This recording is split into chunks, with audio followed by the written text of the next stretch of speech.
Hello, hello, hello. Welcome back. Took a bit of a day off in between the last stream and this one. But of course, our plan is to complete as many hours as we had booked for the Destiny Manifesto on Vaush. Okay, so that is the plan, Stan. I think we have 3 more hours of that content to get through. Now that we're through the email section, I think that there will be less commentary, so we should be able to get through it a lot more quickly, which means that kind of the content expansion rate, you know, the comparison of the number of hours of our coverage versus the number of hours in the original VOD, that ratio should go down in this latter segment. And I'm definitely keeping in mind that I need to have this done by the end of the stream today. That is my ultimate goal. So that will be what I'm working towards. Okay. Because, you know, between this and the Supreme Court thing and the BIA abortion document stuff, like I want to close out all of those projects before I move over to North Carolina, which should be happening either this month or next month. And so I really need to start closing things out so that I can kind of start fresh once I hit the ground running over there. So that's the plan. Another stressful thing that's coming up that's leading me to really want to close out everything as soon as possible is the trip to Amsterdam. So if you didn't know, I will be in TwitchCon EU. So if you're there, feel free to DM me on Discord or email me, let me know, and maybe we could see each other or hang out. Hello to James and Sir Misk in the chat. Hello, hello, hello. Twitch chat, just understand that this will be a very short VOD because as soon as I'm done talking about the basic stuff and we cover Steven, I have to close out the Twitch chat and the Twitch VOD. So please forgive me for that. But, you know, that's an inevitability of what we're doing here. I'm basically just going live on there to give some updates and then, you know, have those folks, you know, alerted that the stream is going on. Apologies, over somewhere else. Should we jump over to YouTube? I mean, it will be an inevitability if you want to continue watching the stream. So if you want to do that now, you could. If you just want to chill there and talk to your Twitch homies, you know, up until that point, you could do that as well. Kind of up to you. But anywho, that's the plan. Is I'll talk a little bit about the Amsterdam thing before, again, really trying to power through this Destiny thing. My host is staying over at his girlfriend's house tonight, so I shouldn't have any problem being loud and obnoxious. And so I want to, I want to just, even if it takes going until 4 a.m., bro, I'm going to go until 4 a.m. and I'm just going to complete this. That's the plan. What's up, meme name? Anywho, I'm going to give you guys some music while I prep some stuff in the background, and then we will jump into it. Talk to you in a sec.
I have made a last second addition to our Twitch specific coverage. I just saw a tweet with a twit longer, and I haven't the patience to read it off stream, so I figure I'll just read it on stream with you guys. We'll cover this hippy dippy being over twit longer thing, so expect that as well. One more song and then we'll jump into it.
What's up, party people? How are you doing? How are you doing? How has it been? It's been a couple of days, I think, at this point. I'm happy to be back, happy to be covering some of my favorite person in the world, Stephen Benelli. No, but the first part of this, in case you missed it, you could click over to the VOD on YouTube. That's where I would recommend that you view it. He basically was introducing his kind of history on Twitch, his history in politics. He gave us a little bit of an intro to what people are doing to him that has inspired the creation of this manifesto. And then he had a very long section composed of 31 emails from trans people in his community speaking out on why they enjoyed his coverage, what problems they had with his coverage, and what problems they experienced both in life and online. And then after that, he transitioned into talking about his beliefs on trans issues, which I thought was a smart way of doing it in that order. Yeah, and now we'll probably be getting into the latter part of the document, which should be focused on Vaush and Hassan and all that stuff, and then people's mischaracterizations of his arguments on various other non-trans related topics. So that's what we'll be getting into today. But before we do that, I would like to briefly give a couple of updates. Oh my God, your hair, glorious. Does my hair look particularly good? I literally just put water in it and brushed it to the side today. So, hey, Dad, what's up, John? So I will be in Amsterdam for TwitchCon EU, which is going to be this weekend. I will not be going into the convention. Believe it or not. I didn't buy a ticket, and I'm not paying Twitch any more money than I have to fucking do something. I'm literally just going to be there to hang out with friends, maybe smoke some weed, and that's going to basically be it, okay? You know, I'm not going to be live streaming anything. If somebody else is live streaming, like IRI is, maybe I'll end up being in one of his things, but like, you know, I'm just there to see my friends and see some new faces and have a good time and see what the parties and stuff are like, and you know, see Amsterdam, and that's it. You know, it's kind of a last hurrah before the new chapter of my life, which is going to be finding and paying for and getting settled into an apartment in North Carolina. If North Carolina doesn't work out, which I really hope it does, it probably should. Plan B would be to go back to California and get a room. But in any case, I am settling down. We are entering into the settling down chapter. Enough travel all the time. It fucks up like literally everything in my life, because everything, you have to realize, when I was an essay writer, I didn't even need a computer to do that job. I could literally type an essay on my phone. I could go to a library and edit it on a computer. You know what I mean? I could send it to an editor and pay like $40 and have it all formatted correctly. Like, you know, I didn't need a lot when I was doing that job. I need a lot for this job. I need a bunch of monitors and fucking lighting and equipment and cameras and space and yada, yada, yada, and microphones. So like, it's been a hassle, and there are a lot of different people that rely on me for different things, and I can't really deliver those things to them when I'm traveling all the time. Like, you are very, very stressed leading up to the point that you fly out. When you fly, obviously you can't do anything, and then once you land, you tend to be tired again, and then you have the travel stuff you want to do once you're there, and like, all of the traveling stuff takes up so many hours and so much energy and fucks up my sleep schedule so much that it's like, it also makes it a lot easier to then do things that are within my control that end up fucking me. Like, oh, I stayed up till 4 a.m. yesterday and I probably could stay up till 4 a.m. again today. Like,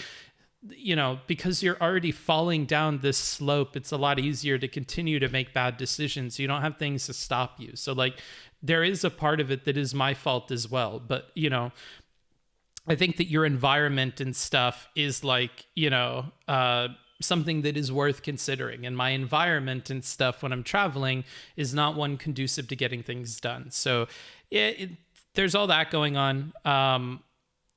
You know, what is this GTD gamer person asking that they couldn't check a VOD for? Last stream? Yeah, it's the last stream of this arc. It's the last time I'm going to be covering this, and then we're all done. Oh, I could see how this could be a little bit confusing. But that was kind of the point of putting that in the title. Now I gotcha. I'll get you every time with my clickbait thumbnails, okay? Or my clickbait titles. No, it's just the last of covering this thing, because I want to be done with it. I don't care if this is a 10-hour VOD. So anywho, that's what's going on with that. That's what's going on with the next chapter. One other thing we're going to do before we start today. Booksmart sold out? Well, I wonder who I sold out to, bro. Thank you, GTD Gamer. You're rewarding my clickbait with your lovely, lovely sub. Okay, let's take a look at this real quick. I think this is the right view for this. Yep. All right. This is from Dylan Burns, host of the Hippy Dippy panel. Let us hear what he has to say. Just 2 seconds here. All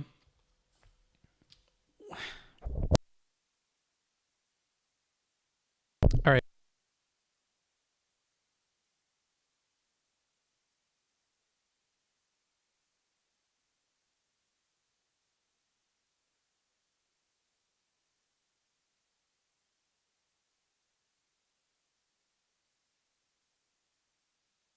All right, I'm back.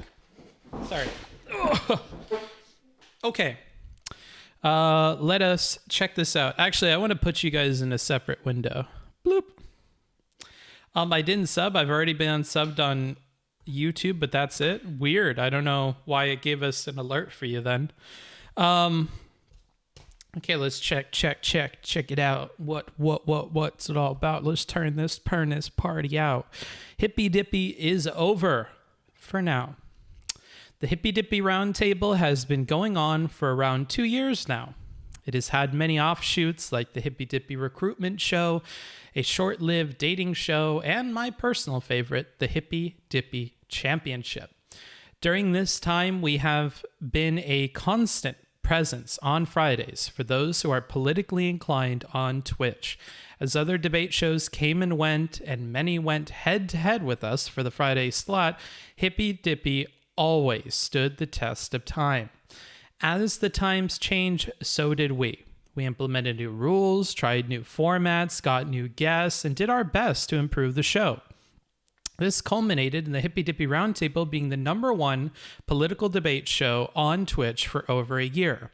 I put 2 years of work into the show to accomplish this, but it was also the work of our amazing scheduler, Danabo, who deserves more praise for this accomplishment than anyone.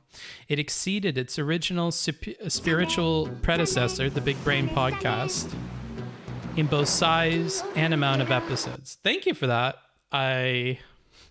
Hold on, let me put this in my other window here so that I can actually see what that donation was. Oh, wow. A Little Bits gifting 1 tier 1 sub to GTD Gamer. That's what the GTD Gamer alert was. And we have another one to Dylan Burns TV. Very, very nice of A Little Bits. We do appreciate the contributions to the channel. Anywho, let us continue with this and I will make it big. All right. So it exceeded its original spiritual predecessor, the Big Brain Podcast, in both size and amount of episodes. So I will also take this moment to give a formal "I told you so" to Mindwaves. Yeah. No, hold on, Booksmarts. Positivity. So, positivity. Okay. I'm working on myself, okay? I'm working on being like how I was when I started streaming. A very big positive ball of energy and an empath and be friends with everybody. Ooh. So when I first started streaming and I was getting into it and trying to make friends, Mindwaves is a huge part of that. Love Mindwaves for that. Mindwaves used to have a Discord channel, both on stream and off stream, where anybody could come in and hang out, basically. That's where I met my best friends in the entire space. My best friends right now, probably in my entire life. Like, they're not the best friends I've ever had, but they're my best friends presently. Lucifer and Wicked Supreme. So shout out to those two. You may not know Lucifer. Lucifer used to participate on panels here and there, or he would have the occasional debate with a dumb fuck that he got in an argument with on Twitter. You may not be familiar with him. Wicked Supreme, you should be familiar with. He has now grown his show many times what it was at that point. And we all used to commiserate over the difficulties of streaming and being in this Twitch politics space and whatever. And Mindwaves was a huge part of that. It may have been that without Mindwaves, I wouldn't have the support network that I have today with I'm Really Important, Wicked Supreme, Lucifer, Too Mad, all those guys. I would not have met any of them, and my life probably wouldn't be the same if it was not for Mindwaves. So big thank you to Mindwaves for that. Now, at the time, I do believe, and I could be wrong about this, Mindwaves was like fairly critical of the Hippy Dippy Roundtable and, Dylan's Hippy Dippy project. And, I don't remember specifically, but there might have been some encouragement to change it or to not do it or something like that. So maybe that's what the "I told you so" is for Mindwaves there. Lucifer is actually a cat. I wish. But there comes a time when someone needs to read the writing on the wall. The amount of Twitch political streamers who have retired, been banned, or slowly faded away have continued. Sorry, I've been drinking soda. Have continued to increase. Well, this could be dealt with by an ever-expanding list of new streamers who would bring in through the Hippy Dippy recruitment show. The quality of new recruits leave much to be desired at times. Okay, so I was really, really positive. Let me go ahead and make a little bit of a sandwich here and include something a little bit negative. So recently, Dylan posted a Twitter post where he was asking how could he improve the show. And I saw and liked a few tweets that were kind of repeating what I have always said about the show, which is that you should move to have more quality in terms of your participants. Maybe the voices that you should be amplifying are not the crazy conservative voices, are not the crazy lefty voices, not the ANCAPs, not the communists.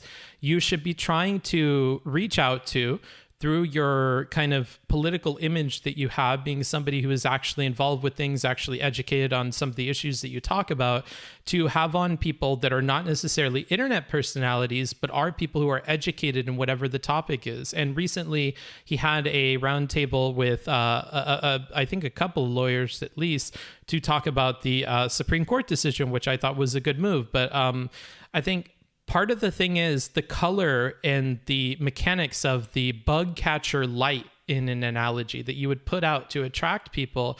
It was of a color and of a mechanism that would attract kind of maybe not the quality that he's looking for with recruits. And the recruitment show in general kind of turned into a little bit of a clusterfuck of personalities, I would say. And this seems to support that idea. So I don't feel uncomfortable with saying that. But that might be part of it, is you don't have that kind of bug catcher set up to attract educated individuals who would make up for like an insightful conversation with something like the Hippy Dippy Championship, and with the kind of debate bro allure that you were putting out there for people. You're going to keep getting those people. And it tends to be that the people that are starting out streaming, who are under the impression that they're really, really good at arguing and debating and stuff like that, those debate lord people, it's going to be really, really rough to have them on if they don't have an audience or anything like that, and they're very full of themselves. So you're unfortunately going to attract a bunch of people through the branding and the decisions that you made that are going to be people who you don't feel like are the best. So that's what I would say there. This is why I prefer Dylan's Ukraine podcast over any of his other content. Yeah, it's good to have somebody educated on the topics they're bringing up. It takes time for them to figure out the ropes, multiple appearances on the recruitment show over the relatively long time span. This becomes an issue when you need guests now, and old guests that used to bring large audiences with them are no longer available, such as maybe Destiny and perhaps even Vaush. This also messes up the symbiotic relationship that Hippy Dippy recruitment guests have with old established guests who have communities behind them. The way it had always worked was that new streamers, once they had learned the ropes on the recruitment show, would go on Hippy Dippy with established streamers. This allows for the new streamers to have access to the audiences and that the established streamers already have, putting them in front of more viewers who might then go to the new streamer's channel depending on how well they do. The networking opportunities are obvious. This also helps the established streamer get content, find new up-and-coming streamers to work with, and put themselves in front of new viewers to a lesser extent. Yeah. There has always been this feeling among Twitch streamers in the politics space that these panel shows were one of the only networking opportunities that they could have that didn't involve... Okay, be positive, book smarts. Imagine in your mind for a second all of the work that would be involved with researching, finding new streamers to get in touch with and collaborate with, and all of the footwork it would require to reach out to them individually, set dates, come up with topics, do the research to actually find those streamers, which involves a lot of clicking around on Twitch at different times of the day and following the recommended channels feed and talking with people about other creators, versus all of those things being done for you by choosing to go on a panel show, where oftentimes it's the people that organize the panels that do all that work for you. So for that reason, a lot of people felt like one of the only ways to grow their channel and to market themselves and to find new friends and find new people to kind of put yourself in front of different audiences to be going on these panel shows. I have always felt that the preferable thing to do is put in the legwork and to find people. It's not always been the way I've done things, in part because, I just haven't taken streaming like super duper seriously. And in part also because like, that's just not where I invested my time. I did a lot more community stuff. I built up my Discord. I focused on making sure we had big donation opportunities for people that wanted to watch content. Like today, we have a big donation goal for $500. And if we hit that in the next couple of streams, then we could maybe do a formal debate review with a line-by-line analysis for Destiny versus Sam Cedar. That's been a conversation where I spoke about this on the last stream. I'm really tempted to reach out to Steven and talk to him about it, because I really feel like it didn't go well for Steven for a variety of reasons.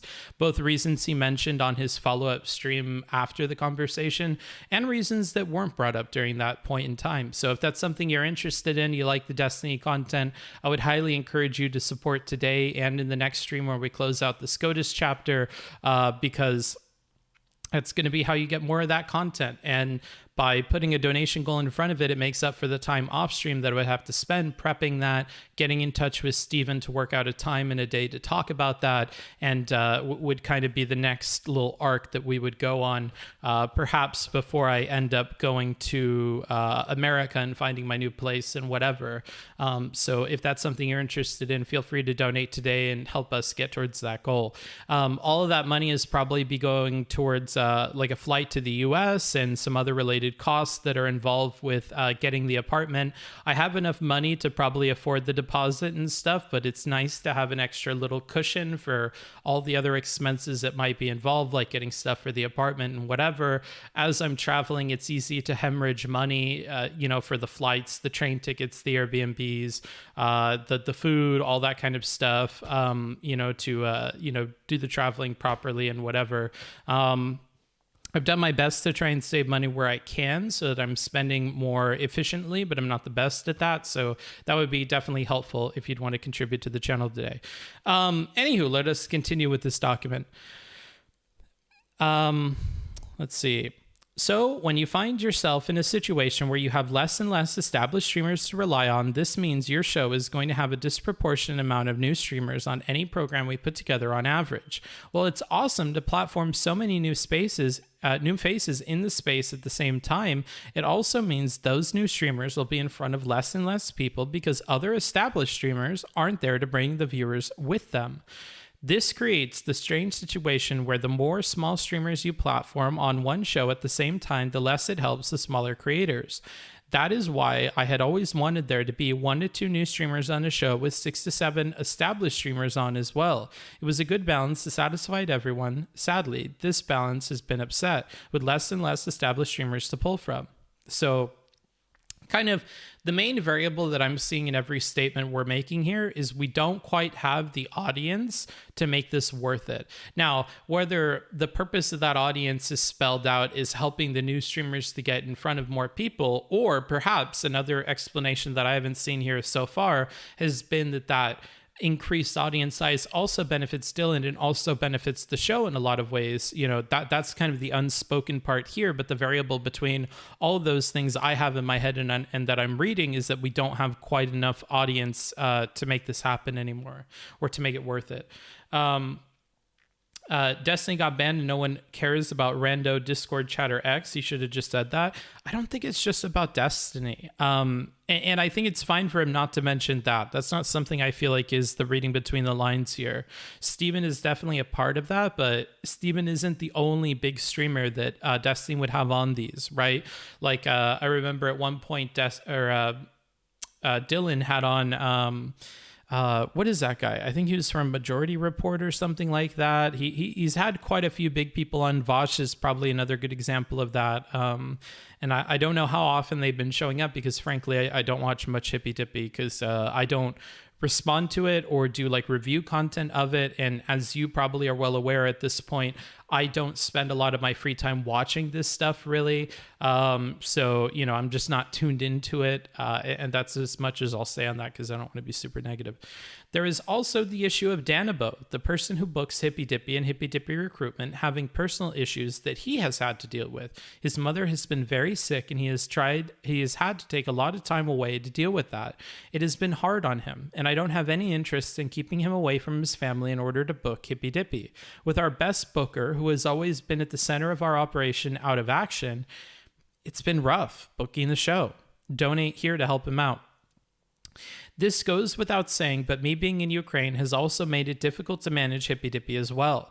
The internet connection in many of the places I've been staying is understandably not great. The majority of my attention has been on the war since I arrived here. This includes booking interviews, traveling, safety precautions, etc. With this being my main focus, it is hard for me to give a lot of attention to booking, managing, and improving Hippy Dippy.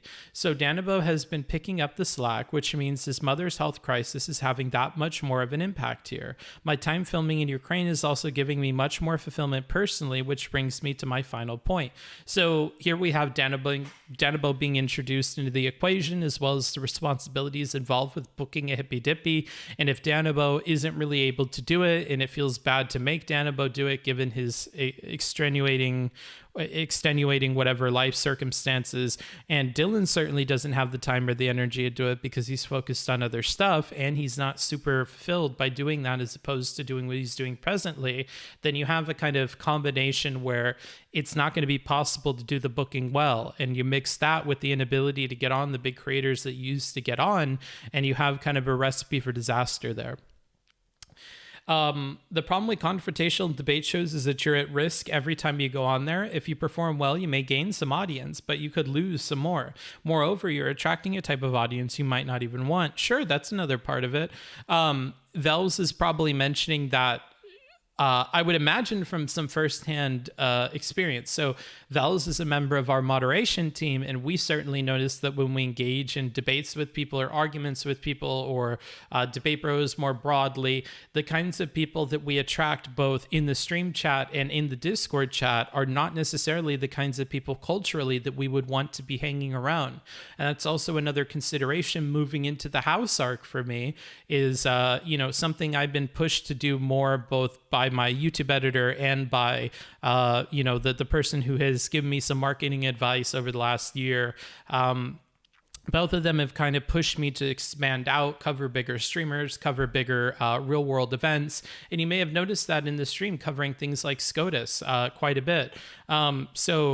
That's kind of also something I'm considering with the change in content as well. And it is in large part because the kinds of audience members that you attract may not fit with the culture that you're trying to develop on your channel. So even if you have 50 to 100 more viewers concurrently that will watch you, if those 50 to 100 concurrent viewers don't match the culture of the kind of audience that you want to bring up and you're having to ban them or deal with them, then it's taking away from the show in a way that doesn't really make it worth it. You would rather be a 50 to 100 less viewer streamer if it meant that you were able to keep the culture in the community that you would want to grow. So that's another consideration.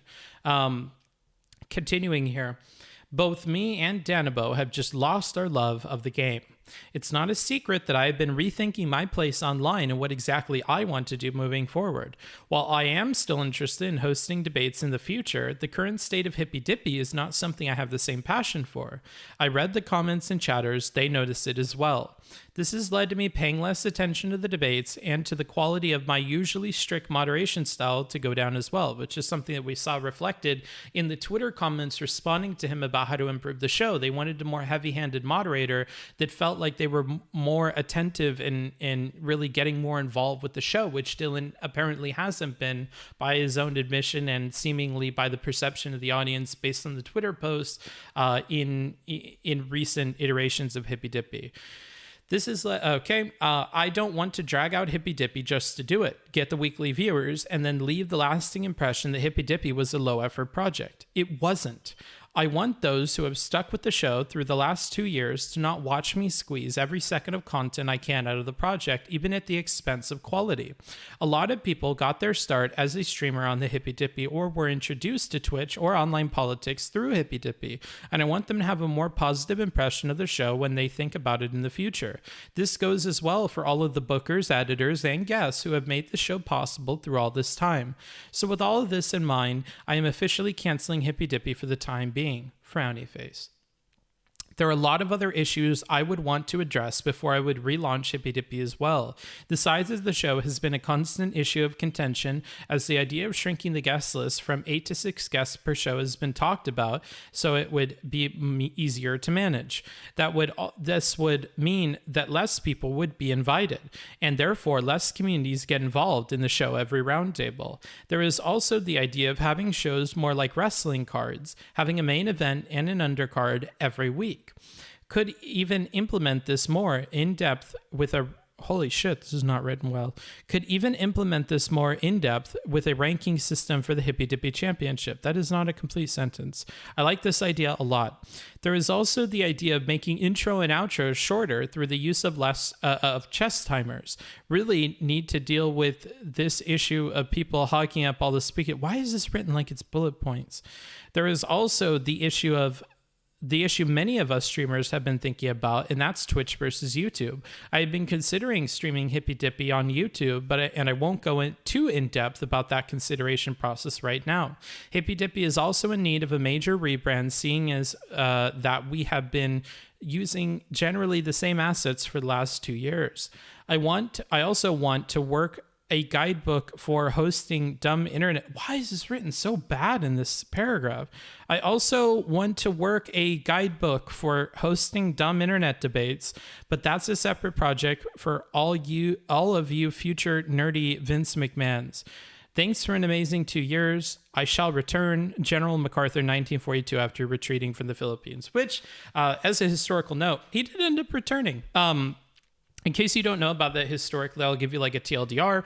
So when Japan first started World War II, the initial plan is that they're going to kind of expand outward, take a lot of territories all at once, all at the same time, and then they were going to hold on to those territories and make the Americans and allies fight so hard for every single island and every single territory that the death count would be such that those countries, with their democratic processes, would start to consider less and less the idea of continuing a war with Japan, because it would be difficult to justify the death toll per every little bit of land that they were getting back from the Japanese. And part of that was taking over the Philippines, which really was not ready to handle a conflict with Japan. Neither was Singapore or other places. To give another kind of anecdotal or historical example, Winston Churchill at the time, who was the Prime Minister of Great Britain, had assumed that a fortress in a key part of Singapore simply had weapons on it, because he assumed that when you're talking about a fortress, that it would be armed to the teeth and would already have armaments in place to hold it. But the reality on the ground was that they didn't have arms stationed on that on that base at all to protect from Japanese invaders. So when Japan started by, bombing Pearl Harbor, at the same time, they also had a really, really, really quick war where they flooded across all these different islands and took all these territories. And at that same time, they fought with General MacArthur and his local Filipino forces and kind of drove them back to the point where they were kind of starving. The water sources were threatened. And General MacArthur, much to his own dismay, was pulled out of the Philippines and sent to Australia to wait for further orders and to kind of coordinate the defense of Australia, New Guinea, and local places like that. New Guinea, of course, being one of the firewalls that they thought would stop any further Japanese expansion into Australia and territories near there, like New Zealand. And even there, they faced fighting, the likes of which they did not anticipate at all from the Japanese. At the time, there was a lot of kind of racial animosity towards the Japanese. Even people who had seen the Japanese fight firsthand or train firsthand spoke very poorly of them and expected very little from them. So when Japan had this outburst of, battle ambition where they took all these islands and things like that, it was surprising. It was surprising that they were able to sink a bunch of British battleships during a very quick battle where they used aircraft to take out various different battleships. There's a lot of interesting things to say on that. I really like World War II and the war in the Pacific, and more specifically. But anywho, so there's all that. I shall return from General MacArthur in 1942. Okay, so there you go. There's the hippy dippy thing. Bookie charges $500 for working on channel's content. No. I forgot what video it was he was the editor for. Maybe the Vaush's Evil video essay. Yeah, I help with the Vaush's Evil video essay. I also offer private help on that stuff. So if you're ever putting out a video, writing an essay, you just want general tutoring advice or life advice or resume help or stuff like that, you can always do !work in either of the chats to get a Notion page link that'll have all of my current prices and stuff like that available. I'll probably start pushing that more after I move to North Carolina, and maybe even reopening my tutoring and essay writing kind of business as well to kind of bolster my income a little bit and save more money, and maybe give myself some more opportunities so I can make better decisions about what kind of streaming content I'm covering and, what kind of life decisions I could make. But that's all things to consider for the future. Let's see here. Quoting MacArthur is bad form. My grandfather fought in the Pacific and he hated MacArthur. Well, I mean, a lot of people hated MacArthur for various different reasons, but that's there you go. Book being like, we're getting through the remaining 6 hours today, no matter how long it takes. Also, Book, I'm going to tell you about World War II history for 15 minutes. Yeah, well, it's my channel and I'll have fun with it. You know what I mean? So there you go. That is the current state of the hippy dippy. Sounds like that's going to be stopping for, it's an indefinite stopping. Who knows when or if it will come back. An interesting document to read through, kind of encouraging for other people who might want to get into panels or into debates, as bad as it is for Dylan. That might enable more people to consider doing that and to fill in that gap. Although I don't know, with the Twitch space in particular, I don't want to be too negative, but like I think we've all noticed a decline in the Twitch politics space, and especially not having a president who's causing problems all the time with Biden, as opposed to Trump. Maybe there's a lot less interest in that stuff. I don't know. So I don't think Dylan is alone in this kind of feeling about the direction that things are going with Twitch politics. But there you go. There's all that. So yeah, I just wanted to cover that as I saw that pop up in my feed just before, starting stream today. We are now going to move over into our main content for today, which will be finishing the Vaush Manifesto thing that Stephen worked on. It's of course not just about Vaush. It's about, if I had to TLDR it, it's about the attacks and misconstruing of different opinions that Stephen has had over time, him addressing all of that, laying out what his actual positions are, what the history of his involvement had been, and then pointing fingers directly at the actors who are misconstruing a lot of his points and leading to this general misunderstanding about the positions that he holds. And Vaush is kind of a really important person in that regard. And so Vaush will get a lot of specific focus on him in this final segment of the manifesto. Now, we will be covering this from Stephen's perspective, and it is all Stephen content. So Destiny being banned from Twitch means that you guys will have to hop over to the YouTube, as I'll have to end the Twitch stream. So if you're interested in continuing to watch the rest of the content today, I'll give you a moment here to hop on over to our YouTube and continue watching with us over there. I'll put my chat box and everything else back in front of me here and prep that while we're waiting on people to hop over. And I'll go ahead and call, a command for that so you guys know where to go. But yeah, we'll be continuing with the rest of today's show over there. Vaush's perspective is another obsessive move by Destiny. Well, here's the thing. You have a timestamped link that is a response to this manifesto. I will consider watching it as a part of our coverage today. Right now, it's looking like we have another 3 hours of paid content that will all be measured by how long Stephen's VOD is. So we have 3 more hours of watching Stephen's VOD, but I would also be interested in including separate to that Vaush's response, if any, if it's accessible online that we could watch. It was 5 seconds. Okay, well then easy to include, no? If you have a link to that, I'll check it out, but otherwise I'm not going to be searching through the politosphere for that nonsense. So Destiny doesn't even talk about politics anymore. All he does is internet drama. I don't think that's the truth, but maybe that's why you put Pepe Lav. MacArthur wanted to use nukes in Korea. That is why he was fired. Yeah, his persistence in that and willingness to not follow orders he was given, I would say, is the more general reason probably why he was fired. But only great thing he did was rebuild the government in Japan, which was an amazing success. I don't think that's the only good thing he did. Like, hold on. Remember, if you're hyperbolic, I am very much so the guy who takes a more nuanced or more charitable interpretation of things. So if you say the only great thing he did was rebuild the government in Japan, I think there are a lot of Filipinos out there who today would probably disagree with you, and in other islands and campaigns he was involved with. But I'll say that. Anywho, another quick note on the last VOD. I have seen, and I'll just name him by name because he's the one that did it. I have seen Himbo Hughes, clips of me talking about Buck Angel. I am aware of the controversy with Buck Angel. I am aware of his transmedicalist takes on things. I am aware of all of that. One thing that Stephen said in this document that I will continue to repeat is I don't make 30-second videos, and I will not respond to a 30-second argument that people put in front of me. Okay? That's not my argument. That's your argument that you're putting forward if you choose to clip it in that way. To take a 30-second or a minute clip or whatever it is of me talking about Buck Angel and to remove it from the broader context of why that was brought up, why certain trans people might need mentors, even if they disagree with the larger message about the direction that we want things to head in, even if you disagree with it, even if you think it's bigoted. I think that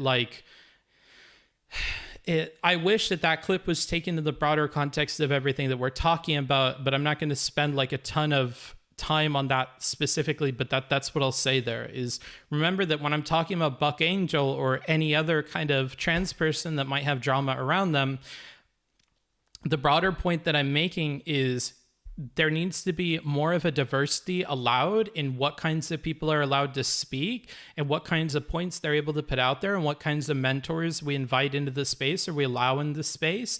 Because the frank truth of it is that different trans people have different experiences of being trans, and to shut down something like a discussion of autogynephilia, or to shut down a discussion of trans medicalist takes, or to shut down a discussion of true scum perspectives or things like this, and to kind of stigmatize them, I think it's going to cut you off from a lot of people who have a difference of opinion there, and you're going to push them to more extreme sources than even Buck Angel to find refuge in the beliefs that they hold. Whereas if you created a space that included not only the voices presently that are going along with the current narrative, but also the voices that are, you know, of that side of things, you could invite a more moderating force and make those people feel comfortable in being in a space where they may not disagree with the modern orthodoxy, but if they're able to make friends with and talk with more people that are of that modern orthodoxy, I think you have a way higher percentage chance of converting those people than ostracizing them to a group like the True Scum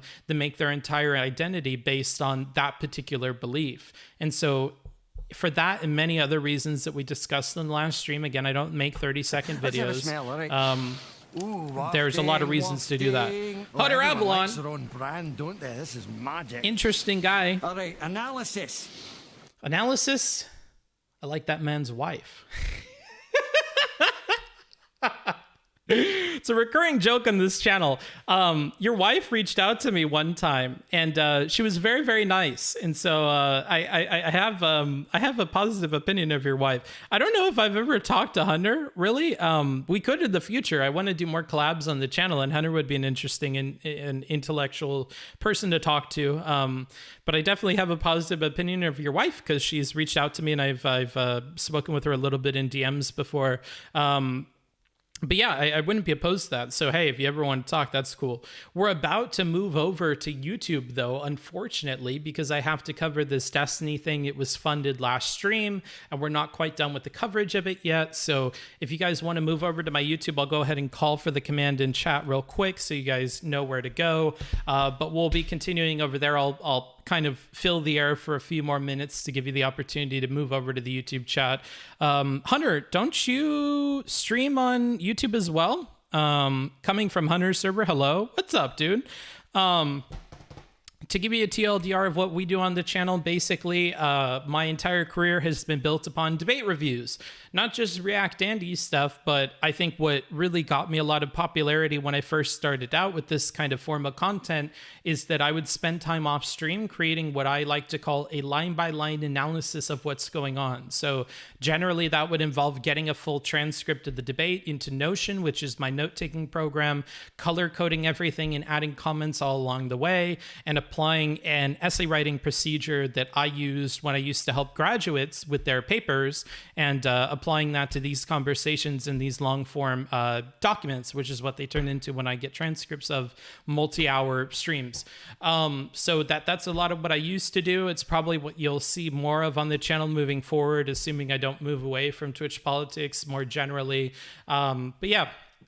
Some background on me: before I started streaming, I made most of my money through doing essay writing. Yes, it's immoral. Yes, it's unethical. But yes, I did it because humans do plenty of things that are immoral and unethical, and I don't pretend like I am some kind of moral robot.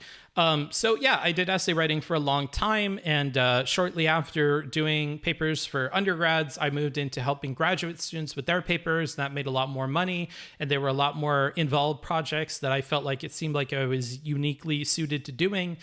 So that's a lot of what I did before I did Twitch, is I would tutor and write and edit graduate papers and theses spanning across a few different disciplines. So mostly it was psychology, business, and what was the other one? Education. So helping people at the master's and doctoral level for those things.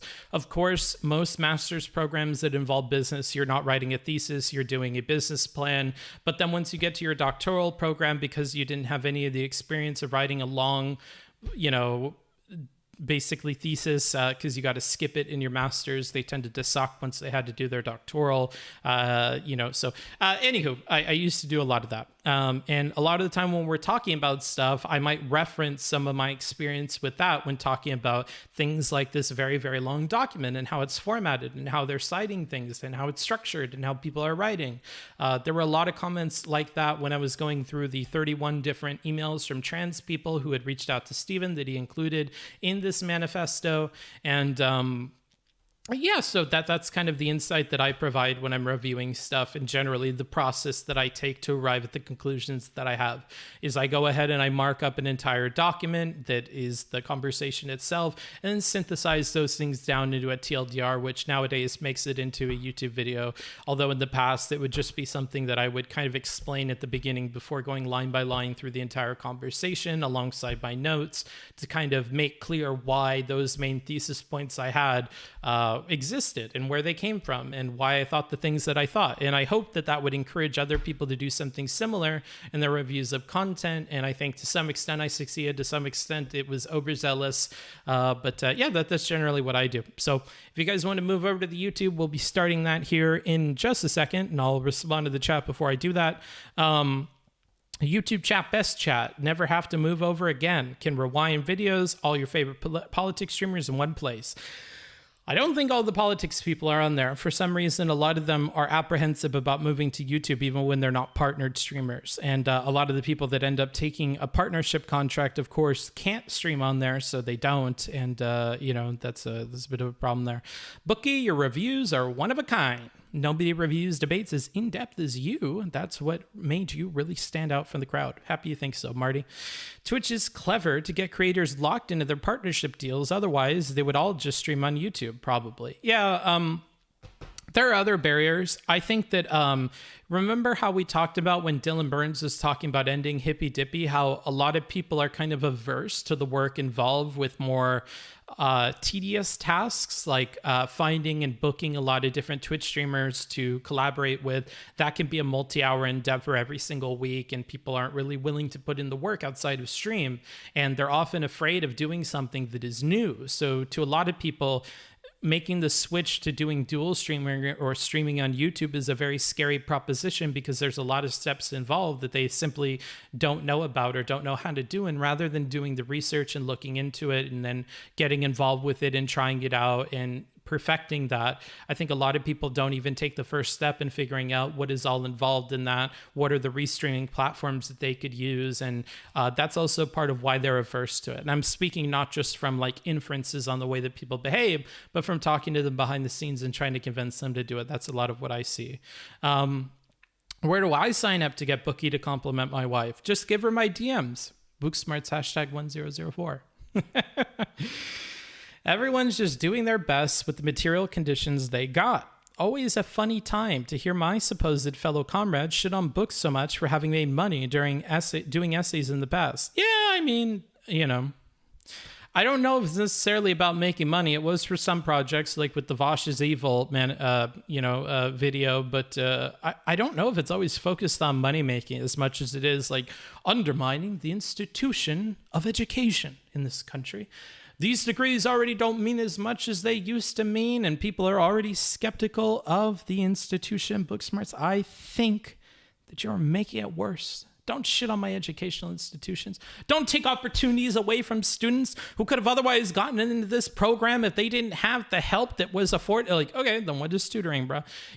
There's a lot of arguments that I could make and a lot of things I could go down with these people. It's just like, at the end of the day, I think if you just offer them the concession that it's unethical and immoral, it's like unlocking the jaw of that pit bull and making them let go. And sure, I might be able to win in a death match versus a dog, but I'm going to be fucked up by the end of it. And I would prefer not to do it if it's avoidable. So I would rather put the pinky in the bum and get them to let go rather than kind of going down that whole thing, even if it's gross in the moment. But hopefully we get more dual streaming politics people soon. I hope so. It's going to be a necessity if you're going to want to continue doing this. Is everything you do online is funded like streams and other stuff? Yep. Well, no. Let's have a smell, all right? So, look. Wafting, Inrity. wafting. Oh, everyone likes their own brand, don't they? This is magic.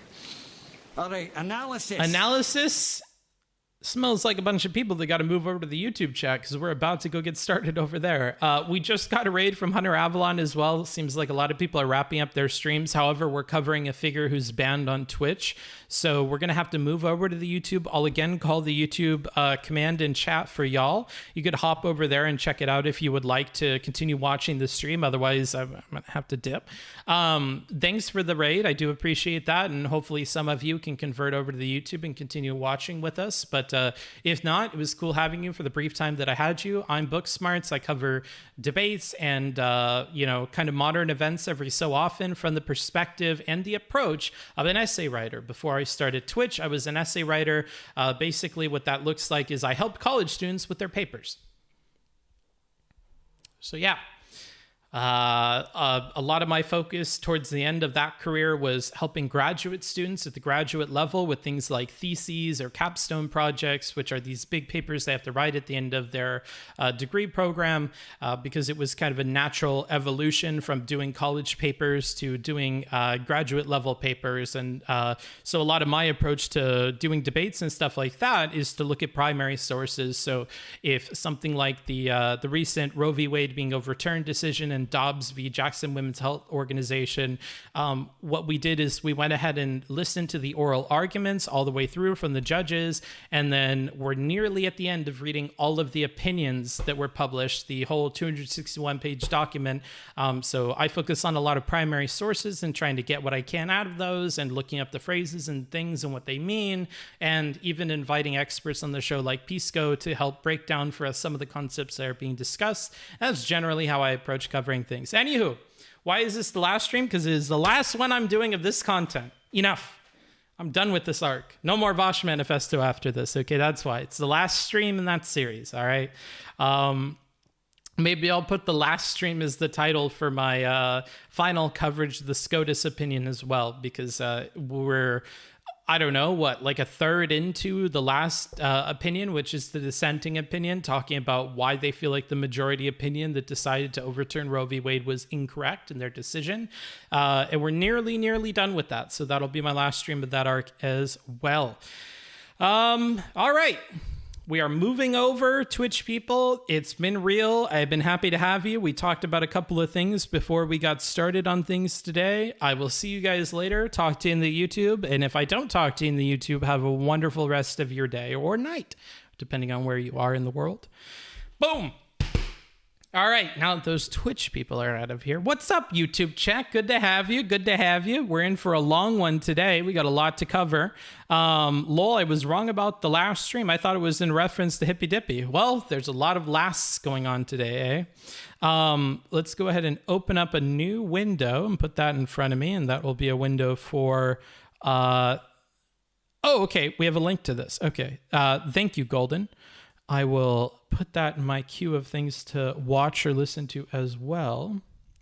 Let's put that here. Let's put this here. Let's put this there. Let's grab this. Let's yoink it over there.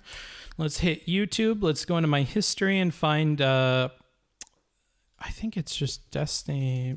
Oh, no. I'm going to have to find it in my history here for a second. Thank God those Twitch losers are gone. Can't stand them. Jesus Christ. Goodness gracious, bro. Where is that video? I'm sure if I look up Manifesto, I don't know what he titled his VOD, so it's going to take me a second to find it here. Maybe if I just look up End, it'll show up. I know it has End in the name. Why can't I find it? One sec. I'm gonna have to go to Destiny's channel and grab it from there. Let's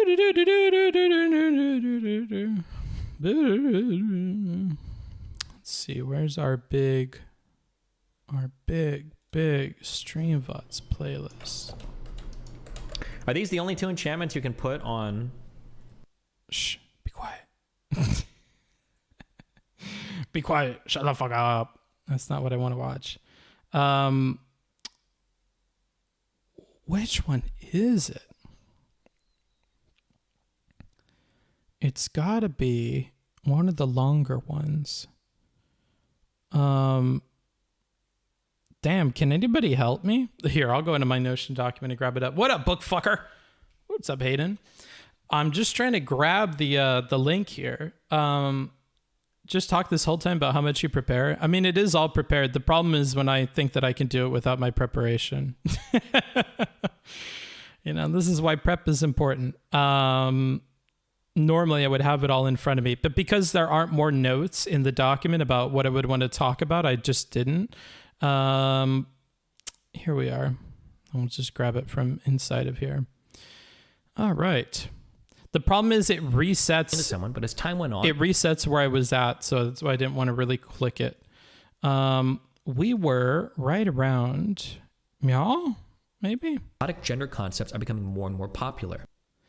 Okay, let's we'll skip around here, and I'll switch scenes so you guys can at least watch what I'm doing as I'm doing it.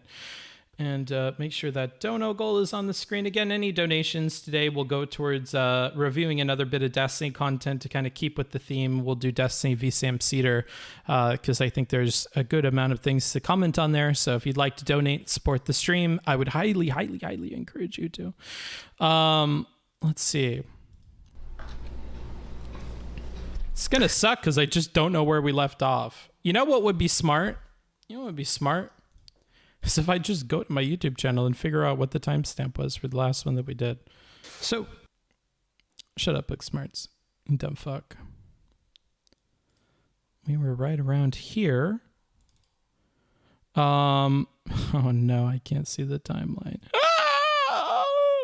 Well, a lot of black people. Okay, that's where we left off. A lot of black people. Oh my God, this is going to take forever. Can somebody else just give me a timestamp link? Normally I have your guys' help with this. What the hell is... Regardless, many people believe in this notion of rigged numbers and misrepresented statistics. Yeah, it's like right around here. I say it's best to simply own the dog. There we are. Despite being only 30. Push the ball back into their court. They can repeat the same dog whistle. They can't repeat the same dog whistle, and now they're forced to respond in one of two ways. Either one, well, a lot of black people are poor or disadvantaged in other ways, which means they commit a ton more crime. Or two, I think we ended this section, so I'm going to get to the bottom. It's good luck. You can have any all right, ontology. I don't think that you can have any insight whatsoever into your capacity for good until you have some well-developed insight into your capacity for evil. Jordan B. Peterson from a random YouTube lecture. Meta what? Metaphysics is a branch of philosophy that tries to study all of the things that are, like space and time, universal substance, causation, etc., etc. Well, people debate what metaphysics even means, or if metaphysics is even something to be solved. We're not addressing any of those issues here. I'm only going to be on 1.3, okay? It's not that fast. Sorry, VOD people. I would like to make it through this as quickly as possible. There's text on the screen if you want to read. Though, it's simply enough to say that metaphysics is the study of things, and ontology more specifically refers to how things are as they exist. If this doesn't make much sense, it's fine, because metaphysics and ontology are both dumb. If you ask 10 philosophers to define what these encompass, you'll probably get 15 different answers.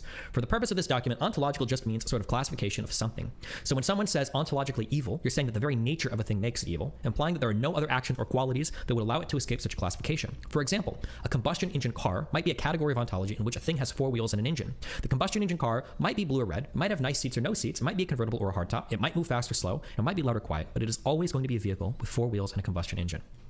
So I'm sure that we talked a little bit about this in the last stream, but I'll kind of recap.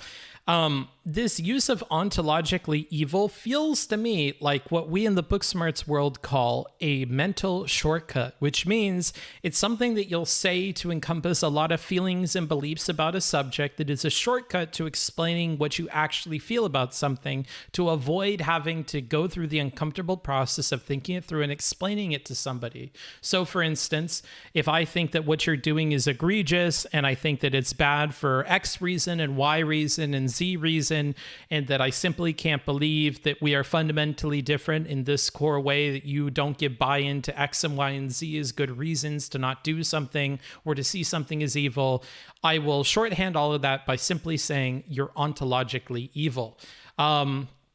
And I think that these shorthand that we do, these mental and conversational shorthands, are a problem. They're something that I advise against doing. Same with calling something autistic. So for instance, if you're looking at what he's doing here, where he's citing a lot of things that he's talking about and using quotes and hyperlinking things, and you simply call that autistic, you're not really thinking through or voicing what you really think about the thing. You're pointing to a really broad word, a broad insult to make fun of the effort that he's putting into it. And we're left to kind of pick up the pieces of what it is that you would mean by that. And you're kind of offloading the burden of explaining yourself onto other people. So by autistic, maybe you mean that he put in more work than was really required for this topic. Perhaps you think that this was more work than the topic necessarily warranted. Perhaps you think that the idea of citing everything that you're talking about is a waste of effort, or says something negative about you as a person. Any and all of these things is very different than simply calling the thing autistic. And I think that we should kind of move towards using descriptors and, more varied sentences and explanations for how we personally feel about something than to use this kind of mental shortcut or this communicational shorthand to put together our distaste about something, as it is often criticisms that are treated this way. And ontologically evil would be one of those. And you may not even necessarily understand what it means. You may not necessarily understand what ontological means or be able to define it in a way that a lot of philosophers would agree with or even sign off on. You may not even understand the concept of evil very deeply. You may not understand what autistic really means. You may not know many autistic people in your life or understand the wide spectrum of experiences and behaviors present in people who are identified as being autistic, but you're going to use that phrase to kind of encompass an insult that you don't really want to put the work into voicing. And I think that that's all stuff that maybe we should move away from, and I will continue to encourage people to stop doing. I wanted to give a brief, better breakdown of ontology and metaphysics, so I was going to read the whole Plato-Stanford section on metaphysics, and the entire section basically said that no one even agrees on what it is, or if it's solvable, or if it's worth even so fuck that shit. On the construction of evil.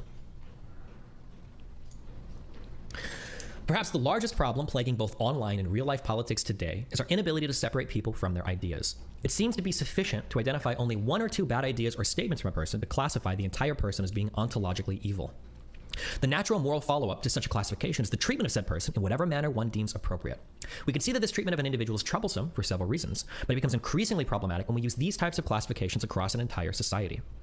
Before we dive into specific examples of that, let's build out two more concepts to illustrate how damaging these categories can be to political and social discourse. So here, I think we have a lot of important things to talk about. So number one, this is a justification to go all out with how you're treating somebody in a negative fashion. So if somebody is ontologically evil, any action that you take against them can be morally justified to you and to the people who understand what you're saying, because you have identified them as being something not worthy of moral consideration when it comes to your actions. So thank you for the $5. Let's hear what you have to say before we continue that statement. $5 to book for encouraging people to use more specific language. Thank you. And thank you to Chibi. I also see your message in the chat about autistic. I'm happy that you appreciate the approach to both of you. And thank you for supporting the channel. That's $5 towards our goal of covering Destiny v. Sam Cedar. And again, if we hit that goal in the next few streams, I'd be happy to cover that as our next kind of in-depth thing that I spend a bunch of off-stream time working on. As I did for this, I watched this entire stream twice. So to those of you in the chat that are like, damn, bro, I sat through this whole motherfucking thing. Imagine sitting through it twice and now a third time, okay? Just imagine that, all right? Because that's been my experience of it thus far. So yeah, ontologically evil is enabling you to do whatever you want towards that person and then justifying those actions. And again, we see the presence of a mental shortcut. Rather than explaining why the individual actions you're taking against a person, despite being maybe evil in and of themselves, is okay, you're instead going to use this label as a shorthand way of enabling any kind of behavior that you'll take against this person. So that's going to be another negative reason to use it. And beyond that, if you expand this term beyond an individual for individual reasons to a larger group for larger reasons, you're going to catch a lot of people in the crossfire who individually probably don't deserve that label. You mix that in with the idea that you're going to use this to justify any kinds of actions or language against that person, and you have a recipe for disaster. So for instance, if I say that the Republican Party is ontologically evil in groups that aren't ontologically evil, I can do whatever I want against them, you're kind of paving the path towards doing really evil things to all of Republicans without considering the nuance and opinions and beliefs that are held within individual members of that group. And it makes it very easy to turn your entire audience or community against a particular person or against a particular group in this case. And it enables some things that I think are really, really nasty. So let's continue here.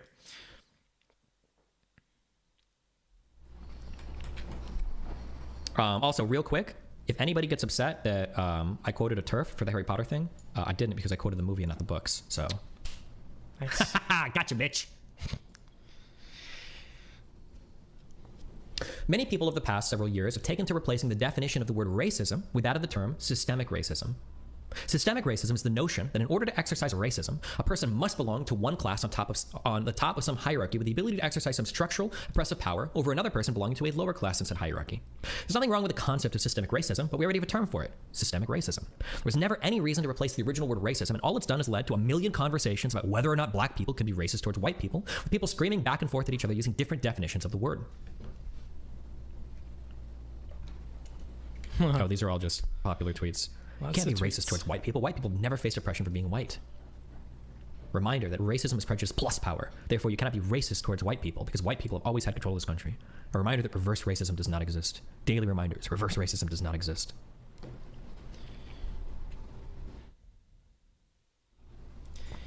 And one thing that's not noted here is this idea of reverse racism. We're talking about kind of the issues there with that kind of phraseology, right? I think that when you put everything under a specific term, you're enabling people to attack the idea of the specific term instead of the behaviors and the practices that that term represents. Same with autistic, right? So if we instead put it all under one label, one umbrella term that we can then attack, then we start to have conversations at a meta level instead of talking about individual instances of the thing that we're upset with. And oftentimes as human beings, we have more of a problem with individual instances of something happening that we've seen or experienced or whatever than we do of the broader ideas about the thing in particular, right? So I might have problems with black people or trans people or any other kind of minority being kind of particularly discriminatory towards a majority or a bigger class or group of people. So for instance, if like in the emails that we discussed yesterday, you are a trans or non-binary person and you speak at length about how uncomfortable it is to be around cis people, how annoying they are, these sorts of things. I think your problem is not with this general trend towards othering that group. I think that your problems might specifically be stemming from the individual instances you've seen of discrimination towards that group. Same with white people. So if you see in your life people making racist statements against white people, you probably at the root have problems with the individual instances of racism towards white people more so than you do the general tendency or trend that you're seeing towards being racist towards white people. And I think it can help to kind of narrow down into individual instances when you're talking with somebody, because it's going to humanize them better. The same applies to you if you're talking to a family member or a friend or somebody else who has a problem with something.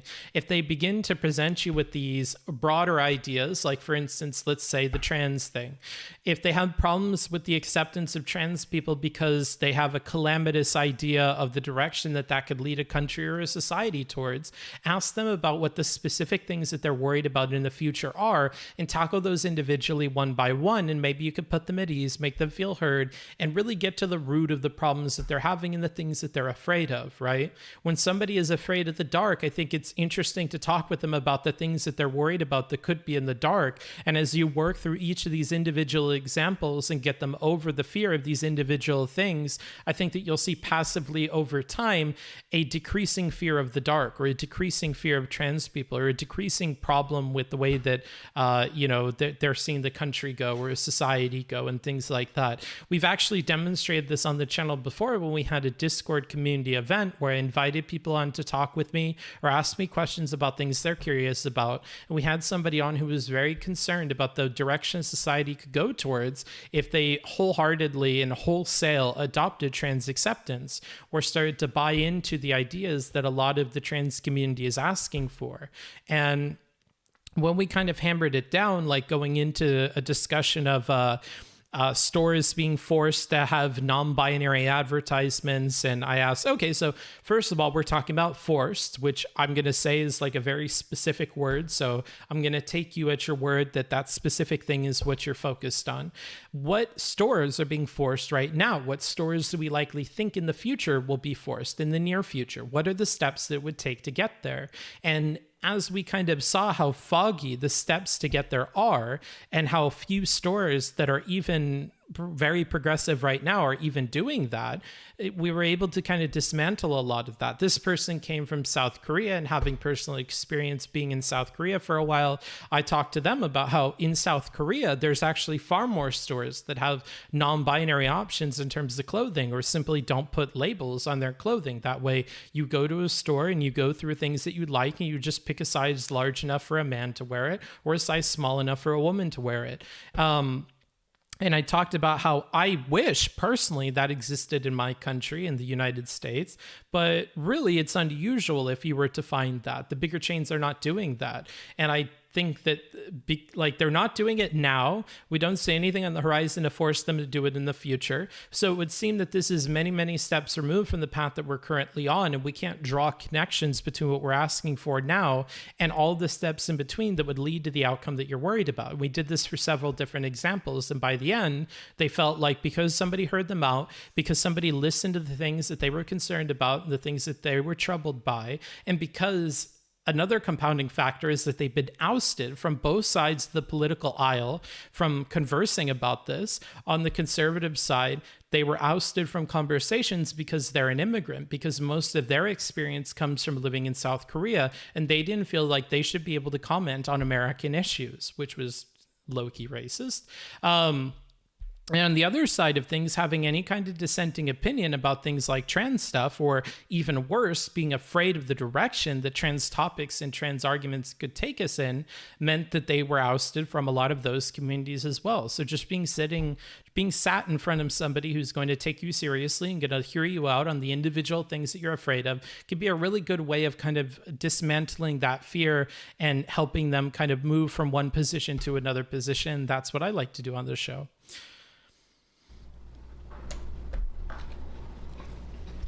Regardless, many people believe in this notion of systemic racism or other types of systemic oppression, meaning it is impossible for these people to conceive of oppressed people being racist towards oppressor class people, regardless of what's being said or what position both individuals are in. One final term I'll introduce is the concept of punching up. This refers to, especially in comedy, the idea of insulting or attacking a category of person that's already traditionally doing well in society. Punching up is seen as preferable to punching down because you're not capitalizing on the misery or misfortune of a person for humor, but rather mocking a person in a position of power. Now that we've laid all the pieces on the table, I'm sure we could see how we could combine them in highly problematic ways to construct an incredibly toxic environment that allows bullies and bad actors to thrive. If I can identify as an oppressed class, I can claim that you're not allowed to ever attack me for any reason, as it would be an example of you exercising your systemic oppression by punching down on me. However, since I'm part of an oppressed class, I can punch up at you and attack you infinitely. Furthermore, if I can identify just one evil belief in you, or in a group you belong to, or even in a group your friend belongs to, I can categorize you as an ontologically evil person, giving me carte blanche to attack you in any way possible, with you never being able to hit back. This can include attacks on your sexuality, death threats, penis, height, or body shaming jokes, family attacks, etc., etc. And another important personal point here for Stephen is these are all things that Stephen has been through. People attacking him when he was talking about his feelings about perhaps being non-binary, how he took that if you're including non-binary and trans, how that might also mean that he's trans, and the attacks he received for that, the death threats that he's received not only to himself but to family members close to him, making fun of his penis, which there's a picture of available on the internet, his height, a lot of people make fun of him for, body shaming about the way that he looks, family attacks. They've tried to dox where his child's mother and where his child lives, or reaching out to his child in social media, which are all things that we talked about in the early part of this document. And all of these things are things that Stephen has been through, including not being able to hit back at people that are making these kinds of insults and these kinds of claims about Stephen himself, right? So a lot of this is personal to Stephen, as well as something broadly we're seeing that he's been swept up in a part of. On the commission of evil. Now we can see how truly problematic these definitions and constructions are. We've essentially created classes of people that are capable of acting with impunity in the most vile manner possible towards other classes of people. This isn't social justice, it's simply bullying with more steps. Now that we've built out the framework, let's look at some examples of how this plays out in the real world. One, I had no idea what the appropriate amount of examples to include for any of these are, so good luck. One, we have the earlier screenshot where that one guy from Vaush's chat called me a fag. That was one of them. 1. Doe, a popular trans Twitter user, explicitly calls Riley, someone she had a disagreement with in a conversation, ontologically evil and demonstrates explicitly the toxic system we've established. I have never even received a fake-ass internet apology for what Riley did to me. As far as I'm concerned, there is no act against her I could commit which would be wrong. She's also called for mass reports against Gammy for making a deer hunting joke. Hey, I don't ever do this, but can everyone report this tweet that's calling for my death? And her joke was, if they want to be a deer, we should be allowed to hunt like in real life. You can't really see the likes for a lot of these because the tweets were deleted and I had to pull them for Internet Archives, but no, these weren't just like one like or one engagement tweets, okay? And I will say, as somebody who's talked to Gammy in private, Gammy's an edgy individual, and that tweet is an edgy tweet for sure, and it's kind of yikesy. But, you know, it's we enter into complicated territory where we kind of have people that are bullying or harassing other people, and then where do we draw the lines and put up barriers where harassments can't come through, but other harassments can go through and stuff like that. So it enters into a little bit of what I would consider to be complicated territory. But despite Doe making genocide jokes of her own about cis people. I think there's more examples of this, but she's had a few of. Anyways, I think we should use gene splicing to cure cis people so they're not suffering all the time, suffering from not being based like trans people, obviously. Doe followed this up with 2 other tweets. Go ahead, show me a single piece of data that says cis people won't be better off being eliminated from the planet. Literally every war was started by a cis person, and you're telling me this is a bad idea? Anyways, I think we should use gene splicing to cure cis people so they're not suffering all the time. Okay. Suffering idea. Obviously, these tweets are jokes, but I think Gammy's was as well.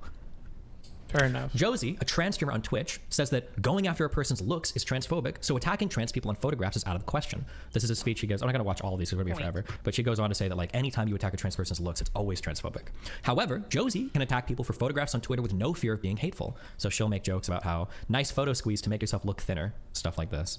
Yikes. If you've made a So remember that in the first part, we kind of set up that we're putting walls and barriers in place so that we can hurl stones from behind those walls at people, but we villainize the act of throwing stones back over that wall being this ontologically evil thing, or you can't punch up at trans people thing, that, or punch down at trans people thing, these sorts of defenses. And I think he does a good job at pointing out how a lot of the behaviors that people are criticizing here are behaviors that they themselves are engaging in, and sometimes it's even more egregious than the sorts of instances they're talking about. So they're talking about a blanket ban on everything about going after a person's looks, or a blanket thing about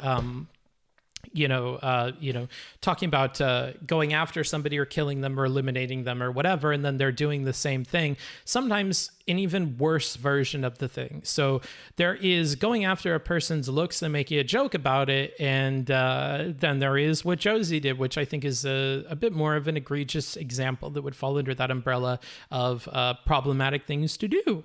And the thing that kind of sucks is, like, I don't think they're wrong in discouraging some of the things that they're discouraging.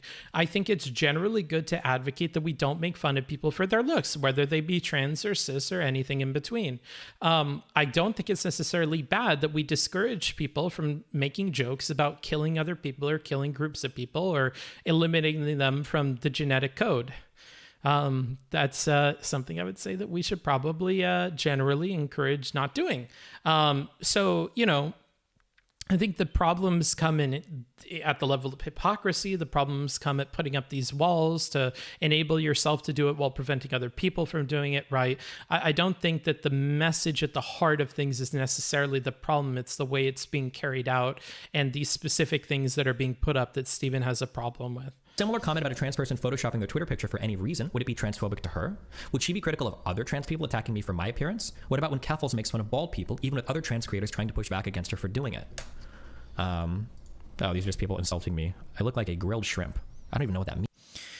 So Lucina on Twitter tweets, Destiny being reactionary about trans youth? Imagine my surprise. And Destiny said, in response to somebody who said, Jesus Christ, Twitter is a... React anti-paradise. Somebody tweeted, utterly heartless. The way you are behaving is utterly disgusting. She has stated multiple times she wants to go to school and learn. She even tried an online loophole, but the education system is failing her. I don't know what specifically this is about. She says, you're so spineless. Destiny responds, sorry, honey. The only heartless fucks are losers like you who manufacture more losers. Infinite validation is not kindness, and it doesn't make you a good person. It makes you an uncaring, spineless fuck who'd rather circle jerk on social media than actually help people succeed.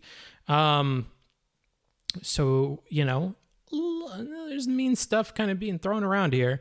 Response to this include, remember when you got blocked by him for saying his form was trash? I assume they mean the form of, you know, when he's working out at the time.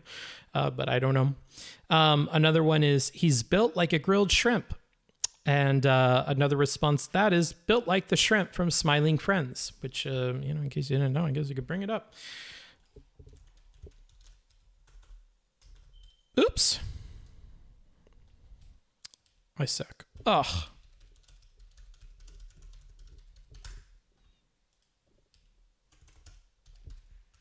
Right, it's that one person in particular.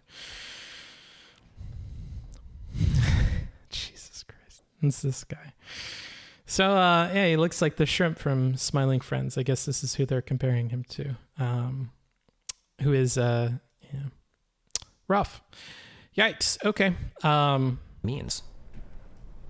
This was somebody that was going off on Keffels for apparently making jokes about bald people, and Keffels said she was never going to apologize. I don't want to apologize because it's a sign of weakness when people will watch this like a hawk. This is about the girl who got taken by the police for truancy because her life aspirations were being a Minecraft live streamer. Hold on, let's not be too crazy in our recollection of this. This is why I didn't do this. So I agree. You had me in the first half. This is about the girl who got taken by the police for truancy. She didn't want to go to school for a variety of reasons that I think stem from bullying or discomfort that she experienced being trans. And yeah, she had aspirations to be a Minecraft live streamer, but they didn't arrest her because of her aspirations of being a Minecraft streamer. It was for the truancy. So let's try to be chill. Hawk. I notice when it comes to insults of appearance, it's something that I'll see show up pretty frequently. And also, don't say crazy shit like you can just let children not go to school and play Minecraft all day. I'm of the personal opinion, you may frankly disagree with me, that if you want to do homeschooling, if you want to do online schooling, that should be an option for kids. And I don't think like we should be advocating against that. I think if parents want to homeschool their kids, that should be within their rights to do so. If because of bullying or some other reason a kid wants to do online stuff, that should be something that's available to them. And maybe it's just my personal experience. So for instance, if you're in a military family, online school might be something good for you because you're traveling around a lot. If you're a young adult with a career, so for instance, maybe you are a live streamer, maybe you are a child actor, in those kinds of cases, these kids are often engaging in some kind of online schooling to make sure that they're doing school while they're doing these other things. Beyond that, if you experience a lot of bullying in school or for health reasons it's difficult for you to attend school, you should have the ability to engage in online school. And it's not talking about kids not being able or being able to not go to school. It's about this alternative. And I want that to be kind of part of our focus here. I don't know about this specific situation, but I will say that, like, let's be careful in our characterization of these things and what we say, because we could find ourselves in a position where we say something we don't really mean. A lot of my Twitter DMs or Twitter mentions are on other social media, but if you ever attack a trans person on anything having to do with their looks, you're instantly called transphobic. A good example of them being able to attack you infinitely on a subject that you can't touch them on. Cathals, a popular trans Twitter user, tweets to Sansa and claims that calling her subhuman is essentially a statement that he hates trans people. Yet Cathals has no problem saying other people are not human, referring to others attacking her and her friend on Twitter. You cannot seriously be calling me subhuman while also trying to say you don't hate trans people. So I guess calling a trans person subhuman makes you... Sansel says, also, the subhuman pieces of shit will literally call criticizing someone a hate raid to try and get that person deplatformed. Maybe it's time to actually treat people left of Soc Dem like the alt-right. Okay. And then Keffels responds, you cannot seriously be calling me subhuman while also trying to say you don't hate trans people. I mean... So again, if there's a lesson I can bring out of all of this that I would hope that we could all agree with, maybe we shouldn't be calling each other subhuman, right? It's advice that would have avoided this situation from ever happening. It's advice that can avoid you being considered transphobic. It's advice that can avoid you being considered anything. Like if somebody was Jewish, the way they might read you calling them subhuman is going to be different, and you may not have even been aware of that fact or of the connection between those two things that the person would put together in their head. Subhuman is a very particular kind of insult, and maybe that's one that we should try to move away from a little bit, but I think there's a lot of Twitch streamers on the platform that use subhuman quite a bit, and then it carries on to the smaller streamers like Sansol. And I think that we should encourage at all levels that we probably don't use the insult subhuman. It's not really something that I use here. So makes you transphobic. Arguing about other people, messing with her and a friend. So we don't argue with them. They aren't trying to learn a lesson. They want to hurt both of us. They are not human. You'll see this like back and forth a lot. Gwen, a popular trans... So they're calling you subhuman. You have a problem with that. Maybe calling them not human is not a good response to that. Yeah. Twitter user, casually making thinly veiled death threats to conservatives is okay because they are conservatives. She's also made comments that people who are friends of mine are ontologically evil. Destiny sycophants are ontologically evil. It's okay to help conservative politics. Also, in case any of us don't know, I'm just going to put it up. A sycophant is a person who acts obsequiously, which I don't even fucking know, bro. Why you got to give me a complicated word and definition? Obedient or attentive to an excessive or servile degree. So people who act that way towards someone important in order to gain advantage. So kind of kissing the ass of somebody in a very servile way. Whoops, I don't want that one open. Politicians figure out if there's an afterlife. So if we try to read this again, Destiny servants who act in a very servile way to gain favor with the person are ontologically evil. Evil. It's okay to help conservative politicians figure out if there's an afterlife. Jesus Christ. Okay. Keffels complains that people hate her and make things up about her with no proof. We are going to watch some of these. What? Oh yeah, I already saw this. And it's like there's no evidence of this. Like once again, I have a video debunking all this on my YouTube. Like it's just like people making shit up about me because people don't like me. So you don't really need proof. If people really don't like you, proof isn't something people give a shit about. No idea what it is that she's referring to, but okay.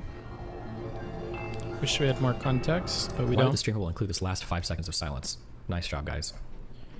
Then a couple hours later, in the same stream, speaks about how I want the trans genocide to succeed, ironically, with no proof. Jesus. I mean, and yeah, look, and it's probably gonna get clipped. It's probably gonna get The only reason Destiny hates me is because deep down he fucking hates the trans community and he hopes that the people who want to commit genocide against us are successful. He sees me as an effective advocate and that's why he needs to paint me with the worst possible brush ever. Jesus Christ. Gayest Fesh, an active community member of Demon Mama and Vaush, calls for mass brigading and reporting of Sunsel solely because of who he's friends with. I support everyone reporting any of Sansel's tweets that would get this defender a fascist ban. I don't care how tenuous the link is. He befriends so many fascists, he should never earn another fucking cent from Twitch. Jesus Christ. This dude is an insane guy from Demon Mama and Vaush's community. He's very much on Twitter all the time. No comment. After Keffels accuses Chud Logic of being a pedophile with no evidence. And Chud Logic. Thanks. It's been a pleasure. Great to talk to you all as always. All the best. Chud Logic on all good social media platforms. If you like racism... Pretty sure that guy is like a pedophile. Okay. But like, CTV, how big is actually, that? I gotta correct Chud. He's not. Do we fucking Chud see the Logic on whole Twitter, this thing fucking here? asshole. He's a rash. So my understanding is that she was corrected by a chatter really quick and then very quickly walked this back. Now, a hell of a statement to give out, even if you have to walk it back after. I also do believe that the context of this is it's at the end of an 8-hour stream. So if you're a fellow streamer or somebody sympathetic to streamers, maybe that's a bit of context that would mean something to you. I know it does to me. This isn't to like defend Keffels or defend the statement or say that we should be able to do those things. I don't think that we should. I think they're not good to do. And it's definitely a mistake. But I want to include that because I don't know if any of that context is going to be present in what we just watched. But let's continue. Nope. Her mod, Okay. Hunter Lion, doxed Chud on Twitter by posting a picture of his face while also calling him a groomer. This is a mod of her. I don't know if I should show a picture of his face. I think it's like kind of censored, but he posts a picture of his face and says, "A Twitch politics favorite." Which is interesting because Chud's Indian. So I don't know about this, but okay. Chasing groomer was there in a response to what Keffels tweeted. That same Keffels mod has called me slurs in the past multiple times. I actually also low-key think that Steven clicking that link probably should not have been done. This isn't meant to be some major criticism of Steven or anything like that, but while we're in the habit of making minor criticisms, I think that we probably shouldn't have clicked that and shown it on stream. I think the percentage of people that would actually go to this document and click that and view it if he had not done that is going to be way, way, way less than him doing it on stream and then showing it to everybody. But just my 2 cents on that. Times, even after being blocked. Any other combination of people and slurs, especially done after a block, would absolutely be considered targeted harassment and hate speech.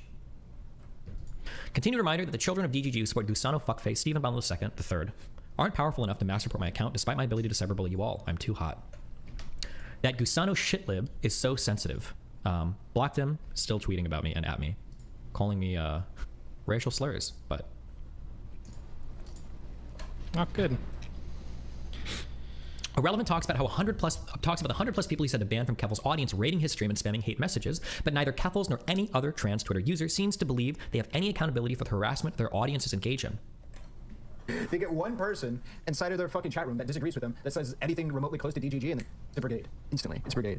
Like, they're like, the amount of people that I've had to ban, and they won't ever show you any of the people that they banned, they won't show you any of that shit, right? I could show you, after talking about Keffels, how many people that I had to ban, well, more specifically, RTBA had to ban for me. It was a fair number of people. I don't know exactly how many. It looks like it's probably easily 100. 100, it was a bot. Like 100 fucking accounts that came in here spamming some stupid shit. Was it a coincidence it came after I talked about Keffels? It is righteous and good when Keffels and friends take away the income of a perceived adversary. Hey, Steven, I just took away your primary source of income. Please leave me alone. Stop bullying trans people for content. Hi at Twitter. Destiny, I believe, has said before that he doesn't really care if people say something like so-and-so is a pedo and then walk it back minutes later because the damage is kind of done regardless. To be clear, I think Keffels walks it back in a minute.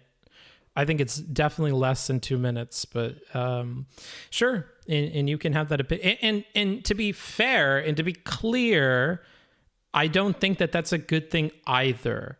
I wouldn't say I don't care if they walk it back. I think that is an important component because I would like to think the average person would feel differently about a situation in which the person walked it back and a situation in which they kept going with it. I would like to think there's a difference there in the majority of people's minds. Although I may be in the minority. You know, you guys may think differently. I could pass the question off to you. Do you feel like there's a difference in your mind, any at all, between somebody just claiming somebody's a pedophile and then not walking it back versus somebody who walks it back within 2 minutes?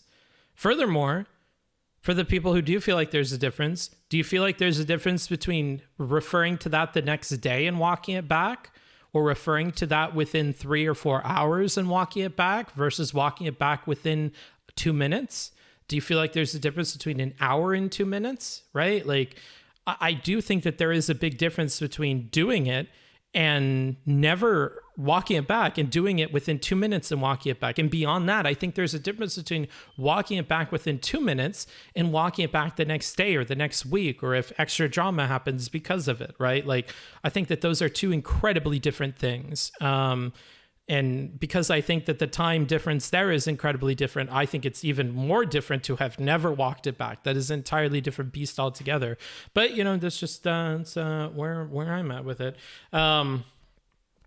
You know, so I don't mean to like defend Keffels here or whatever. I just like, you know, this isn't some larger defense of her character or something. It's just like in this particular instance, like, I don't know, bro. Yeah. Twitter support. This is at OmniDestiny using the account at the OmniLiberal to ban evade. Can my followers please boost this so Twitter support sees it? I will continue tagging Twitter support. I'm not responding to Destiny's recent subtweets about me. He picked a fight with me. He got banned. I won. I'm going back covering anti-trans legislation on stream tomorrow. But if their platforms get reported, it's a tragedy. Oh God, it's a Internet Archive link.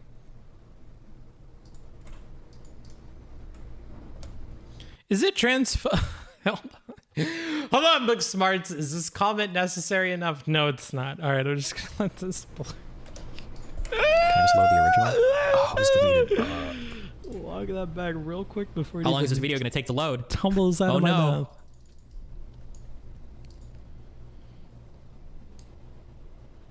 Wayback Machine Twitter video links never work? No shot. Rough. This is such a good... He figures it out. Ignore... Don't say it, book. Don't do it, book. Close call. I just wanted to say... Oh, I'm going to say it. I'm going to say it. Fuck you guys. For some reason, every time I watch Keffels, there's something about, like, her face, the way she disagrees with people, the way she dismisses criticism, that really reminds me of Mike from PA. Like, if Mike from PA had like a sister that was on Twitch, I feel like she's like the spiritual successor in a lot of ways to Mike. And so, like, every time I see Keffels clips and stuff, for some reason, she reminds me like a ton of Mike. Like, she kind of a little bit like reminds me of Mike, and then the way that she acts is a lot like Mike from PA. And I don't mean this in any kind of transphobic way, but I worry it could come off that way. But I don't know. She just reminds me a lot of Mike in a lot of ways. The reason why I wanted to bring it up was because I wanted to ask, does anybody else get that vibe or not really? Like, as an example, people still do this today, call Destiny a rapist, largely repeating misspeaks that have been walked back, but people repeat it anyway. It's still a bad thing. It's still a bad thing, you know? I feel like if we don't include context of walking it back, for me, that would make a big difference. If I hadn't watched anything regarding that Keffels clip and I only watched Steven's stream, I would not have seen her walk it back. And for me, that makes a difference in how I interpret it. That's why it kind of bothered me that we don't play that out all the way. I don't get that vibe, but I gotcha. I see it, but understand why you didn't want to say it. Yeah. I agree. Hearing she was a multi-year subscriber of Mike made a lot of sense. Oh, I have no idea about that. Yeah, pale white. That's not about her being white. Call, guys.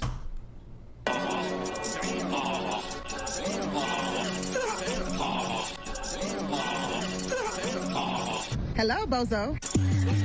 No, wait, does it actually have her talking about it? You're ruining my presentation. It was the main way that I advertise my stream. So it's going to like affect my livelihood, getting permanently banned on Twitter. Okay, I wish I had the better one that is just her crying about it, but I guess you get the idea. Instead of the dumb... Although, you know, obviously she's going to feel different about it if it's for her and she thinks she's doing good stuff and she thinks you're transphobic and an asshole. Like, there's that as well, but... Fucking meme video one. But you get the point. I made this meme with music. Good job, Tick Brady. Dumb fuck. Oh, but this person made it better. Why do we need to watch this a million times? Using our understanding of how we can use oppressive categories to aggressively attack others, it's possible that we could take an intersectional understanding of these classes and use more oppressed classes to attack other traditionally oppressed classes, even if we don't belong to either oppressed class. Remember, we only need to show that the person is doing harm to or attacking some class beneath them to prove the evilness of the actor, giving us the ability to attack them carte blanche. So if we can prove that a gay or a black person is attacking someone of a lower financial class, for instance, we may be able to directly attack their gayness or their blackness. Wait, hold on. Somebody link the other video? No, I don't want to watch it. I knew he went back and watched it again. Okay, so I don't care. I don't care. It's a flamenco video. Right. This is it. I don't care. We already watched it. Going to like. He was just like, how do you not see the irony at least a little bit? No? But I guess. Booksmarts, as utilitarian, isn't Destiny being intentionally obtuse by saying certain actions are inherently bad when the outcomes vary differently depending on the group doing it? I don't know, bro. No comment. Hey, no comment from me, bro. I don't know. That's not even meant to be like in a facetious, like, yeah, I agree. I don't know. The moment you put utilitarian in there, my British voice turned on and I stopped caring about it too much, because I just don't care about any of that shit, the hypocrisy stuff and philosophy and blah blah blah blah blah. If we can prove that a gay or a black person is attacking someone of a lower financial class, for instance, we may be able to directly attack their gayness or blackness on those grounds. One, when Lauren Southern had a discussion with some trans people on stream, a moderator, Poseidist John of both Vaush and Demon Mama, took it upon himself to begin doxing those trans people. What the fuck does that mean? I don't know if you guys do this. I know I do. Oh, there is something about that. I always Google shit when I have no idea what the fuck the word means. I feel like some people are too afraid to, but I figure I'll do it because there's probably somebody in here who doesn't know. A fourth intentional Posadist is a Troiskiist international. What the fuck does that even mean? Posadism attempts to introduce elements of UFOlogy into Marxist thought, arguing that only communism can allow the development of interplanetary travel. They concluded that visiting aliens from other planets must live in a highly advanced communist societies and are bound to help Earth-based communists with bringing about the world revolution. Wow, that's kind of crazy, but sort of cool. Okay, I'm kind of happy we Googled that. It's a very interesting thing. People. You can be seen typing in the video here. These are logs from the chat talking about one of the trans people is talking to Lauren Southern. She lives in Maryland, was born in Tennessee. We know where she works. Speak up so we can get your docs. And then this is showing him moderating, like, I think Demon Mama and Vaush's community. This is Stryker, resident DGG, transphobe, tweeting about how it's kind of fucked up. I don't think Demon Mama or anybody ever responded or did anything about any of this. Still unacceptable. It's a lot better than what it was before. Yeah, okay, so your what opinion would you have that a lot of people in your community... You can see, gayest fesh, or gay fesh, that our friend is in here as well. But speak up so we can get your docs. You can see that he's saying this. Oh, I should have included this. Fuck, this is pissing me off. I'm sorry.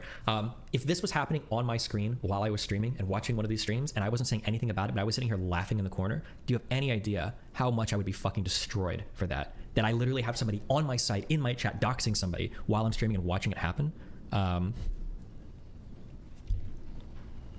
But yeah, regardless, you know. Keffels and Vaush justified death threats being sent to Miss Blair White, with Keffels explaining why the death threats that she gets are wrong, but the death threats that Miss Blair White gets are righteous. Oh no. I also get weekly death threats, Blair White. The difference is that I get them because people want to stop me from helping our community, and you get them because your presence in this world encourages young trans people to hate themselves and want to take their own lives. What? How does he explain this here? They justify death threats being sent to Miss Blair White, with Keffels explaining why death threats she gets are wrong, but death threats... I don't... Yeah, but there's stuff in here that isn't in the tweet. Like, maybe I'm being nitpicky. I am being nitpicky. I'm just going to bite that one. I don't think... Whatever. It's not worth it. Booksmart's Lego. When Vaush was attacking J.K. Rowling, he made sexist remarks about both her and other women, criticizing him for said remarks, defending the sexism and claiming he'd do it again, going as far as to say that it was morally necessary because she was attacking trans people. One of his videos was titled "The Moral Necessity of Being Sexist to J.K. Rowling and Why I Do It Again." There were the tweets that went ultra viral. women be quieter and start apologizing challenge. Articles that were written about it. And then when other women criticized him for it, he kind of flew off the handle a little bit. So I'm sorry if my points have seemed childish so far, but a good chunk of Vaush's arguments being a generous word, involve picking apart my accent, my appearance, my outfit, and my persona. You know, all the things 12-year-old girls go for when they're feeling particularly bitchy. So it's difficult to be serious when I'm not given anything serious to work with. And then, because apparently he really wanted to prove my point about male feminists, he said this. She's a pick-me. No wonder she's dressed like this. She's wearing a fucking skirt with stockings. She just wants to live in Mad Men and be sexually harassed by, like, the fucking... The Office boys. Christ. Jesus Christ. Kate, like, on a bigger point here, he gets away with some shit that I'm blown away by, you know? Like, I don't mean to shit on you. Baby, I love you, okay? But it kind of reminds me of Too Mad. Sometimes Too Mad will say some shit where I'm just like, how do you get away with that? How did people just let you do this? Like, he's got a Too Mad thing going on. Like, he's allowed to say some shit that's just gnarly. And at least Too Mad has a thing for being funny. So, like, I get it. But, like, a huge part of his channel is being feminist and all this other shit, but he can say stuff like that and people just don't care. Like, that's even worse than the tweet that he tweeted, right? Like, I don't know, bruh. Like, there's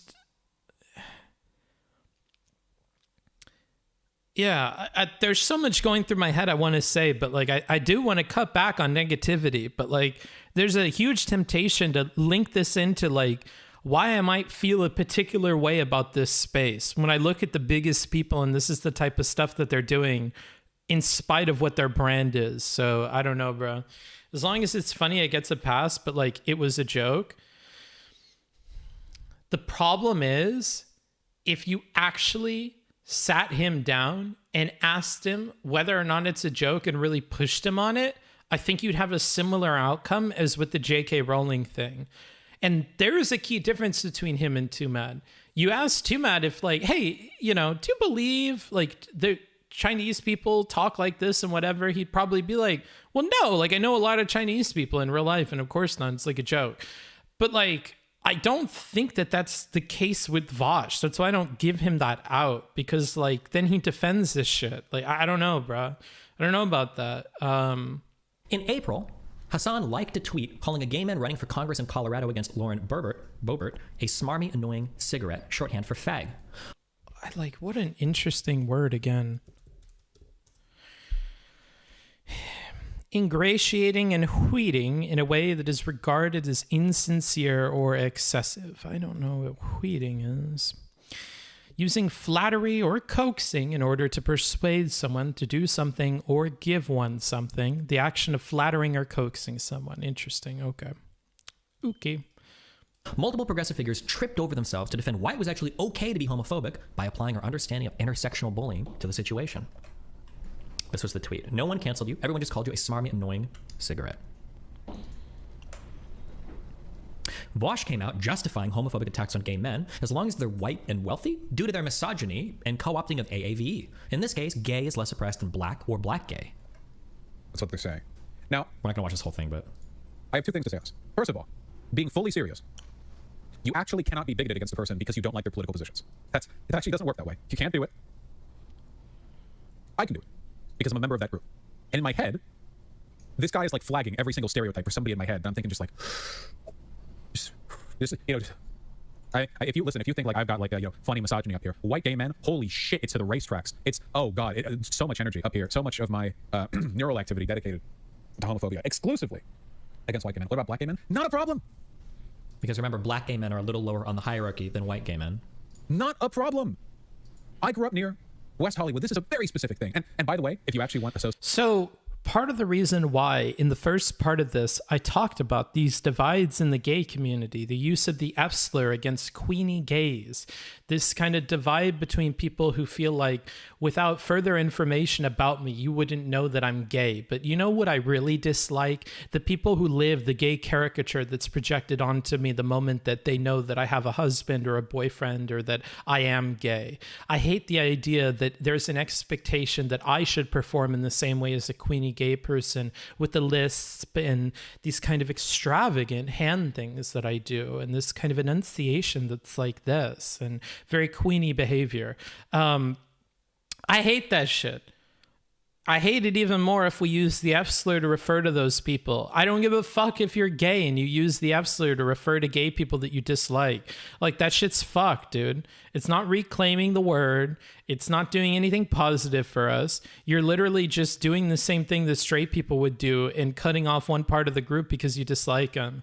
It's also part of why, like, I personally think you have to be careful on the trans side of things with making fun of like neo-pronoun people or non-binary people. You want to be careful. If you want to distinguish your experience in life from those folks, I think that's totally fine. You have your own unique experience. You probably relate to people more who fit with how you think trans people are or what the life is than somebody who's non-binary or whatever. But the moment that you start like making fun of their existence or making fun of who they are or something, you've kind of like lost the plot in my mind, and you need to like take a step back because you're kind of losing the plot of what the whole point of all of this is. And this is just completely cringe for me. And living in LA, there are a lot of people who are like this, gay and not gay alike. And I've been in numerous very uncomfortable situations where I've pointed it out and been the party pooper because I didn't let, some other gay person get away with this shit, I'll bite that bullet because it's annoying to me if nobody says anything and they just let it happen.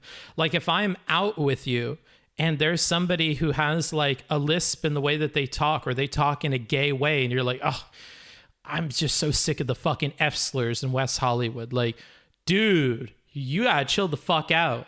I don't care if you're gay. That's not chill. Don't do that around me. You do that around me, I'm not going to be friends with you. I'm not going to walk around the town with a fucking bigot, dude. I'm not cool with that. I don't care if you're joking about it. I don't care about any of that shit, bro, because at the heart of it, you have some discrimination against these other people. And a lot of the time, this can also be a kind of internalized homophobia because you were called an F slur in school and you don't feel like you are what that other person is or whatever. Then you feel like it's okay to pass that on to those people because now you feel like you fit in and you're out and whatever. And now you can act this way to people who you dislike. Like, it's not chill, and it's understandable at different levels because of like how the person came into being in the position where they hold those opinions or they behave in that way. And I can empathize with that, but it doesn't make it okay that you're doing it. And I'll point it out every fucking time it happens because it's not chill with me. Sociological explanation. My best guess for it is that white gay men have a particularly callous and ignorant approach towards appropriating AAVE and like black queer culture in general. Popular progressive Twitter account at Vanilla Opinions came out defending Hassan's tweet as a rare win, claiming that the tweet was funny. They wanted to condemn me in the same Twitter thread where I was accused of calling trans people trannies. This has never, ever happened.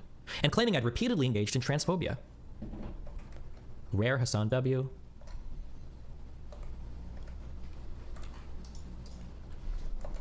Wait, hello?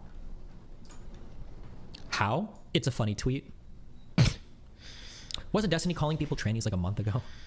People dislike Destiny because he's repeatedly engaged in transphobia. After being called out for the blatant hypocrisy, they became triggered, told all mutual fans to stop following, and claimed my fan base was one of the worst on Twitter.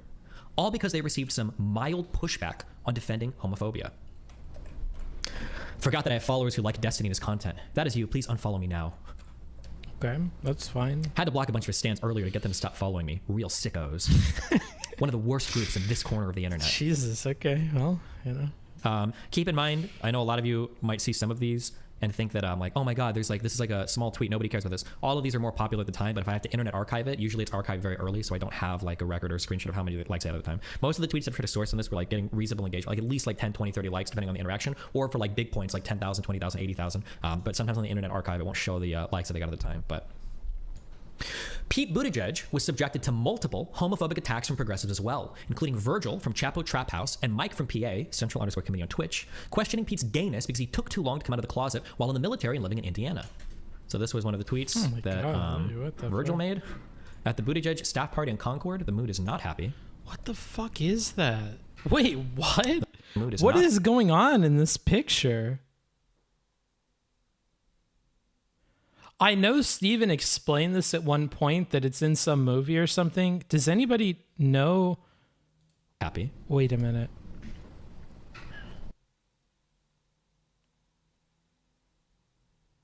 If Steven did it, it's okay. Hold on. I thought I had seen a wiener in that picture, but maybe this not. Is a video from. Keep banding up in the box somehow. Mike from PA is live and said this about your messages. Oh boy. Hold on. He sent me two things that he wanted to talk about. The first is like conspiracies, which I'm not really sure. It was a movie where a character is getting sexually assaulted. Okay. What he's talking about as far as this channel. I do believe, I mean, I can easily defend the position that the DNC is implacably opposed to Bernie, and the timing of things has been at least interesting enough to comment on. And the other thing is like about Pete being ashamed that he's gay, something I said last night, which is obviously true because he remained in the closet until 2015, which is an unbelievable thing for a political figure to remain in the closet. A military guy from. No one cares, Destiny. Wait, he was supported. What was this statement? Was true because he remained in the closet until 2015, which is an unbelievable thing for a political figure to remain in the closet. A military guy from. No one cares, Destiny. He was supported by internet communist Kira Chats, who if I pause for every fucking thing and go on some long spiel, this is gonna take 10.5 years, so I'm just not going to. From Bad Bunny to escape the deluge of homophobic, transphobic, ableist, and racist comments she'd made on our Discord server, as well as racist and homophobic comments made on stream and to a moderator.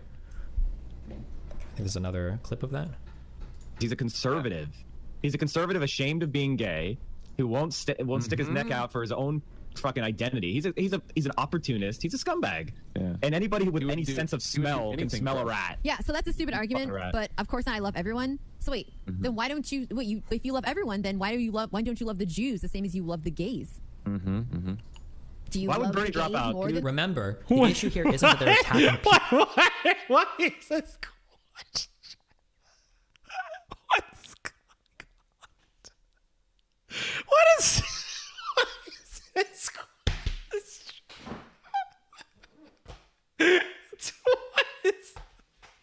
Your skin looks nice today, Bookie. It's all the oil from my sweat.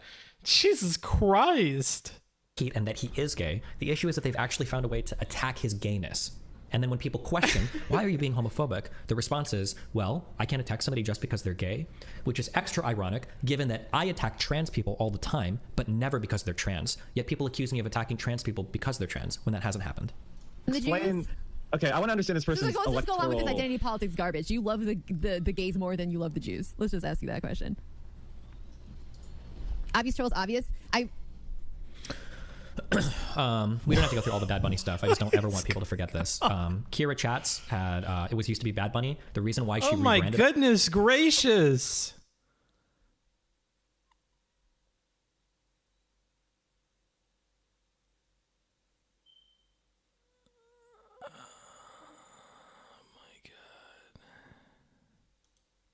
That I think was to get away from a lot of this. This is 14 pages of using the term faggot. 14 pages down here.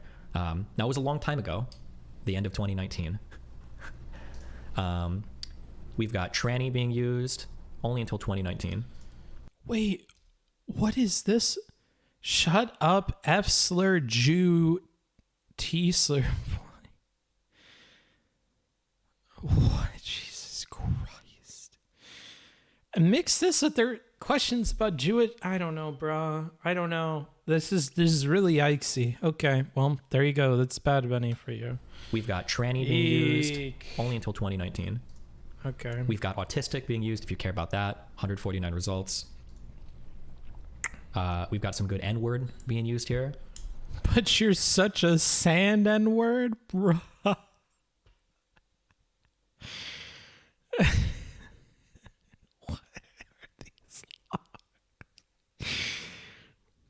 Jesus Christ. Okay. But yeah.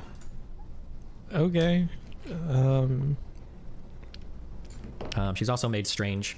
I, for one, would never be involved with a guy who's bisexual. I couldn't do it.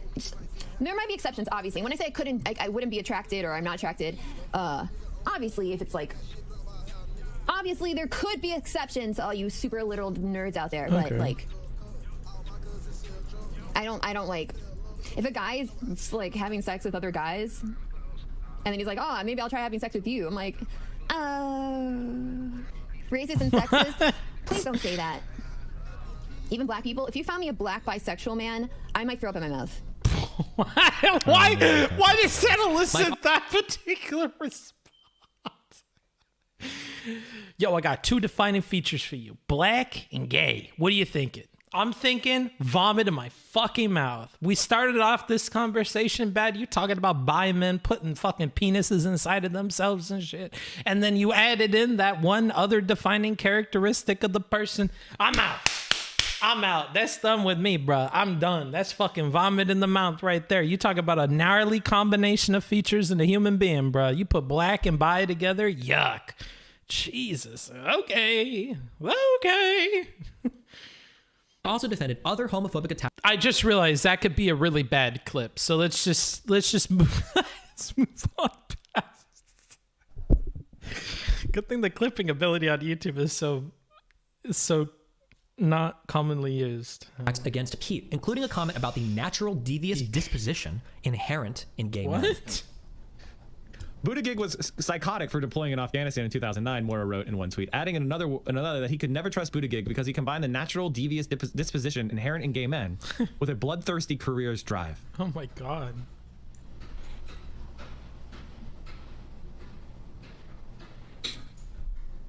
Okay, this one's a little bit funny. How? This one's funny. This one's actually really funny. There's nothing wrong with this one. A gay man can say a joke like this. Give me a fucking break. Here's Hassan defending the same tweet. Could never. Why does Booksmarts care about like inter-community discrimination and shit? Why does he give a fuck? It's because there's stuff like that, and then you have people outside of that community acting like this guy does. Like, it's the whole path forward that starts from the moment of accepting that kind of like bigotry inside of your own community. That's why I'm advocating for what I'm advocating for the trans community. It's why, like, you know, I don't know, bro, because it's just like we're seeing like several steps down the line with takes like that from Mike, dude. I trust Buttigieg because he combines the natural devious disposition inherent in gay men with a bloodthirsty careerist drive. Oh, Jesus Christ. And question, along with another progressive streamer, Lucid Fox, why any gay man in Indiana would struggle with being gay.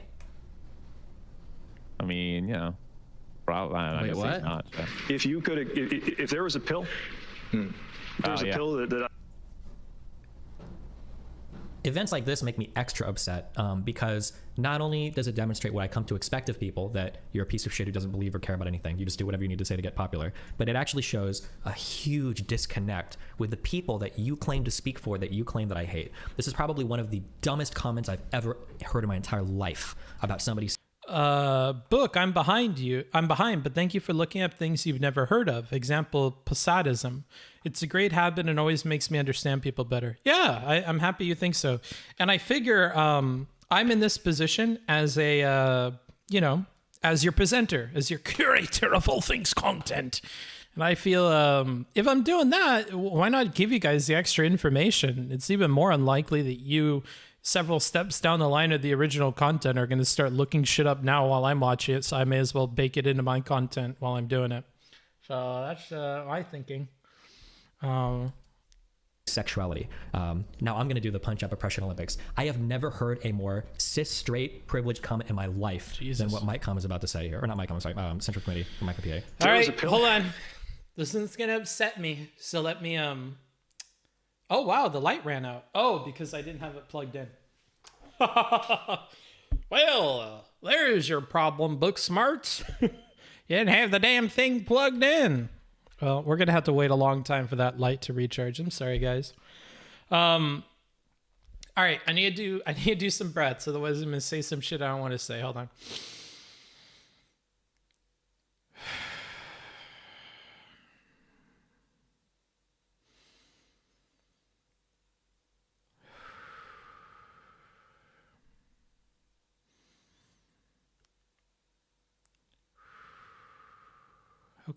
Okay. Yeah, that's why you're like one of like 2 or 3 strangers I'll watch. Well, I'm happy you think that. And I'm also sorry that you can't unsee/unhear the Keffels connection now, but yeah, I don't know. If there was a pill that I could take and not be gay anymore, I would have jumped on it. Eesh. We talked about this morning. This is Of course you would. Yeah. And the thing is, there are people in his mentions that defend it. They're like, well, this is about him struggling with the sexual... In other clips, his audience seems more divided on his reactions to things, like the Twitter posts that we saw before. But in this, they're all like, what the fuck and stuff, which makes me think, I kind of wish I could bring on another like non-hetero person to talk about this, because maybe I just don't understand. Like maybe some of these people are gay and they feel a particular way about this, and I would like be curious with like dissecting that with them. Shout out to you guys. We're gonna try to do a Discord community event the next time, like in the next like week or two, and when we do, if you felt negatively about this Pete Buttigieg comment, I would actually be interested in talking with you.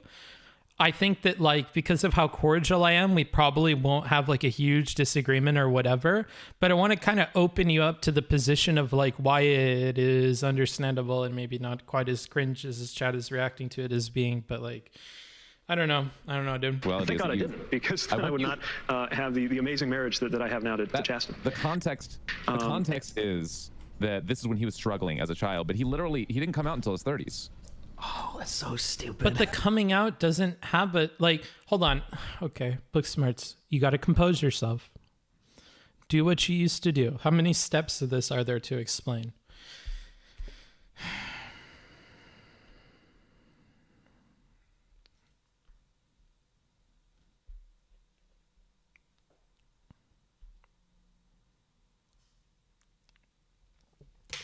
Okay. So, as Lucid Fox has elucidated for us, this was in reference to a time in his life before he had come out, when he was very young. When you come out, you can adopt the general principles or whatever of pride. And even before that, you could. But if you're out, especially if you're in a relationship, you can be more proud of what you're doing, more outward about it. Like, yeah, I'm gay, or I like dudes. I'm dating one, or in this case, I'm married to one. He's a fantastic individual. Knowing what I know now, I wouldn't change that and whatever. Back then, before I was out, before I had worked through these feelings that I had, before I had come to terms with who I am as a person, I would have taken that pill. The Pete Buttigieg that had existed at the time, where he felt really strongly about that statement, like he would have taken that pill, is a different Pete Buttigieg than after he's out, after he's married, whatever. And that's something he's making clear in the statement, right? And that Lucid Fox understands. So the Pete Buttigieg, before he's out, before he's come to terms with these feelings, when he sees discrimination against these people, when he's too afraid to be out for one reason or another, the Pete Buttigieg in that situation is going to feel a lot more connected to that statement, right? So that's an important piece of like information to consider when he's making this statement as well, right? It would be weirder for different reasons if he's like, and I would still take that pill today. Cheston, I love you, but my life would be a lot easier if I wasn't gay. Like, I would still understand it, but it would be weird at a lot of levels to say that in front of your husband, you know, etc. We have a lot more compounding factors in here. This is about Pete Buttigieg before he had understood everything about himself, before he was out, before he was proud, before he was married, before he really settled into life as a gay man, and a gay man in politics, and, you know, no less. So, like, and I feel like this is hitting at a really like fundamental thing for the gay experience. And to see the way these guys react to it and tear it down. And unfortunately the chat does as well. Like saying things like absolute fucking coward. It's just like, it's really awful. You know, I just, I don't know. There's like a lot of feelings I have around that. So I feel like I might not be in the best position, like in the moment, to explain it to you guys, but I hope that I could do a little bit of that through the framing here, like to help you understand that a little bit more, to understand the difficulties Pete probably faced at a time when we weren't at where we're at today in terms of like acceptance of this stuff, in terms of where his life is at, right? Like, it's an understandable statement, I feel like, even for somebody who's out and who does pride and stuff to say, let alone somebody who is young and is figuring that shit out at a time that's very different than it is today. So, you know, I don't know. I mean, it's the whole fucking logic behind skin whitening cream, COE switching, a huge contribution to colorism that's just POC communities. How could you claim to understand any of those issues? Like, the problem is, I think this shows like a fundamental misunderstanding about gay people, not only from Mike, but I think also from Lucid and also from the chat. And here's the thing, being gay or being, you know, non-hetero doesn't save you from the misunderstanding. You could still be gay and have all those misunderstandings. It's not like a cis specific thing or something like that. You know what I mean? Like, it's not a hetero specific thing. Like, you can have this misunderstanding regardless of who you are. So it's just sad to see, because these are supposed to be the representatives and defenders of the community and stuff. And this is what they're saying. He didn't struggle with being gay because he didn't come until his 30s. He didn't struggle. Like, he wasn't struggling with like, you know, being oppressed as a child. Yeah, but here's another thing, another statement. There's so many things to say here. Like, you still feel all that, even if you're not out. Like, you still see all the discrimination that people are putting on other folks who are out, and you're afraid because you're not even out. If they knew what they knew about you, that's a fear. You know, he probably felt the same way in the military. Would people treat me differently because of the way that I am? I think that they would, because of the way that they're treating people when they think that I'm part of the in-group. And the moment that I'm not a part of the in-group, are they quiet about it? Are they loud about it? Do they just hide it from me, the prejudice that they have against these people? Am I one of the good ones? Am I merely an exception in a broader framework of bigotry? Like, being out versus not being out is not a determining factor in whether or not you feel the discrimination that's here, right? Like, it's just a failure at so many levels from these two, and the audience too, unfortunately. In college,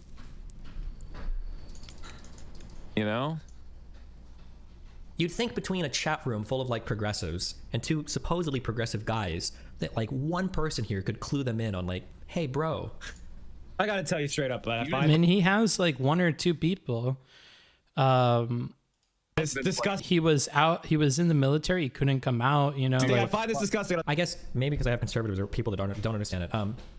Maybe if you don't understand, right? Even if you're not being open. And here's another good point from Nancy. The worst part is I feel like these people implicitly know these things, but just don't like Pete and others. I don't like him either, but what does being gay have to do with it? I don't think that they like Pete. And we were talking before about ontologically evil. I think that people want some way of justifying the way that they treat other people. And this is a good example of that. disliking his politics or what he stands for, the policies he pushes for, enables you to go harder on him than you would with somebody with the same identity in the same situation with different political ambitions. So that's definitely like a factor in here. Are they implicitly aware of this stuff? Maybe in a different situation they would be more understanding, but I don't know if that's like the full picture here. I actually don't know if they understand all that stuff because of the reasoning they're explaining when they talk about this.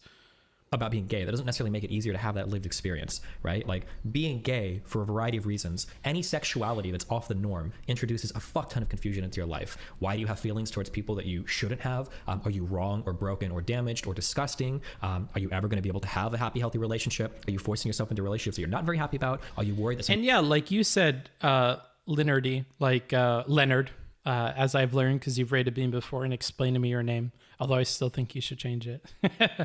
It flattens nuance in the same way you were describing with the shorthands of autistic, etc., are used on the internet to not do the work of explaining for the real meaning. Yeah.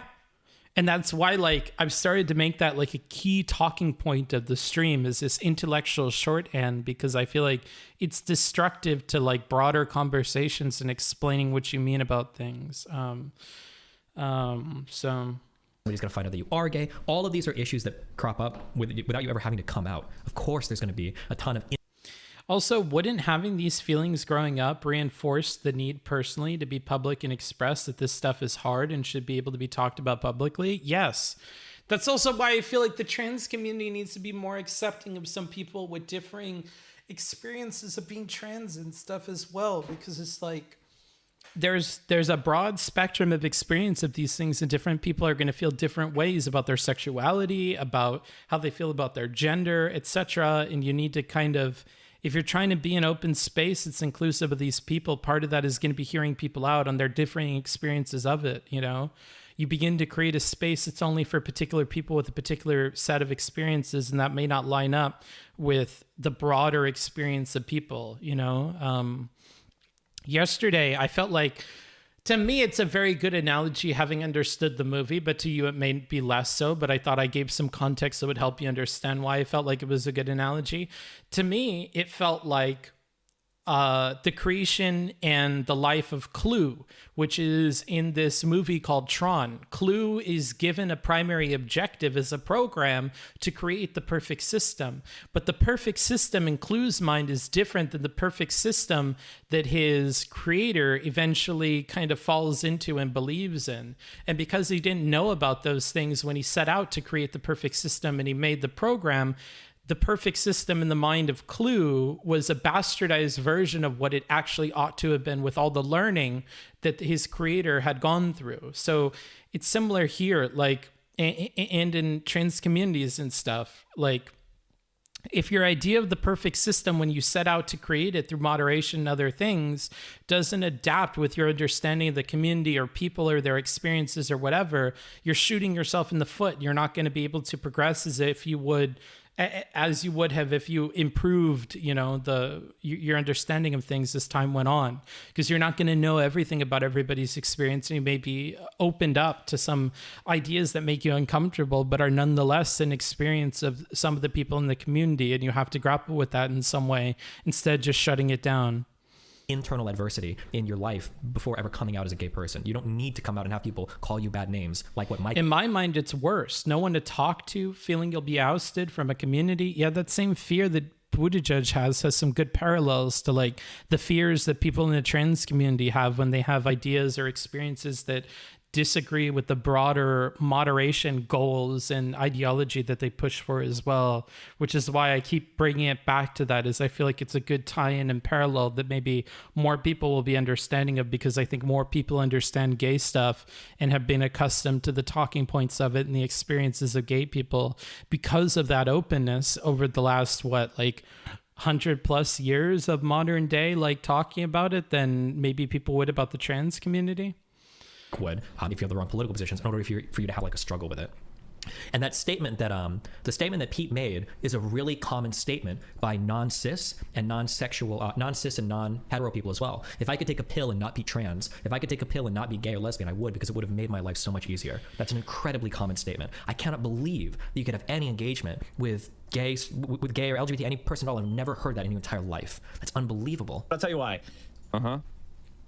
This is for... I don't know why, but I might stop watching the stream and find love. If it's that easy, I would highly encourage you to go out and do it. I still haven't found it, and if it merely meant stopping a stream to go find it, I would certainly take the opportunity. For straight people. This is for bigots. That's what he's talking to. This is this is a description of sexuality that goes back 15 years. Like, almost nobody thinks that it's a choice anymore. And But he's not saying it's a choice. He's noting the lack of a choice, that there isn't a pill made by the CIA to make people not gay anymore. Because if he would have had that choice when he was younger, he would have taken it. It's not a choice. That's inherent to the example he's giving. Oh, I hate this so much. Actually adopting kind of this homophobic trope where being gay is in any sense shameful. It can be. That's why we have Pride. It's meant to be a whole refutation of this. And that's why he makes a point about his husband, you fool. Oh, God. I can't with this shit, dude. Oh, okay, Booksmarts, come on. Calm down, bro. Calm down, bro. It happened a gazillion years ago. It's okay. Just let it go. Let it go.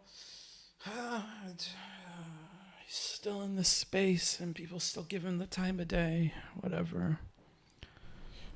If there was a pill right now that I could take to be gay, I don't care. That's the response. There's no difference to me or anyone who's got a reasonable, up-to-date view of human sexuality about being gay or queer or asexual or demi or pan or whatever the fuck. It is unbelievable. I'm gonna have to watch the rest of this, but Mike makes a questionable comparison of Irrelevant to Steve Urkel after multiple conflicts the two had on stream. In this case, blackness could be attacked because Mike perceived him to be aggressive towards those of a different financial class. Oh my god, I didn't realize All Relevant was at the DNC. Oh no. I didn't realize All Relevant was at the DNC in 96. Jesus Christ. Oh, there he is. I found him. Didn't expect you to make racist jokes. What? I was calling him a nerd. Oh, fuck. Get out of here, dude. Come on. Calling him a fucking nerd. I was calling him an Urkel. He's all uncomfortable. You saying that if you could call me an Urkel if you want. Jesus Christ. Oh, you know what you wishes he could use the other N word. You know what you did. Since I've identified, you know what since you I've did. been identified as being an ontologically evil adversary, here are attacks that I've had thrown at me. Hyena, community member and ex-girlfriend of Vaush, after denying calling me a rapist, shows up in Demon Mama's chat calling me rapestiny. Which, real quick, we have just done a stock on our own site. The only time that Vermin has ever used the word rape at all was talking about a story that happened to them. So, once again, motherfucking liar, literally making up nonsense. Wonderful, wonderful, wonderful. Just that one instance. Good, good. Just making it up. He just made it up. Once again, as always, caught in 4K. Oh, you check further. They called Destiny Rapestiny 3 days ago. Oh, no. Well, I was wrong. Okay. That's cool. Right? Surely. Surely that's the response from Demo Mama here. Fucking care.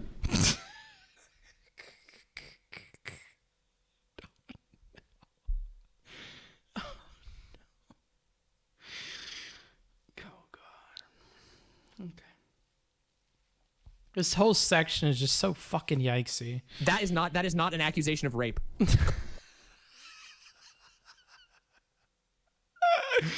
What, he called you rape smarts? I mean, come on, bro. That's not an accusation.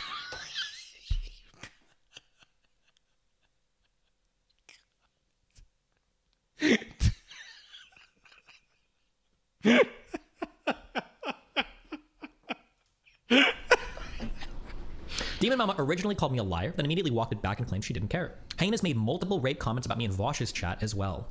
This is your brain on Rapestini content. Rapestini, not Vaush. Canvassing hardly does shit, LeMayo. Set up mutual aid. Stop sitting on daddy's lap because there's the online IRL organizing Rapestini did once. Rapestini strikes again. The only bad guy here is Rapestini. Rapestini, Keck V, Rapestini. Maddie Cakes, an online progressive streamer, made weird rape claims about me on a panel, receiving pushback from almost everyone else there besides Josie. I see that. No, but like I think that's like whenever I see Destiny get so amped about this particular situation, right, where he's like, whenever anyone mentioned something like grooming or power dynamics, that sets him off. And to me, that is the biggest fucking red flag that you could have, because I'm like, why is this specifically setting him off? I bet it's because he's trying to reverse engineer his logical way back to absolve himself of any responsibility, because I'm guessing that he's had this sort of thing. I don't know.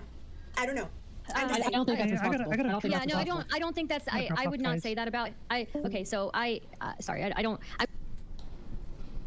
After I pushed back against the fake rape claims Maddie made against me, she would go on to fabricate DMs against her, claiming they were coming from my community. Does it count as anti-Semitism and misogyny if she is writing the fake comments to herself? What is it? From Cock TVs. This was the first thread I received. It was pretty far down my inbox because I was flooded with DMs after yesterday's stream, mostly positive notes about the panel. For all I know, it could be the same deranged person. I'm once again asking for DGG to leave me alone. Watch your back, ugly Junos, bitch. If you think shit's bad now, you have no idea the pain we will cause. Jesus. We're just getting started. Jesus Christ. Unfortunately, she did a Photoshop edit of this tweet, but she left in this dot here, which shows that there was a back and forth communication, even though she tried to make it look like she hadn't accepted the DM or talked to them at all. Maybe. After being called out on it, she just implored me to leave her the fuck alone. Leave me the fuck alone. You're basing the entire accusation on a fucking mark made when I accidentally hit markup while cropping the screenshot. Leave me the fuck alone. That accidental mark that she would have had to have made would have been a pixel perfect mark across several marks that she would have had to make to do it. Saying that the proof of Photoshop is just an accidental markup she hit on a tablet in a pixel perfect position. Further analysis further proved that she'd fabricated those messages. People were able to create the accounts that she had made, or that she'd claimed she'd gotten DMs from, showing that she edited the names of the accounts and that the account was never real. People also went and they checked the timestamps that she'd made, and based on her time zone and when she posted the tweet, the times didn't line up either. Those DMs were 100% faked. Okay.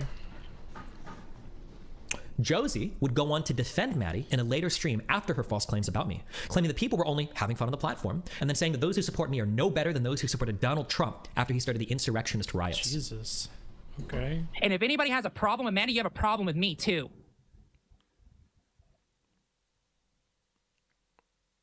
And I am willing to talk to those giant platforms about this shit because they're afraid to challenge it.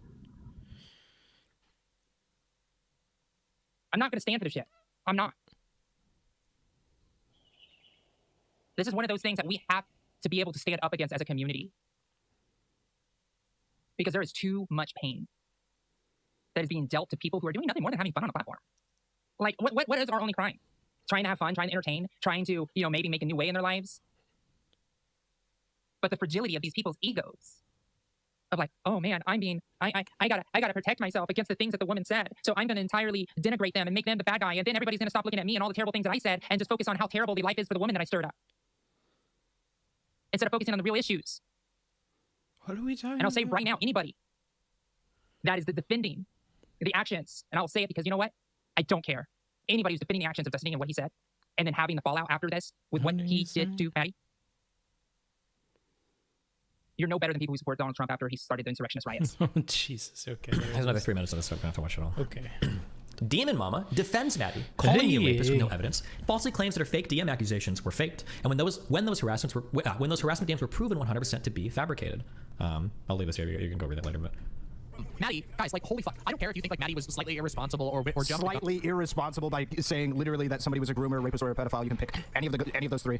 Or whatever. I don't fucking care. Like, the amount of harassment I've seen thrown at Maddie, and the fact that like the predominant narrative is that Maddie just made up everything. Come on, that's fucking stupid.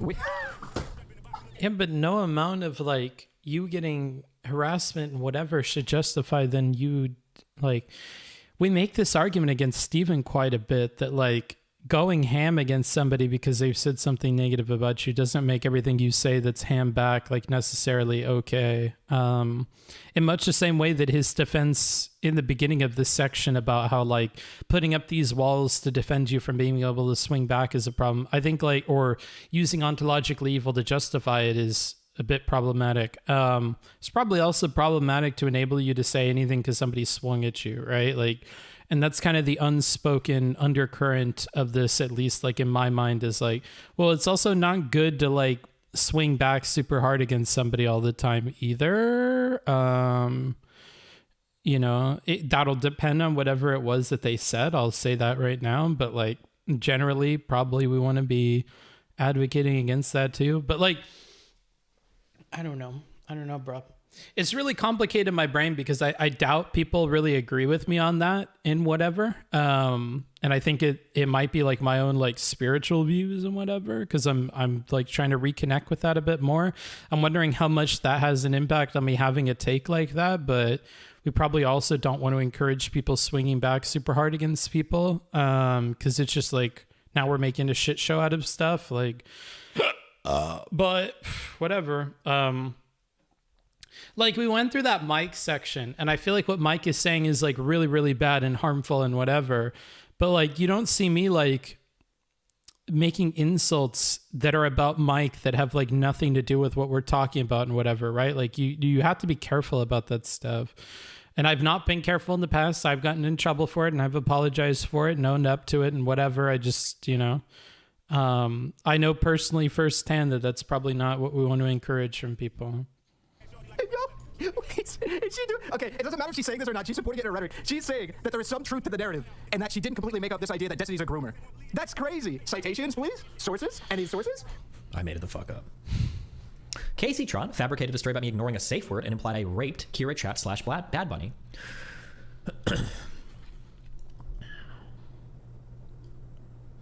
I think it's fair to say that Bob sexually harassed someone because of his jokes towards Ophelia, but I'm sorry, Steven is way more a predator. I mean, there were the Bad Bunny rape allegations when he didn't respect her safe word and his community just completely obliterated her. So for them to act like they care is a joke, not to mention how they won't even listen to how the victims that they keep waving around feel. This mischaracterization is actually, it's not even 180. I would have to go to 3, 4, or 5 dimensions of like reversal to show you how unbelievably wrong she's mischaracterizing that situation, but we'll get to that. Oh, okay. Cathals claimed that I stealth people. Uh-oh. Oh yeah, meanwhile he stealths people, which is legitimately a form of rape. Eek. Where is this coming from? Insane shit. This clip, I wish I had a slightly longer one. She walks this back in about 5 or 10 more seconds. People are going to accuse me of clip chimping here. She does walk it back like 5 or 10 seconds later, softly. And here's another thing I'll say is like, I don't think an individual, like we talked at length, so I'm not going to reiterate the points and accidentally fuck them up about what we said before about the walking it back thing. If somebody has a habit, they have a pattern of behavior where they're constantly saying stupid shit like that and then walking it back immediately, that pattern of behavior is also yet another problem that's worth pointing out. With Keffels, it seems to be that like, we're making this clear. We've talked before about Keffels briefly in the past, and deleting stuff would be another example of like a pattern that happens with her where like something goes wrong and then she deletes it, and that's a bit of a problem. But like, you know, I think we can have patterns that might be a bigger problem than any individual instance. And I think that we're beginning to see a pattern with Keffels. It's a problem that might be, we're talking about a little bit more than the individual instances, and that we could dive into those if people want to, but like the pattern there would be a problem, right? Like Vaush's memory. Yeah, that's another good example, like Vaush's memory. Claimed I stealth people, then softly walked it back later. She would go on to say that she would never apologize for it after horrendously misquoting and butchering positions I have relating to informing your potential sexual partner about your genitals. I love that several months ago, he said that if a trans woman does not disclose she's trans before having sex with someone, they are a rapist. I have done this. According to him, I'm a rapist. But he'll never take that back, nor will his like weird fans expect him to take that back. Eek. Well, what's Steven's response to this? So, why am I expected to apologize for anything? I don't care. Keffel's comments are ironically transphobic, however, as she is essentializing a trans person as having the genitals of their assigned sex at birth, which is not always the case, and I specify in my tweets and on stream that I am talking about genitals, not someone simply being trans. If you mislead someone relating to sexual organs and they discover it as you're engaging in sexual activities, that's tantamount to rape. I think you have a right to know the genitals of the person you're sleeping with before you're actually engaging in sexual contact with them. If you are presenting as female and you have a penis, or present as a male and have a vagina, you should absolutely disclose this before any sexual activities begin. This wasn't about being trans. It was about having a different set of genitals. Okay. You had sex with a guy. He was I'm just gonna go ahead and avoid this entirely. No comments from the peanut gallery on this one. I'll just let it play out. Some sort of dick. Could be small, could be large, right? They have something, right? Typically we associate like a gender expression with gender, like 99% of the time. Most people do this, okay? But for them to have a totally different sex organ is something that most people right now in society like don't sign up for, like don't know about, like they wouldn't expect that. Like if you go to fuck a girl or whatever, like there's varying amounts of vaginas they could have. That doesn't mean you know or that doesn't mean like they can also have a dick, right? That's like a different thing. When you have sex with a guy. Really good clip to have in here is I think somebody actually even specifically asked me, what if they had bottom surgery? And I said, oh yeah, it gets a lot shadier at that point. You probably don't have an obligation to say anything. I should have had that clip though, so you don't have to believe me if I said that. Okay. Despite Kethel's lack of sympathy for me and her willingness to make fake rape claims about me without even caring to apologize, she is bothered when I'm not sympathetic towards her getting doxxed. This is a quote from me. I absolutely do not give a single fuck if Keffels gets doxxed or harassed. I have no care for you as a human being. Jesus. The omni-liberal. Eek. She gets upset when I use a similar evil argument back at her. Yeah, but the difference is I'm not calling her evil because of her beliefs. I lack regard for her because of her aggressive and hateful demeanor towards me, but still, it's not good. Oh, God. Respond to this. Whatever, I'll just let it play. The difference is I don't agree with Steven here, but I think that should come as no surprise to people. We can disagree about stuff, it's fine. I'm calling her evil because of her beliefs. I lack regard for her because of her aggressive and hateful demeanor towards me, including taking credit for getting me banned from Twitch. This is a back and forth I had where, why not actually clip the entire thing? Why take just 13 seconds? Do you honestly think anything I'm saying here is that ridiculous? I'm curious how dishonest you types are. You said you don't care that Keffels got doxxed right after she just said her family got doxxed. Because the person was literally trying to get me banned from every platform I'm on to remove all of my income and bragged about it later on. You realize this is way worse than getting doxxed, right? Why the fuck would I care about this person? Are you insane? And then these are all of her tweets celebrating my ban from Twitch. Your star will fall. Hey, Steven, I just took away your primary source of income. Please leave me alone. How did I predict this? Destiny getting banned. Destiny got banned. I won. Congratulations. You clap for the person who carved out the left-wing politics space you now inhabit. Just all... Jesus. Ninetails, another progressive trans streamer that runs in these same circles, echoed similar claims with no evidence on her Twitter. Can you post where you called out Keffels for saying Destiny's a rapist and doubling down her next stream, or when Demon Mama signal boosted live Destiny called for a hate raid live on stream? It's not my opinion that those are lies. Sorry, Cupcake. So you think those are true? I think over the past few decades, we have seen many people call out men who abuse their power, and those men try to slander the accusers by default instead of taking responsibility. This is no different. On top of this, I have known many people who echo those claims, both publicly and privately, if the shoe fits. Remember, I shouldn't, but I'm going to respond to you, Elijah. Would you say it is bad to call Nazis evil? I don't really care if you call Nazis. Like, I feel like what we're missing here is like my whole point with this question. But no, I don't think it's necessarily bad to call Nazis evil. Like, there's so many other steps in what we're talking about, right? Like, what we're talking about is then using that as a justification to go ham on every single individual person, you know, like that. Like, I don't know, bro. I feel like it's missing the point. But then if I go into a thing of how you might be able to like convince Nazi people over, or that you're going to have to try to understand them a little bit to get past what they're going through, then people are going to clip that and then they're going to have problems with that. And it's going to be like the Buck Angel thing. So it's just like, there's certain positions I have that I recognize are just like not like winning positions on Twitch. So I probably just need to move away from even talking about them. This would be like a good example of that. So I'm just gonna, you know, there's your response. Hierarchies, because I am a white man, you can infinitely attack, make up, do whatever you want to me. But if I do any type of claim back, it's just considered slander and horrible because of the hierarchies that we exist on, incapable of defending myself. Chloe, at Bob Posting, a large trans Twitter user, falsely accused me of raping Melina on stream in response to this video. Hey, at the Omni-Liberal, please tell your friend Steven to stop sodomizing women on stream. Thanks. Boyfriend, damn. Do they have sex? Stay, wait, stop. Stop what? Whatever you're doing, I can't really say. We get back. Oh, stop. What? What are you doing? What are you doing? Stop. Stay. When are you going to ask for money then? Drop this Destiny. No. You guys drink. Melina and I poke, tickle, prod each other pretty frequently, but Chloe decided in this instance I was raping her and decided to take this claim to Twitter. I didn't use a safe word though. My no was part of the play. Get the fuck out of our relationship, you dumb fuck. Yeah, I just... Okay. She would later claim that this tweet was just a joke, but people in other communities, such as Vaush's subreddit or people on Twitter, echo it on... No worries, Elijah. I have no problems with you personally. Personally, I'd say it depends. I don't believe in good and evil, and it's probably a good idea to look into how the rise of Nazism became a thing in the net material conditions. Sure, Chibi. I just won't comment on it further because it's not a winning thing for me. And I've told you guys before I need to be more, brand aware and whatever. You talk to me in person, I'll talk to you about it. Critically. Man, the way he calls HRT sex drugs, blah, blah, blah. It's because I made a rather distasteful joke about him and his girlfriend, now wife, way back, LeMayo. He's disliked me ever since then. This is this gayest fresh guy on Twitter. How about the more recent one where he raped Melina on her own stream? This is from Vaush's subreddit. Nice. He fingered, I did not finger, I was probably poking her back or tickling her side. He fingered his girlfriend on stream while they were on a hot tub. She was clearly uncomfortable and asking him to stop. Apparently, it's something Destiny and his girlfriend do somewhat regularly, some form of consent, non-consent. The on-stream stuff was just being pretty irresponsible to your audience while drunk. And why do I know this? Because the man himself literally replied to my comment about that incident being kind of sus, saying that it was actually completely fine.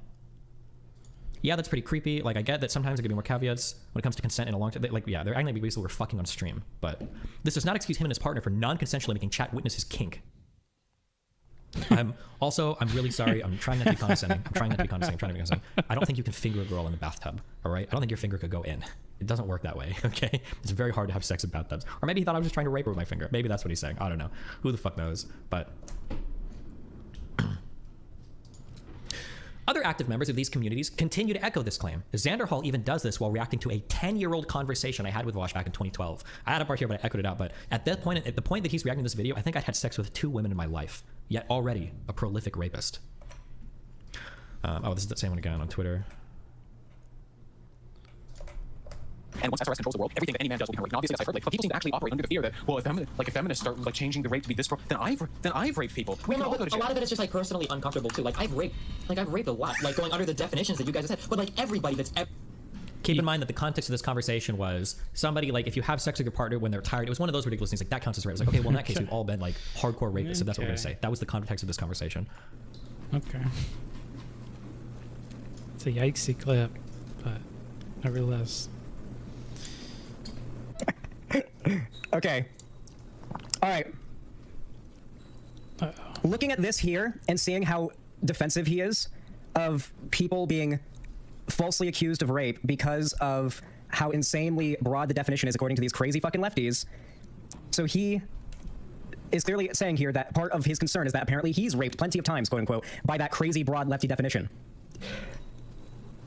And then there's the stealthing drama, where his rhetoric and his defensiveness and whatnot are basically identical to what he's saying here. I mean, the parallels are blaring. And I know I'm going to get shit for even like hinting at this, but maybe he's just getting ultra defensive about the stealthing stuff because he's done it before and doesn't want to own up to the fact. All right, I'm going to say something that's a book smarts thing that might get me in trouble, but I don't know. Maybe this one's okay. I can understand people having this take, but I think you have to realize that it's like dangerous as you're putting it forward and be really, really careful about it. Like, I don't like, and I'm speaking as a normal person out and about in the world. I don't think it's like crazy to look into the situation this way.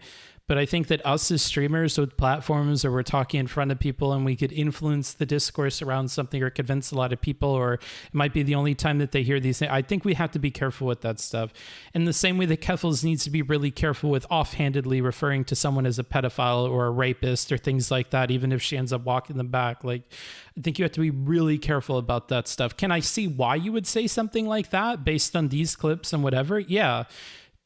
I also think you should be really careful about that, and it's probably not something that you should say as well. So like there's kind of the two sides to it. Like I get where people are coming from, but I don't think it's like the course of action to take, and I think you need to be really careful about those kinds of assumptions about people. And, you know, and Xander Hall is referring to this clip. I don't know if Maddie or whoever we saw before was referencing this clip when they're talking about it. So gives Xander Hall a little bit more wiggle room here. But still, I think it's like you have to be really careful with shit like that, dude, because it's quite the claim to make about somebody. The fact that that's shitty to do. Yeah. Judging off what he said there, it seems that way. I have never stealthed anybody in my entire life, not even one time. Rape and slur comments are fairly common on Twitter as well. Pathetic, greasy, Gusano transphobe. Keffels was right. You're a rapist and probably a pedophile. We will follow you everywhere online, letting everyone you work with know, or you can get on your knees and publicly apologize to Keffels. This guy says a lot of wild shit on Twitter. Death threats, lots and lots and lots and lots and lots and lots and lots of death threats. I don't know, people always cry about this shit, so maybe we can show some of them. I don't know. The way people are acting, you think Kevils killed Destiny, and I'd support Kevils if that did happen. Oh, no. He still draws breath, unfortunately. I wish somebody killed Destiny. If only. If she were to, she'd have my blessing. Wish she did. Maybe next time. If only. I wish. A girl can dream. That would be a marvelous day in Roblox. She did know, come on, the night is young. If only, she should have. It would be better for all of us if they did. It'd be like, cool if she did, et cetera, et cetera. Again, imagine me ever tweeting out like, man, it's like I killed Keffels in my whole Twitter mentions where people saying like, I wish you killed Keffels. Like, imagine how insane that would be. Remember earlier that Doe was willing to mass brigade and call for reports on Gammy for making the joke, it's deer hunting season. But I'm not trans enough, I guess. Yeah, I understand what you're saying, Kevin. Like, you should be careful with it, but in real life, that's not really how people work. That's why I'm like, I want to kind of reel us back to reality a little bit more in when I'm talking about stuff on stream, because it's something I used to do a lot more of, and I feel like it's valuable for you guys to hear. Yeah, maybe you shouldn't do it in real life either, but it happens an awful lot. It happens a lot. So that's just what I'm trying to point out there. Has anyone seen Destiny? It feels like he vanished from Twitch completely. It's weird. He slipped and fell on a knife 666 times. Very tragic. But good news, his wife isn't a single, got all this shit. Random people that will show up. Oh, this is a person in Vaush's chat. Hi, Destiny. Hope you die. I don't know, just random. I stand firmly on this. Destiny needs to be killed. Gun him down as he leaves his home. Must resist urge to break TOS. Must resist urge to break TOS. Thousands of people would be better off at minimum if he did. Oh, about killing myself. This had 26 likes and then some quote tweets. Probably my audience blowing this person up. Oh, Dreamleaf is a pretty big Twitter account. Twitter.com. I think they have like... Oh, I'm blocked. Hold on. Wait, it's like 8,000 followers, 7,700 followers. But a little bit more than me. This is how many followers do I have on Twitter? I'll have to start actually paying attention to that shit. I won't open it up on stream because my Twitter is full of porn. I have to start being careful with when I open up my Twitter and stuff, because it is literally just a feed full of porn and stuff. I have to start paying attention to this number and trying to grow it. Yeah, it's like 10% more. Okay. Somebody that is in the Demon Mama Vaush community. Now I know I'm not supposed to send death threats and all, but just once, please. The government is killing us. They are. Why don't you come here and talk about where I can make money? Jesus Christ. I hope someone shoots you in the mouth in front of your wife and children. Because I only have one child. Oh my goodness. You are a legitimately deranged guy. Put it this way, I will donate 500 pounds to a charity of Destiny's choosing if he gets swatted and killed at any point within the next 5 years. I'm trying my absolute best to be polite here, but I just can't stop myself from saying this. This guy should be getting swatted on a routine basis.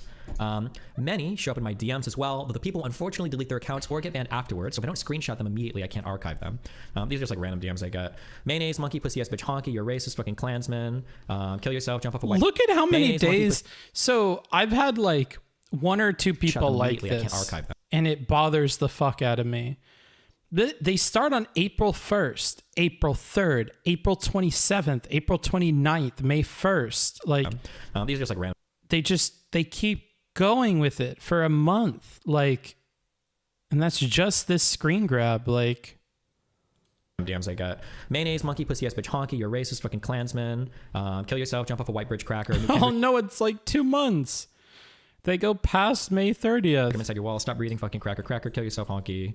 I know you think you're on a bigot, but I'm gonna just let you know that Huntington Beach isn't a big city, and if I ever see you making women uncomfortable with your hilarious jokes and if you're telling you to stop, I will personally find where you live. You deserve to live, or you deserve to fear life whenever you step outside for thinking you can be so fucking disgusting towards women on this app when they're telling you your words and actions are creepy. Eat shit.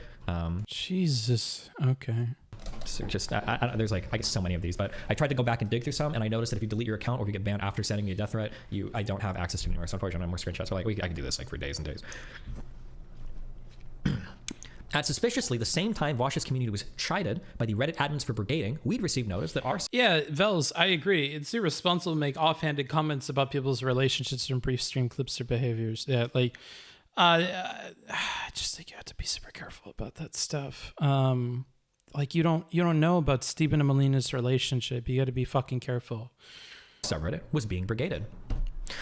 So Vaush's subreddit made a big posting rule update where they were saying that they could no longer post about other subreddits. I'm going to keep it 100 with y'all. The main reason why the no subreddit posting rule exists is because we were reached out. And I hope I've made that clear in when I always worry about that. Like, some of my concern with saying some of the things that I say is not necessarily that I'm going to say it wrong. It's that you're going to hold on to one piece of it without looking at the larger piece of what I'm saying. Like what happened with the just in the last stream with the comment about Buck Angel.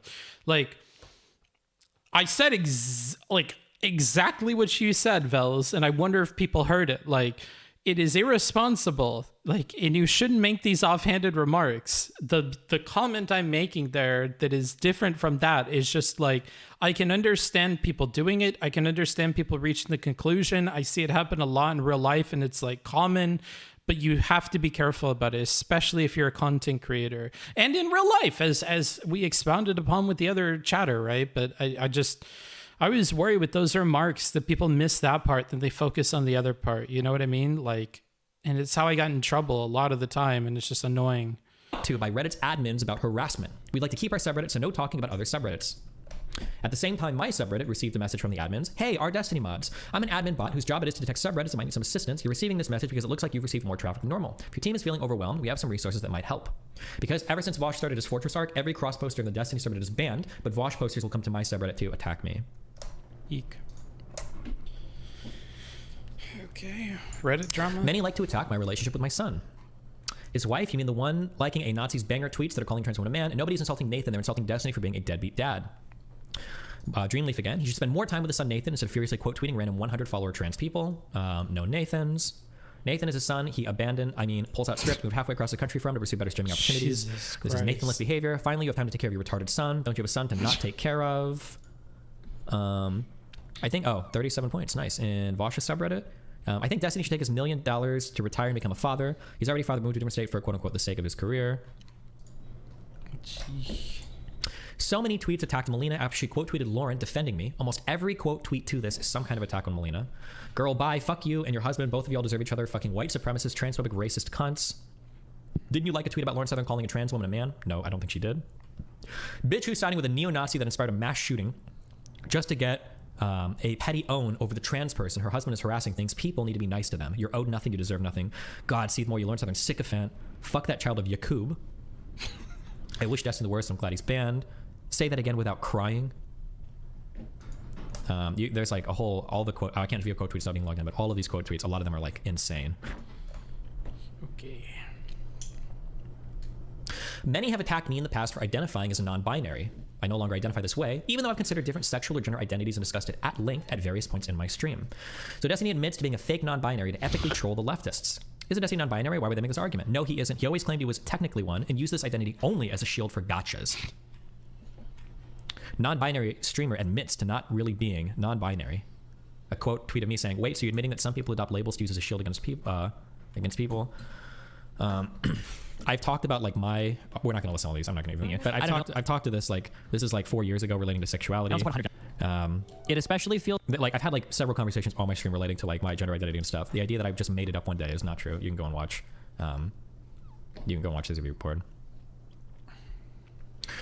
And again, we're kind of taking away from this idea that we're making an inclusive space and stuff. Like, I wonder if there was quite as much crazy shit going on in these online spaces if Steven would be like an out and proud non-binary person and feel more okay and at home with that label. You know what I mean? Like, I just maybe that's like wishful thinking or whatever, but I wonder if that would be the case if he didn't see baggage associated with the label and whatever, you know, like, I don't know, bro. There's just like so much going on in this whole document. That's why like I didn't mind covering it, because there's so many things to talk about. And I feel like that general theme about being more accepting and open to different experiences of people in your communities and with your identities is like a necessary like endeavor we have to embark upon to like make them more accepting of people, which was supposed to be the goal at the start.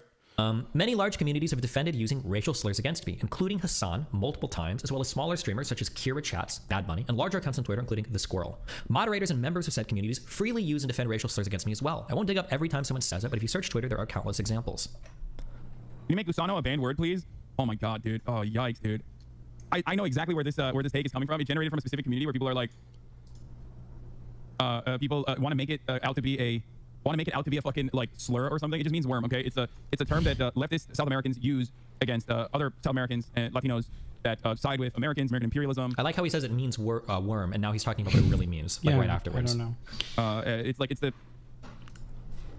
saying you're what's the term? How do I describe it? It reminds me of like the same copium that we saw with like the Steve Urkel take or whatever with Mike from PA. Like, I feel like there is some sort of realization deep down at what the problem is, but then an immediate knee-jerk response to like throw it off.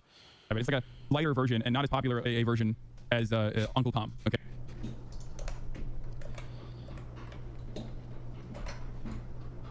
Anyway, not surprising though, to like for a guy who constantly fucking shits on like trans people and says like, oh, you're just like adopting aesthetics exclusively to fucking, you know, create an oppression. Really weird that he's all of a sudden like super fucking Cuban, super in touch with his Cuban background all of a sudden, and very never said I'm super Cuban. Never said I'm super in touch with my Cuban background. Very Cuban and very offended. I just don't really like it that large streamers justify using racial slurs against me. It feels a little bit weird. Yeah, like I'm not like uber in touch with like my Mexican heritage or whatever, or especially my Costa Rican heritage, but like if all of a sudden like communities on the internet started making jokes about like how I'm a wetback and a beaner and all this other shit, like it would start to bug the fuck out of me. You know, it really would. So I feel like I understand it, but I'm trying to be empathetic, and that doesn't seem to be like Hassan's goal on here. But I don't know. This is all kind of depressing, guys. I'm struggling. We are at 3 of the 4 hours that we were supposed to spend on this, so we got at least another hour of this, and then we could probably dip out. Again, we do have a donation goal that I know we haven't had a lot of contributions to, so if you guys aren't interested in it, that's totally cool. I'm fine with that. I'm basically just getting through what was paid for in the last stream. But again, I will remind you, if you like this kind of coverage, if you like this kind of voice in the space, definitely support it, because it's the only way I'll continue to do it. There aren't a lot of other reasons to, and we will be looking at other avenues to create content and things to cover and whatever. So even if you're listening to this and you're like, I would like to see more SCOTUS coverage or more this or more that, just know it all helps. And especially in this time where I'm moving and having to spend a lot of money on shit, like it's definitely going to be helpful to me, regardless if you want to contribute to that goal or just contribute to me. It's helpful. I'm super appreciative to the people who supported last stream to get more of this content covered, and we're chugging along and making our way through it. But just a slight chill in the middle of this. What kind of people that follow Vaush and Keffels blindly without the minimum critical thinking? I don't even know how to read that, Adam, to be honest with you. SCOTUS coverage was absolute fire. Well, it'll be continuing. I need to set up a date and a time with Pisco to just cover the last bit of it, because we're basically done. We just have like 2/3 or a half of the very last opinion, the dissenting opinion. So there's not a lot more to go through. That is the last part. So then we'll be all done with that, and it'll be behind us. But we could definitely do more coverage like that of modern events. I've been trying to be more plugged in with the news and more aware of what's going on, and finding places where I could add some insightful kind of commentary for you guys. I've been focused a lot on that. Another consideration, and maybe I'll change the donation goal to this in case you're interested, is like bigger content creators having what are like less formal debates or arguments, like XQC versus Greek God X. That might be something that would be interesting to view, and a bit of a taste breaker from all the politics stuff all the time. But, you know, looking for other things we could do is definitely going to be a part of the house arc. And, you know, looking at that stuff is going to be something I'll be definitely doing. For these people that pearl clutch over everything else. Where community is very offended of the usage of the term that like most white people have never even fucking heard of, dude.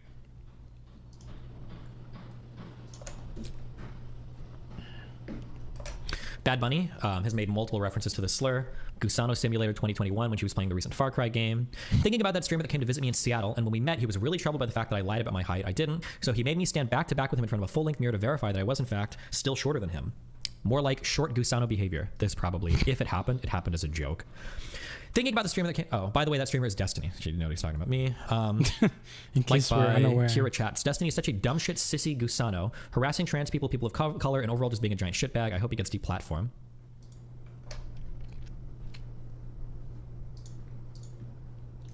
Oh yeah, I know that conversation was a train wreck, but I mean, a lot of the conversations we look at on here are train wrecks. Even the one that we have in the Dono Goal presently, I think is a train wreck. A lot of these are train wrecks, and we're evaluating what went wrong and stuff. So, train wreck isn't necessarily like a disqualifying factor in whether or not we look at the conversation, as has been evidenced by all the coverage we've had of different conversations up to this point. The squirrel, these always get thousands of replies. I don't have the engagement. 14-year-old suburbanite white dude bros who have a Twitch streamer for a surrogate daddy. Oh my god, that's a slur. You can't keep saying that. Oh my god, it's worse than the N-word. Nobody has ever said it's worse than the N-word. I don't know why that's strong. Well, I know why it's strong. Will you stop saying it? Gusan, no. Motherfucking world. All right. Of course, this fucking Gusano cracker worm bitch is trying to involve God a loser. What is this? Is this on server? Jesus Christ. What the fuck? I think that was one of Hassan's Discord mods. I think. You guys should report that. This has been fun. Jesus Christ. Guy like grew up in America or something?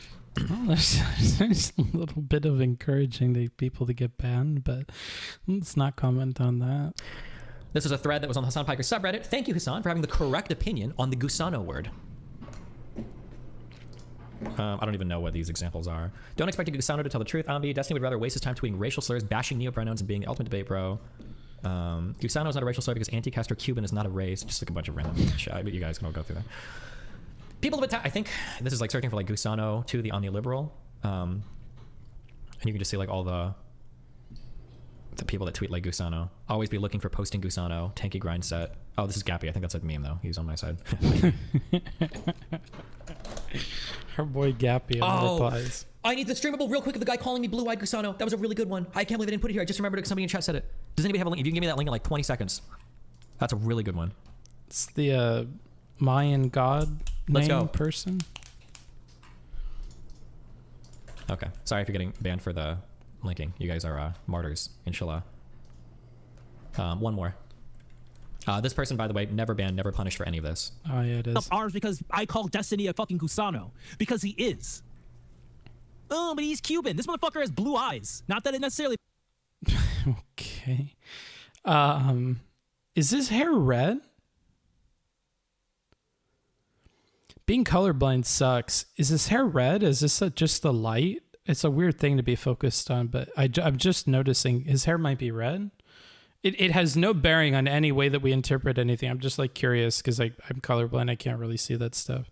It matters, but I can definitely tell you that because I can definitely tell you that his family owned fucking a plantation. His family definitely owned fucking slaves. Jesus. There's a big tell. Jesus. Okay. Yep, it's red, a very bright dyed red. Interesting. Does it stick out to you guys? Like, I'm curious, color-sided people.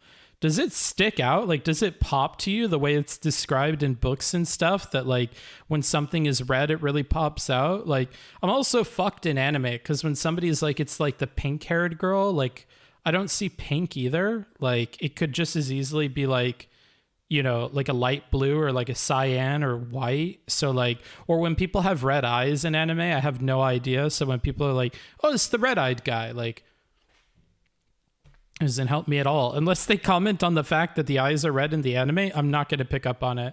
It stands out by the fact that it's an obviously not natural color. Okay. Yeah, because like when people, like with ginger people,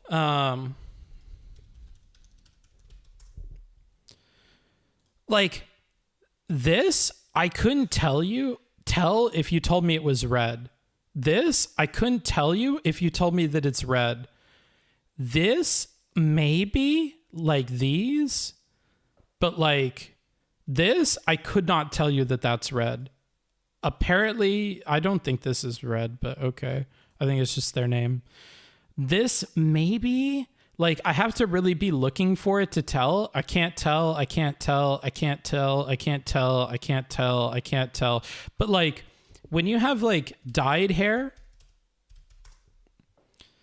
I can sometimes tell. If this is red, I wouldn't be able to tell. This I can tell, you know, but like I would have to be like paying attention to it to know. Like this, I can't tell at all.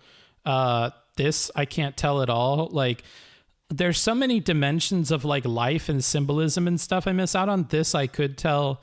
This I could tell. This I could tell. This I probably couldn't tell. Like I can't see it a lot of the time. What color does it look like for you? It looks like a brunette. Like this just looks like it would be like light brown or like cocoa colored hair. Like I wouldn't have any way of telling. Like to me, this doesn't look all that different from this. The only reason I can tell that this is somewhat red is kind of because of the highlights. Like this, I can kind of tell because of the contrast, but like when you do your whole hair like that, like this, I couldn't tell. This doesn't look all that different from this. Like when it's natural and there's no indicator that there's a difference, I can't tell, which is why like when we're looking at this clip, because his hair is brown here, I can kind of tell that it's red here. But if all of his hair was red, I might not be able to tell, or at least like it wouldn't catch my eye. If I sat there and tried to like dissect it, I could. A lot of natural redheads are actually reddish brown. To be fair, it isn't very far from brown. Gotcha. Okay. But yeah, I can't tell. A lot of stuff like a lot of stuff to me just looks like this. Like a lot of red stuff just looks like this. It just looks like brown, like or some kind of like dark green. Like a lot of things in my life just look like this color. And I wonder if like it makes me not able to like appreciate art as much, or like appreciate like the color changes and fall and stuff as much, because like everything just kind of looks, I presume compared to your guys' vision, it just looks a lot more muted and earthy. Like everything looks that way, because when I wear colorblind correction glasses, I'm instantly able to tell that there's like high contrast between particular colors. And I'm like, oh, okay. So that is not that color. Like if you look at a sakura tree, to me, this just straight up looks like white. Like in order to be able to tell the difference, it has to be like this level of like pink here. So when I put on colorblind glasses, instead of looking white like this here, everything begins to look like this here. And so I can distinguish the color and realize, oh, okay, that's pink. That's supposed to be pink. So if you're ever curious, when people put on colorblind glasses, that might be part of what is like setting it up for us to see color, is that it changes the contrast between things that we would normally not be able to contrast between. So in case you're curious about the experience of color blindness and wearing the glasses, like the only reason I could tell is because it increases the contrast between things. Or like the difference between blue and purple. Like when I was little, I wanted to submit this like drawing that I did to like the county fair to try and enter in an art contest. And I colored like the whole ocean purple. Like on this, is there any purple in here? Like it could just as easily be that this entire thing is purple as it is that the entire thing is blue. Like when there's no kind of indication, I can't tell blue from purple. That's another one, because anything that involves red, I can't tell the difference between it. Like I couldn't pick out what's pink. Like maybe this here is pink, maybe like in here. Or I don't even know if you guys can see this necessarily. Like in here looks like it's probably pink, but like, is this blue or purple? No idea. Is this blue or purple? No idea. Is this blue or purple? No idea. Like, it's just like a mess. That's also why like, I worry a lot, or I worried a lot more when I was little, because I was a little like anxious kid. If I was hit by a car, you have no indication on cars what color they are from context. So like, I assume that this is a purple car because we've looked up purple. If I had to report a crime to the police, I would say that I was hit by a blue car, just because I assume that the odds of the car being blue are much higher than it being purple, and I can't distinguish between the two, so I would report it as being blue.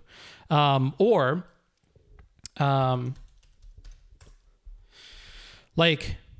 this kind of car, or no, this is probably like a way better example. I would have said that I was hit by like a red car. I know this is brown because we've looked it up, but honest to God, if I was hit by this really quick, I might report it as a red car or a green car because I have no idea. So car colors in particular, you can never trust what I tell you because like I won't be able to tell. Like I guess Tomater or Mater from Ruster from Cars is probably brown, but like I would just explain that he's Rust. I don't know if this is red or brown or green or what color this is supposed to be. So I have no idea what that kind of stuff. Or like this, I would have no idea. I might say that this is red. If you read after it hit you, yikes. This might be a tough question to understand/answer, but do the shades of red that you see as brown perfectly match a shade of brown to the extent that they're indistinguishable from one another? It depends on the red. I don't know. Is there any kind of like thing we could do here with red versus brown splotches or something? This might be good. Top right, that could just as easily be red as it could be brown. I would guess that maybe this is brown or like a kind of darker red or something. There's no way in fuck that this is red or this is red. This is probably brown. These two look almost identical to me. There's just a slight trip up in my brain that says that this might be a reddish and this might be brown. But like to give you an idea, this looks almost exactly the same as this. This is really, really close to this. These two are really, really, well, I mean, this is much more light, but I couldn't tell you if that's a light brown or a light red. It's impossible. There's no way I could distinguish it. Same with this. Is this a light brown or a light red? I would have no idea. Or this, like, what is this? It's like dirt. Like all of these just look like different shades of dirt. I have no idea. Like they could be red, they could be brown.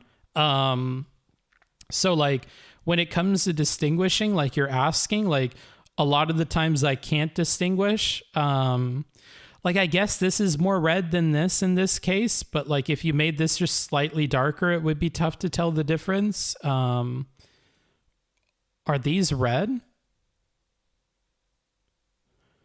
Like I would have no idea. Is this a red and a brown dog? They look exactly the same. And I would say that they're brown because it wouldn't make sense that they're red. No idea. I couldn't tell the difference. This just looks like brown. So maybe that'll give you some idea. Like these, I guess this is red probably. Oh, this is actually maybe a good example for what you're asking me about. This color here looks real close to this. This one looks real close to like this one. This one just looks like a darker version of this one. Like there's no way in this dark red spectrum I would be able to tell it apart from brown. It's only right here that I start to see that there's red in it. And like these I can kind of tell would be red.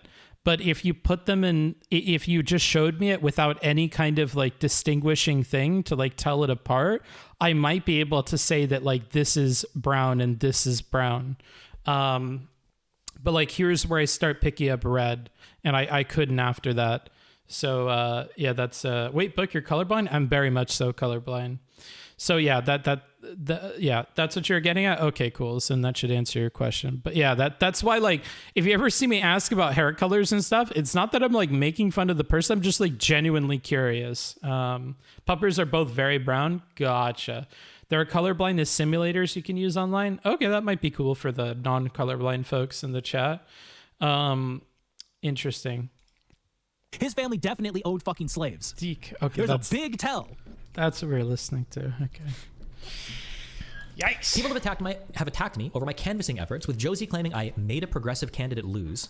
Assistant Secretary of Health. I mean, it's not like he's solely responsible. He got a lot of these young kids out there for the first time to knock on doors. I met a lot of these guys. They would have never come out, ever come out.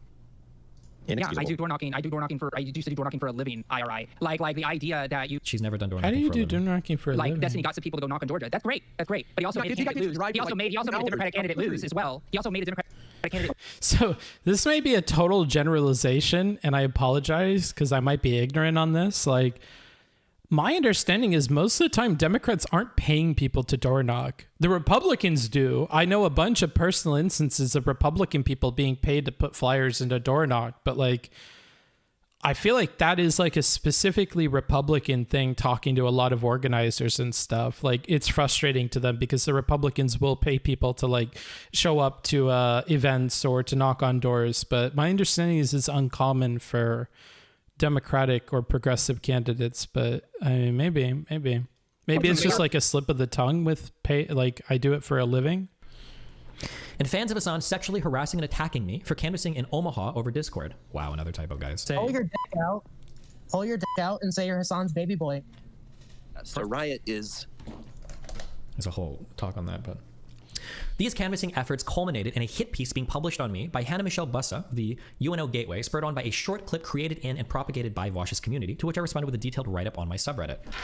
This was the big hit piece that got Gudgel basically out of the race. A lot of this ties back to a clip that we'll go over later that Vaush's community propagated about me.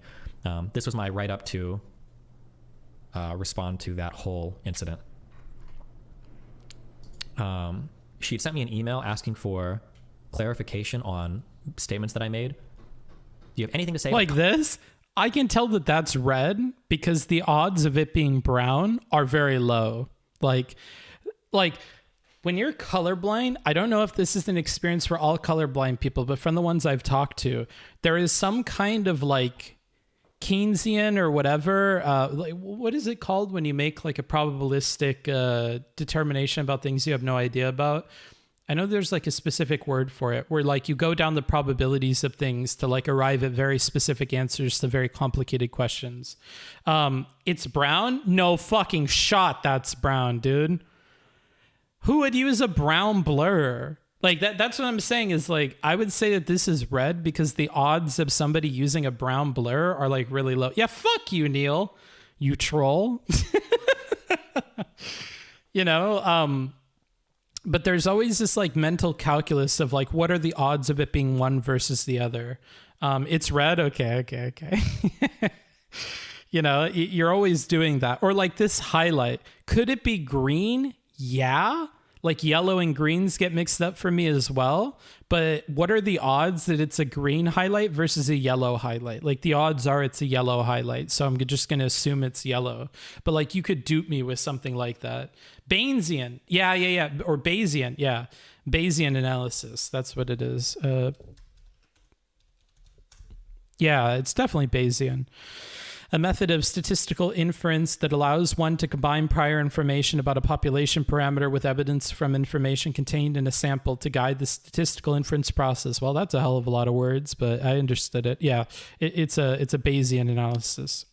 Comments you made about protesters last summer. The article is due tomorrow at 3 if you have time to respond before then. This was my response to her, where I included things about defending BLM, things about defending protesters. I sourced and linked every single thing that I mentioned in my email, policy positions that I had relating to progressive issues, like everything I could do. And the only thing that she included of my email,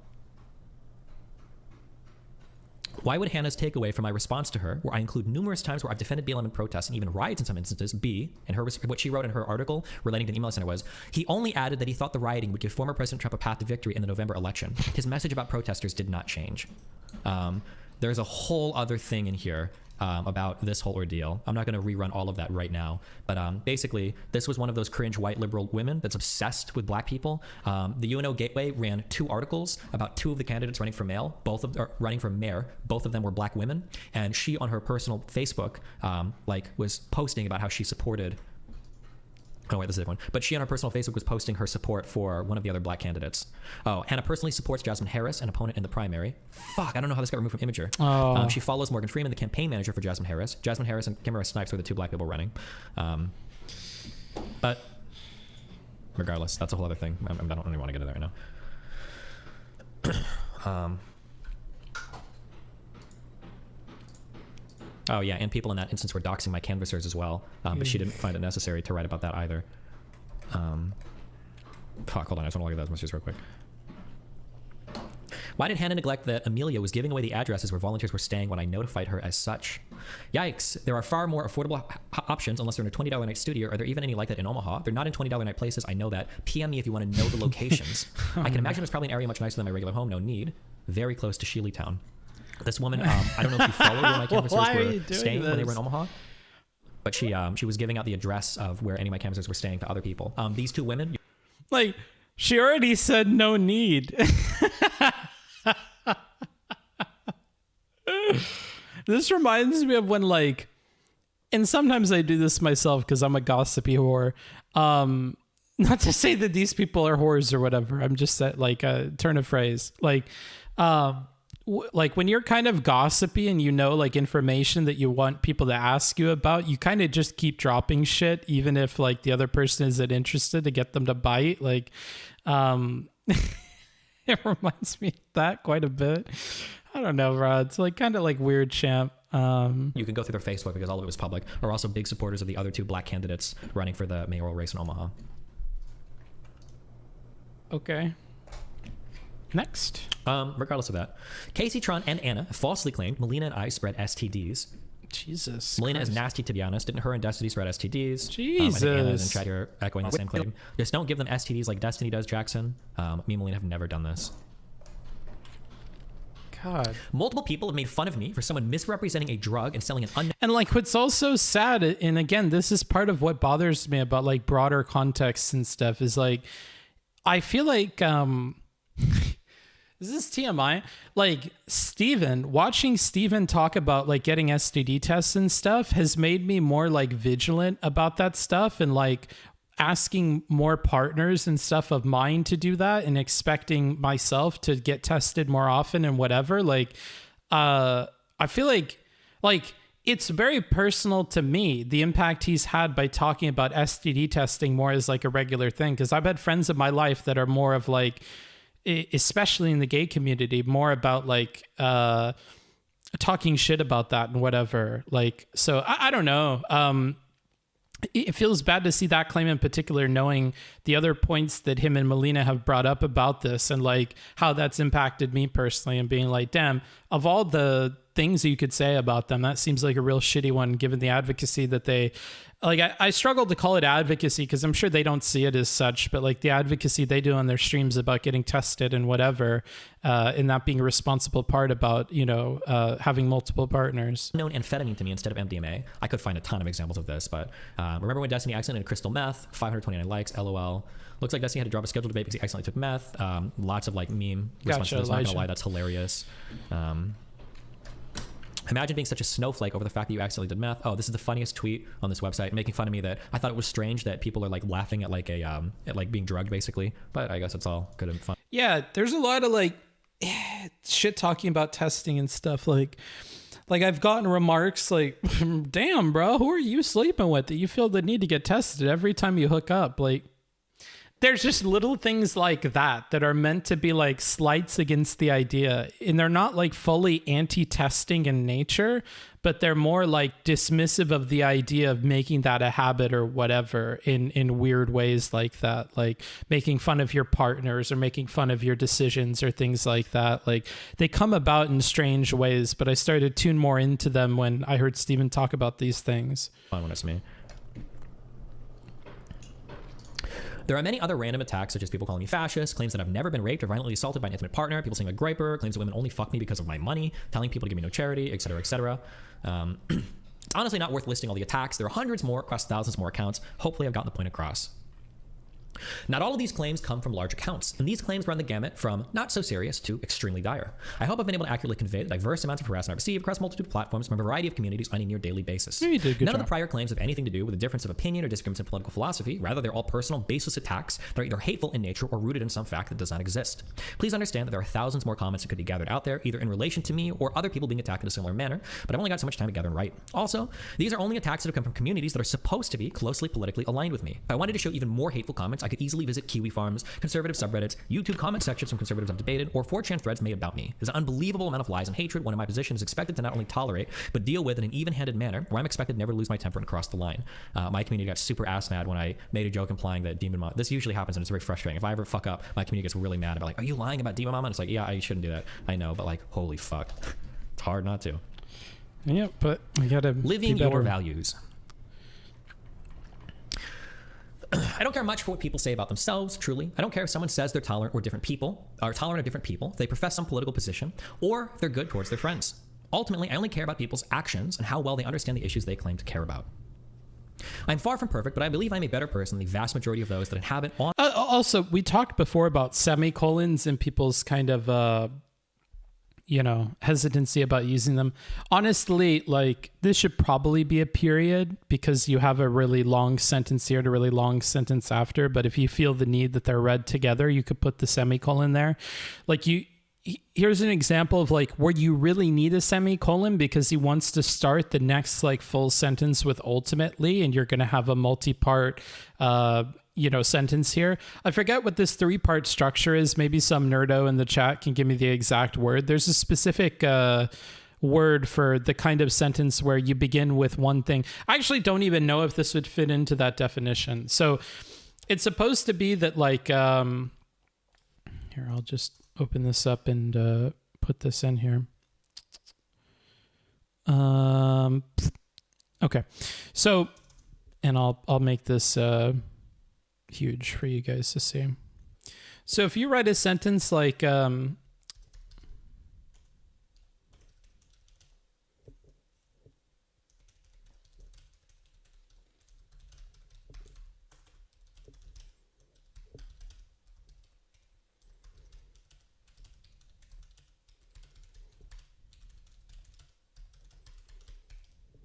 so when you have this kind of thing that interjects in between and is separated by commas on both sides, that is to add more information. Or like another example of this kind of sentence would be like, no, let's not do that one.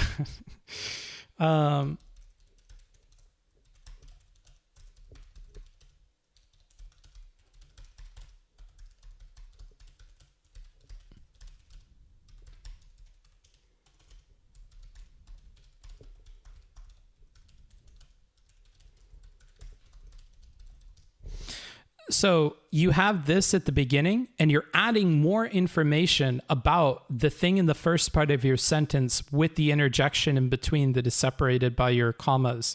And I think it's in your senior year, or sophomore year of high school, you learn to like use these a lot more because they're used in a lot of academic writing and formal writing especially.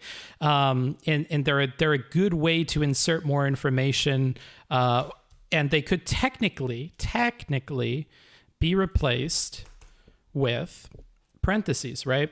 The reason that you don't is that it works better as having it flow as a part of the sentence. And so you had the decision of using that. And sometimes maybe people would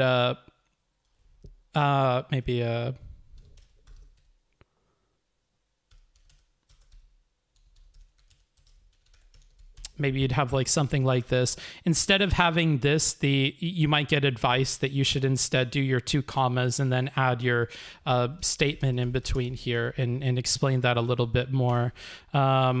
So yeah, that's just like a really common thing. And if you're going to have that as its whole own sentence, then you might want to put that semicolon in between. And in case you were wondering, because a lot of people don't know how to use semicolons, basically the only time that you would use a semicolon, or the requirement for a semicolon, is that 2 parts of the sentence that you're separating could function if you were to replace that semicolon with a period. That's a really good like way of thinking about the use of a semicolon. So if you have something like this,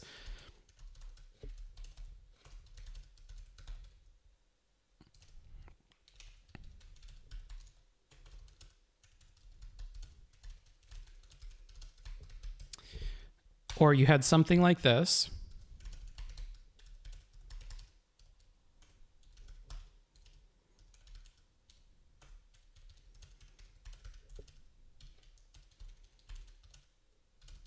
One is incorrect and one is correct. This one would be incorrect, right? And the reason is because if we were to take this and make it a period and make this a full sentence, it's not a complete sentence. The heretics were brutal, killing 700 people in 4 years. You're missing your subject here. You're missing the heretics. So you would need something like they, and then maybe you would make this killed or whatever. So because you're missing that, this you wouldn't put the semicolon in between because you're missing that part of the sentence. It needs to be two things that could stand on their own as sentences. Whereas here, the heretics were brutal. They killed more than 700 people in 4 years. This, you can put that in between, and you'd want these things read together. Now, you could put the period there, and it still functions the same grammatically. The heretics were brutal. They killed more than 700 people in 4 years, right? And if you have complicated sentences like the ones that Destiny is using here, where you have this ultimately and then you continue and you have your 3-part sentence with the commas separating in between, you have that on the other side, then you're going to want to separate that. And so, but you still want them to be read together. So that's why you would put the semicolon there. I like the M dash. Ironically, I think the M dash is a little bit more complicated than the semicolon. It's just people are more afraid of the semicolon. In a positive, yeah, in a positive. Let me just triple check that, but I'm pretty sure that that is exactly what I'm talking about. And a positive is a noun pronoun, often with moderators, set beside. Okay, yes. So that's the technical part that I'm missing. So it's where you're expanding upon a noun with the in-between. So if you say something like Jenny, you're giving extra information about the subject, which is Jenny. You're re-describing that subject through the thing in the middle. So parentheses and apposition. Yeah, so this is in apposition to the noun here, or the subject here.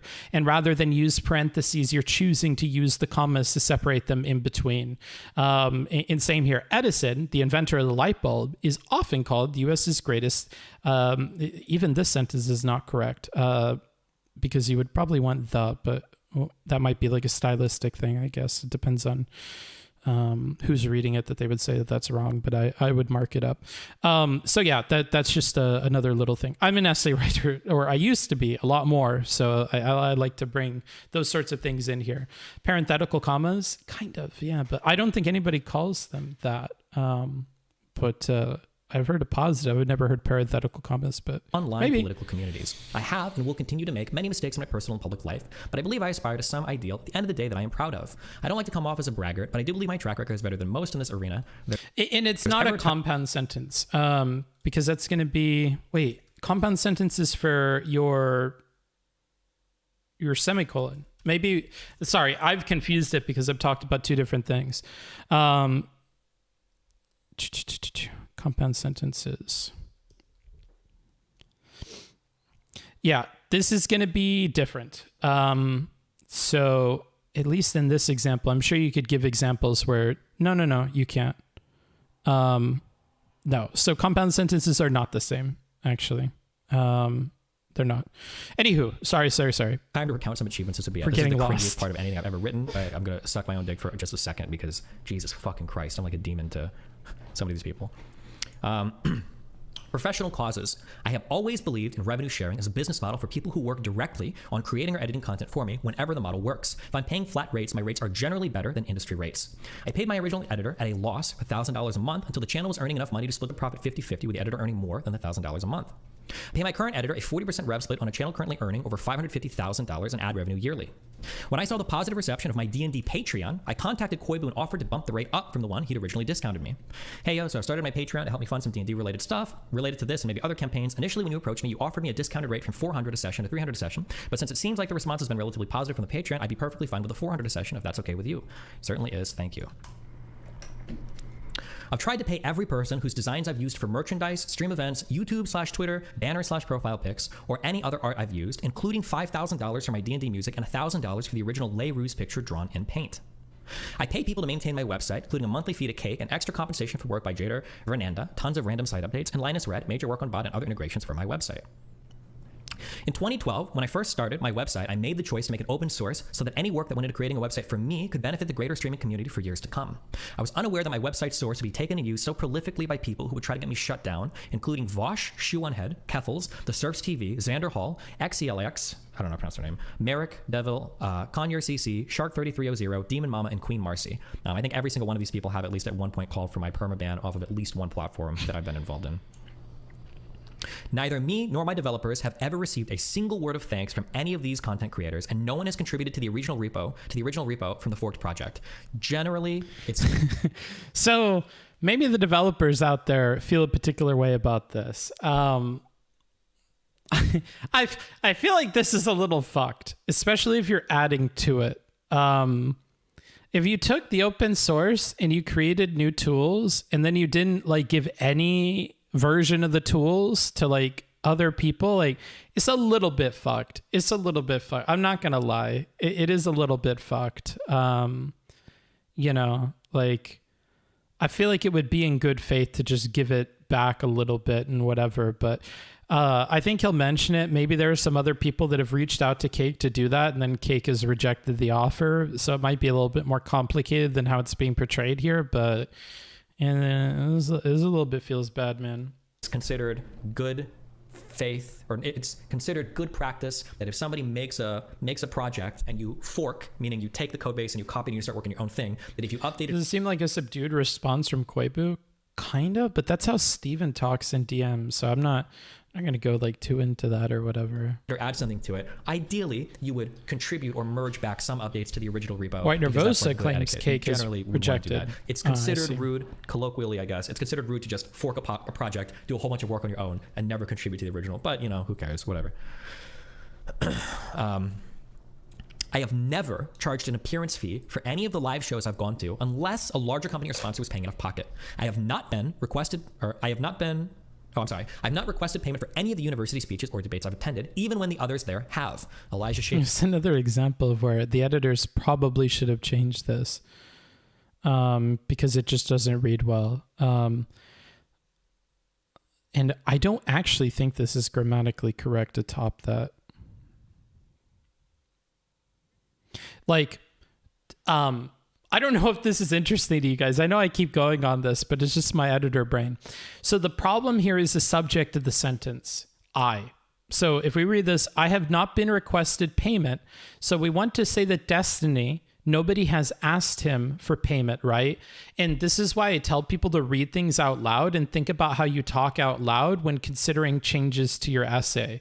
So if I asked you to re-say the sentence, you would say, nobody has requested payment. So the problem here is the subject. If instead the subject of this sentence was nobody, you would say, nobody has requested payment. Or payment has not been requested. You would remove the subject entirely, depending on what specifically you're trying to say here. But like in here, the subject is the problem because it's difficult to use that subject and then grammatically work the verb here into what exactly it is that you're trying to say, along with this kind of I don't know all the grammatical words, but this kind of thing that the verb is acting upon, the payment. So the requesting of a payment. So you would do that. Yeah, or you could say I have not requested payment. Yeah, you could say that as well.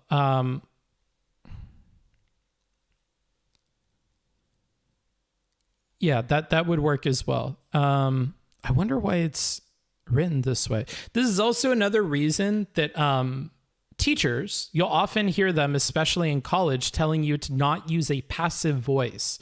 I believe that bin is part of a passive voice. Yeah.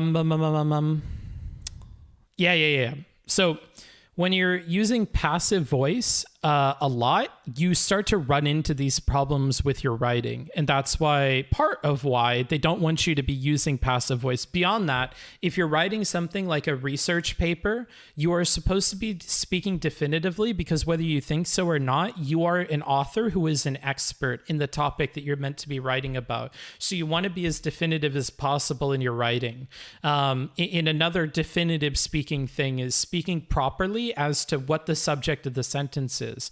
So if you and a bunch of researchers that you're working with produce a paper and produce findings, you need to be comfortable with saying we. You don't often use we in formal writing. A lot of the time, like in school and stuff, you're not talking about we unless you're making some grandiose statement like, we have the right in this country to do blah, blah, blah, blah, blah.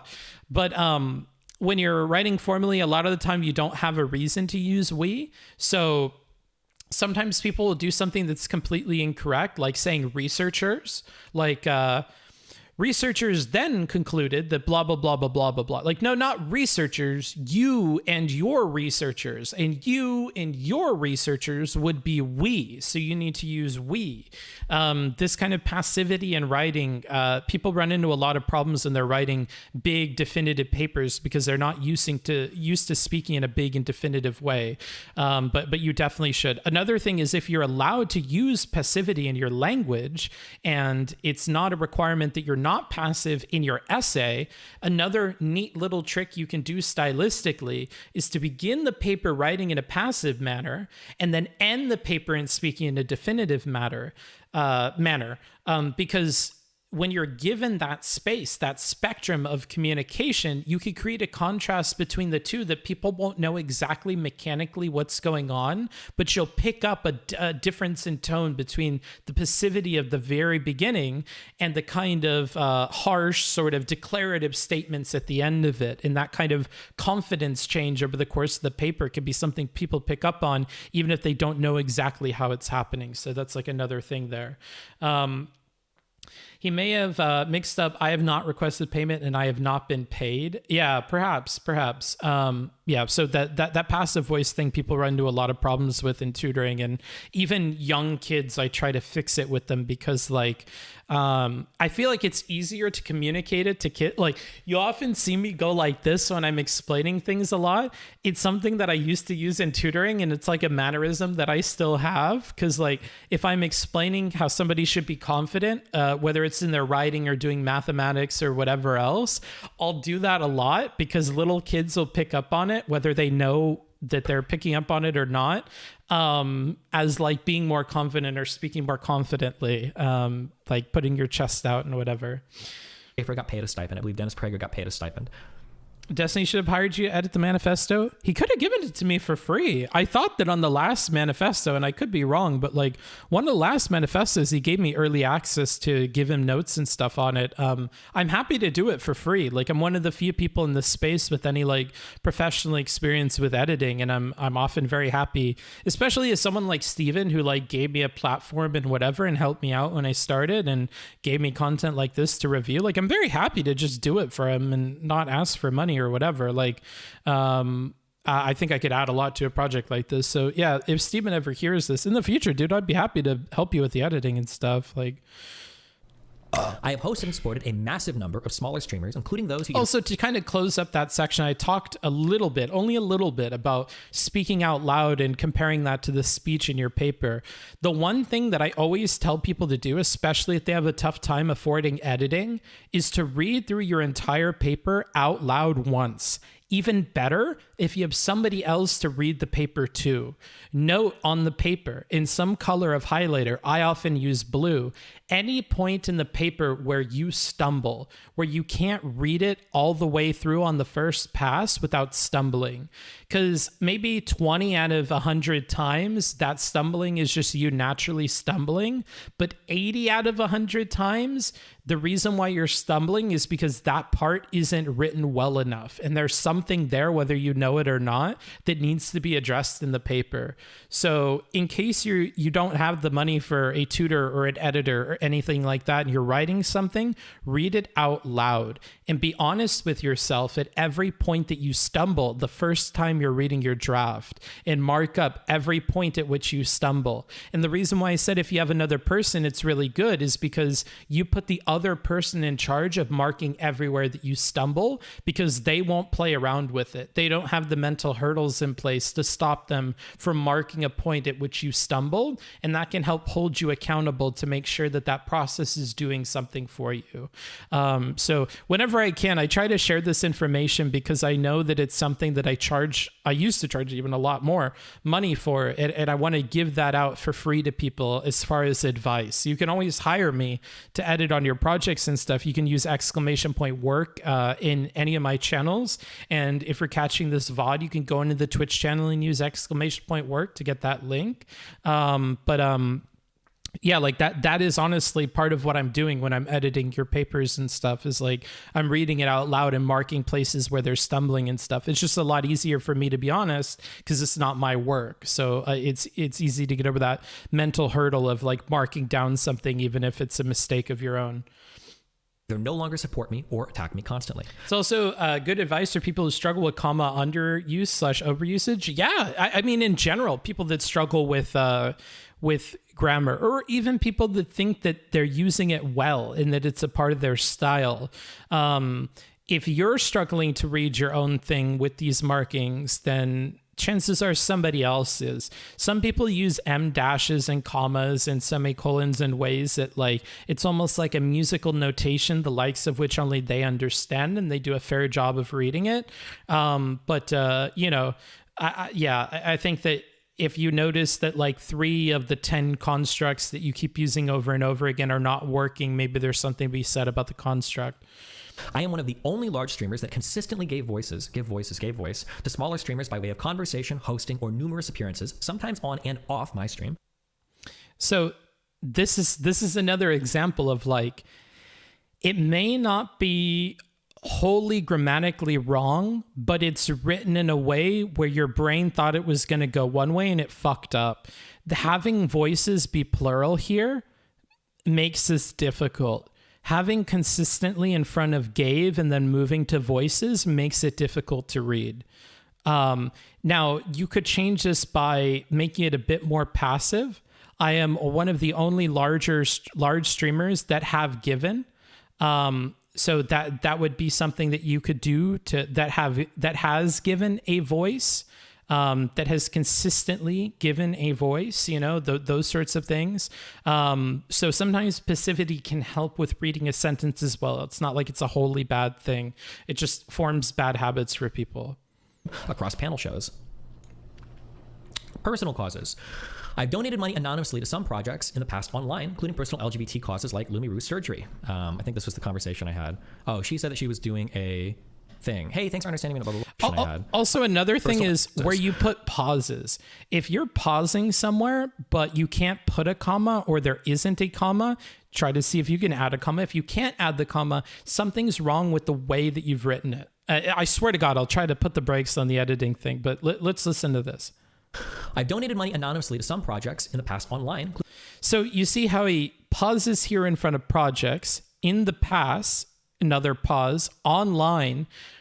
Now we could put those commas and have online float alone on its own, but I see this as a problem of online needing to be removed, because rather than adding a bunch more commas, we probably can just remove online, right? Thank you for that. I do appreciate that. Another Subarino to the channel. Happy to have you. Happy to have you. Congrats on the memes that you will now be able to use and all of our little emojis. So yeah, like something like that. Those kinds of pauses and stuff can indicate that something is wrong with the writing, and then you need to take a close look at it. But anywho, I will put a pause on this, because if I get in this habit, I'll be doing this through the whole document. I don't want to. Including personal LGBT causes like Lumiru surgery. I think this was the conversation I had. Oh, she said that she was doing a thing. Hey, thanks for understanding me, blah, blah, blah. Oh, I said, congrats on your fundraiser. I heard you hit your mark pretty quickly. Thank you. We didn't quite cover like maybe processing fees, you know, but I think that should do it. I'm looking around. I desperately hope I get it done before Christmas, blah, blah, blah. What'd you end up getting out of it? You were trying to raise like $5,000. Yeah, we were trying to raise $4,000. Or called them online projects. Yeah, exactly. Like, you know, but I don't know if online is really necessary. And that's my thinking, is that online is like, how important is online to the sentence, right? You know, how important is that? And it's important to note that if I say we could do it this way, there is no like one definitive way to write the sentence or to fix it. there are always lots and lots of different ways, because language is fun in that it works like that, at least in English.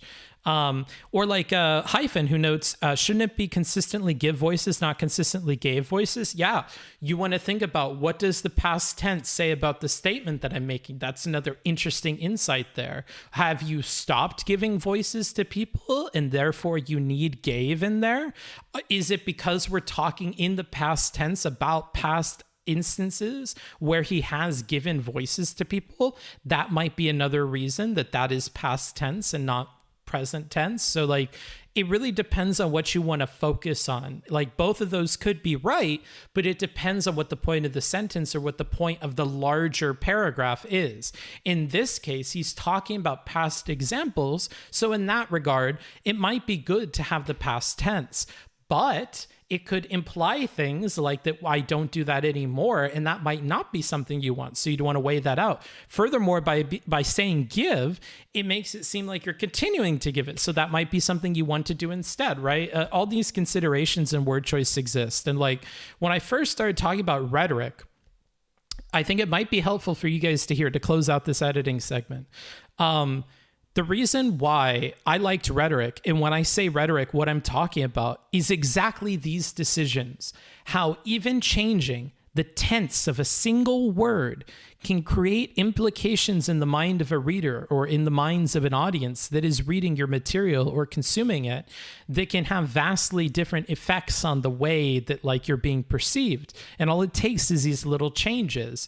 And, you know, that I used to love that about essay writing, that like there would be things that I would think about that I don't think anybody else would ever think about when reading the paper. But they're invisible decisions that you're making that won't often be clear to the reader, but they were things that were intentionally put in there, or decisions intentionally made. And at the level of writing that I was at, not to like toot my own horn, but like, those were the kinds of things that allowed me to have fun with writing, because they were the little changes and the little bit of like expert tinkering that made me feel like I was putting together something that was artful in some way. It's just those little choices when I'm writing something, and they may or may not matter, but there's something that I like to focus on and play with. And that's why you might have seen me be a lot more nitpicky in the beginning about word choice than I was near now where I'm at with streaming, where I've kind of given up on a lot of that and people don't care. So I've learned to adjust it a little bit, but why I may still be a bit nitpicky with the way that people put across points. I was at stream. We raised $5,000 something, I think. When she was done streaming, I donated $1,000, but I thought it was through an anonymous thing, but apparently it wasn't, which is super cringe. But I guess afterwards she noticed, because she messaged me and she said, "Oh, thank you so much. I don't know what to say. Thank you very much. This helps a lot. Thank you." Holy fucking yikes! I thought that was anonymous. What the fuck? Anyway, fuck. I hope that covers transaction fees. Good luck with stuff finding a surgeon. I'm sure that's like a whole battle in and of itself. Thank you, Destiny. 1 year later, she would be giggling along with Mike about my departnership from Twitch while he's claiming I do nothing for trans rights. Their pronouns are they, them, actually, sorry. Before we begin discussing optics, for a second. Wait, was that in the writing? Their pronouns are they, them. Is it in the writing there?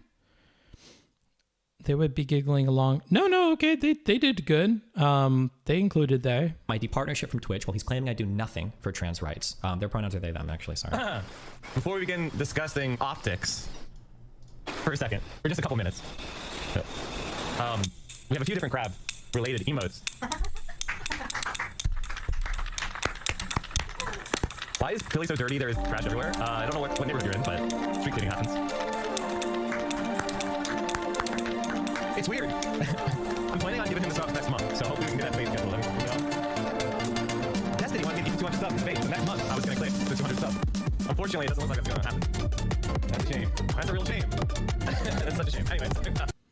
But like her giggling, but like this is one where like I feel like I didn't understand, and I still don't understand the clip and what he's talking about.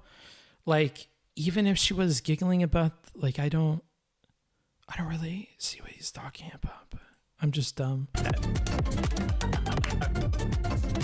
Like, she leaves and everything. Like, I don't know. What was I gonna do? Oh, yikes, yeah. So, in case you don't know, I just want to touch on this topic for a little bit. In case you didn't know, we had a discussion last week where we went over this Lance's and a certain other affiliate stream. Oh, here we go. Oh, wait, okay. that's a little early. You have to do pass to affiliate before you get affiliate. It's not, you don't just sign up for Twitch and then get affiliate status. You have to go through the affiliate path. So I need to correct myself. I'm sorry. soon to be affiliate, had a debate on. But then it like skips around. Oh, thanks. Oh yeah, Russian. I saw that. Given dog shit rhetoric, he was a massive force for progressive politics on a massive platform. Okay. All right. Listen. Just because someone says trans rights doesn't mean they're a force for progressive change. All right? Like, corporations have been saying that shit for the better part of 10 years now. It's not good enough for progressive change. All right? Voting for the Democrat is not enough for progressive change. All right? Like, that's not progressivism. Progressivism is about attacking these fundamental structures. There's a bunch of different groups that are under. And like, she doesn't giggle or like give any strong indication that she's agreeing with him on that, or they are agreeing with him on that either. So I don't know about any of that. Another thing is, and I will say this, it is far more uncomfortable to disagree with somebody in person. You guys are probably well aware of that. It is even harder to disagree with a fellow streamer on stream in person, right? Like, oh God, is it still on the internet? Like Cherry and I having, we were reviewing something together. I forget what it was, but like, I think I tried to make clear with Cherry in the beginning if it was okay to disagree with her about stuff and whatever, and afterwards. But like, it is really uncomfortable when you're like sitting like 2 feet from each other and you're trying to like disagree about something while you're on stream in front of a bunch of people and whatever. So I don't know. And with how fragile Mike is, I wonder if his friends are a lot more careful about that with him and what, like, I feel like there's more personally to consider here, but you know, like the alternative is what that Lumi mentions that Steven had helped them with their surgery. Like, I don't know. I don't know, like how uncomfortable that would be, and if that's reasonable to expect that would have popped up in their brain. But I don't know. He sees it as as them tacitly celebrating his ban, but that is some real fucking tacit shit, bruh. I just feel like this should not be up at the top of this one, because it's just I never felt like this was like a point that made a lot of sense to me or was very strong. But 1 year later, they'd be giggling along with Mike about my departnership from Twitch while he's claiming to do nothing for trans rights. Another thing, I offered to fly out to stay with or remotely book rooms for Nicole, Bad Bunny /Kira Chats, after she had a traumatic sexual experience with one of her moderators. I think that I'm not going to read through all of this. So my mom that was visiting did bad shit. I think this is me asking, what happened? Are you okay? Are you hurt at all? I mean, like, you didn't break anything or anything like that. Blah, blah, blah. And then I think at some point, well, make sure you get to a safe place where you can catch your breath and just chill for a bit. If you need help figuring out a place to stay or something, I can book a room for you. And if you're super worried about being alone or bored or something like that, I can swing by for a few days. If you need a buddy or something, good luck with everything. Stay safe. Destiny would probably argue that after someone spends $1,000 on you, he'd expect you to be more active. But I don't think that he would, because I think that he has made the caveat in previous streams where he's talked about this, that like, well, I don't expect that just because I spent money on you, you would be this way or that way. But I mean, come on, that kind of thing, right? So I think he would avoid that explicitly as an argument personally. That would be my guess. I think this is another one where, like, before I talked about how it's understandable how people believe X, it's understandable that that's the expectation. I think that's reasonable. I think the average person would believe that. I just don't know if Steven would make that argument, and I don't know if he is here. So, yeah, I don't know. But, you know, there certainly could have been more they said. Yo, what up with that? Stick son? 98. Here you go, book. Keeping awesome. I'll try, dude. I'll try. It ain't easy being a gangster. You know what I'm saying? I'm so cringe. We have like 30 more minutes of this, or 30 more minutes of the base content. I'll try to let it play. And then I offered to book her a room long distance if she couldn't afford it, because she wasn't originally planning on staying at a hotel. And then here I'm thinking about trying to move my schedule around, because this is when I was watching Nathan every day, so it was going to be pretty hard. Yeah, it's fine. Do you need help booking a room? No, I already have one booked. Thanks so much. That's really thoughtful. It's no problem, buddy. Chatting with you. Also, because we're on YouTube, the donations don't impact this goal. I'm just going to put this goal away. I'm just going to put this goal away. It's a little bit cringe. You know, I think we've only made what, like $10 or $15 too. So it's not like we were gonna hit it or anything. But I'll put that away for right now. What do you mean with last stream? Don't scare us. I love scaring you. It's one of my favorite parts of the job. It's just our last stream of this. We're all done after this. It was fun. Yeah. Oh, we're not gonna get to the Vaush part at this rate. This was a sexual assault experience that even my community showed support for, which they did. With this play, I cut those who disrespect Bad Bunny. She's pretty cool. I legitimately enjoyed Destiny's IRL streams with her.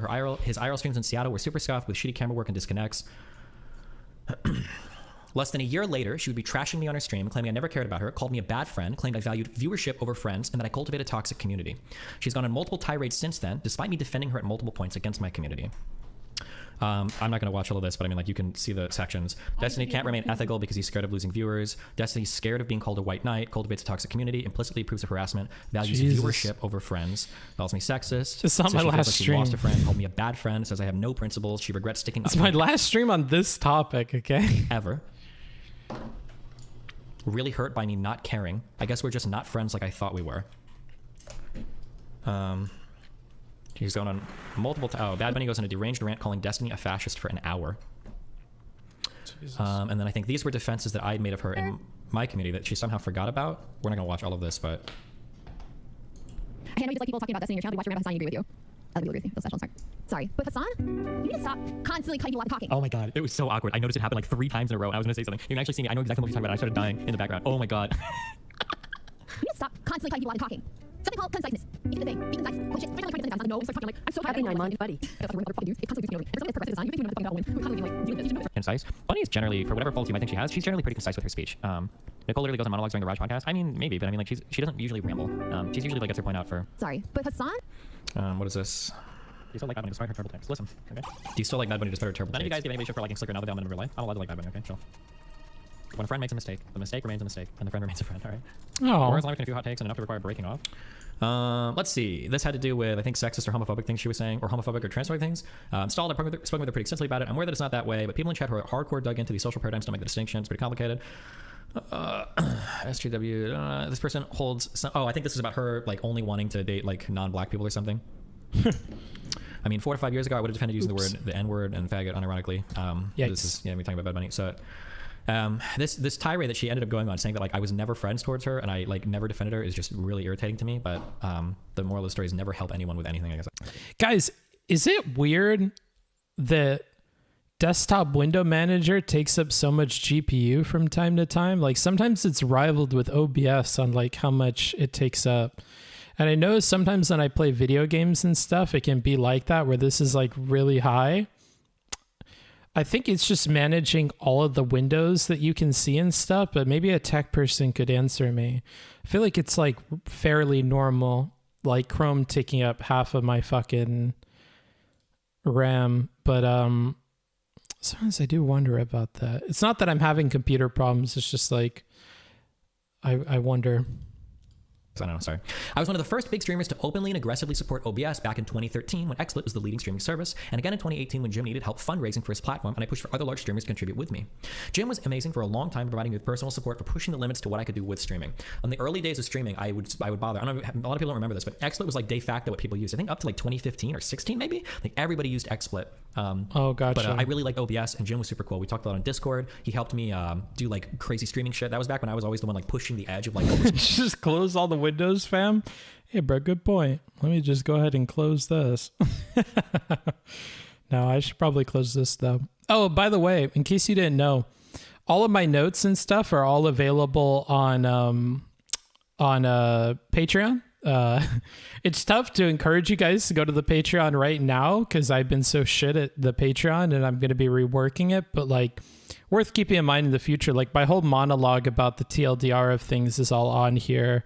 A play-by-play of the emails with links to like every time that the instances of things that they're talking about happen are in there, which I compared against his Cliff Notes version of it because I wanted to see how well they lined up, like how well my ideas lined up with his ideas as far as takeaways. Like, so like that kind of stuff is all available on Patreon. You can see all my notes and my color coding and stuff, which, given that we'll be taking Patreon more seriously in the coming year, I'll probably do a better job of like, whatchamacallit, of color coding everything a lot more than I have been lately because it's mostly been for me. And if it's for you guys, I'll work harder to color code it and whatever.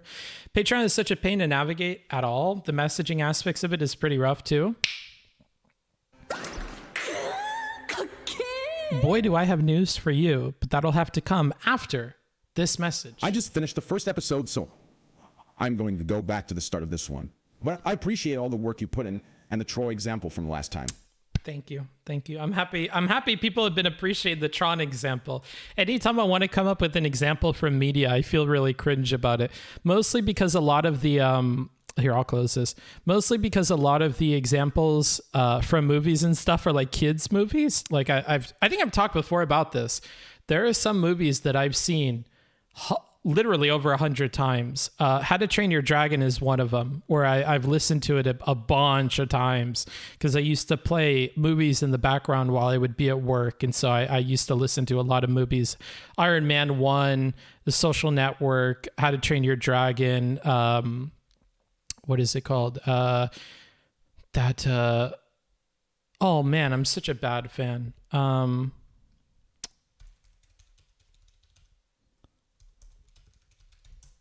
What is this one called? No, it's not any of these. Come on, give me the... Oh, it's not Simon Pegg. It's the other guy. What is his name? Oh, what is his name? Interesting fella who's into films and is a director. What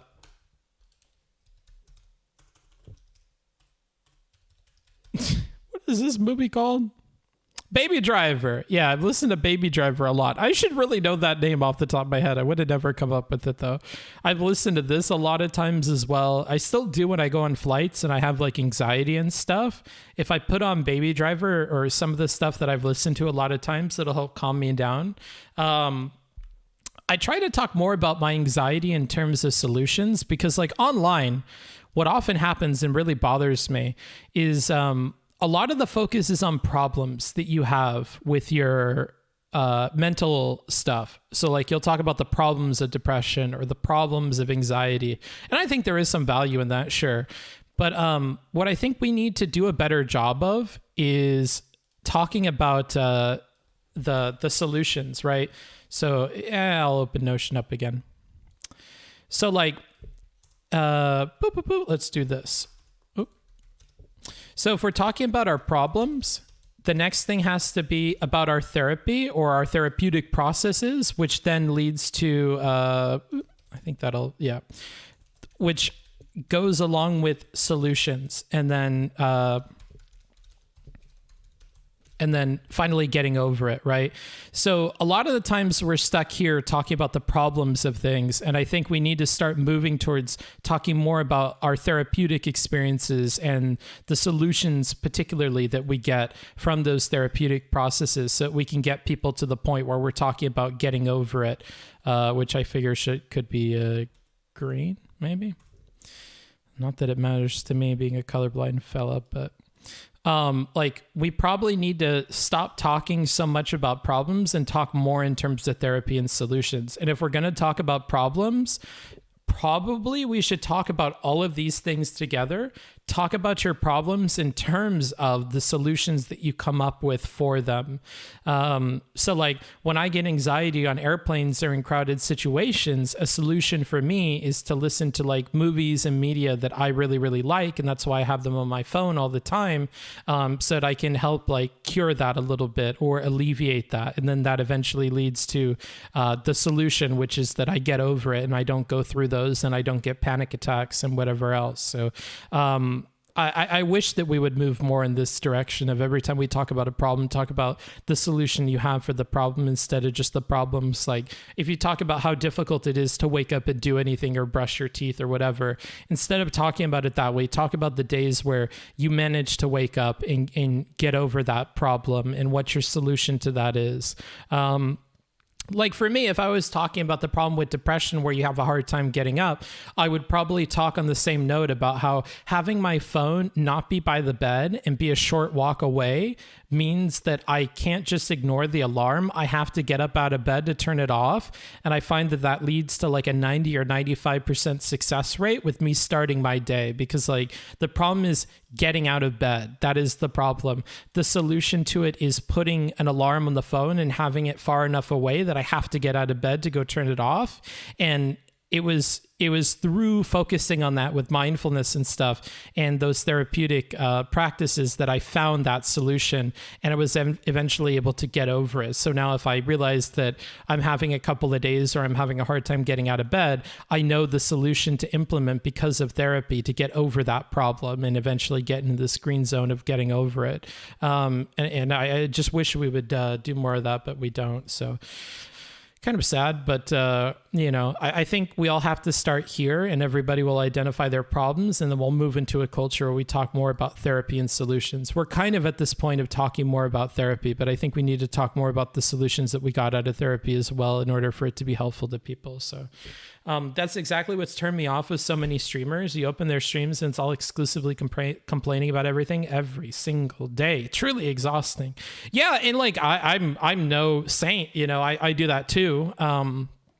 It's just that like I realize it's a problem and I listen to you guys and I move towards solving it, right? So I try not to bring up problems unless I have like good solutions to them now. And I'm trying to get in a habit of doing that more because I believe in this whole process. But that's just me though. Just me. Oops. I leaked our DMs, Golden. Sorry. Not that they're bad or anything, but probably not best to do that. Probably best practice is to not show that. Anywho, let's continue. Quality. I think he was one of the first people to try streaming at 60 frames per second, like et cetera, et cetera. But yeah, he was a cool dude. I think, I don't know if I can say this. He can correct me if I'm wrong. Who is Jim? Jim is the founder of OBS. I think that I'll say one of the reasons why Jim was able to go independent and do it full time was because of all the pushing I did for fundraising. I don't want to solo take credit for that, but I'm pretty sure that is the case. I went back to StarCraft 9 years ago to do a big fundraiser for the guy who created the game Heart Overlight, eventually netting him a full-time job at Blizzard after the success of the integration of his Overlight, despite having been out of the community for several months when he was trying to raise money. This was a guy that I'd known for a bit tangentially because he did the game Heart Overlay stuff, and I found out later when I met him at a BlizzCon or something that because of that fundraiser push and the developing it afterwards, he got a full-time job off of that. Also, I didn't put this in here, but Dharma Turtle, the lady that used to run the Dharma bot in chat, also got a full-time job coding because of the work and everything with my community that she'd done with the bot. She was able to do that too. But I've intervened in issues where I perceived a wrong being done, even if it was potentially an unpopular stance opposed to much more popular figures that I have closer relationships with. One such time was during the Prime Kai's drama, where I helped to clear Prime's name by bogus improper conduct allegation in the middle of the night in Amsterdam off my stream. An intervention he later publicly thanked me for. I've also taken the side of less popular streamers against more popular ones, such as siding with Novaru during the DM leak drama, and even prevented high schoolers from canceling each other. You could argue the last one maybe was content, but the first one was siding against popular streamers. I don't think we have to watch all of these, but or maybe actually we could. My channel wouldn't be here if it wasn't for Destiny. Thanks, bud. There's no two ways about it. I've gone out of my way to get even streamers I'm not on good relations with unbanned for what I perceive to be unfair causes, such as the Serfs TV. I think this was me DMing my partner manager. The two streamers who got banned over the Irish Laddie and Vaush thing were all relevant in the Serfs TV. Awesome, thanks. Thanks for your time yesterday. Go get each other person. So this was me trying to get both of them unbanned when I saw that they got banned just because they watched a Vaush clip or something. I also tried to submit an idea so Vaush could appear on Twitch streams, again, back when he was banned, though I was willing to mute my Twitch stream and send viewers his way when he wanted to have discussions, such as with the Rittenhouse conversation. So I tried to push for this idea of there are certain political commentators like Vaush or Nick Fuentes that were banned on Twitch. Maybe we should be at least allowed to talk to them or watch their thing. I wrote up a proposal, shipped this to my partner manager to see if they'd approve it. I don't even know if he sent that anywhere, but this is one minor regret that I have is probably doing more for Steven once it was banned and doing more content with him, etc. It's something that if I could go back and relive that period of time, I would have probably tried to do more of that. I feel like that might have contributed a little bit to the bad conversation that we had between each other and how the ban thing was perceived. I feel like if I would have done a better job of connecting with Steven immediately after his ban, he would have interpreted the remarks that he saw in those clips probably differently. But maybe the silence on my end when he got banned and stuff was something that led to him interpreting those comments as more serious than they actually are. Because you can ask the streamers I was talking to behind the scenes, like Wicked Supreme, but I was talking at the time with them, I believe, about doing a YouTube only week or month of streaming in some form of protest against what had been done to Steven. And I didn't. And that's a regret of mine. If I could go back and do it again, I probably would have done that. When I talked to Vaush, I would still, even though he was banned from Twitch, I was generally willing to mute my stream, and then I would link to his stream to send viewers his way so they could follow the conversation. responsible for you getting banned. I'm not banned. I'm muted. We didn't talk policy a single. There were multiple times where I did this so that we'd be able to have a conversation. It would benefit his stream because all of my viewers would have to watch him to hear us when he was perma banned from Twitch or when he was banned from Twitch. Such as for the Rittenhouse conversation. I am the only large streamer I am aware of that will judiciously pursue cross-platform bans if my viewers harass someone. What is this? Oh, this is an example of somebody like, I think RTBA reached out to her because she was complaining about transphobic people. Also, and I've talked with RTBA in private about this, although I don't know how much filters down to the DGG community given their interpretations of me and how I feel about Steven. Like, if there's one person I sing the praises of on a mod team more than my own, it's RTBA. Like, RTBA has reached out to me in the past after I've talked about issues I've run into with like communities harassing me and stuff like that. And anytime I've DM'd him, he's been really, really quick at responding to me, including about problems I've had on the DGG Discord or with my stream or stuff like that. Or even most recently with this, you know, RTB is like a solid mod, and I think that not enough people talk about that, in my opinion. Like, I know for sure Irrelevant does, but like he is one of Irrelevant's mods, so I guess it's to be expected. But he does a good job, and I don't think for all the talk about how bad Steven's community is, there's maybe not enough said about the moderation team and how that's probably a good thing. I probably could have clips here saying I will ban people for doing it, but whatever. I stated multiple times that I will ban someone from my subreddit, DGG chat room, Twitch and YouTube chats, as well as block them on social media if I see them attempting to harass someone from any of these platforms.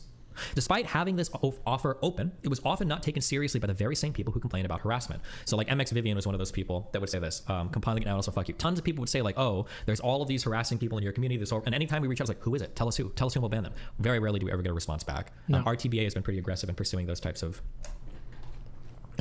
interactions. I made it a point to cover sexual assault allegations on stream to provide some more insight into how events like these happen and how they can be avoided.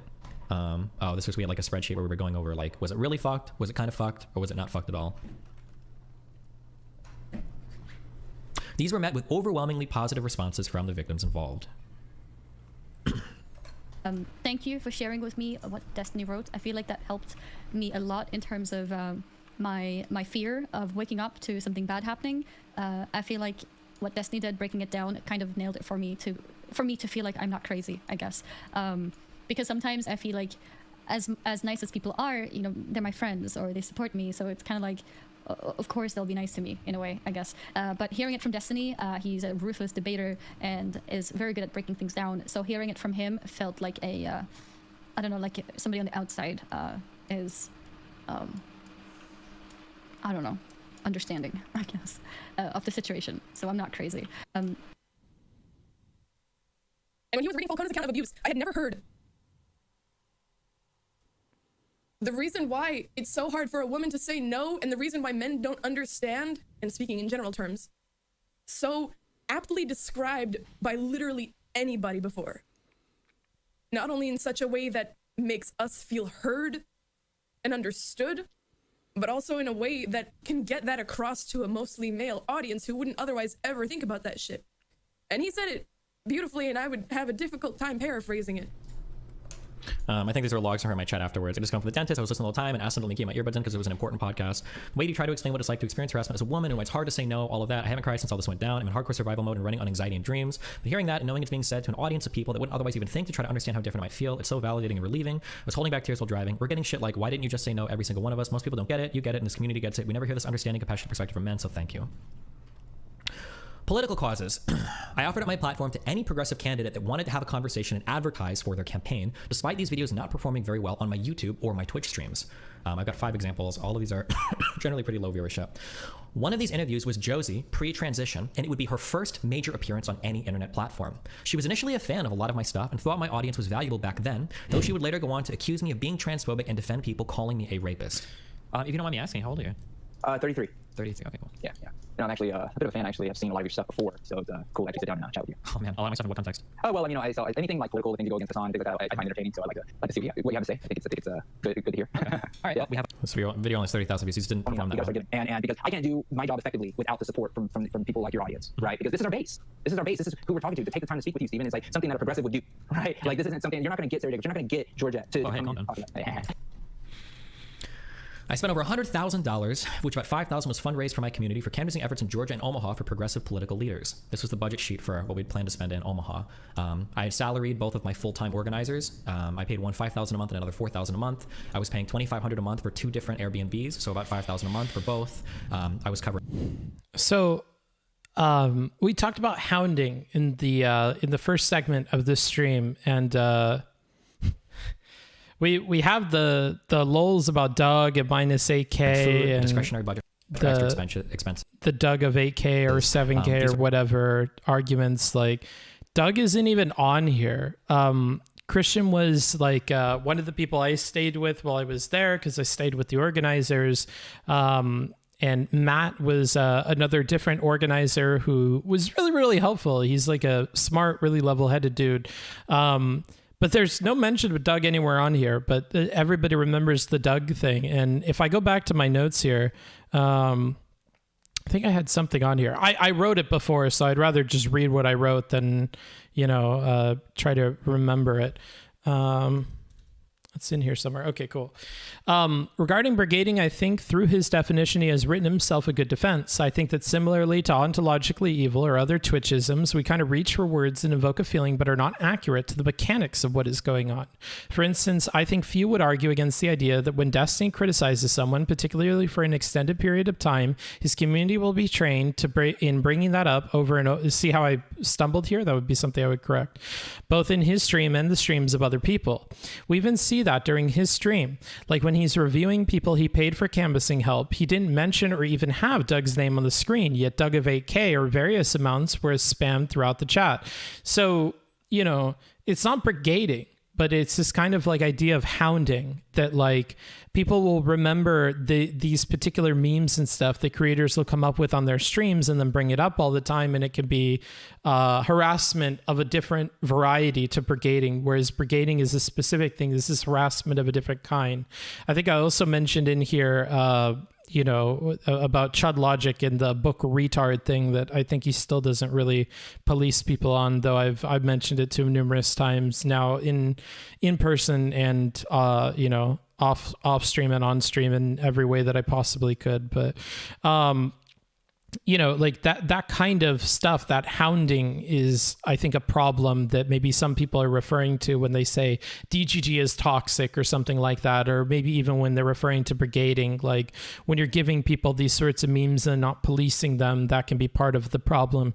And it's actually something I brought up with RTBA as well, talking with him before streaming this. And I don't know if it's something that the DGG team would necessarily respond to, but is the kind of harassment I would like to see policed more, because I feel like that's the problem, at least for me personally. For the hotel rooms that I paid for, it came out to around, I think it ended up being $15,000 to bring down people and have places to stay every time they came down.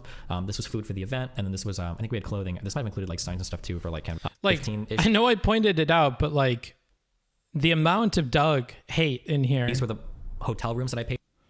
Doug, Pepe Lab, Doug of 8K, Doug Tax, Doug, $1,000.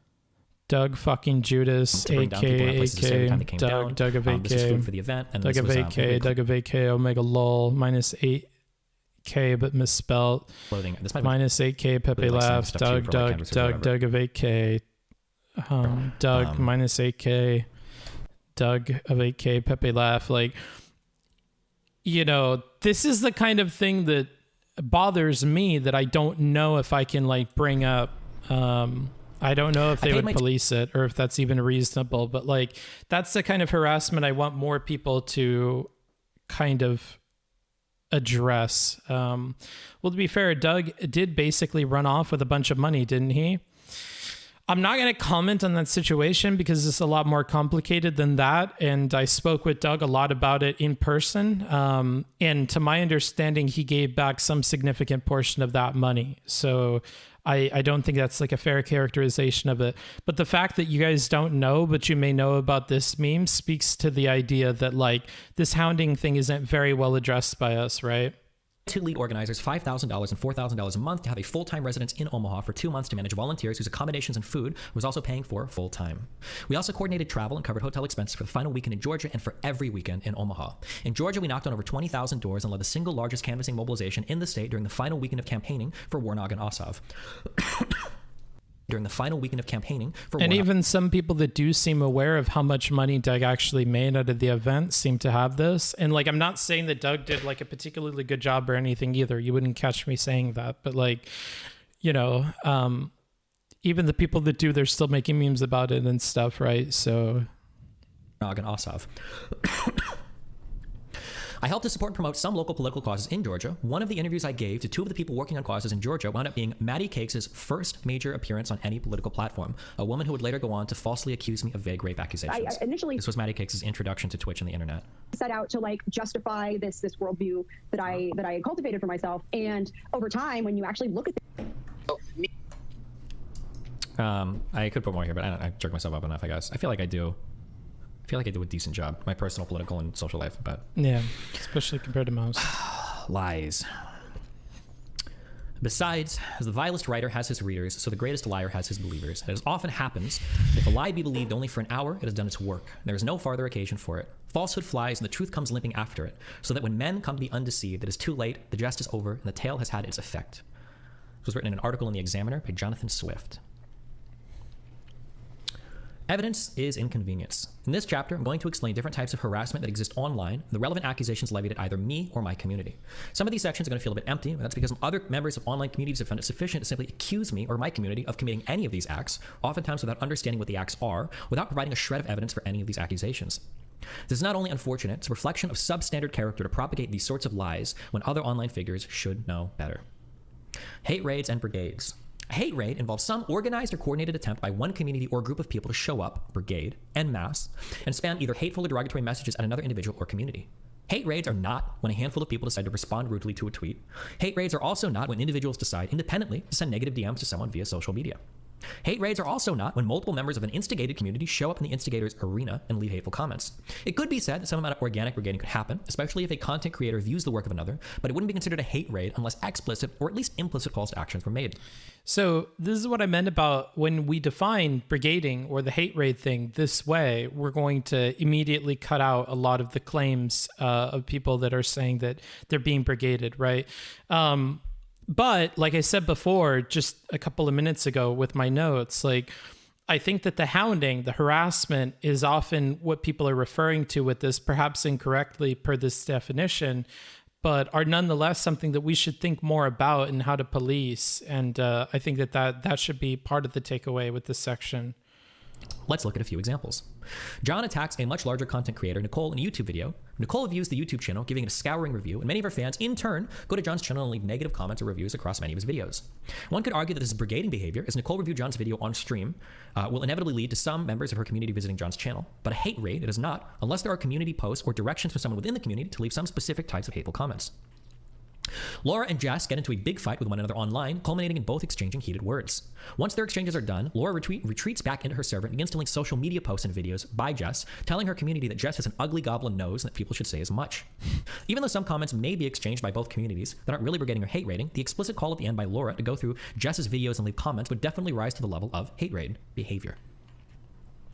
Another example, despite being blocked, Keffels will continue to tag people and direct their communities to harass them on Twitter in an attempt to speak with them. Keffels has engaged in this behavior multiple times. So this is Blair White has blocked Keffels literally less than 2 minutes after I replied to her, yet she still tags her. Miss Blair White, you want to prove to me you aren't a coward and a snake? Come on my stream and talk to me. By blocking me, you were just trying to hide in your right-wing echo chamber and are doing everything you claim to be against. A little bit ironic there, but... here's Keffels talking about her harassment of Stone Toss. He blocked 3 of my accounts, so I unprivated my personal account that I had not used in over 2 years to ratio him. Okay. Always wanted to ratio Stone Toss. If someone has blocked you on a social media platform and you continue to direct your community to them or create new accounts or use old accounts to circumvent the block, you are almost certain... Gotcha, Sydney. Interesting to hear the programmer's perspective on that. ...engaging in some form of brigading and harassment. With a slightly more sophisticated understanding of what a hate raid is, let's review the allegations against me and my community. Keffels claims around the time of my ban that she was hate raided by my community. We just ended the hate raid by modifying the bot in chat ban anyone who follows Destiny on Twitch. It's over a 13,000 like tweet. Sansa reviewed the hate raid and showed that Keffels was brigaded by another community before I even knew who she was. Posted on my subreddit, John Locks later summarized this in a post. It's these two. Cool. So this is Keffels' John Locks, by the way, is a cool chatter. I think he hangs out in Supreme and Ice community as well. stream, okay? We can look at over the course of her stream, and we can look at all the clips. I'm just going to summarize it, send you a link. Okay, cool. I mean, I'll put it in chat for you. So the bars here are bands that she's done in her stream. Compare and contrast, all right? You can review the first part of my stream where I go over all of this. Here's Destiny's from that same night. So those are both of theirs from the same night, okay? It's in UTC, so you just have to kind of compare and contrast the numbers. I can't motion if I point at the screen, you're not gonna see. Oh my god, he takes longer sense. But essentially he goes through and points out that like that's what her chat says in the clip. by the time she called me out, she was already hours past whatever this hate raid was. She accused my community of being the one that did this hate raid, but the timelines don't line up for it at all. Until 11:50. So that 8:40. She didn't interact with Destiny until 11:50. So she interacted with me down here. She'd already banned this many people from a hate raid earlier, but then she accused my community of doing this hate raid. Oh, I'm sorry. I misworded that. She had interacted with Destiny earlier. They put the bot for the to catch all the DGGers at 11:50. All right. So I'm not sure I understand what you're saying, Civixon.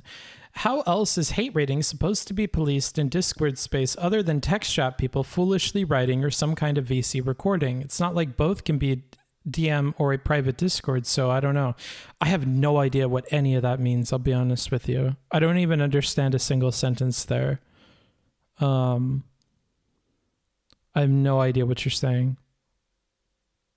Like, it starts out like I understand it. How else is hate raiding supposed to be policed in Discord space? But then like it all falls apart. Like, other than text chat people foolishly writing or some kind of VC, like you're talking about policing and then it sounds like you're talking about the crime, I guess, if we continue the language there, but I can't instead of can. How else is hate raiding supposed to be policed in Discord space other than text chat? I still don't understand the first part. The can't isn't what makes me not understand. 200 characters is hard to write with it. I'll revise a couple times. Okay, thank you. That's when the bot started. They didn't end the first hate raid with the bot, all right? Because that happened. This is where they put the bot, because you can go. And then this is where they did the bot to start banning all of my community members. I think I was talking to that NATO guy, someone in chat said. This guy summarizes it here. Also, people always bring up these points too, which is always true. If Destiny actually were... Also, the crime is hard to detect and thus police.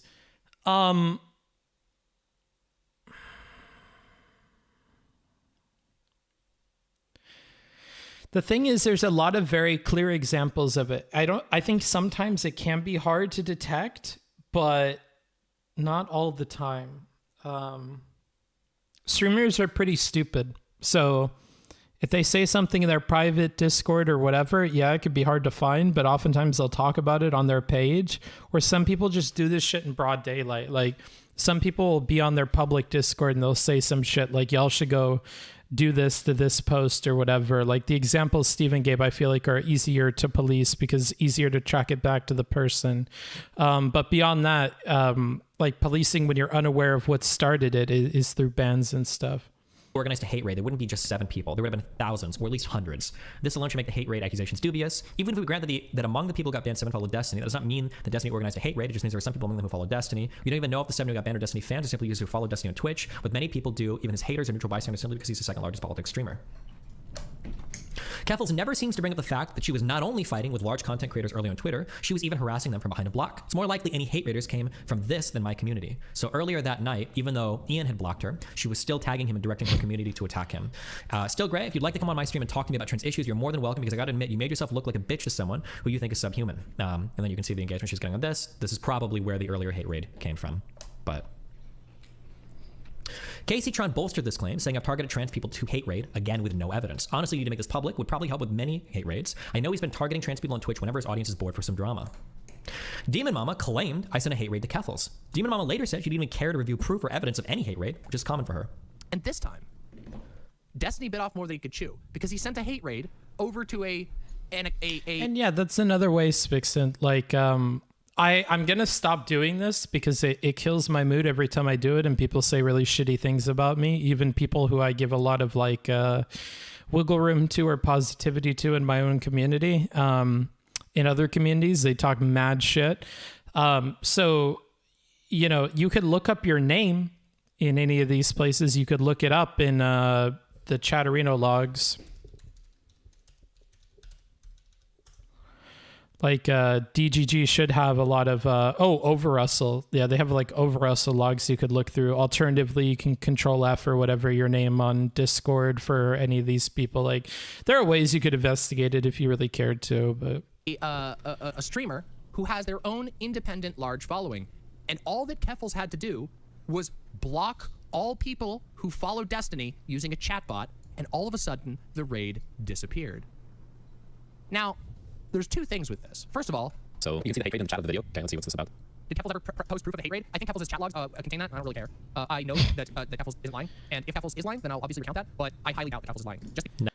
I like that it's so interesting. We talked about patterns. There's this pattern with Diva Mama where she just doesn't care about the evidence regarding things. This is kind of like getting to the point of being cringe. Never recounted, by the way. Because you want to play defense, oh, Destiny definitely can do that. He does it all the time. Everybody knows he does it all the time. I've never organized a hate raid before. Sorry, Keffels can post proof, but we saw it. We saw the Twitter beef happening, man. Yeah, you can just watch the VOD. Also, he's not. She didn't even care to review proof or evidence of any hate raid, which is common for Demon Mama. Josie also claims she would be hate raided while streaming on Dylan's panel. She later claims that she banned 24 chatters who were hate raiding her, disregarding the fact that any hate raid from me would involve hundreds of chatters, or hundreds or thousands of chatters. Logs from her chat would later show that she only had 10 chatters banned, with only one of them actually being transphobic. Is a person that is supporting Destiny in this. But I know that I'm taking an unpopular opinion. I know that just being on this panel against everybody here is going to verify the shit I was talking about. Like, I'm going to get people that are going to hate raid me probably during the stream. I'm probably going to get messages that are going to be very transphobic and awful. This is going to happen. And it is something that I'm going to have to deal with, because every time, even when I spoke up for a friend that he brigaded and admitted to brigading. A friend. She's talking about Maddie Cakes, the one that accused me falsely of sexual harassment and then fabricated DMs against my community. I was the one that was also dragged for speaking up. This particular topic is exactly why it is hard to speak up. These are logs from her chat of people who were getting permanently banned. These are the types of things that were being said. Josie, you defended Maddie Cakes when she called Destiny rapist. That's literal Destiny derangement syndrome. Don't think that's transphobic. Hi, Josie, you're unhinged. Have a good day. I don't think that's transphobic. Didn't you also lose? Didn't you also lose your running for office? Why does that matter? Not transphobic. Joe's. Oh wait, I don't know what this guy's message was. Can't close Vim. What are you doing in here? Mr. Anonymous, as a hate raider, I belong to a marginalized community in this chat space. Banning me as a fascist act of bigotry, discrimination, and oppressive. Jesus. Or an oppression. That's not transphobic. Welcome to the internet where you force other people's opinions even if you don't like them. That's not transphobic. 41% troll face. This is a transphobic comment. Die Hard, make sure you bring up the person that killed themselves to get more victim points. They got banned. How did Destiny win and isn't even on the platform? He got banned. Real W there, buddy. Going back to that 25 average next stream. Once people forget about you again, Nathan W. Oh, close. Vim got banned. So one of these was transphobic. That's no, all of them are probably okay. Most of them are probably okay for banning or timing somebody out for, to be clear. But yeah, not transphobic. Except for that, maybe two of them. I don't think I included this in my doc, but oh, I should have. Later on in that same video, Josie claimed that one of her mods killed themselves because of my community hate raiding. I don't know why I didn't include that clip in, but she unironically made that claim. They committed suicide because of the Destiny hate raids. And it was one of her members of her community that committed suicide. It wasn't because of my hate raids. Jesus. Vaush has, without evidence, also made multiple claims about hate raids, despite his own community getting clocked by the Reddit admins for excessive brigading. Criticism or whatever. I mean, they're like the most brigady community in the universe. They kind of earned that for themselves, you know. Getting a lot of bans, so you guys need to fill in to replace the DGers who brigaded and got banned. Okay, you have to... Even though his own community got dinged by the Reddit admins for brigading mine. We were the brigaders in his eyes. Which should have had a citation here, but okay. To date, despite multiple claims of hate raiding, not a single content creator has produced a shred of evidence of any members of my community calling for or coordinating any sort of hate raid or brigades on other streamers. Even the hate raiders people point to tend to be zero follower, newly created Twitter accounts, or Twitter accounts who only engage with me in a negative manner. Doxing. Doxing is a semi-informal concept on the internet that typically denotes I don't know, Mr. Negative Nancy. I don't someone know. Publishing information about someone else online that the victim typically wishes to keep hidden, especially for purposes of harassment. The information may already be publicly available somewhere, but if one attempts to republish or amplify publicly available information or collect it on another platform, would typically still be considered doxing. A lot of people... Yeah, on this topic, and I'm not saying that he doxed him, but like probably shouldn't have shown the picture of Chud Logic, for example. But I'm mad at my selling of doxing. I don't give a fuck. A couple quick examples. Amy goes through John's old school website looking for information about his address. She finds it and posts it on Twitter, hoping to scare him into deleting his account. This is a form of doxing, even if the information was publicly available prior. Steve sees that Jennifer says a racial slur in a TikTok video where none of her information. Yikes. Am I off base there? I feel like we probably shouldn't have showed that, unless it's about the clip, but. Is listed in her account. Steve is able to find out her identity and place of employment and adds her employer. Like, I feel fairly confident defending that statement. We probably shouldn't have shown Chud's picture, but whatever. On Twitter. No. Okay. Just making sure that I'm not off my rocker with that one. I feel like that one's probably not super controversial. Get her fired. This is a form of doxing. Steve has found Jennifer's personal information and is amplifying it on social media to cause harm. After witnessing a quarrel between Keffels and Chud Logic, Keffels' mod, Hunter Lion, posts a picture of his face that he explicitly wishes to keep private on Twitter. He also pairs this with an unsubstantiated rumor allegation. This is a form of doxing, as Hunter Lion's goal is to harm Chud by posting information he'd wish to keep private. And the allegations against me. My heart dropped for a second. I was like, is he alt tabbing or whatever and clicking the picture? This picture, remember this one right here. My community? Keffels makes an ambiguous claim about who is doxing, but will clarify in other things that the harassment mostly comes from my community, or falsely claim my community has a large overlap with Kiwi Farms, a banned term in my chat so people can't link the threads. People online are actively attempting to dox my phone number and home address. I had to wake up my mom at 5 a.m. to go to deactivate her social media accounts. I'm okay. Gotcha, cynical. Okay, my family is safe. These people can't stand seeing trans people gain a platform and succeed. It drives them insane. I'm not letting them win. Think you could use a vacation for the relentless harassment? There's literally no avoiding it. Like, you see it happens on Twitter, it happens on Twitch.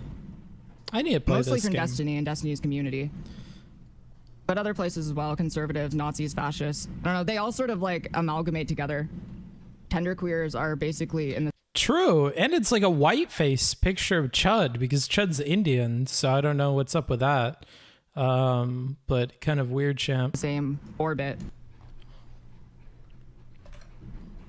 And after I got into a fight with Destiny, they found out about me.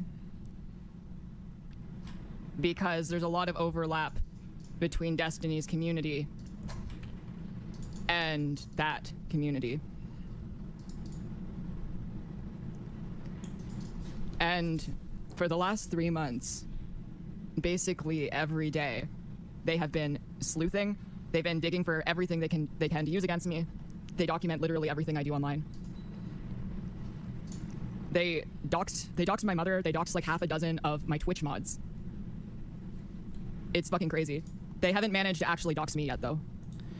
Yeah, that does suck. I would be really interested in the timing of all this, though, because if you were to present two statements to me, number one is that Destiny's community organized on Kiwi Farms to dox the information of Keffels and her family, and then you were to present a second sentence that is Ian Miles Chong's community organized on Kiwi Farms to dox Keffels' information and her family's, like, one seems a lot more likely to me. So, and given how many fights she picks online, I feel like the Ian Miles Chong one is probably more likely of an explanation in my mind, but maybe I just don't know enough about the dude. Even what people tell me of Stone Toss, it would seem like a more agreeable statement to me. Personally, and I know I've been in trouble for this in the past, and people have seen my likes on Twitter and have gotten mad at me for it. Like, I only know Stone Toss is like a comics maker. I'm not aware of a lot of the other stuff people say. Not to doubt that it's true, but just saying, like, I'd feel a lot less confident about that statement. But, you know, see, that's an example of being careful about what you've heard about other people and not throwing out the accusations. But I'm thankful for that. Like, yeah, my name's out there. I ran for fucking office. Of course it's out there. But my address is not out there. And I've been trying to just not talk about this shit. But then I found out today, more revenge porn shit started popping up. They found old They found old videos from when I was working as a dominatrix. I don't know if these people just don't know what revenge porn means or any of the terms they use also. She'll go on later to claim, I don't know if I mentioned this argument, she claims a lot about how people are leaking revenge porn of her. It's not revenge porn, it's porn that she posted online and then it ended up getting like re-brought up. That's not what revenge porn is. That's not what revenge porn means. Again, there's like, it's like the delegitimizing of every word. Well, they are using it as revenge now, eh? I don't know, bro. It wouldn't be what I would nitpick apart, but I guess a worthwhile thing to bring up perhaps from Steven. It's the accusations that don't make any sense. It's the misunderstanding of what any of these online harassment things even mean. Maybe because they don't have online harassment. A better example of revenge porn would be that one SRS subreddit integrating my dick pic into their CSS of their site. That would be an example of revenge porn. And the porn shoots I did in my early 20s yeah, and when I was Vels. 18 It'd be were already leaked easier like 3 months to ago. track. And there's not a lot I can do about it. Nope. But I just wanted to finally talk about it. Sure. And falsely claim my community has a large overlap with Kiwi Farms, which is a banned term in my chat so people can't even link the threads, or falsely claim I'm getting stuff from Kiwi Farms. It's definitely a coincidence that whenever people are digging up about me, he ends up tweeting about me, not deranged behavior at all. Surely he's a great advocate for trans people by mocking childhood grooming victims. I'm so glad I have a team to manage my YouTube account because holy fuck the comments. I love how Destiny isn't a bad guy, can be in between death threats and telling me I'll never be a real woman. Jesus. Predictably, other people jump in and allege that my community is behind it. She also makes false claims about revenge porn in this earlier clip, which doesn't make sense because porn you released yourself on the internet is not revenge porn. I'm completely unsurprised that DGG has gone full Kiwi Farms about their daddy getting taken off Twitch. This is over 600 likes at the time it was screenshotted. I don't know how much it has now, but this kind of shows you that like even if she's not mentioning my community by name, that's the impression that she's given everybody. And she's more or less said in other clips too, so that's kind of what people think. These allegations echo to other parts of the internet and are generally well received. I don't know who took these screenshots. I'm not voting down, voting shit, but so this probably came from Vaush's community. Gruesome, from the community known for potential doxing, hate rating streamer, Keffels being the best example, and as a result did some transphobia while claiming it isn't transphobia because he's been defending trans people for years, so this transphobia is okay. Downplayed a rape victim while their daddy did rape apologia, cried about cracker while claiming N-word isn't a slur, continuously defends Lauren Southern, who's still a fucking Nazi, and of course mocked the death of an innocent dog that had nothing to do with any of this other than being Hassan's dog. Oh, I could go on even more. Basically, every single claim here is either half true or fake. But that's dealt with in another section. But yeah, 73 upvotes in Vaush's community. Hassan's dog was not innocent, by the way. I'm just kidding. But even random chatters from other communities make the same claims, again, with no evidence. Oh, this is a crazy dude that was a Hutch fan. Destiny quite literally made a 25-minute video about me when I was a regular chatter a few years back, and his cockroaches doxed me, so this is a very good feeling. It's okay, it was bad in the moment, but now I like that I live rent-free in their heads and can piss them off with my existence. Keffels never seems to mention that she has accrued an impressively huge Kiwi Farms thread, over 400 pages, in a relatively short amount of time. Kiwi Farms is a community known for doxing, brigading, and other forms of targeted harassment. But for some reason, she always seems to blame my community and ignore that her Kiwi Farms thread got bigger than mine in like 1/20th of the time. I think in a couple months, her thread grew to over 400 pages. How the fuck do I get blamed for the Kiwi Farms thread on her? And by the way, well, no, never mind. Yeah, the idea that this is all coming from my community, when again, not a shred of evidence has ever been posted proving as much, is just ridiculous. No content creator has ever provided a single shred of evidence of any doxing happening in any part of my community, be it my chat rooms, my subreddit, or my Discord. Hateful remarks. Hateful. I hear you, cynical, but like, it is nuanced. I will agree with you there, and we're simplifying things. However, you have to realize that like this point that keeps being repeated over and over again is very easily, I know Vels has mentioned that there could be some difficulties, but could very easily be worked on. Like, if you're not working with RTBA or somebody on this, then you're kind of doing it wrong, in my opinion. Some kind of bug. Ah! Oh, I'm fucking swatting at shadows. There's a big ass bug in the house. Where are you, you little fuck? There you are, you. Ah! Oh, yeah. Oh, it's still alive. Oh, God, I need something hard. Oh, God, I need something hard. Oh, please. Oh, I'm going to put it right there. Oh, yeah. Oh, yeah. Oh, no. Oh, you're a tough nut to crack, eh? I don't know where you went.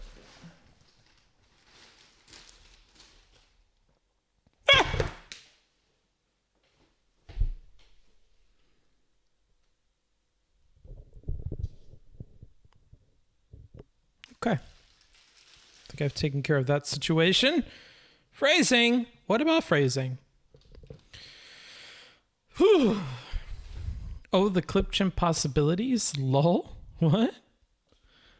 I need something hard. Oh, yeah. Oh, no. Tough not to cry. Oh, okay. Well. Okay. Well, I think that's your guys' horn dog brains. It's not on me. Generally implies we're making derogatory remarks towards someone, specifically in relation to some protected class. These remarks tend to be sexist, racist, or anti-LGBT in some manner. Many people make claims about me making hateful remarks, but virtually all of these are either half true or just entirely fabricated. Keffels has claimed, among other things, that I've made 41% jokes about her or other trans people, and she said the same about my community, implying I endorse it. Others seem to believe that I want to embrace 41% jokes. Destiny's made 41% jokes towards me, accused me of being a rapist, accused me of being a pedophile, and is now actively mocking me for being a childhood grooming victim. None of these things are true. I do not regret at all my role in getting him deplatformed from Twitch because he deserved worse. What's worse than getting your job? Did I need to be killed, tortured, castrated? I don't know what that means, but... When I engage with a content creator who doesn't like me and their replies are filled with people making 41% jokes, misgendering me, and mocking me for being trans, every trans person is aware of it. It doesn't even take an ounce of integrity to tell your audience it's wrong. We tell my audience it's wrong all the time. We ban people that make transphobic jokes. All of this was probably coming from Kiwi Farms. Oh, that last tweet had over 30,000 likes, true. I think the existence of Destiny creates a lot more transphobes, really. I mean, imagine encouraging and laughing at people for doxing her family, never done this. Making 41% jokes to his audience so they bully her more, never did that. And then blame it on her. I blame her for the false accusations. Truly brain dead logic. Let's also not forget that Destiny openly said he wants to do 41% jokes at Keffels. So yeah, Destiny is definitely a bigot in many directions. They'll probably say, it's a joke, bro. But all of his cozying up to white nationalists and making 41% jokes says otherwise. Never done it. Also, referencing Keffel's genitals to make multiple remarks fantasizing about how wealthy she must have been, Destiny laughs at a chatter that says it's comforting to think this person will kill themselves in 30 years. I love that he's able to close the tabs without going to them. I'm going to have to try to remember that. Control W. Destiny says it's tempting to embrace 41% jokes. The reality of what happened... Lewis says, I'm 2.5 hours behind, but I would take the not gay anymore pill without even thinking, even being in a long-term current relationship. It would hurt to do it, but I would do it I'd do it after talking to my boyfriend. Interesting. I love on YouTube how you guys are able to make comments from the past. It's like an interesting part of the website that I don't think we get on Twitch at all. I think nitpicking on that point is good. It's a theme across the whole doc. People using the most extreme language to describe minor or mundane thing, hate raids, etc. Maybe there's another, because I don't follow Destiny stuff. We were moved on though, so don't worry about it. Yeah, maybe. Was that I misread a comment in chat, assuming the chatter was making a trans suicide joke, when the chatter was actually just making a neat suicide joke. I went on to say that, although it was tempting to embrace the 41% jokes, I'm trying to stay above board. I don't think I need to explain myself, but just in case, this was literally the day of my indefinite suspension from Twitch, a suspension that Keffels and others cheered on and even tried to take credit for. At this time, it was tempting to attack the people who were attempting to destroy me by any means possible. Despite this, I've held myself to a higher standard, and I resist the temptation.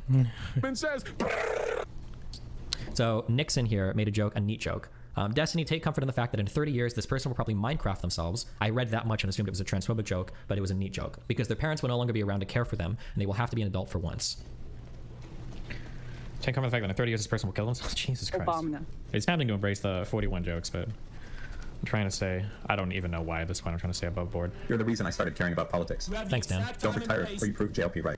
I have never made a 41% joke in my life. If anybody ever wants to link one, knock yourself out. Throw one at me. No, okay, well, no, you can't say or not embrace them and then say that. No. I don't know how I missed that when I watched this initially. That's probably not a good closer for that segment. I would have subtracted that sentence if I was Destiny's publicist, but okay. I make fun of trans people for attempting to commit suicide. With basic media literacy, you can understand the following. Destiny believes it's okay to make fun of suicidal folks if their attempts aren't real to him. Trans white women expressing suicidality aren't actually suicidal, and that he wants to make 41% jokes about trans women.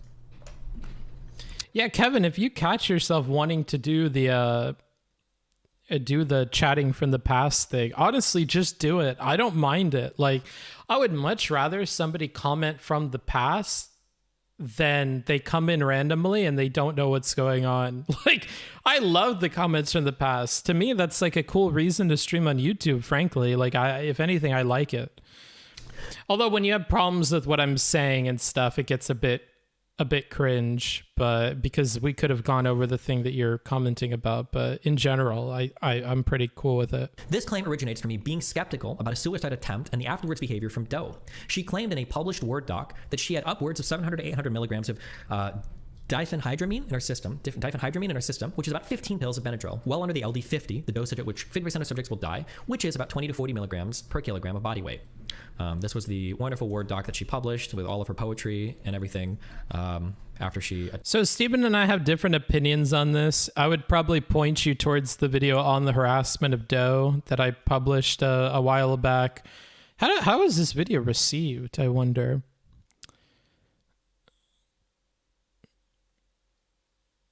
Oh, okay. Okay. Fairly decent. Okay. Good to know. Good to know. Although on my videos is very different than how they're perceived in other communities, but I should just be happy for what I got, you know. Attempted to commit suicide.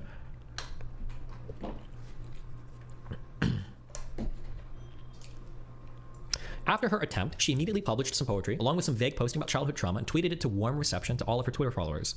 The next day, she was immediately back to valiantly fighting with degenerates on Twitter over political and social causes.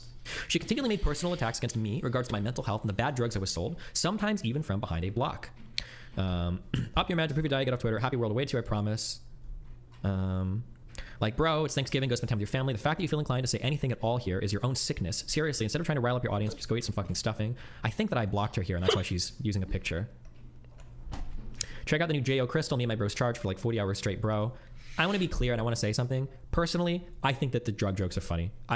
I'm not going to sit here and pearl clutch over it. My issue is when pearl clutchers make the jokes. Because if I make any joke related to almost any quality of any of these people, it's transphobic, it's hateful, it's evil, it's doxing, it's all the worst stuff in the world. If you want to make fun about me getting drugged and you think that's funny, that's fine. But like, if you're going to be at that level of making jokes, you have to be ready for me to joke about some things related to you without constantly calling me transphobic or something. I think that double standard is silly.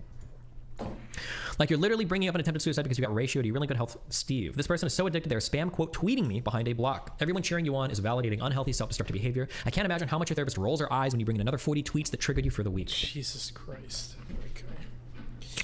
Regardless, if you think my criticisms of Doe were well-founded or inappropriate, this is the only suicide attempt I've attacked the credibility of. It clearly had nothing to do with her being trans and everything to do with the ridiculous set of circumstances and the treatment surrounding this particular attempt. Also, I never initially directed any of these comments to Doe. These were comments that I made in my chat. Making fun of suicide jokes does not equal jokes about drugs. That is, well, I'm just trying to avoid all of this because I talked about it at the time and I think I did a better job than I would now, but like... yeah, he and I disagree about this point. If they were so harmful to Doe, why were people finding logs in my chat, screenshotting them, and then posting them all over Twitter when I already had Doe blocked? Wouldn't they be the ones causing her harm? People always claim my community makes transphobic remarks, but they can never link or show long-standing members of my community or places that I have control over being transphobic. It's always random Twitter riffraff or people who follow me that I have no control over on other social media platforms. I have and will continue to mute anyone in my Twitter mentions making transphobic remarks, but it's impossible to control who hate follows me. Random harassment. Harassment comes in all shapes and sizes and is quite vague. Many erroneous claims about harassment nonetheless have been made about me or my community as well. Some of these are just random things. Charmhole, a random politics orbiter on Twitch, claims he has a clip of me assaulting him. This was just weird. He was like DMing people saying that I have a clip of Destiny assaulting me and violating TOS. That clip is literally just me in a chat room saying that I don't want him in the call because he's insane and asking ChudLogic to kick him out. Like, that's it. Hey, that's me. Okay. Wait, were you the guy he was DMing? Manja. Oh, nice. Vaush has claimed while speaking to Demon Mama with zero evidence that my community was absolutely DDoSing both of them. Do you not have two monitors? I do, but I'm capturing Discord right now because the site's getting DDoSed. Oh, that's right. That's right. Yeah, Let so me that DDoSer is definitely somebody from Destiny's community. No denying it. Because they started DDoSing me after something happened with Destiny's community. And now my website is ironclad. And now they've jumped over to you literally right after a shared event between you and I. So that feels like one which was being watched by Destiny, by the way. So yeah, as an aside, all of our conversations have a lot of people watching. The idea that this is the only time my community has done like a cord. Oh, this was when they misconfigured Cloudflare and they DDoSed themselves. Oh, was that true? I didn't even know that part. If that was the case. Clips last night. Oh my god, he fucking hates my guts. Holy shit, he was just shit talking me the entire fucking time. Oh my god. Destiny? I didn't think I was. Yeah, Destiny was shit talking me the entire time. And in fact, this morning I woke up and DGG had like 3 posts making fun of me on the front page of the DGG subreddit. Yeah, I'd say they're fairly obsessed with it. They're fucking obsessed. Vaush and others have claimed my community tried to pedo jacket falsely state someone's a pedophile. Doe, again with no evidence. This is Vaush liking this tweet. The fact that DGG tried to pedo jacket Doe for months over nothing, but are now celebrating this Mr. Girl freak show, shows how deeply unserious they are. Again with no evidence. I'm sorry, can I please just for once actually get proof of this? Destiny subreddit at the time, also Gammy. Yes, I can. Her name is RGR. RGR isn't DGG. This is like saying a certain religion of all, like, that's, yeah. I looked it up. The opposite is true, as often is the case. I'm sorry, but RGR's position is dog shit on this. It still doesn't deserve harassment. This is what was getting up. Nobody in my community sided with Riley on this argument. But I think I say that next. The sad thing about this conversation is that the truth is actually entirely the opposite, with both me and my community completely siding with Doe on the argument, despite my personal dislike of her. Not even dislike, I should say hatred.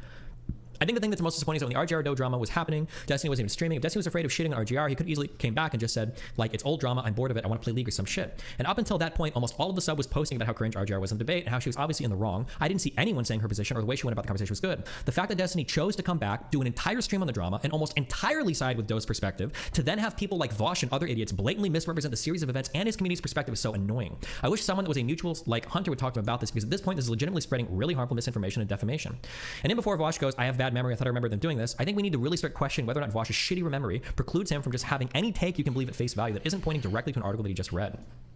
I'm really disappointed with VGG. I really liked Vaush, but I feel Vaush at the end of the day was a propagandist who cares little about honesty. We'll get to that. No, we won't. Extra funny claims from Merrick that Vaush's community is not sexist, even though she said the exact opposite before. A years-long member in VGG called me a Botox brain and was permabanned instantly. Destiny's chat called me retarded a lot and talked about how I'm not a worthwhile person but have nice tits, and it was just normal and everyone was cool with it. This was later when she was on her anti-Destiny binge. But what did she say closer to her conversation with Vaush?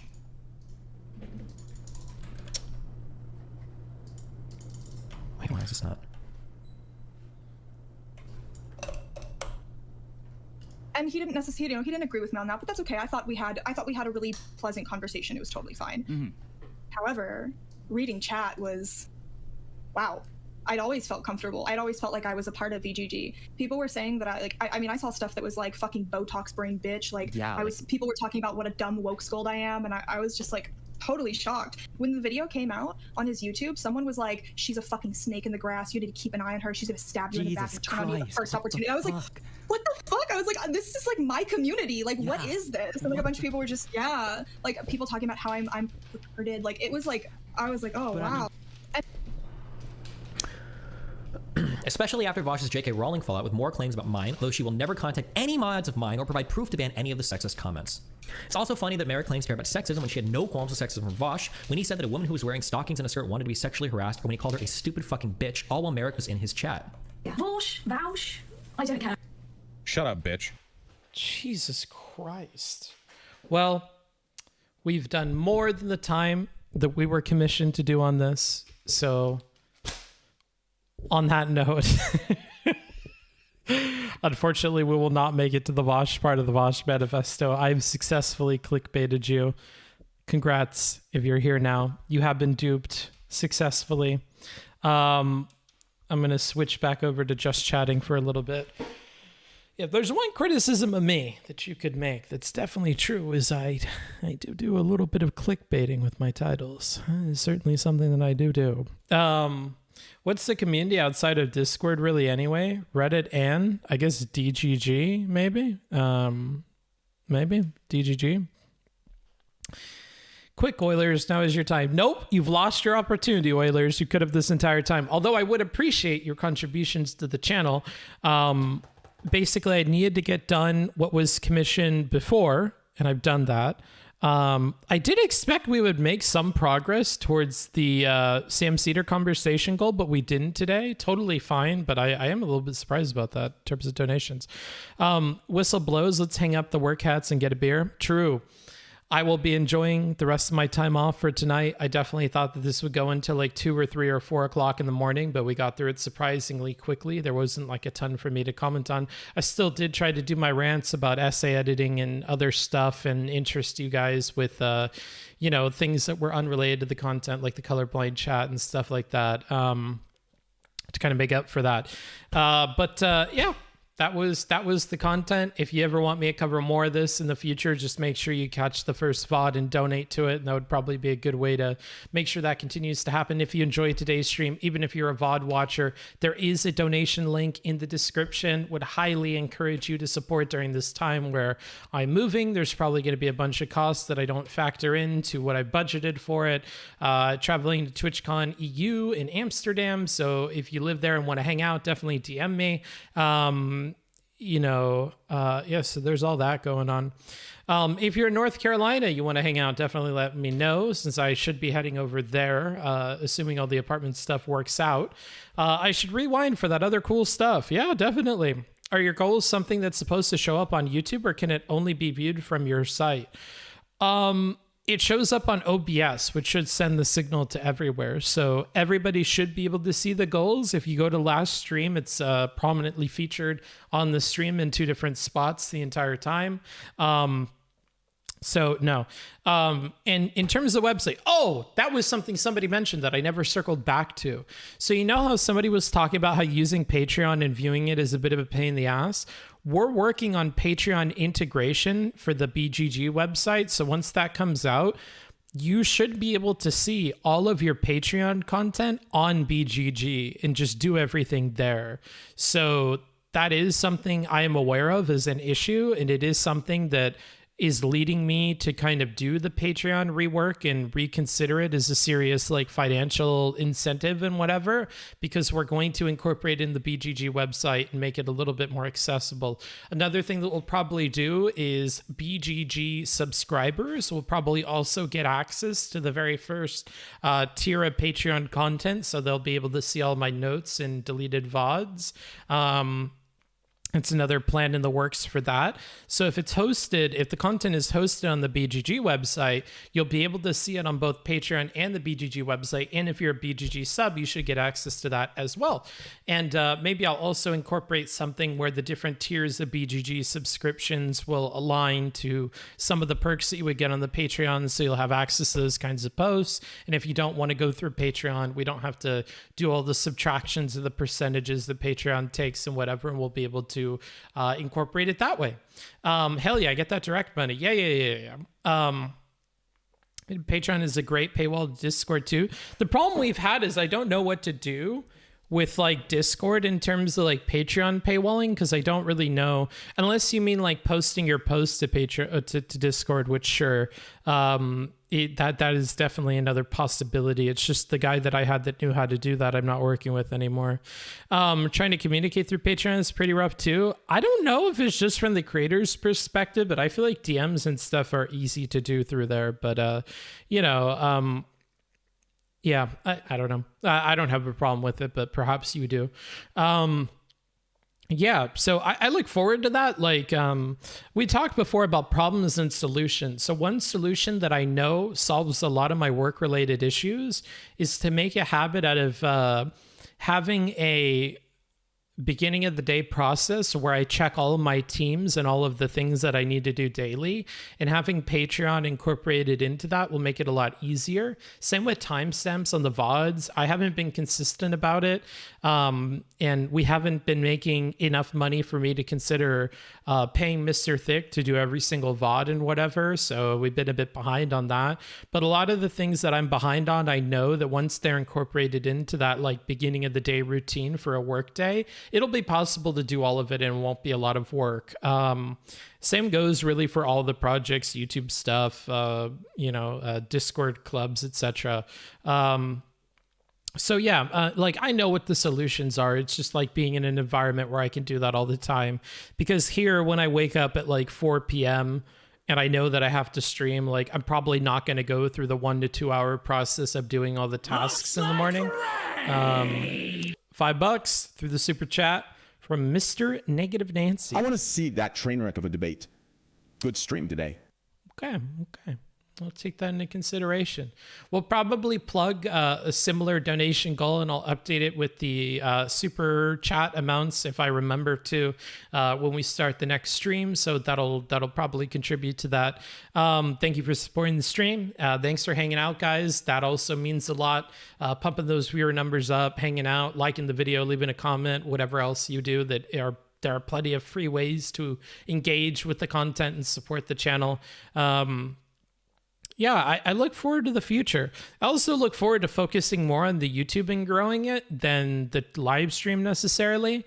Tack and I are looking forward to entering into a new chapter where he'll kind of focus more on growing the YouTube channel and, more payment and stuff for things. And maybe we'll have an August type relationship in a year or two. That would be kind of cool.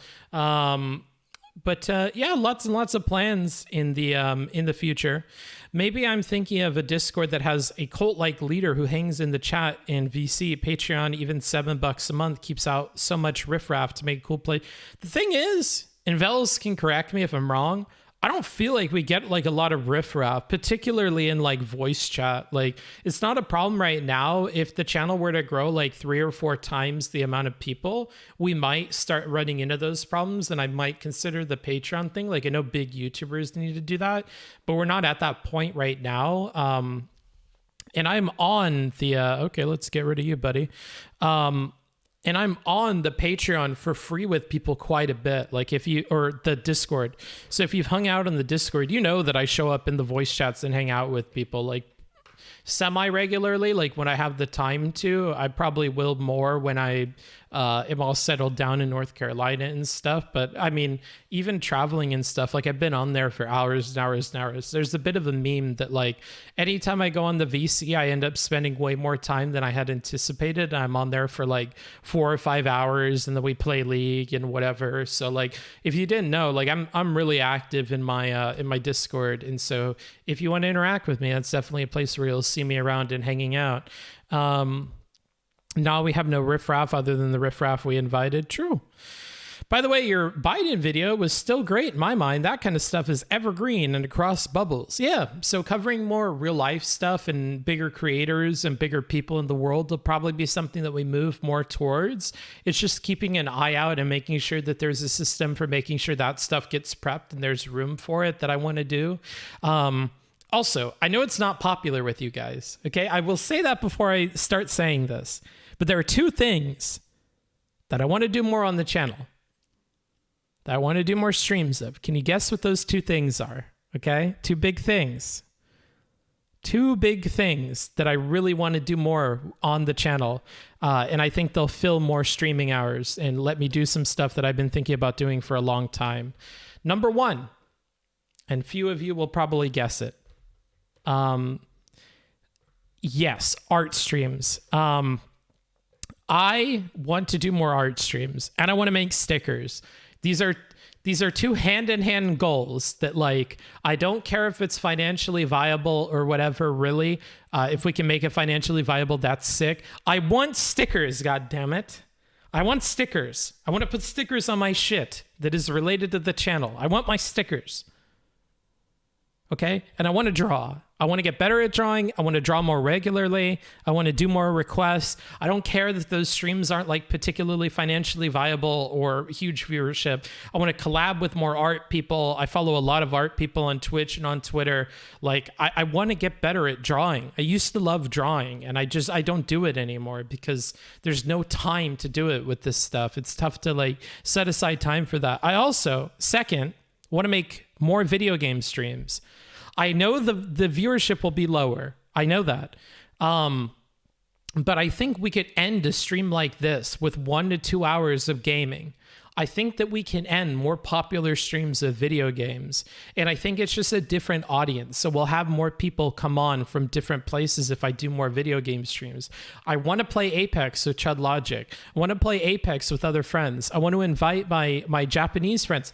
You guys might not remember this. It was a super faint, quick video and stream. But some of you diehards might remember it. Do you remember when I played Among Us with my Japanese friends? Like, I miss talking to them. I'm inspired by people like CDog VA on Twitch and on YouTube, who they go on Apex and they talk to people in Japanese and practice their Japanese while they're playing video games. I want to do like the exact same thing. Like, I don't care if it doesn't get a lot of viewers. It's just something I personally want to do. And I want to, if this is going to take all of my time, I want to invite more of the personal things I'm interested in into the stream. Like I want to, so I had a tutor very briefly for German when I was visiting Switzerland and stuff. And it was the same guy that was one of the key people in my Japanese group, ironically, though that may be. I want to be able to afford to hire him to tutor me weekly or bi-weekly in Japanese, and I want to work on my Japanese and maybe do that on stream and talk to people on video games. Like, I think that would be really, really fun. And I want to kind of invest more time in that, because before I get too old, I would really, really like, as like one of the last things I'm able to do in life, like before my youth runs out, to go to a language school in Japan and live in Japan for a little bit. Not to work in Japan, because it's a fucking nightmare, as I've learned, but like to live there for like 6 months or a year or something and do a language school. So like there are things on my bucket list of things that I want to get better at or work on in my life that I've put on hold because of streaming and stuff that I was getting into when I started that I want to pick back up on. So like, I think it would be really cool to have him on stream doing lessons with me. We refer back to the lessons all the time in various different streams that we're on and in the video game stream.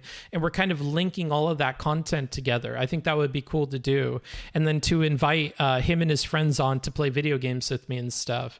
I think that would be fun. So there's a few like passion project sorts of things that just help me to be able to incorporate things I wanted to do in terms of personal development, like getting better at Japanese and playing video games and getting better at art.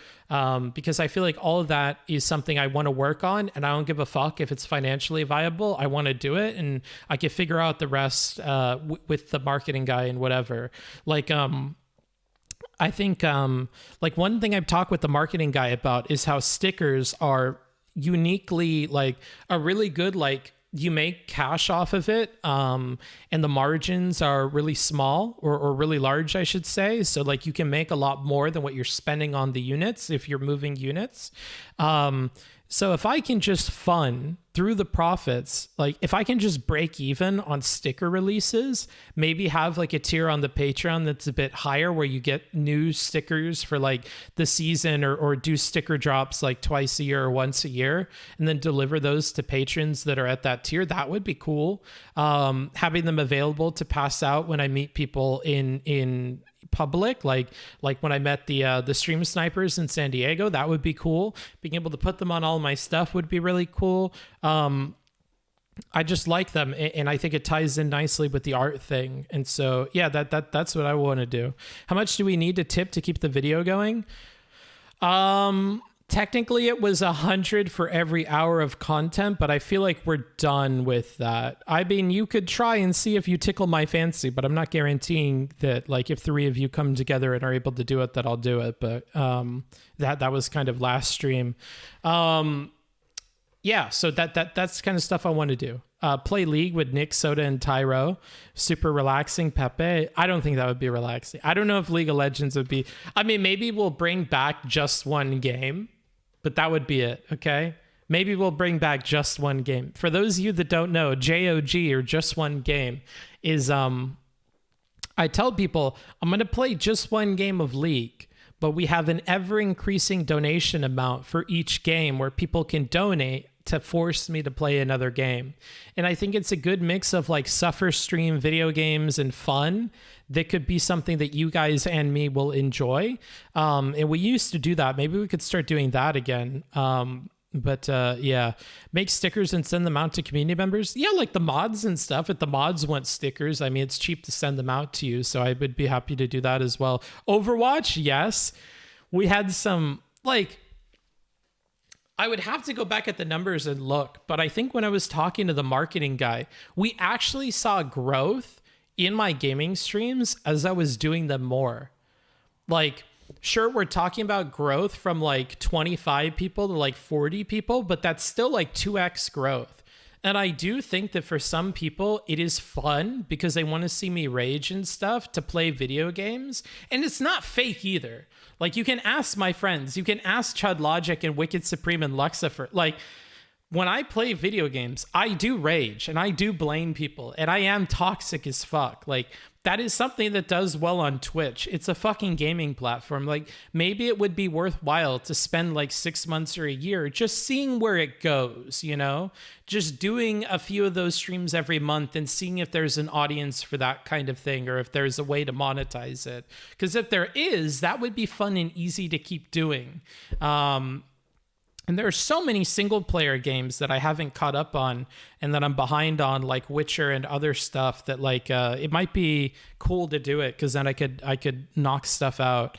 Another 10 from Larry. Lol, I'd go broke donating to not stream League. Yeah, maybe. Through the super chat, $10 from Larry Hutchinson. Let's hear what Larry has to say. Just wanted to hear you go over the Vaush section. Well, with $10, that's certainly not happening. How much was it to add an hour on the clock? It was 100. I bet. Here's $10 through Super Chat. Not happening. I appreciate the donation, Larry, but not happening, unfortunately. If some random oiler came through with a bunch of money, I would consider continuing because I did say that like I had mentally prepared to do this until like the early AM. My host isn't here, so like I could scream and yell and freak out for as long as I wanted to. That's why I started out the stream a lot more loud. But not for $10. Hell no. Not today, friend. Borderlands? I used to play Borderlands a lot. So yeah, Borderlands would be another consideration. I could definitely do that. I can only imagine you losing your goddamn shit in Space Engineers and you accidentally knock out one of your engines and get stuck away from the base. I've had a lot of rage moments in Space Engineers. They're not so much rage moments as they are moments of monumental disappointment. Like, so for those of you that don't know, Space Engineers is a game that's kind of like No Man's Sky or Minecraft. You basically start out on like a landing vessel that's like really tiny and you like land on a planet and then you need to design and engineer your way, Jesus Christ, through different things on the planet. Jeez. Okay, bet. Okay, we'll cover another hour then of that content, but I will finish with this, okay? So Space Engineers, basically, you land on the planet with like minimal resources and you need to figure out how you're going to survive and create spaceships and get off the planet and everything else. Now, it is a very unforgiving game in that there are certain conditions you can put yourself into that you cannot recover from. So for instance, you have a jetpack that you can use to get around and fly and do things and build things. But the jetpack needs fuel that's hydrogen, and you only have a hydrogen producing machine on your survival spacecraft that you landed on. And it's really hard to make. So if you destroy or lose that spaceship early on, and I'm talking like the whole early to mid game, you're kind of going to need that spaceship. If you lose it, you're fucked. So I didn't know that. And I built this huge tower of wind turbines. And one time when I was going to go park my car to like park my spaceship to like dock, I missed the dock entirely and I bumped into the tower on which all of my wind turbines were. And because I didn't reinforce the tower with like a bunch of metal plates, just that little bump broke it. And the tower that's like meters and meters high fell and destroyed my spaceship and destroyed everything in my base. And I didn't know that you could load saves, like auto saves. So I spent like a good 45 minutes trying to like figure out how I was going to fix the situation I was in. And by the time I did all the 45 minutes of that, all of my backups had been overwritten. And so I had to just leave the whole save and all of the hours and hours of work that I put in. So, Space Engineers is so deep, tons of fun, not for the casuals though. Yeah, so that was a moment of like deep disappointment and consideration and looking inward and trying to chill myself out because God, I was so fucking disappointed. I couldn't believe that shit. I just bumped one fucking tower one time and destroyed everything. Holy shit. I did it again in my most recent world, but because I built a little bunker with like restarting materials, like I just went to the bunker in the mountain with all my respawning materials and like caught myself back up. But like you learn a lot of these lessons. Or another thing is like there are different ways to dock. Like I talked about how you dock. So you go to a connector with your spaceship and then you go through a docking procedure and it locks your spaceship to the dock. Now, if you throw the car into park, park has a lot of interesting functions where park will connect or disconnect everything that's attached to the station you're attaching to. So if you get in the habit of parking a lot when you have one vehicle, you could find yourself in a situation where you park to a station that has like 3 different vehicles on it. And when you hit get out of park, it unparks all the vehicles from the station and then they fall and destroy everything. I've had to learn that.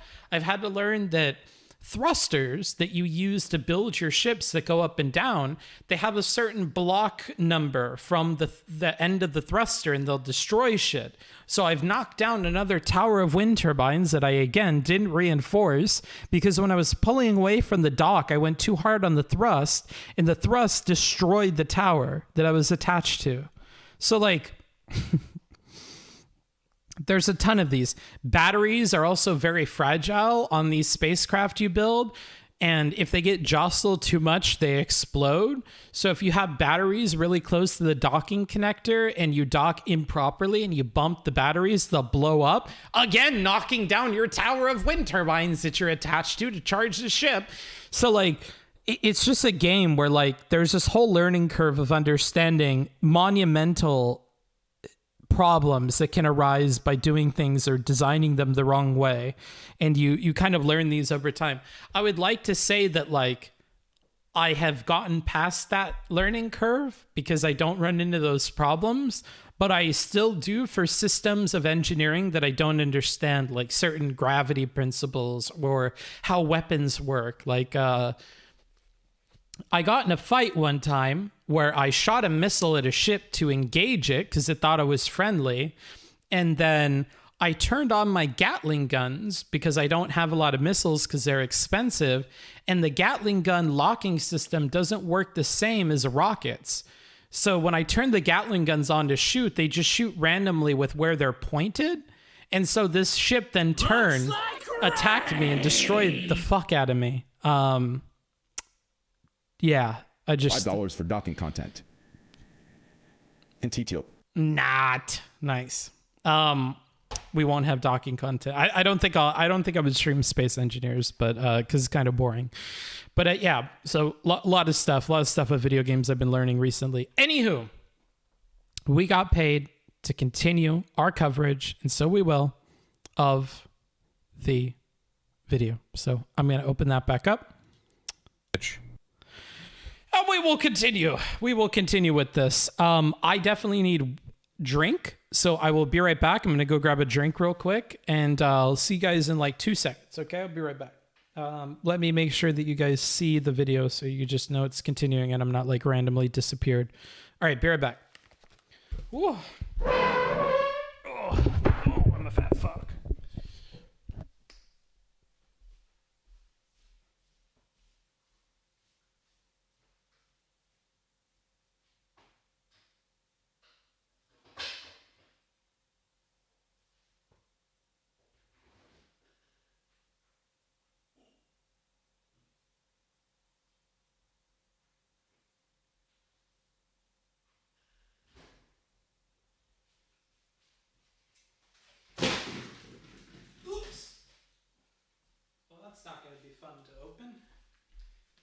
All right, I dropped it, so it's going to spray all over me, but it's looking like one of these kinds of nights. Damn, I fucked up that can. Oops. Eek. Be right back.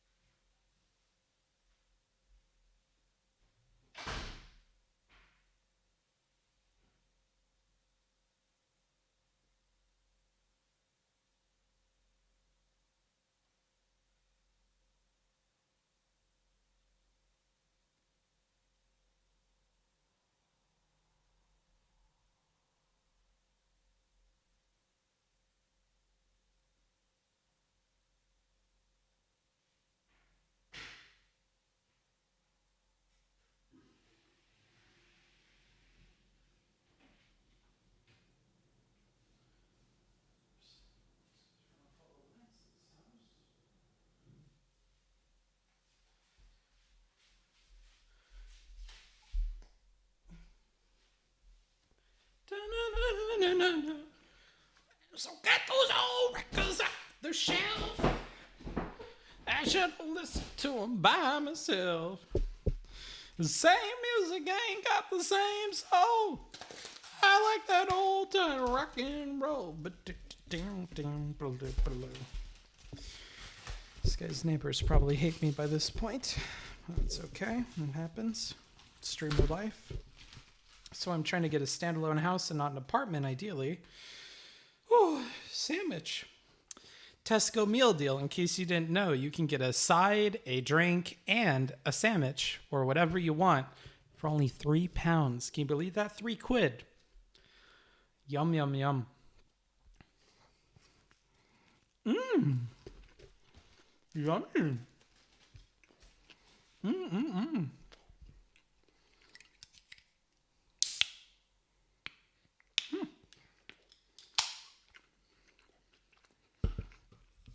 It wasn't nearly as fizzy as I thought it was going to be. All right. Sweet balls of fire. Let me put you guys in the other window. To the wall, to the wall. To the sweat drip down my balls. Hot down, these females growl. Hot, hot down. Was that multiplayer for that ship fight you mentioned, or was that versus AI? It was versus AI. I don't think I ever had a ship fight with anybody. Stupid fucking bitch. Jesus. Sorry. You okay? Merrick DeVille. I found this video a while back and just turned it off when she randomly went on this rant about you. Also, hi, Vaush. Is that Merrick? I don't think we're watching Merrick. If it is, this is a way different style. I don't think Merrick is British. Claims by Josie that I am a constant source of transphobia and harassment, and would go on to say that I laugh at rape victims, claiming that there are inconsequential forms of rape. But that is the only point I agree with. I think that Destiny is probably one of the most toxic humans that was on this platform and was a constant source of transphobia and harassment of trans content creators.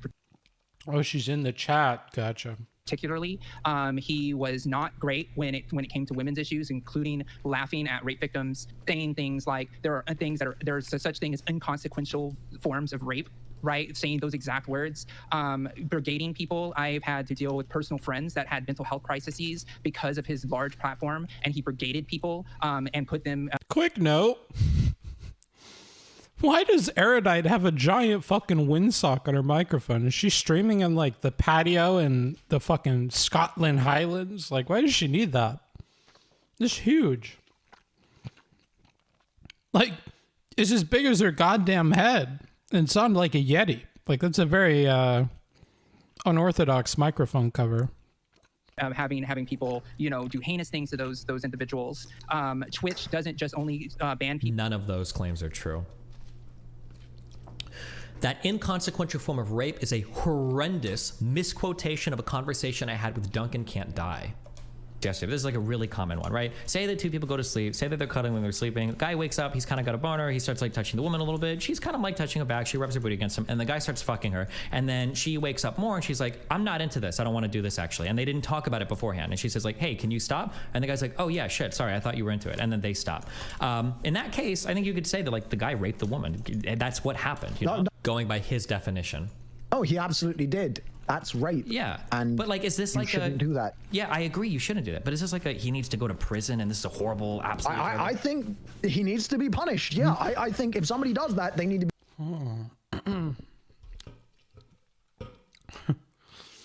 I don't have as much relationship experience as Steven. Admittedly, I don't get around nearly as much.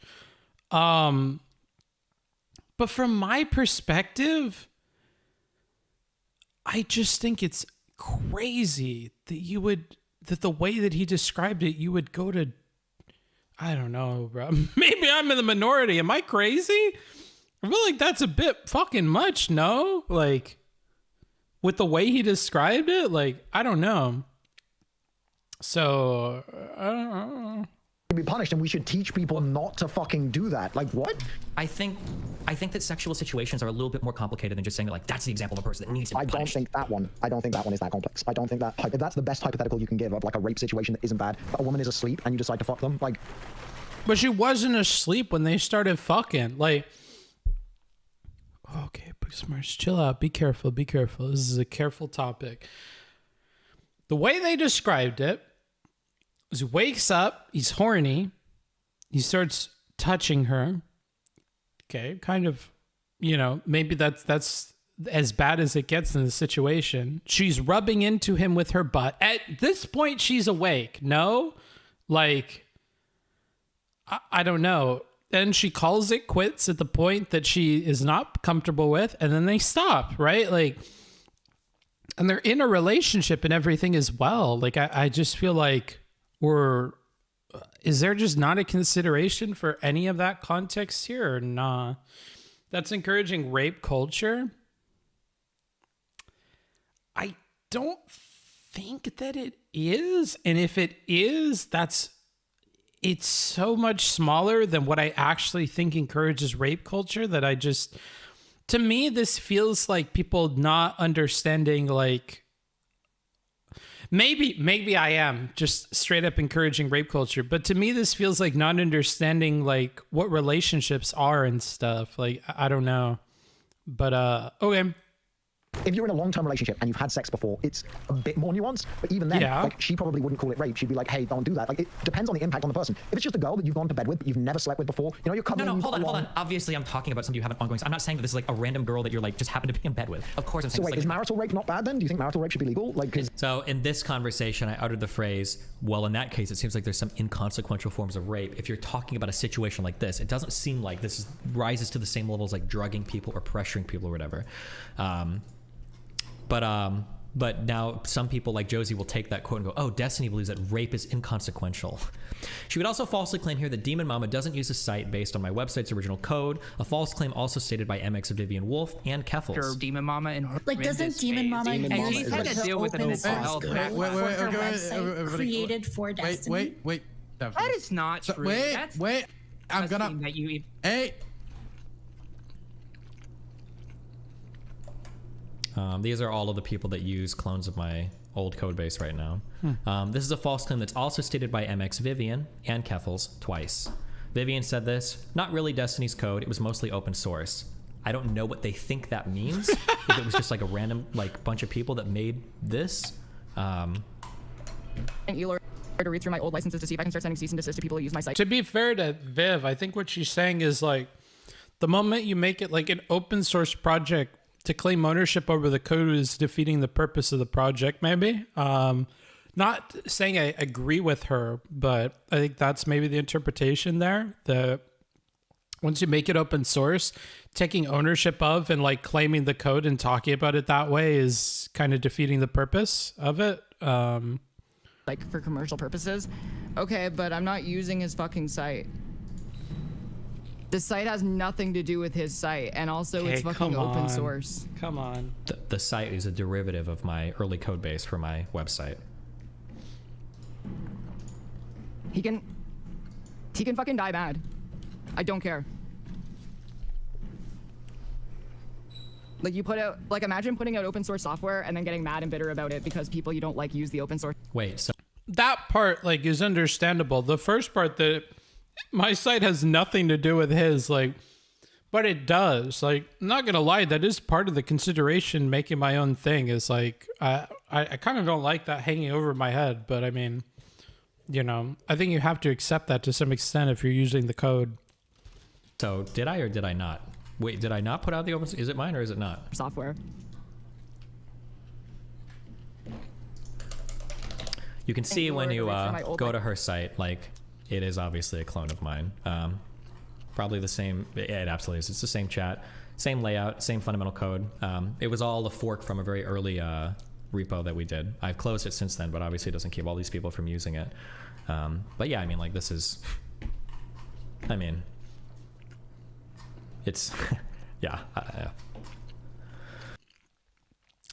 Quick question to the programmers in the chat, because I don't know anything about this. If you close the repo of an open source project, should that stop people from using it?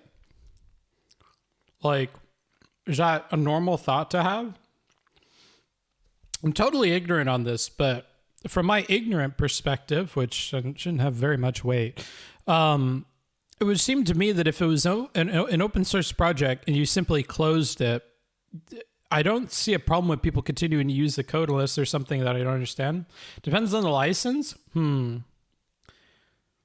But I mean, like, if a company did that, like they had an open, like if OBS tomorrow were to close their repo and start doing like a paid version of the site or something like that, or they just discontinued it altogether and people continue to use OBS, would we sit here and like be upset at the people using it? Like that's one of the only or for example, I use Libre, right? LibreOffice, the whole suite, which I would highly advise if you're a student or anybody working professionally, use LibreOffice. I feel like it's better than Word.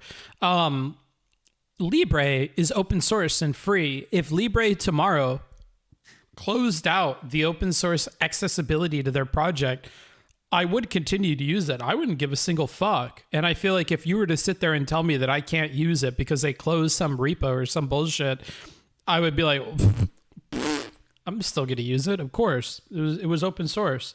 It stops people from using the updated versions. Okay, so then that would presumably have nothing to do with that, right? Like it shouldn't stop people from using it if you stopped updating it. Doesn't make any sense. Like if Libre stopped posting updates tomorrow, I don't feel like they have any ground to be making fun of people for using the old version of Libre. Right? Like, or if they start doing a paid version, I don't feel like they have any right to start making fun of people for using the old version that was free, that they put out there for free. Like, how many different ways can a chat be coded? Quite a lot. Quite a lot.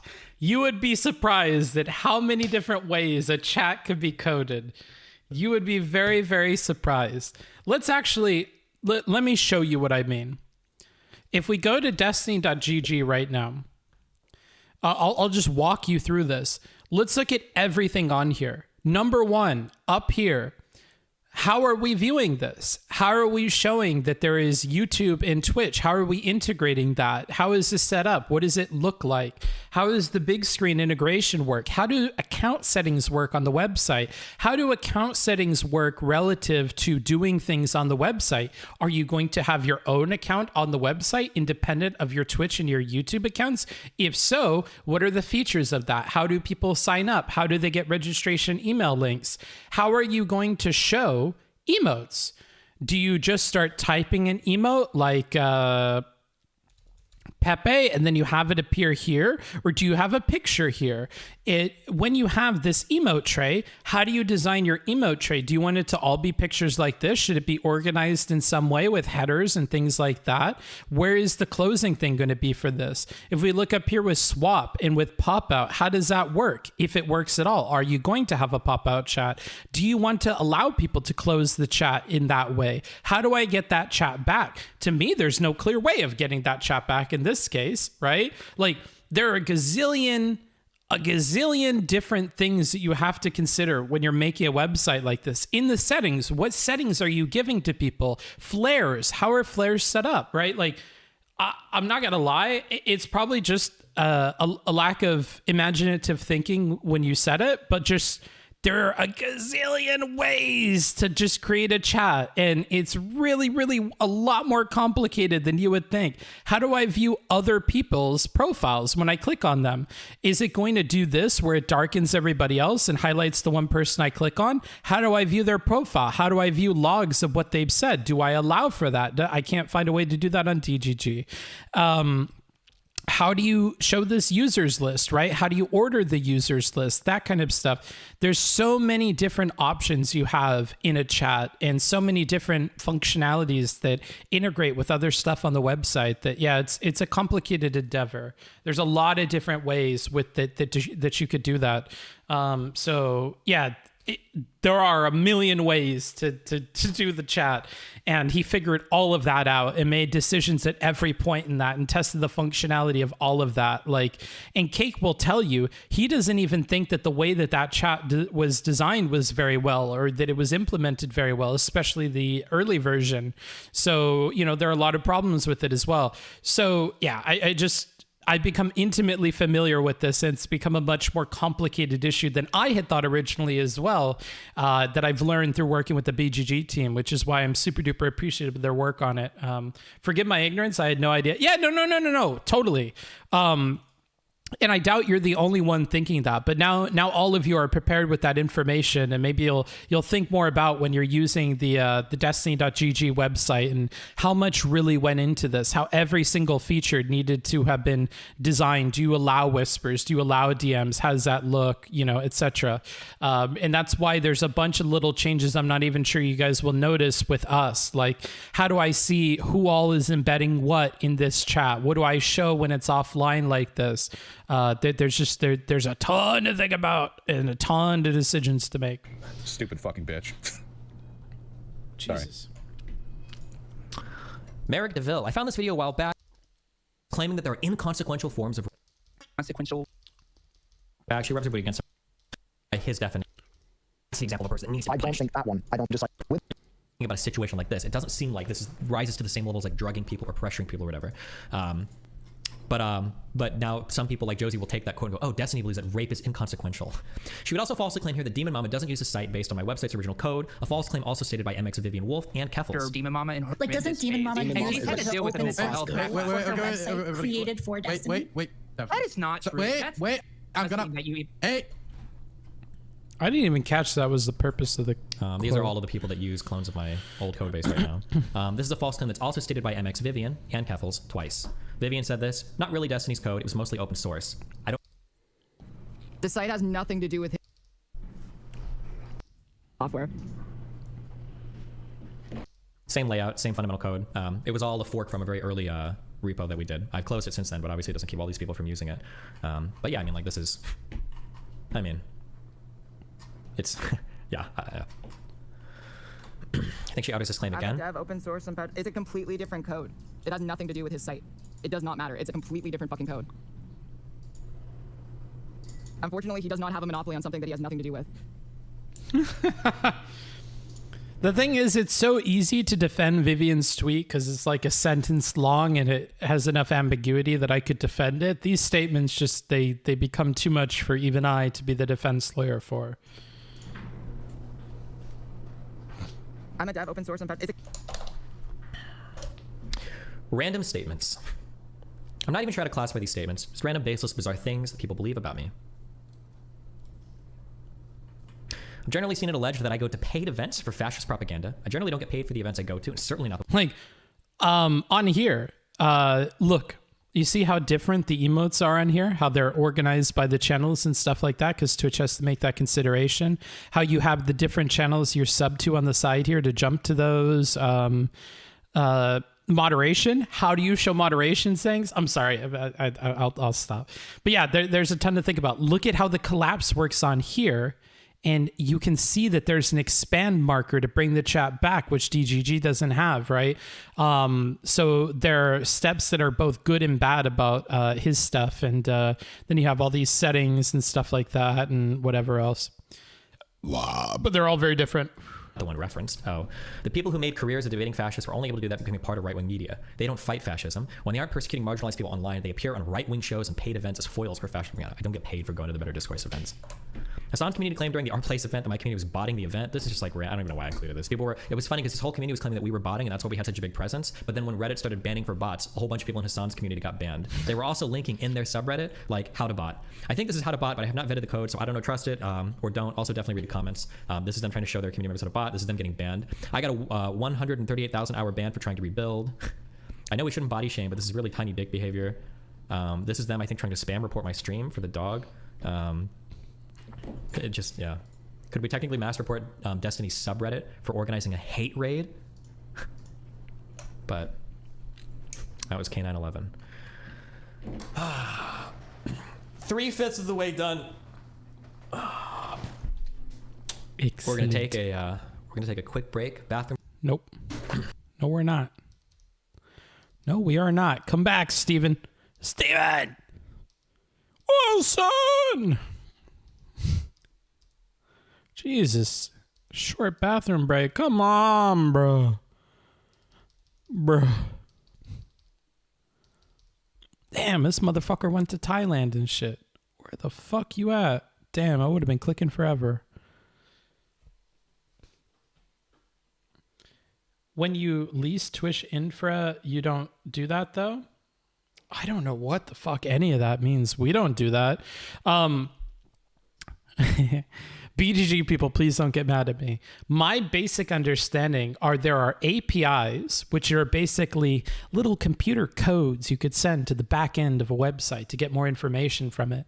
There are APIs that you can use to call for the chat messages on Twitch and the user information to be able to get that information from them. Beyond that, they have the functionality to link your Twitch account to different websites and stuff. So through a combination of those two, we're going to get sub information, your account information, validate your Twitch account when you sign up, and do all that, and then you'll have your Twitch stuff will be connected to our chat.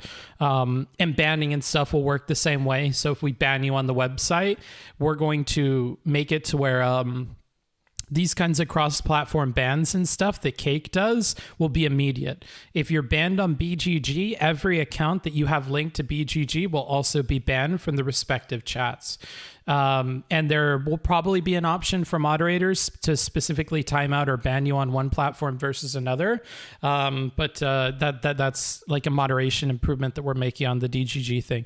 There's just tons and tons of little improvements on the DGG code and the site setup that we're doing. And I doubt people will appreciate that stuff once we launch the website, but I know me and the team will be well aware of the things we did to try and make things better. But yeah, you know, it's all stuff we're working on.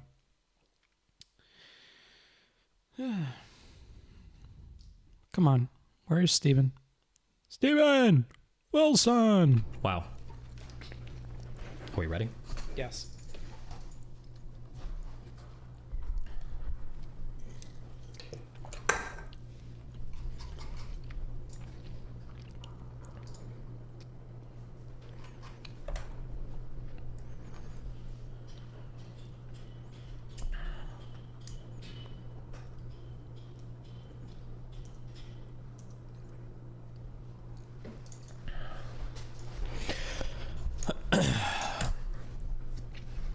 This book or chapter is called Ian. That's me. Everything about my stream would be significantly worse if it weren't for the tireless dedication of people who work for and with me. In no particular order, RTBA, the bear, security, moderation, and a million other things. Cake, master website maintainer, and chief puts out fires guy. Jader Vernanda, a mysterious, the actual developer guy. Linus Red, the other actual developer, chatbot maintainer. Forethought, chief subreddit janitor. Ninu, email manager, master unbanner, and merch deliverer. August, actual YouTube editor, God on Earth. Lemmy Winks and Candali, the old guard, Twitch mods. Auntie, George, Mike Com, Free, Andrea, Polecat, Not Diced, Bogboy, Amelie, and Zolus. And there's probably more too that I missed too for my thankless Discord moderators. And Cinza and Stanpet, the two who originally really... I'm so obsessed with my own shit. Please forgive me. Like, I don't know. I'm obsessed. I'm obsessed. One sec. Let me drag this over to here and put this into here. Oh, mama. Oh, you a big boy. No, I'm not going to do it, actually. I was going to compare like what we're working on with like what Steven's website looks like, but I won't do it.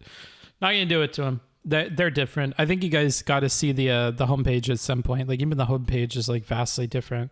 For no compensation, originally built out Destiny GG, got the whole project and chat started back in 2013. The VQ. The world isn't a greater peril from those who tolerate or encourage evil than from those who actually commit it. Good friend of the stream, Albert Einstein, referencing an interview he was summarizing of Pablo Casals. Et tu, Brute? We've already gone over the insertion of Ian Kaczynski, currently known as Vaush, formerly known as Irish Laddie, into the YouTube and Twitch sphere.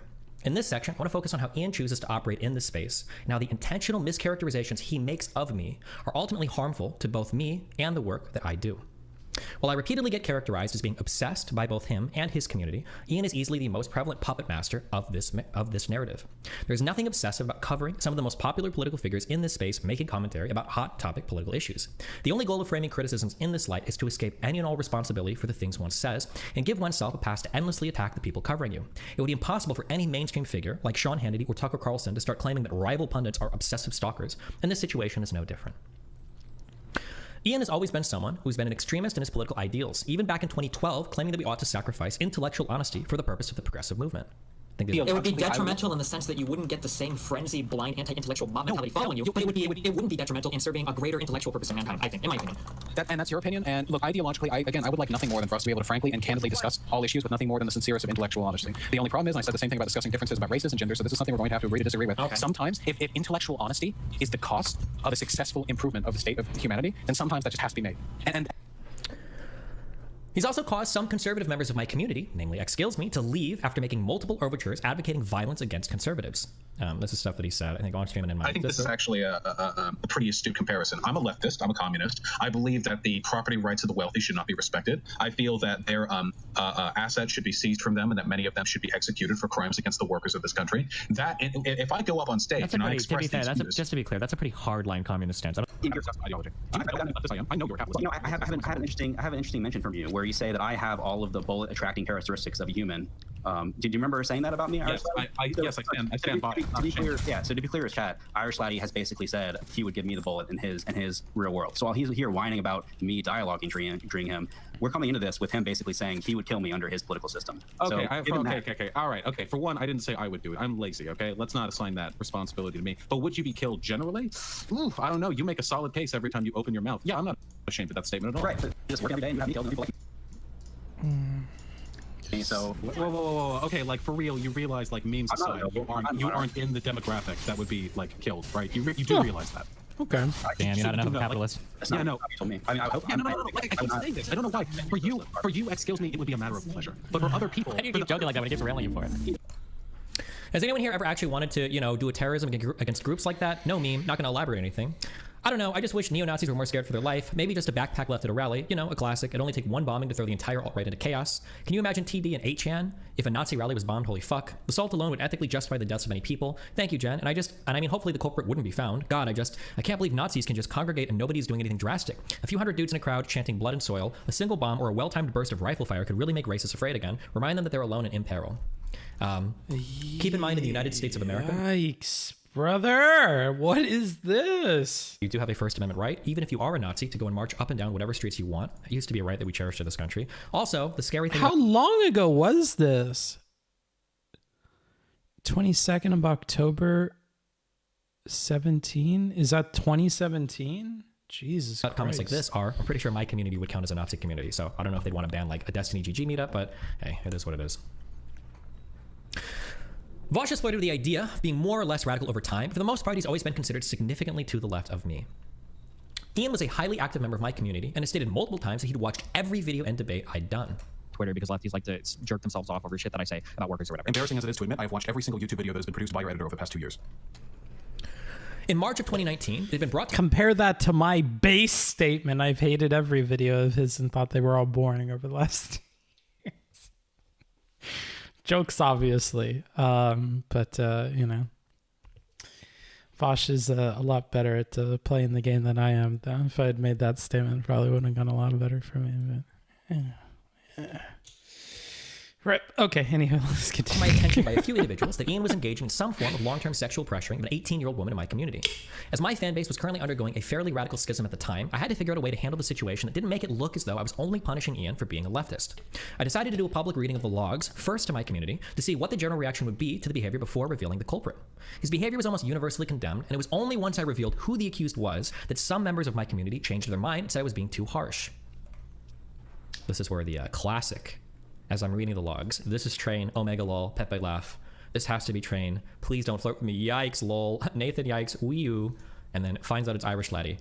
Yikes, Destiny, why leak this shit? Fuck you, I have a clean as fuck record. Destiny's playing like he doesn't do anything, so he just leaks shit. What the fuck? Destiny, you're gonna say all this shit and call someone out on a stream and not give a friend a chance to defend himself? This seems vindictive as fuck. He says you posted misinformation. Okay. I am friends with Derry. or I was in the past. We don't really talk much anymore. Like, remember when I said that in the Mindwaves Discord, I got to meet a lot of people. Derry was somebody I talked to at length on various different topics. He tried to talk with me about this a lot, but I just I kind of dip out of it because it's, I don't know, it feels yikesy. So let's try to read this with a little bit of charitability. This is Train, Omega Lol, Pepe Laugh. This has to be Train, Disgustiny, right? He's disgusted. He thinks it's Train, that it's funny, that it's yikesy. And then what are his comments? They're about leaking it. They're about Destiny pretending he doesn't do anything, so he just leaks shit. They're about, you're going to say all this shit and then come out on stream but not give a friend a chance to defend himself, right? I don't think these statements contradict with the previous statements. Derry can still think all of these things are yikesy, but also believe that if this is Vaush, Steven has the means of letting him on to defend himself and talk about it and give context where he thinks it's necessary to understand the things that are being leaked. And he also seems to have a problem with leaking, right? I feel like all of these are different. I understand the tonal shift between these two, right? And you could say that it didn't seem like he was okay. It didn't seem like he was pointing out the leaking being a problem here, but did care when it was Vaush.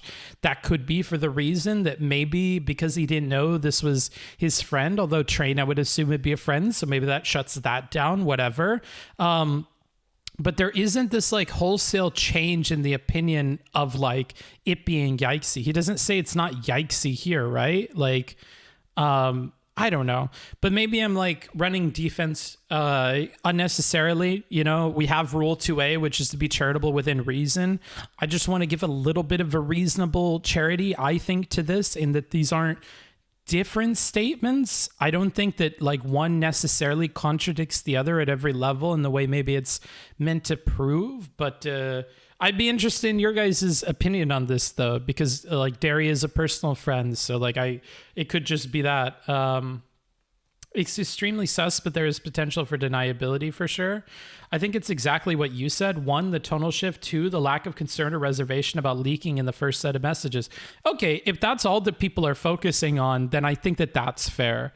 That if he had thought this was Train and it was being leaked before and was Omega lolling and Pepe laughing and disgusting, then the leak thing seems to be a difference here. And there is an undeniable difference in tone between these two. But if this is meant to be that he thought it was bad in one for the reason of the messages being bad and then didn't believe that they were bad once it was revealed that it was Vaush, I think we're missing some nuance there. I don't think that he thinks that the messages aren't yikesy at this point. I think his problem seems to be with the leaking, which could be a discrepancy between the two for sure. But if we see what this citation is for, which his behavior was almost universally condemned, right? About the behavior being universally condemned. And it was only once I revealed who the accused was, some members of my community changed their mind and said I was being too harsh. So what's being said here, in my opinion, please, for the love of God, correct me if I'm wrong. What is being said here is not what is proven by the citation here. I think it probably would have been better to have picked somebody else or to edit the statement that he's trying to make through this citation, because I don't feel like it's demonstrated through the citation. But correct me if I'm wrong. I'm very open to this because I think I'm biased. So like, definitely let me know. And you're gone. I don't know why we keep getting these bots.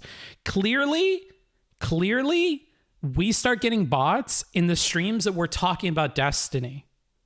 Coincidence? I think not. I smell brigading. I smell brigading. Steven's brigading me with this porn websites and bots. But yeah, like I'm open to a different interpretation on this, but I think I have like a personal issue with this unless I hear a better argument for why that's like that. This is where the yikes, Wii U, and then finds out it's Irish laddie. Yikes, Destiny, why leak this shit? Fuck you, I have a clean as fuck record. Destiny's pretending like he doesn't do anything, so he just leaks shit. What the fuck? Destiny, you're gonna say all this shit and call someone out on a stream and not give a friend a chance to defend himself? This seems vindictive as fuck. He says you posted misinformation.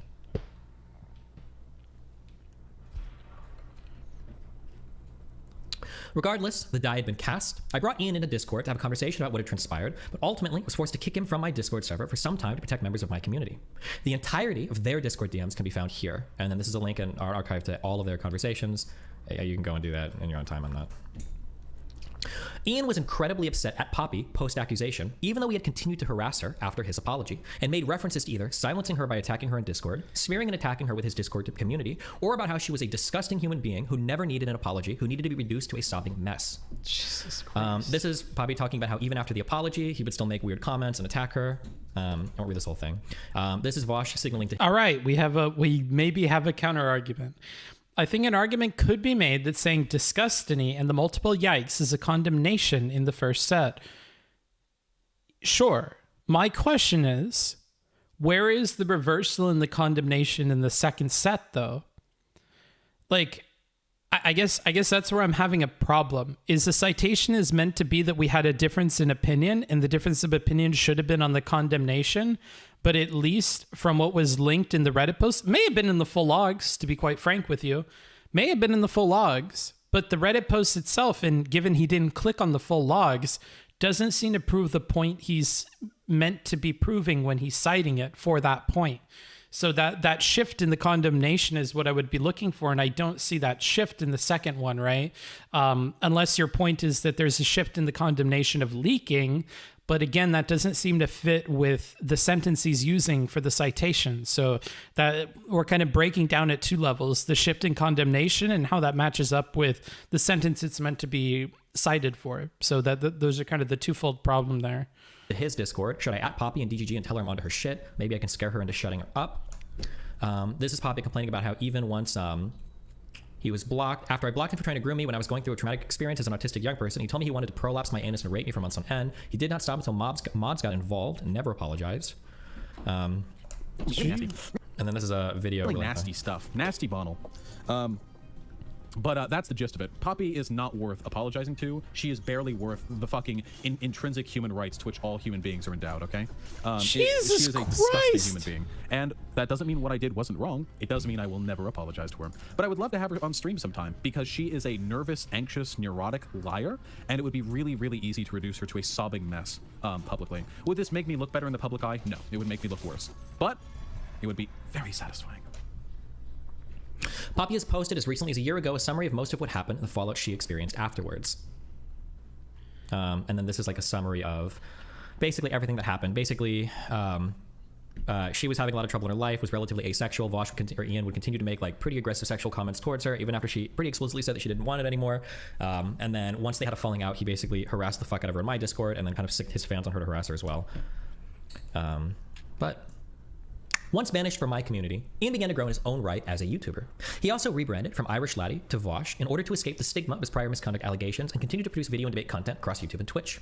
We would go on to have a friendly rivalry for the next few years through conversation and debate, with me privating the allegation video so as not to destroy his fledgling career, though it wouldn't be without a couple notable road bumps. One of the worst of these was during the Rittenhouse debate saga, where he stood idly by as his girlfriend, roommate, and community tried to get me banned with a 16-second misinterpretation of what I'd stated during the debate about rioting and defense of property. So this is Vaush saying like, oh, you guys can do what you want, just don't advocate for reporting in my Discord. Stop, do what you want with your reports, but don't allude to or encourage mass reporting in the Discord. This is his girlfriend, I think at the time. Unironically, reporting the stream might be a good idea. Reporting him in this situation might actually be a good idea. He's like saying people deserve to die. This was Conyer and then Xander Hall amplifying, trying to signal boost the fuck out of this. Let me read this real quick. I see what you're focusing in on. I agree with you that there wasn't a clear change of mind as to say they have now approved of the behavior. Okay. Because like, and if that's too much of a focus, if you feel like I'm really honed into some shit that you don't care about, I'm willing to accept that too. You know, because if your main takeaway was that he shifted on the idea of leaking, that's totally, I can understand that. And if that was meant to be the takeaway of the original Reddit post, I understand that. You know, I can buy into all of that. What I would still disagree with in that case is using that then as a citation to prove the point that Steven was trying to prove. Like, we talked about that 2-point thing. If point number one is that, you know, the main point of the post is to show that he was okay with the leaking before and not after, because he was okay with it for Train, thought it was funny, but wasn't with Vaush. Okay, but then our citation is incorrect, right? And so that then the kind of oh, nice place, push book. I still don't understand what that means, but okay, thanks. He does also include the being too harsh, and I think that's a bit more defensible. Sure, fair enough. That's as far as we could probably agree then. Yeah, being too harsh, probably. Yeah, I could buy that, given it comes after the citation, though, and the before would not fit it. But that's probably as far as we could go, because it sounds like implicitly you would agree that the first part of that sentence for the citation is like, oh, the burp was a nice push. Gotcha. Well, ain't much push, and it's kind of struggling to tear out of my belly, this monster. Video that probably got over like 1 million views. This was one of his subreddit mods. Report his ass. I don't care how you feel about Destiny. This is fucking reprehensible and objectively worse than anything the likes of even Nick Fuentes or Tucker Carlson would feel comfortable saying. His community had multiple threads calling him a white nationalist or a stochastic terrorist, with Ian liking multiple tweets stating the same. Oh my God. This is a big thread about Destiny's painting all protests with a white brush. This irresponsible rhetoric concerning some conservative talking points. How long till someone sees this video and goes on a shooting spree against BLM? Go look at his sub. All of his fans are calling the shooter innocent and treating him like a hero.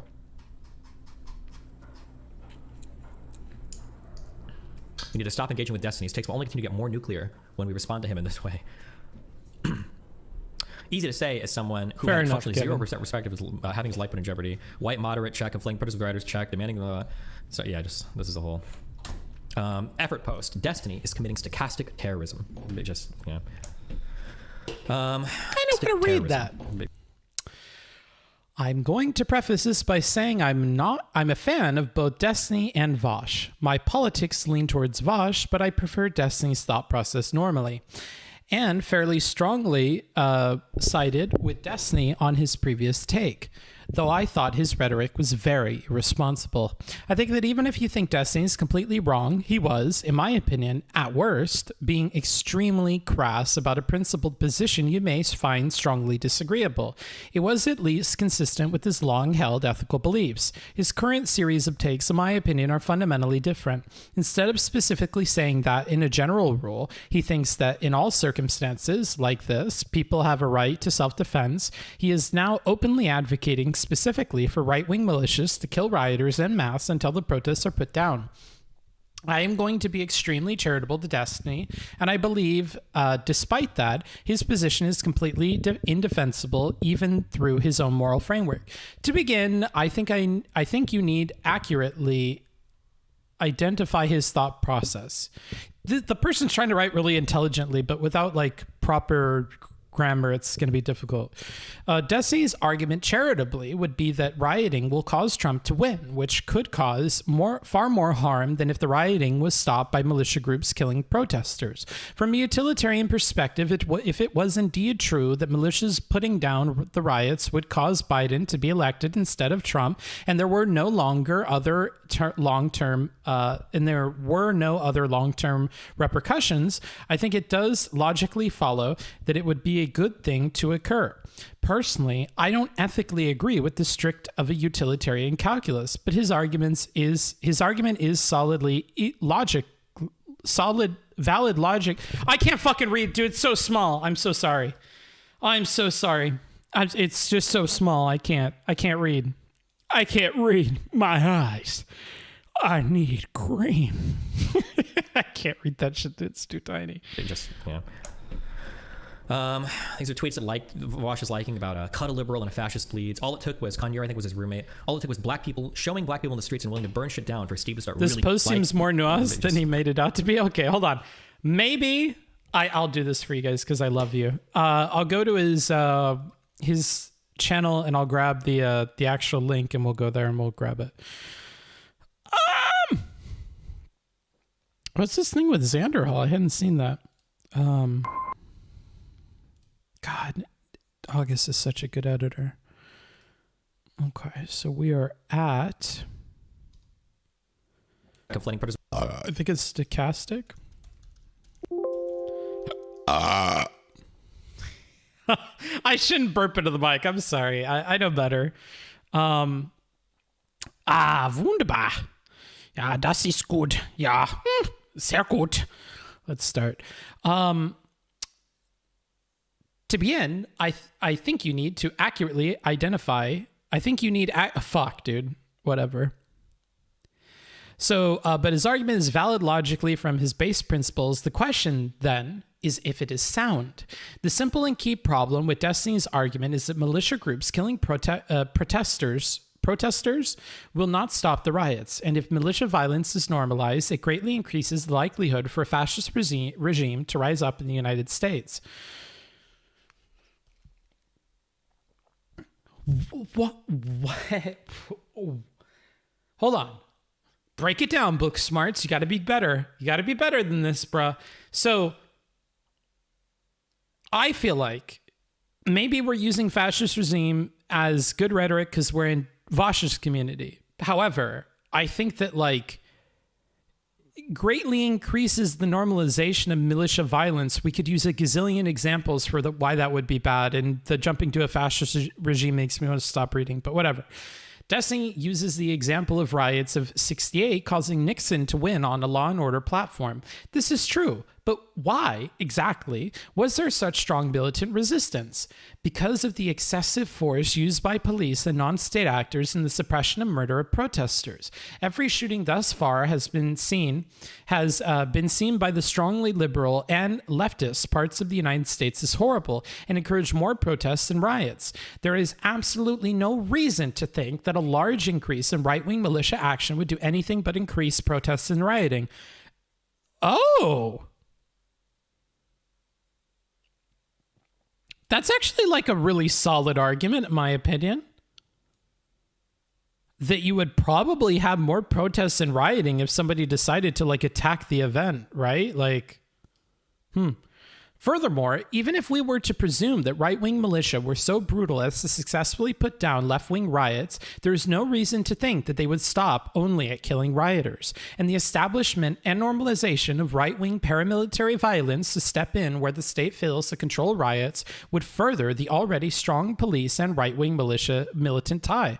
Yeah, I think, and for a variety of different reasons. But yeah, we see this with school shootings for very different reasons. We see this with, we had a lot of attacks on protests all happening in a row in like a 1 or 2 year period after the other BLM riots, right? Like, or the other BLM protests, right? And that might have led to more violent reactions anyways with the riots that we had for BLM after that point, right? Like that dude that drove through all those people, like... Let us not forget, it was the SPD, Social Democrats, who used the Freight Corps to put down the Spartacist uprising, creating the foundations for what would become the SA and SS and launch Hitler into power. Finally, if we assume that Destiny was being entirely hyperbolic in everything he is saying here, which he clearly is not, but he may attempt to retreat into after his infantile fit cools down, Destiny is clearly engaging in extremely immoral behavior and nothing short of stochastic terrorism. You should not put out publicly tweets to a large audience supporting violence unless you are extremely sure you are well thought out in your position and that said violence is justified.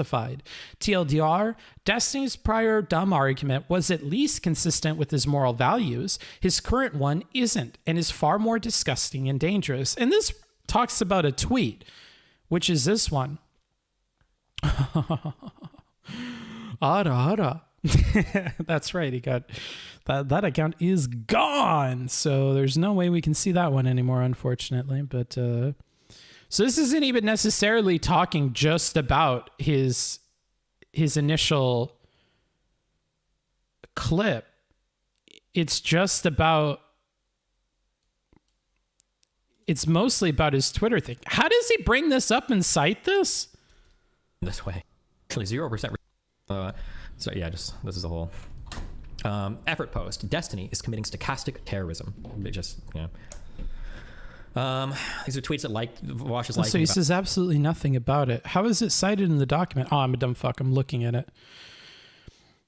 So he says his community had multiple threads calling me a white nationalist or a stochastic terrorist, with Ian liking multiple tweets saying the same. But we don't really address this at all. Okay. Well, I guess it is cited properly, but he says absolutely nothing about it.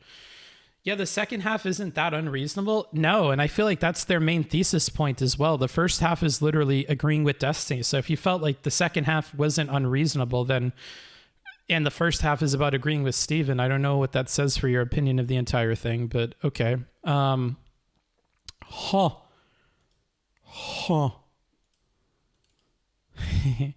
You know, when I first was going to review this, I was going to click on all these links and stuff. I'm actually finding that as we're checking links really in depth, we're finding problems that are not being brought up at all with the links. But maybe it's just the few that we picked. The reason why I've been turned on to reading them is something caught my attention about them. I don't know. Either thing could be correct. About cut a liberal and a fascist bleeds. All it took was Kanye, I think was his roommate. All it took was black people. But Steven was heated at the time, to be fair. Sure, but I don't think that does anything to any of these points. This person doesn't fundamentally understand what Steven was conveying, in my opinion. Maybe. Your pop filter is going to start to smell if you keep that up. I replace these every so often, believe me. Yep, the devil's in the details. Sure. I know you're going to think that's cynical because you're very much so, you know, on top of that. What was it that you were so focused on earlier? What were you focused on? I'm forgetting. Oh, the brigading stuff. Yeah, and we didn't check the details on the brigading stuff, but it's hard because he's presenting the evidence. And if Vaush doesn't respond to it or other people don't respond to it and I don't see it, I don't have any way to push back on that if it's necessary at all. More DGG raiders in here. That's such a fun meme. I'm sorry, Steven. I know you're not hate rating me. It's just funny. Showing black people in the streets and willing to burn shit down for Steve to start really showing his ass. I've consistently been the left's president of Destiny politics, but holy shit, are you fucking kidding me? Post Rittenhouse, I decided it was no longer sufficient to be correct. Was that Poe or was that Darius? Oh, neither. It was Shu. That looks like Darius's icon on Twitter. Post Rittenhouse, I decided it was no longer sufficient to be correct, but rather I had to engage in some optical and rhetorical consideration, so actors like Ian weren't able to come out of arguments looking good while being so incorrect in their analysis. Ian decided to stop interacting with me after I became aware of this, leading to 2 disastrous conversations where he advocated that socialists didn't have to live their principles, and a heated screaming match where he claimed that Bush and Scalia were fascists. There's something particular about Oh, I totally missed that, but isn't this kind of part of our doing?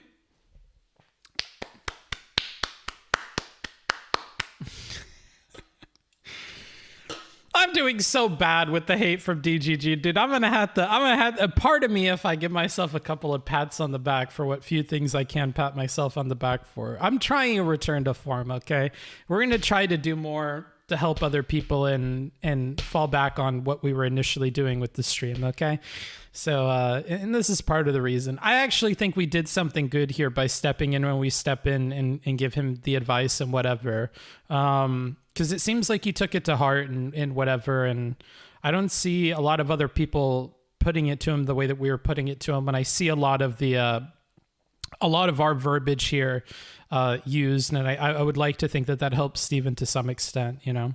And a heated screaming match where he claimed that Bush and Scalia were fascists. Good night, Maggie. There's something particular about socialism and about Hassan. And this is like a whole conversation on, I don't even know if I could clip this, but about how basically if you're a socialist, you don't have to do anything different than a capitalist when living your values. We had to come back with a lot more arguments because this stuff that I have. And then this is Vaush arguing that I think it was Scalia and Bush were fascists. This holy fuck. 1, 2, 3, 4, 5, 6, 7, 8, 9, 10, 11, 12, 13, 14. Jesus Christ. Man, Prime Kite panels, that was a different age, eh? Fuck. We shit on Dylan for having 8 people. This motherfucker is almost double that. Damn. At least they all have cam. Oh, wait, no, they don't. Never mind. The panel was unhinged. Remember from podcasts that I've listened to and articles that I've read and conversations that I've had. With Bush, I think the argument is a lot more direct, and it's obviously something I remember a little bit more directly. I think that Bush, the obvious ones, the straightforward ones, are obviously the 2020 election and the extent to which it was not fairly earned, in my opinion. The broader ones, though, are the... This was him arguing that George W. Bush and Antonin Scalia were fascists. Once he started to elicit critical responses from his own community, he decided it was no longer worth engaging with me and would continue to invent new excuses to avoid doing so indefinitely onwards. So his community even started to realize that like he was getting a little bit unhinged. Good faith criticism of Vaush's performance in last night's Prime panel. This had to do with him being a little crazy, saying everybody was a fascist. I genuinely think this was probably the worst performance I've seen from Vaush. At least with the first Argon debate, the only issue was that he got mad and was optically ineffective. Even his community understands the optics obsession. Here, not only did he get mad and optically ineffective, his argument, at least when Pepe La D, that's me, joined, were subpar. Some pretty yikesy takes like Scalia is a fascist. And then this was him talking to Irrelevant about the socialists don't have to live there. This was really sad. As like what I would like to consider like a kind of like a personal friend of Relly's, or at least I consider Relly a friend. I don't know if he considers me a friend. I don't know why I say it like that. I just don't know, because we don't talk like a ton in private. We used to more. This hurt, man. This was the conversation where he wanted to come on and have like a productive discussion with Vaush, and it like immediately turned to shitting on Relly for being like a part of DGG and not listening to his arguments and like not hearing him out. And Relly, the pit bull that Relly is, biting and holding on to and locking his jaw on logical arguments and really trying to push forward on the logical charge. He continued that conversation for like 3 or 4 hours or something. And it was just like, 45 minutes to like an hour in, it was clear what that conversation was going to be. And it just continued. And it was really, really sad because Relly really thought he could do something with it. The only thing comparable to that happening, I would say, is talking to creators before they talk to Mr. Girl and after they talk to Mr. Girl, in terms of being really disappointed with somebody. Like, if you listen to Wicked Supreme on stream talking before he talks to Mr. Girl about how excited he is, and after, or Not So Erudite talking about the respect and admiration she had for Mr. Girl before, and the disappointment with the conversation after and how she was treated, or even me. I was really excited to talk to somebody who made their entire platform about empathy and was trying to empathize with even people I think folks would struggle with, like pedophiles and stuff like that. I thought it could be really productive. I really liked some of the insights he had on cuties, and he wasn't afraid to watch the movie. And after we watched the movie, I felt like there was a lot we could agree on and a few things we could talk about disagreements on in a productive way. And I just didn't get that conversation. And so like, that's the only comparable thing I have to this, where it was just super disappointing with like what he thought the conversation could be and what he was trying to make it. And the small amount of rope that Vaush was giving in the conversation, dude, it was really, really sad. Considering anyone can post on Reddit, how is it reasonable to use Reddit threads as any kind of proof? What?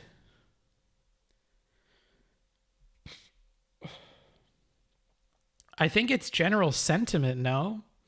I mean, he doesn't outwardly reference the upvotes as anything he does on Twitter, but like anybody can post on Twitter, anybody can post on Twitch. I don't see what that has to do with anything, quite frankly.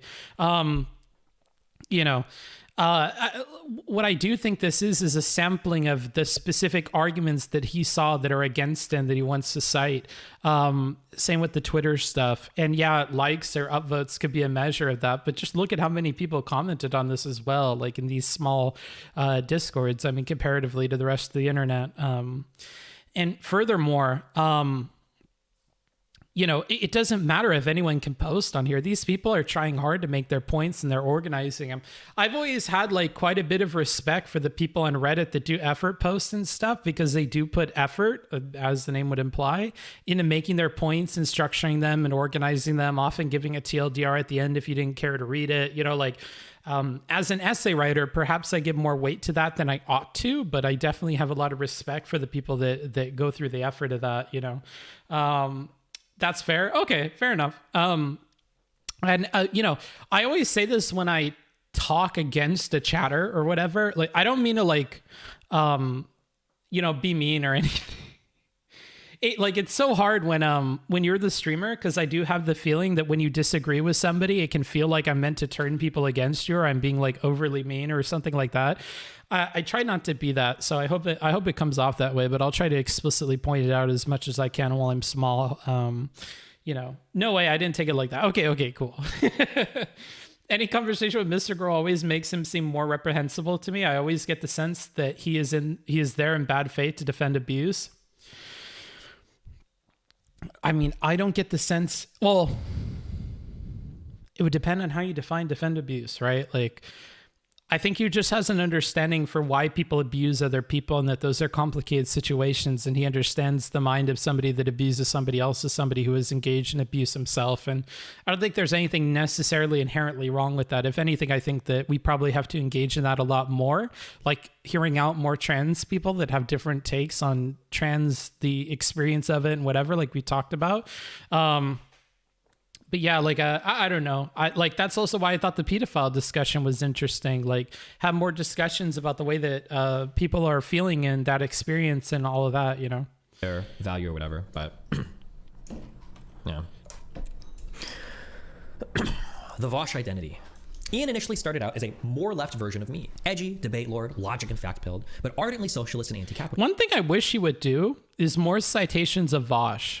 Like, when he says he decided it was no longer worth engaging with me and would continue to invent new excuses to avoid doing so indefinitely onwards. I wish like new had an example of like a new excuse. Excuses had a citation for another excuse. Avoid had a citation for another to like drive home the point that we have different reasons every time. I feel like that would make a solid argument here, but it's not there. In 2019, he did very well absorbing the fallout from the beginning of my anti-lefty arc, but eventually realized, with the decay of BreadTube, that it wasn't enough to simply rely on absorbing Destiny anti-fans. Due to Ian's extremist, violent, and anti-establishment rhetoric, he could really only draw fans from other extremist circles on the internet. However, Ian also had an interesting predicament in that, like me, he found himself at odds with many in the far left as well, and became increasingly unwilling to debate or even engage with the far right. In January of 2022, Vaush began to feud aggressively with Luna Oi, Non-Compete, FD Signifier, Professor Flowers, and Thought Slime. All of these were large, hypotheticals, left-leaning content creators that he's fighting with. For a while, Ian sought to forge a friendship with Hassan. Due to Hassan's fallout with me, however, Hassan was looking to disengage with the debate side of the internet and network hard with more normal streamers so he could grow his fan base. See, he does little things to correct what he's saying editorially. Instead of saying he here, he said Hassan, because due to Hassan's fallout with me, however, he was looking to disengage. So you see how that is it referring to Ian? Is it referring to Hassan? Like, who is it referring to? He corrected it. That's the kind of stuff you would want to fix. Base off of. Hassan also prescribes to a similar view Ian does of not platforming smaller content creators, so Ian had no chance of linking up. For years, Ian was incredibly critical of Hassan, even wanting to take his place. Cargo Boy, fuck that. I'm gonna be the dragon who takes Hassan's place. I strongly disavow Hassan's perspective on tankies. I need to grow stronger before I can publicly criticize people like Hassan.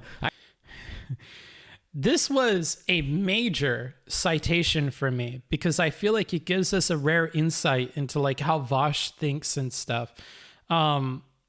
Like, I don't know how you guys feel about this, but like, to me, this gives some behind the scenes insight on strategically how Vaush is thinking about his channel. Like, I think I'm going to stop being quite so transparent with you guys about my intentions and whatever. Especially as I move to be more kind of brand focused and like improving and being more networkable and whatever. But like, we have a real clear insight into how Vaush is viewing his growth and his purpose and what he's trying to do with this channel and how he's structuring content. Like, I found that this was actually a really good citation for getting a look into that we don't get in the videos and stuff. I actually am dieting right now. Looking better will help my appeal. It works for Hassan. All I care about is growing.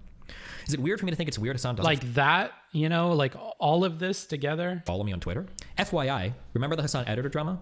I was the person who encouraged Hassan's would-be editor to make public his exploitation. I do hope I'm able to eclipse Hassan. I'm growing rapidly. Hassan should pay his editor guy more. My problem with Hassan is that he's the biggest leftist streamer and I want to be that.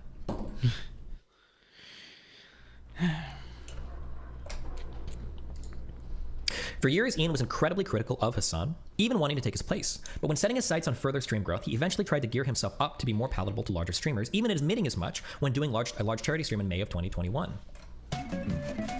You know, so Booter, yeah, he does mention his political ambitions in that quote, in those quotes. Oops. I guess we just don't go back to it. Actually, we can. Wait, wow, that was a really quick clip. But he also just talks about growing and being a dragon and beating Hassan and all that stuff. Like, I feel like it's tough to separate the two.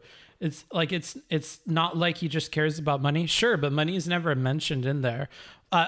Like, yes, I understand what your point is, but I'm talking more about his relationship with Hassan and how he covers him and not feeling comfortable talking about it until he's bigger and whatever. Like, if there was a clip of me out there, actually, there are clips similarly that you could make, even in this stream where I'm talking about how, like, you know, I want to be more careful with criticisms of Destiny and DGG because we're in their bad graces and I don't want to like give fodder to them to have more problems with me. But if there was a clip out there of me being like, I want to replace Destiny as the best content creator, I can't say anything about Destiny quite yet. I have to grow bigger before I'm able to, like, do you realize how that sounds? Like how kind of like snaky that sounds? You know, like that's kind of what I'm honed in on. Maybe we're just focused on different things, but like, that's kind of where my attention is. I don't know why they didn't use the GNU public. Okay. I really hope that this big live stream, the charity, the positivity, all of it, I hope that sure, that's fair. I just take issue when people act as if Vaush cares about nothing but growth and money. Well, he very much so cares about growth. So if people characterize it as growth, he seems to very much care about that. I don't think that's unfair. Maybe the money is. It's true that his Hassan interactions are cringe, though. Fair enough.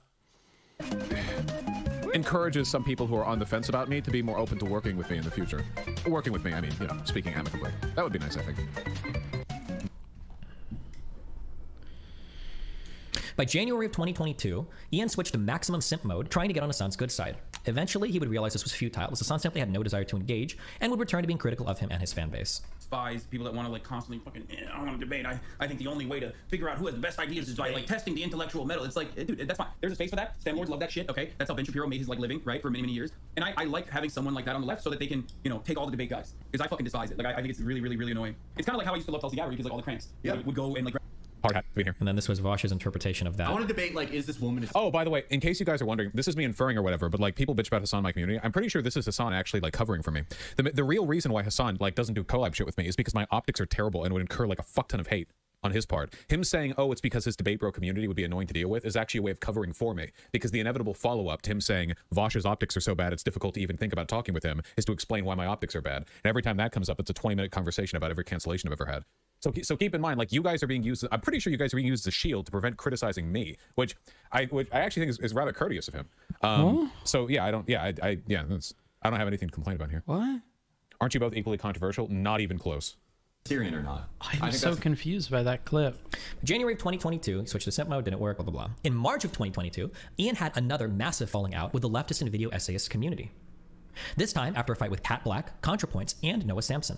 This, combined with viral tweets with J.K. Rowling losing him thousands of subscribers on his YouTube, Ian decided to totally isolate himself in his community, eschew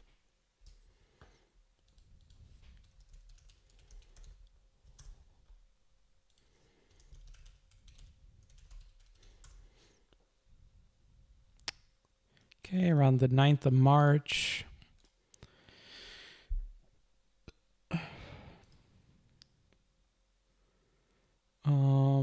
I want this to be from March. How do I change that? What year was this? 2022? I mean, did he lose a lot of subscribers in March? Doesn't look like it. It looks like he actually had growth after March moving into the year. Maybe this is just not accurate or something. Like you have a slight dip here when that happened on March 9th and whatever, but he immediately picks back up right after by the end of the month, right? To the right, 22. Oh, whoops, my bad. I'm a fucking idiot. March. Okay. So early March, he has a tick up, and then he has a tick down by mid to end of March, but then he immediately ticks back up in weekly views. If we look at subscribers gained, we look at March, and he did have this dip by the end of the month, but he's back up. Oh, I guess yeah. I guess there is this dip here. Wrong year. Yeah. My bad. Subs go up. Well, the subs went up in February 28th, which is just about the end of the month, right? Obviously. And then he goes down by the end of the month by 3,000 and then pops back up and evens out to 0 by the end of March. And he has another bad. Oh, okay. I guess he's kind of doing bad here. I guess that's right. I just wanted to check, you know. I hope I'm not looking like a snake for checking shit. It's easy to check. Skewing debate. Eschewing? I don't remember what I said. Debate or challenging engagement, and instead focusing on ratcheting up the extremist rhetoric and exclusively covering YouTube videos and social issues on stream. He would go on to call... Mine is probably so depressing. I don't even think it would show up on Social Blade because I'm too small of a channel, but if I look up Booksmarts... Oh, there I am. Hello. Oops.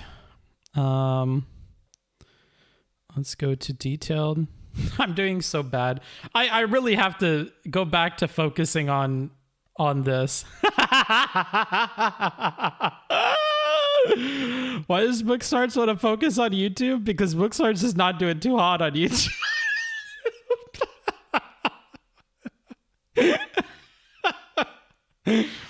Look, I was doing, I guess I wasn't doing too hot here, but yeah, B- Pog. I don't know how I managed to get a B-, bro. That teacher is grading on a curve or some shit, bro. Yeah, we can see where I had my falling out with Steven and stuff. I mean, at least we're back at 0, eh? You know, from June to now, I mean, we've been at a steady 0. That's great. That's better than negative. But yeah. You gotta work on that, you know. Mine's not looking too hot either. All this in April of 2022. The Fortress arc. I think it's eschewing. The way to defeat bad ideas is exposure, argument, and persuasion? No, idiot. The way... Oh, this is in mid-2020. Oh, there's a better clip for this. This is in mid-2020 talking about him wanting to... Oh, no, wait. Oh, shit. Maybe this just... Sorry. Let's just watch. There's a lot of clips. The way to defeat bad ideas is exposure, argument, persuasion? No, idiot. The way to defeat ideas is power. You seize control of institutions, you do everything within your legal and moral right to destroy the ability for them to disseminate their ideas, you excise them from society, you make intolerant their perspectives, and then you obfuscate any like granules of truth we're able to get out. I'm sorry. The idea in this case is someone mounting any defense for Destiny. Here's how he'll go about squashing that in his community. But anyway, they'll pull out any rhetorical technique. Which brings me to my subreddit. The purges will continue. 100%. DGGers, in terms of their willingness to raid, and in terms of their moral, like, I don't know, what would I say? Moral capacity, their moral standing, are, as far as I'm concerned, like on board with like alt-right raids, and I just don't care. You can look over at like Destiny subreddit, and there are people over there, like they literally act like Kiwi farmers. That's not a joke. You're free to go and look at Destiny subreddit. They just act like Kiwi farmers. You can compare. They don't use slurs the way Kiwi farmers do sometimes, but in terms of their behavior and their seeming like adherence to reality, they're pretty much on board with that. So yeah, the bans will continue like pretty much all the time. Make it tolerant their ideas. Last thing, reminds me of Gamergate. Back in 2014, Gamergate, you know, big bad stuff. And during Gamergate, like 95% of the well-intentioned skeptic community, like 95% of Gamergate was full of like well-intentioned people who just wanted to defend, you know, journalistic rights and like games journalism ethics and what have you. And there was the 5% who were like psychotic doxers. This was the case every time. Basically, the psychotic doxers would go to like feminist YouTubers and like dox them, leak all their shit, harass them, death threats, rape threats, everything, you know? And then when those victims complained about it, the 95%, the concerned trolls, knowing or unknowing, would come in and they would be like, how can you paint all of us Gamergaters as psychotic doxers? I don't stand with that person, but they all watch the same content creators. So they do. And they all do the same thing. They play the same game. This is Destiny. This is Destiny's fans. I don't care whether you're one of the psychotic Destiny fans or not at all. I don't care. You all play defense. You're psychotic. Destiny is psychotic. Do whatever you like. Next topic. Doesn't matter to Vaush. You are a psychotic doxer or not. Being a fan of Destiny is intolerable in all cases because you're supporting that behavior. 4. Obfuscate any granules of truth they're able to get out.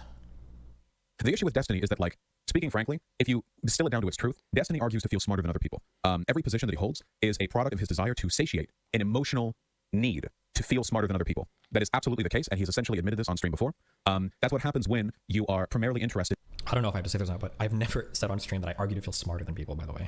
in the pursuit of the truth, which, by the way, pursuit of the truth means pursuit of what you think is true, and you're primarily self-interested and you argue in favor of self-interest. All this adds together to mean that he doesn't argue for trans rights because he believes in trans rights. He argues for trans rights because those positions, when held, are the easiest ones to defend. They give him the greatest rhetorical and intellectual advantage against the people he argues against. But having pro-trans positions is not the same thing as being pro-trans. Usually they are. For most people, that is the case. But it's possible to be Destiny, a person who argues in favor of most pro-trans positions, and then to spend a ton of time on Twitter quote-tweeting trans accounts, accusing them of being groomers, accusing them of being pedophiles, accusing them of being sex pests, making fun of trans people's suicide attempts. We'll get into this, but almost every one of these claims is half true or fake. Going on a Twitter rant in which he defends continuing to make fun of people's suicide attempts, you know, it's possible to be pro-trans position, but still transphobic. If you defend Destiny because of his support of social issues, Vaush will obfuscate Destiny's position to say he doesn't really care about it, but we'll get into this later. I don't need all this now. In March, I was indefinitely suspended from Twitch. After some time not appealing his ban on Twitch for the Cracker arc, Ian, sensing an opportunity, that very same day applied for an unban from Twitch, and then made excuses to go back onto panels again, unchallenged, perhaps with the goal of trying to peel viewers off of my old colleagues. He still wouldn't have me on. How is that defending him? I was Hassan unbanned. I haven't even submitted my ban appeal. Is it a perm ban from Twitch? It's an indefinite ban. I don't think he was implying that much by what people said. I don't know why people got so hung up about it. Herman? I don't know what Pee Wee Herman actually is. I don't actually know what that refers to. Will I ever get a ban from Twitch? Maybe one day I'll submit. For those of you that don't know,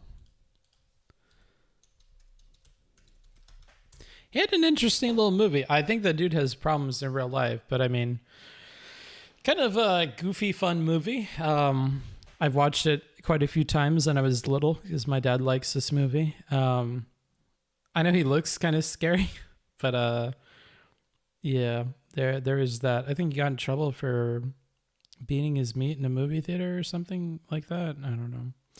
Maybe I'm having a Keffels moment where I'll say something that's really bad and then, oh, actually, he wasn't. Sorry. Appeal, you know. Did you mention the new emote? Oh yeah, And then on the day that I was banned. But you've not appealed? No. I appealed last night just because I wanted to find out if Destiny getting permit from Twitch was some kind of like Full Metal Alchemist equivalent exchange thing where like I could somehow wrest myself from the ban through the power of his ban, you know, like to see if there's some sort of universal constant that I can exploit to get back on the platform. But yeah, you had a TV show too. I didn't watch that though. I thought you didn't want to do panels? It was in a porn theater? I thought you didn't want to do panels, but now that I'm banned. I generally don't. However, Dylan Burns is like live covering stuff from Poland, like talking to refugees and shit. Like that's pretty awesome. I feel like that deserves recognition, you know. He's a liberal. Oh, and an example of now that he goes on panels unchallenged, he can say insane shit. This is Vaush calling someone a liberal as a derogatory term because when asked why or what liberal meant, he changed his mind to fascist and admits he avoided it because people make fun of him. So it doesn't really matter. To be fair, Wildman was here for. He was on Twitch before. What's wrong with liberals? He's a liberal? I don't know. Who are you? Wildman. Oh, why are you calling him a liberal? Why do you think he's a liberal? There are a couple of reasons. I mean, he's certainly not a socialist. What's a liberal? A liberal is a person whose economic and social ideology derives from liberalism, or no, don't use liberalism in a liberalism, the broader, Enlightenment philosophies, it tends to be associated with things like, okay, fine, you found me out. I don't actually think he's a liberal. Honest to God, I think he's probably closer to a fascist. I don't think that he embraces liberal values. I was just using the term liberal. I was just using the term liberal because I always call people fascists, and I get made fun of for it, even though I can substantiate it most of the time. So in that case, I decided to go with liberal. But no, I think he's probably a fascist, yeah. Jesus Christ. Okie dokie. My treatment of Ian. Before I get too far into how Ian treats me, I'd like to establish something for how I deal with people I lack respect for. I might personally attack or... I want to say, I think it's smart to talk about his treatment of Ian before he then contrasts it with how Ian treats him. I feel like it would be copium to have it after. But it's good that he positioned it before. That presentation of information in the right order is something you should be thinking about if you're making a document like this, probably. Show disdain towards someone who has wronged me, but I will always give them credit for making good arguments, and I will try to be fair when they get involved in situations with others. This has resulted in me siding with and supporting arguments for several individuals over the years that I had long-standing public feuds with. Later on, we'll look at how Ian claims I'm spite-driven and dishonest when dealing with him, but before we look at his claims, let's take a look at how I actually treat him. 1. I almost always show the full video of whatever Ian is saying so that he has a chance to explain the entire context of whatever topic he's discussing. I almost never rely on secondhand characterizations of things he said, those tend to be warped, whether intentionally or not. 2. I was willing to mute my stream and have conversations with him while he was banned from Twitch. Wait, I don't want to be responsible for you getting banned. I'm not banned, I'm muted. We didn't talk... 3, I deleted the Poppy sexual allegation videos from my channel so his fledgling YouTube career wasn't besmirched with such damaging allegations early on. I would defend him relating to Poppy multiple times later on. I don't want to know they exist anymore. You just don't want to know they exist. They talk a lot of shit about Vaush, also in Destiny's community. Yeah, because Destiny doesn't like him, and he's gone out of his way to humiliate Vaush on his stream too. I'm pretty sure I'm one of the few people in my community that defends Vaush. I'll say it again for the 720th time. I don't think he should be canceled forever. I don't think he raped anybody. Like, I'm totally cool with him, like, acknowledging what he did, and I said I'm banning him on the like, I'm pretty sure I've said this. I've said this like a million fucking times. I'll say it again, I guess, but okay. Go for it. People bring up Vaush's past on like a weekly basis. Yeah, I mean, I stopped that shit after a month. I didn't care anymore. After like a week or two, even. Irish said he's plenty on in 2 weeks. We had some damage allowed to come back. Yeah, sure, I'm not talking to Irish. He's a good conversational partner. Have you seen Irish Laddie's tanks on tankies? Honest to God, I think Irish Laddie might be the only leftist I've seen that's actually disavowed tankies. Honestly, that might actually be the case. Like, he actually disavows the fuck out of tankies. I don't know if I've ever seen another lefty that does that. Vaush did too? No, that's what I'm saying. Vaush is Irish Laddie. Isn't Contra doing that now? Well, Contra is, but I don't think Contra represents themselves as like socialist commie. Like, all the other lefty people, like Non-P and Hassan, Michael Brooks, and all those people, like, those guys harp the fuck out of like tankies and like USSR apology and shit. Any thoughts on how Vaush handled his interview with Jesse Peterson? It seemed to be okay. I think, did we watch all of it or just most of it? I don't remember, but it seemed to be fine based on what I saw. Did a pretty good job. I would like Vaush, but every time I think of him, I didn't think of the whole harassment thing. I mean, people fuck up and do stupid shit. I mean, I don't know. What are you gonna do? I miss when he used to play this game. Do you guys remember that? I feel like he pays more attention when he plays this game or Minecraft or that one where he's on the globe and you kind of walk around on it as like a robot and you have a bunch of factory stuff. I feel like he pays less attention depending on the game that he's playing. And I kind of prefer this one because he pays attention. Stupid shit. If you don't like Vaush, like, you probably shouldn't like me because I've done a lot of dumb shit in the past too, so. I've defended and advertised Ian's good faith multiple times to my community, even after the Poppy drama. But I'm guessing it refers to the bingo card that this guy was saying earlier. How, like, before I go into a debate with somebody, I already have a bingo card for everything they're going to say. I'm going to check off all the boxes. Okay, we are 10 minutes away from our stopping point. So if you would like to have the content continue, get through more of this stuff, feel free. $100, we'll add another hour on the clock. More than willing to, especially now that we've picked back up steam and I've had my Monster Energy drink. Okay, I'm a happy boy. So if any Oilers in there or even regular people want to donate towards that, I'd be happy to do it. Kind of up to you at this point. Balls in your court, Oilers. Okay, balls in your court. I'd be happy to continue, but yeah, we are about 10 minutes away, maybe 15 away from. Is that oxygen not included? It may be. Let me see real quick. Oops.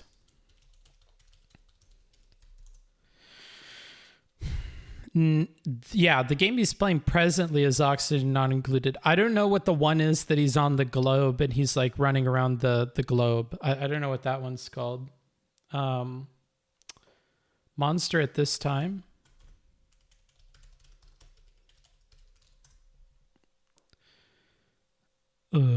Fucking no idea. That doesn't even like come up as a game. So I have, unless you mean Monster at this time is not cool. Oh, yeah, you're referring to my Monster. No, I mean, I figured I would have to stay up late, so I don't care too much. I know it's not healthy for me, but I do a lot of unhealthy stuff. Dyson Sphere. Yeah, that's what it is. It's Dyson Sphere. Yeah.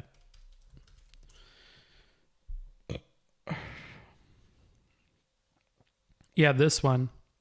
I like when he plays this one because I feel like he pays attention to what's going on. But that's because he can run around in circles. It's like I already know how to respond to all of the whatever because I have my own hit pieces and everything prepared. Like, it's super weird, and it makes me feel like it makes me really uncomfortable. And it's like it's super rare. This is actually one of the reasons. Like, it's funny because like the one who's the pedophile guy. I don't know if he was a pedophile. That guy. Him. Spoiler alert, he was. Him and like one other person. Irish laddie, believe it or not, are like these are like some of the few people. Like, he says the pedophile thing and then immediately says that he doesn't know if he's a pedophile. I know he ends up being a pedophile, but just saying, Twitch chat or YouTube chat, just saying, dude. That I've had a conversation with, and I felt like they were actually engaging with what I was saying, rather than, hey, I'm behind. The stickers are pretty easy to organize through Stream Elements, I believe. Gappy has stickers on his merch store, and he said they were easy to work with. Yeah, maybe. Honestly, we would probably end up buying them and I would ship them out myself. I probably wouldn't use a fulfillment platform for it. But I think they're easy. I think stickers are easy. I'll definitely be doing stickers in the future because it's like, it's on my list of like goals that are must-haves in the next year that I want to do at least one sticker run, even if it doesn't necessarily get shipped to you guys in the way that I want or whatever. If I have to use Stream Elements or something, I will. But like, the ideal is that I'm able to buy a bunch and then just ship them out myself to people. But just a pleb donation from me. Thanks. I mean, at worst, I just buy like 100 or 200 sheets or something and just keep them for me and give them out to people when I meet them. That's at worst, but you know, I think we could probably make it work to where I ship them out to people. Thanks for the donation, Kevin. That's very nice of you. That's 10 of the 100, so 90 left if you'd like me to continue. Kevin stepped up to the plate. Will you? Random YouTube chatter? Will you? Even if it's not to continue the content, just a donation is really nice. I mean, it helps the stream keep along. It makes my YouTube check a little bit bigger at the end of the month. But yeah, stickers will definitely happen no matter what, I think. They had like memorized scripts and they were just kind of like running it down. Like it was super. Vegan Games actually was okay as well. Vegan Games was good too, even if I disagree with them. But yeah, it's really hard to find people that can actually like engage in a conversation that's two-way, where they're not just like dictating to you some like memorized speech or whatever. I ironically even worried about him turning into YouTube Vaush in one of these clips where I was defending him. Yeah, it sucks to say, but I think Vaush is probably one of the best good faith interlocutors I've ever had. Although to be fair, this is hard to say and I don't want to disparage Vaush because I just don't know. Like it seems like people are really good faith when they're like guests of the Destiny stream, but then sometimes when they spin off and do their own thing, I start to wonder a little bit more. Good night. Like when Rem was on my stream, I feel like Rem was always like pretty good faith. And then some of the things he's been involved in like recently, it kind of made me wonder like, well, hold on, like wait, is this like an issue I actually care about, or are we literally just like farming like heck W's on Twitter? Like what the fuck? I'm not sure. I hope that like Vaush like isn't like if I talk to Vaush again, I hope he's not like YouTube Vaush instead of like the one that I remember talking to before that could have like good conversations and shit. He's never given me a reason to believe that he would be like significantly different or fucked up, which is good, so, but yeah, I guess.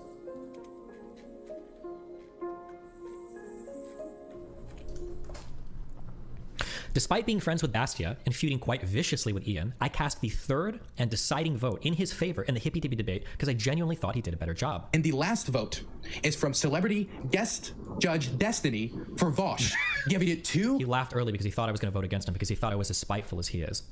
2-1 for Vaush, making Vaush the Hippy Dippy champion, Destiny being the tie-breaking. Wait, I was a tie. Oh god, Bastia's gonna hate me. Fuck. Congratulations. Well, yeah, you know, I saw the twist coming the whole time, frankly. Wait, in all seriousness, Despite being friends with Riley, I took his and Doe's side in the RGR/Doe debate. Good evening. It'd be hard to take Riley's side, but... yeah, I can hear you just fine. So, the debate was between you and Doe. I don't want to rehash its entirety here. This is just the start of this. I ended up taking his side and Doe's side, despite the fact that I hate both of them. I think they made better arguments. You laugh at celebrity. I gave Ian a lot of credit in his You debate. laugh at celebrity guest judge. I actually kind of like the celebrity guest judge thing on Hippy Dippy. It made me more likely to watch it, frankly, and I think it was fun, except when they fucked up voting. With Demon Mama, even after Rittenhouse and after him calling me spiteful and obsessively hateful.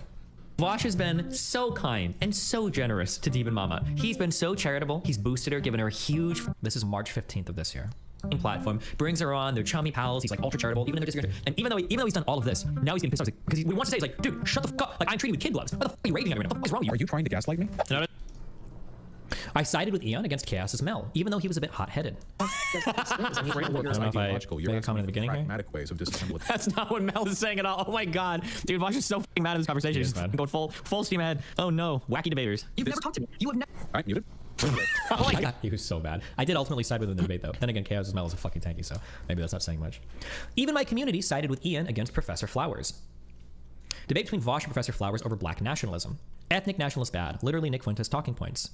Nice one. Lefties defending that crazy racist bitch on Twitter, proving yet again horseshoe theory is correct. No different to Gripers and Nick Fuentes. Fuck these disingenuous piece of shit. For all the justified hate he is getting, Vaush is a good debater when his opponent is insane. His Charlie Kirk debate and this one are good examples. I no longer watch his content for a plethora of reasons, but at the time he does a good job against anyone with bad positions. This is in contrast to his community calling me a pedophile, rapist, groomer, trans hater, whatever, by the way.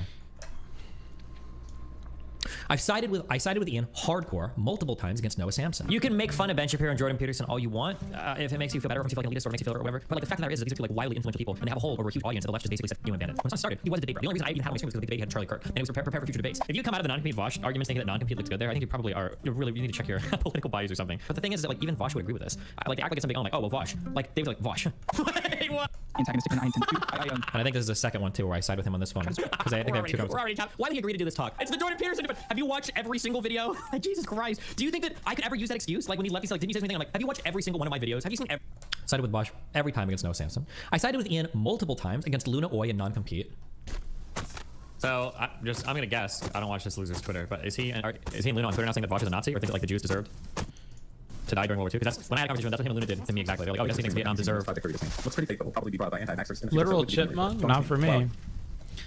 But as has been evidenced in the past, I think there's like a big clip of me doing this. Like, I can listen to and understand what Destiny is saying at like 4x, so maybe I'm in the minority. But I don't know. I guess I got a trained ear for it. I can pretty much handle Steven even at like 3.5 or 4x. And then this is them doing this. Off-topic question: did you watch Lauren Southern's The Whole Truth video? I don't know. I don't really know what that is. Let's see.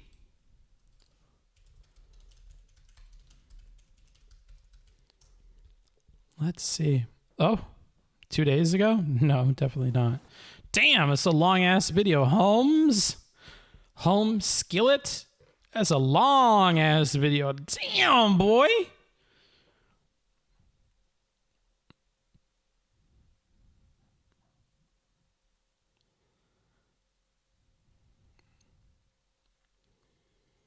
That's huge. That's a big ass video. Basically her manifesto, I think.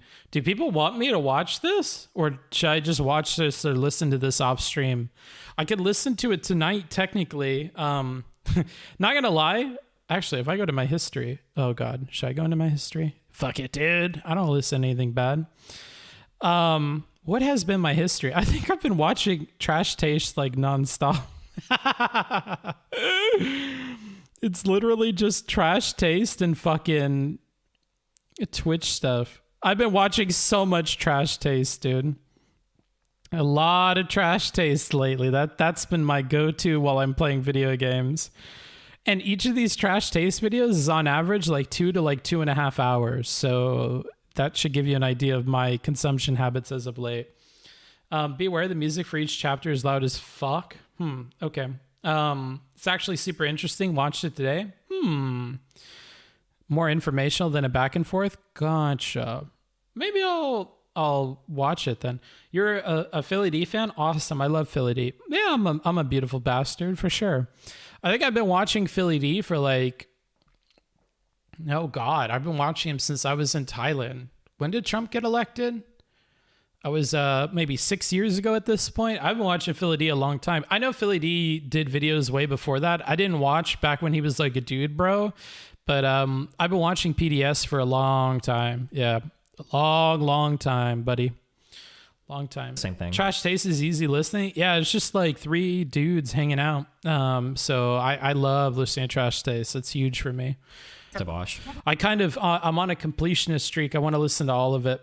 Yeah, okay, this is exactly the same thing that he did to me. It's really scary. I guess I don't know as I'm getting older. Because he says that him and Luna are like translating books. There's another, I think, where I... Here's no point in having this discussion is my point. Can you answer that question? Do you think idealism means when you construct a hypothetical? Have you read chapters? Wait, why does this not work? Oh, why is this so hard? Fuck, this is the beginning of this debate, so I'll say it eventually. But I said with him in this one too. I said Ian did a good job in his conversation with Charlie. Oh, we got rain incoming. What's this one about? What is this one? I'm on my third watch with you as well. Live YouTube books. I think I would love to see more of this from your perspective, which I appreciate even more than the content itself, TBH. So here's a donor towards the new goal. Maybe lol. Hey, well, there you go. I would be interested to hear from you, Antonia. What do you like in particular about it? Like, anytime people tell me they like my stuff, I'm like, oh, that's very, very nice. What exactly, though? So you can help me, like, guide myself towards continuing to put out content that y'all like. Like, I would be interested in knowing what about it made it preferable to watching somebody else watch this stuff, you know, because that's going to be the distinguishing factor that helps me like continue to do what you guys want me to do. Thanks to the 35 though, that's huge. What does that make us up to now? Let me open my my dashboard here. Oh no, I'm gonna lose my whole chat if I do that. Whoops. Oopsies. I lost my chat. That's not good at all. How am I gonna know? Oh, I'm not gonna know anymore.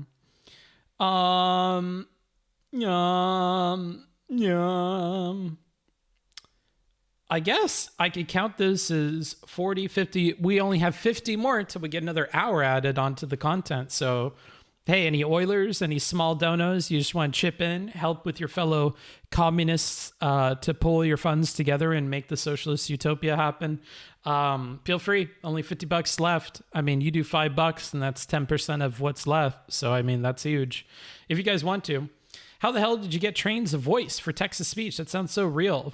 I don't think it sounds very real, but there's a tts.gg. It's like a project that the developer reached out to me for and put me on the early access to it, and I've been using it ever since. You should do another Q&A stream, dude. That's a great time to find out what people dig. True. Yeah, I probably should.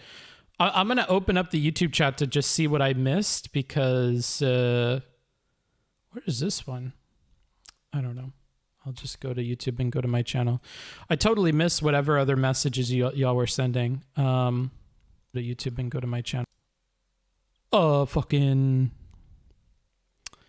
After this, I didn't read anything. Yeah, I just started when he went to a news show. Really dig the pretty centrist attitude. Me too. I remember the days years ago of Philly D and Rhett and Link. Yeah, I was never a big Rhett and Link fan, but I was a Philly D. Yeah, I'm definitely going to do another Q&A stream. Another thing that we're probably going to start doing is, oh God, should I talk about this? No, Book Smarts. Only talk about things when the balls are rolling and the plates are spinning and it's ready to go. There will be other types of community events that we'll be doing, so keep on the lookout for that. We got more in the works, but yeah, the Q&A streams will definitely continue. In terms of like content, everything. Like I'll probably be able to do one once I move in, hopefully at the end of this month. And if I do that, then we'll do a Q&A stream once I'm in the new house. Talked about. I think that Vaush did a good job at like not like losing his cool or like being chill. Like I think that was fine. But then on the flip side, I could see people being upset where they're like, he didn't challenge him enough. And I don't know how you balance that, because I'm trying to think, like, at the end of the day, do I feel like Vaush and Charlie had like substantive disagreements that were ever settled with some sort of prescriptive thing? Like Vaush did push back on things, right? On most things, but like, was there actually substantial disagreement? I'm not sure. It's hard. I guess it's hard to tell. Maybe it's like the moving through topics or. Even when he was bleeding thousands of subscribers during his J.K. Rowling fumble, I tried to give the best possible explanation of his point of view. Deserving. Oh, I could see myself totally, especially because maybe I wouldn't have made a misogynistic comment towards J.K. Rowling because I might have made fun of her for being British instead. True. Oh, because I was saying I can understand Vaush being under attack so much and then just letting like one misogynistic comment fly and then that one gets blown up. And I said, yeah, I could probably make the same mistake. Like I'm sympathetic towards him there. Let's talk about more in this video.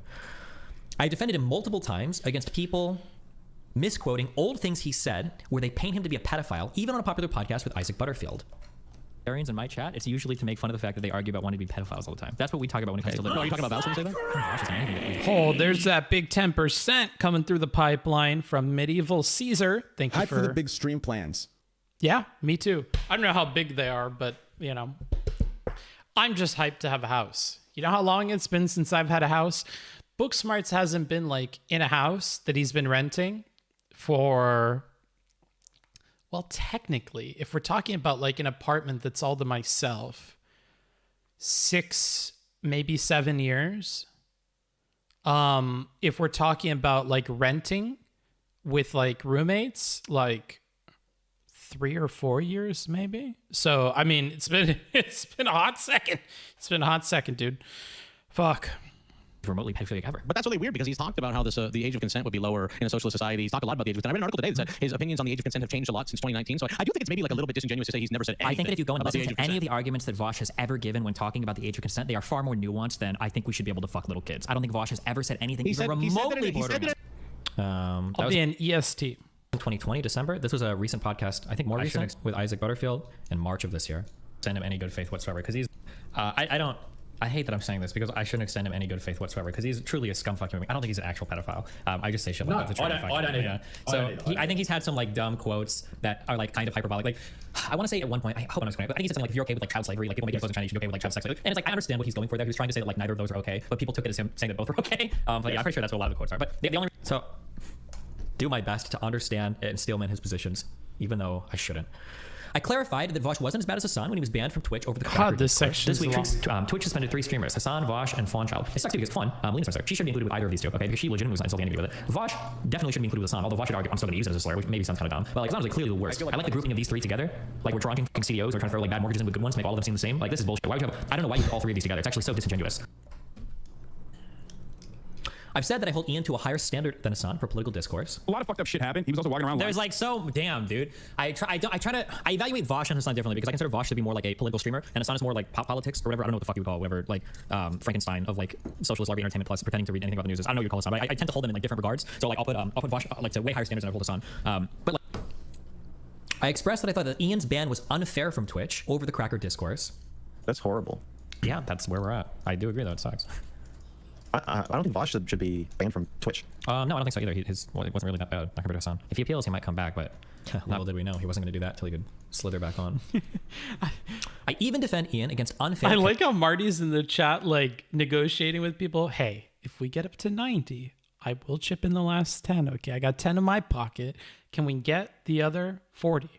That is the question. Can we get the other 40? We are halfway there. Come on. Come on, people. Work with me here. Good luck. You're doing God's work, Marty.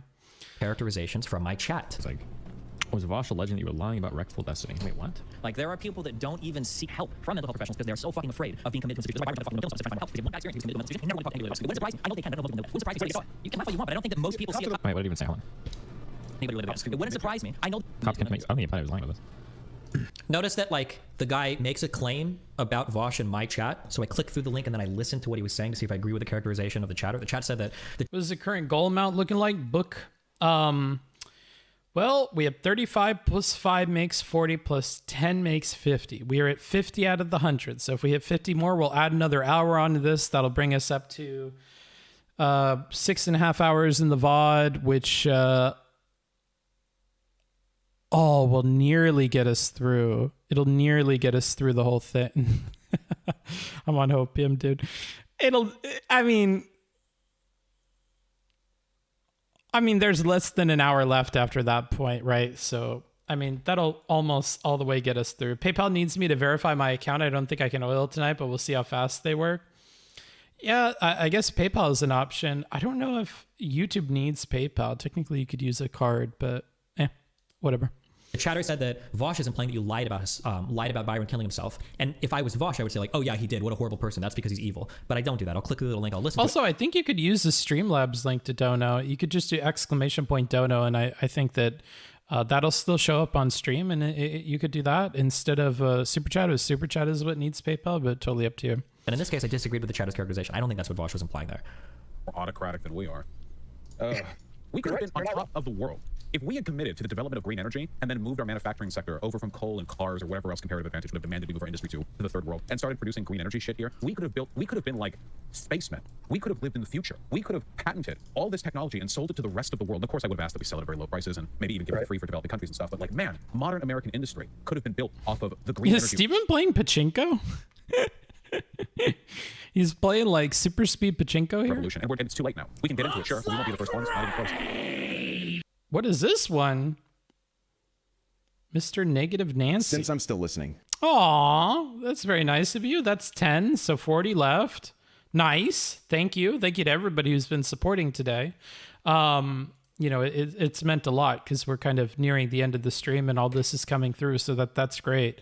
That's wonderful. Awesome. I mean, that leaves you guys with 40 left if you want me to continue this, and Marty's got 10, so totally up to you guys. Do it, chat. Donate a book instead of spending $20 to DoorDash a $10 Wendy's order. Dude, I hate that they mark shit up so much on DoorDash and shit. It's rough. Ooh, another one. Wow, that cut the alert kind of short, no? Bookie, just finish this, please. 30 left. I got no remorse. 30 left. There's 30. Yeah, we'll see, Marty. We'll see. If I'm feeling extra what is it called when you not sympathetic? If I pity you enough, perhaps. If I pity you enough. We're going to be at best at par with other leaders. Thank you. Thank you, Marty. The United States could have been a leader in all of this. 1,000,000%. 1,000,000,000,000%. We just didn't have the political will to do so. We'll you guys in chat need to listen to what people are saying or fuck or go away. Oh my god, some of you guys hate people so much. I fucking hate Vaush, okay? Well, I don't really hate him, but fuck, it's so I don't like him obviously. But just when he says something right, it's right. Like, don't be like so fucking weird. Where like every single thing somebody that you guys don't like or you think I don't like says something, you're like, oh that's so wrong, oh that's so dumb, oh that's so stupid. Like Jesus. This is a common theme in my chat. Even you guys do this as much as I don't wish that generous or not, lol. I mean, we'll see, dude. We'll see how my attitude is. We'll see if the monster keeps up when we're at the end of the hour. You guys will hear somebody that you don't like Jordan Peterson or Ben Shapiro or Vaush or Hassan. They'll say something. Because we got like 2 more minutes, so I mean... You just want to disagree with them just because of who they are. I try not to ever do that. There might be times when people... I might give like a proportional hour or something, but I don't know about doing a whole other hour of this. Good points. And when they do that, then you give them credit for it, you know? I could probably find more here. I don't know if I need to, but like I think that I'm pretty relentless in my treatment. This section took forever. I'll give her credit when he needs it. When I disagree with things, they're on substance. But Similaxtony. I want to describe one of the big processes in which people come to believe things about me that aren't true. For lack of a clever name, I'll call this the DLC, or Destiny Lie Cycle, that Ian continually takes part in. 1. A false claim about me is made, or a statement about something I've said with no proof or reference. Oftentimes, this might be a chatter saying, hey Vaush, did you hear when Destiny said XYZ? Oh, apparently I skipped 19. It's just me saying that Vaush is better than all these other people. To be fair, Vaush is easily 1,000 times greater than the 3 of these other dipshits combined. I just didn't have time to make a meme with someone else in the bottom left. Sorry, I skipped number 19.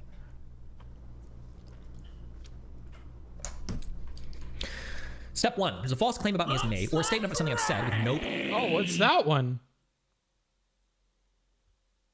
Who is that? Book, what is the current goal status looking like? Well, now we've passed it because apparently John Stevenson also donated $20 because they didn't... I take that back. I was about to shit on Streamlabs for not doing the dono thing, even though they didn't write anything. Wow. Okay. I mean, we've hit it. Hey, we passed it even. Okay. I'll do another hour of it for sure then. You've locked it in. Big thank you to Larry and John and everybody else who contributed, pushing us over that goal and getting us to the end. Very cool of you guys. Again, when the YouTube check comes, all this is going to be super duper handy. Is that another one? What is that one for? I didn't even see that one. Hey brother, excited to see you coming back to the US. Let me know if you ever get back to Wyoming. Slightly smiling face. Put the extra to the Seller/Destiny debate. I was kind of bummed that it didn't go that well, as for the most part, I enjoy both creators. Okay. I'll let you even dictate what other people's money goes to. So we had 15 extra, 20 extra. That brings us up to what? I'm such a fucking idiot. 35 plus 100 is 135. 135 at a 200 or something, or 500. Okay.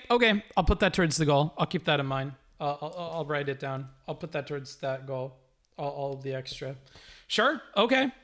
Big hundy coming in from Hayden Tristhammer. Thank you for that. Very, very cool. Very, very cool. I appreciate all that. Thank you, Donos. Sorry I'm broke as hell. Much love. Sheesh. Damn right, Medieval Caesar. Praise the Oilers. I would agree, Butter. Praise to the Oilers. Looks like we got another Oiler coming down the pipeline. Can hear it bumping along over the 100 miles through Indian territory. Get it? Because it's an oil pipeline? And we fuck natives with them. Let's hear what you have to say, Antonia. Working ATM so I can't chat. Let's say like your style. Okay. Cowboy hat face.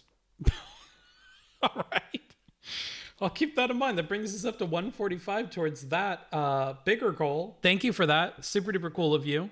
Also a bit behind on the VOD. No worries at all. No worries at all. I love that about YouTube, that you guys can jump in at any point and, pick up watching it. Very cool. Yeah, if you have any expounding that you want to do on the style, just let me know. But otherwise, thank you. I appreciate it. Very nice of you. Thank you to all of you guys for that. Big thank you to Hayden for that huge donation. Again, you're keeping the channel pumping. You're keeping the trains on the track. And, you know, you're helping me with the house and stuff. Like, I'm not a huge streamer. This isn't all going in some, you know, bank account that's just like ticking up all the time. I make enough to live, and that's wonderful with this job. But it's definitely not possible without your guys' support. Huge thank you to you for that. And yeah, that's great. That's great. That's awesome. So yeah, big thank you to you guys. And Larry for the 120 tonight. True. Larry as well. Larry's stepping up to the plate with the big money. Yeah, lots of big money out here tonight. Very, very cool of all of you. I'm trying to think of what more to say. I don't really have more to say. Did Larry really donate 120 tonight? Why do I not see that? I think Larry donated 20. Not that $20 isn't a lot. But maybe I'm missing a sub here or an alert or something. But yeah, thanks to Larry as well. Dude, thanks to everybody, honestly. You saying we aren't going to see you moving in next to Hassan and WeHo? Probably not. He pushed us to the first extra hour. Yeah, he pushed us to the last extra hour is what he did. But he didn't push us to the first one. Well, yeah, I guess that the first one is the last one in this case. So yeah, thanks to Larry for that one too. Anywho, let's go ahead and continue and give the people what they paid for, right? Proof or reference. Oftentimes, this might be a chatter saying, hey, Vaush, did you hear when Destiny said XYZ? Or a tweet claiming I've said or done something? Number 2, a character explanation will be given for why I've done the thing I did not do. Of course Destiny said this. It's because he's transphobic, arrogant, racist, sociopathic, etc. Number 3, this claim will echo and reverberate throughout the community. Ian's community will listen to, agree with, and repeat back his characterization of me as they discuss why I am the kind of person who would do the kind of thing that I did not actually do. Number 4, this new demonic caricature will become the reference for future attacks. Remember when Destiny said XYZ, guys, where the thing that's being remembered is not actually the thing I've said or done, but the initial false claim, a copy without a reference, or simulacrum, if you will. I'm just going to go ahead and...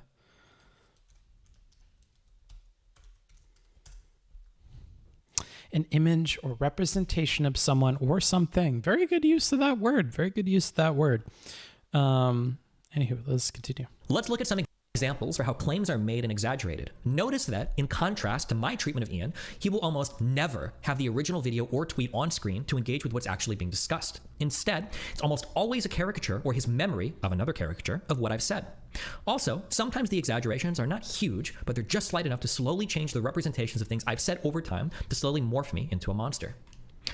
Example 1. Ian misrepresents an entire Twitter chain for the purpose of making me look ridiculous. Almost nothing said here is true. Who don't remember, there was this lady on Twitter who just tweeted, not at anyone, not in response to anything, just not even in this circle, just a person on Twitter who tweeted that she'd been raped like several times and essentially asked men to not do that.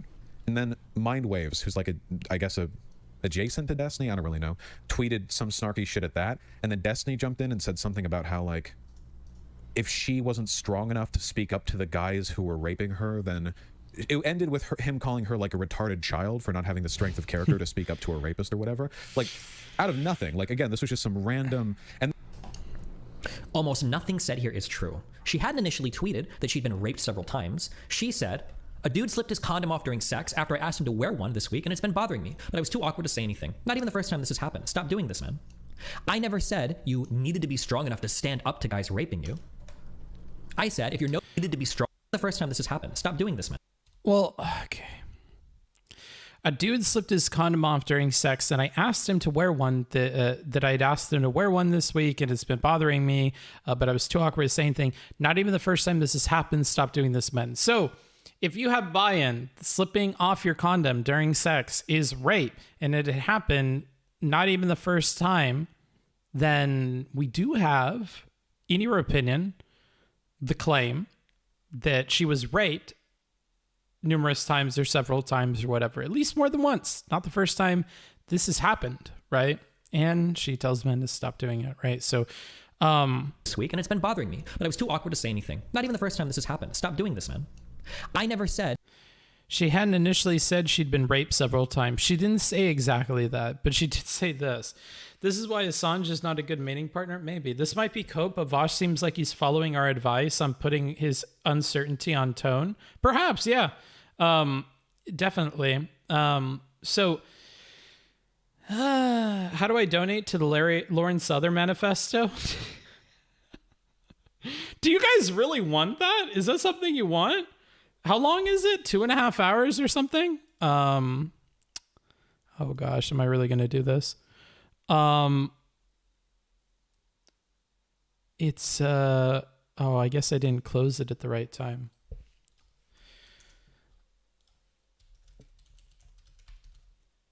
Oh, I did. That was what it was called. The Whole Truth. It's, oh fuck, it's 3 hours long. I guess like 300 would be following the rate we would normally put on something like this. So, I mean, if you want to divert your funds towards that, we could. That would leave us with, let's see, that would be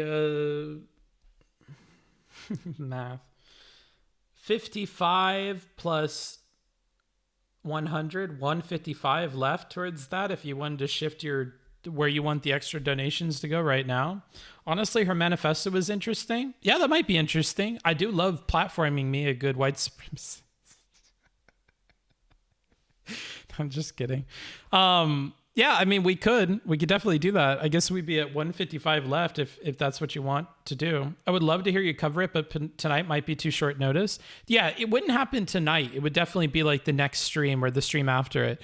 I think it would kind of depend on when Pisco is available. If Pisco isn't available tomorrow, I could just keep streaming like a fucking machine and go live tomorrow with it if we hit that goal. If that's really something you would want, we could start putting the donations towards that. It was the most human she's ever presented herself, in my opinion. Well, I mean, yeah, because like, I know this sounds unhealthy because it is 3 o'clock in the morning, but I could listen to this tonight while I'm playing my video games, take some notes, and be ready for soon after I wake up tomorrow to cover this. On the 15th, I fly out to Amsterdam. Wait, no, it's 3 o'clock in the morning. Okay, wonderful. Yeah, I could cover it. And then on the 15th, I will not stream and I will pack up all my shit and get over to Amsterdam. Then TwitchCon is the 16th and the 17th. On the 18th, maybe we could do a stream or something, maybe with Pisco, or maybe on the weekend if I have time. And then then we could just do Pisco on Monday or something, and then explore Netherlands a little bit with the host, depending on their availability, or on the 19th. And then we'll be done with the SCOTUS arc, and then we should be good to go. Yeah, I think it's definitely doable to do that today, later today, my time. What would be the goal amount for it? Right now, we would have 155 left. So we'd have one. Nightbot was blocked. Ooh, whoops. Yikes. I accidentally blocked Nightbot. Fuck, that's bad. Nobody say anything bad. Oh, no! Oh, by the way, just heads up, the musical themes to the chapter transitions are definitely copyright. Eek. Well, one thing I'm still not sure of is if YouTube like takes all my money, including donations, if I copyright something. Hopefully they don't, because that would really fucking suck. I don't think that they do. Actually, I could probably Google this.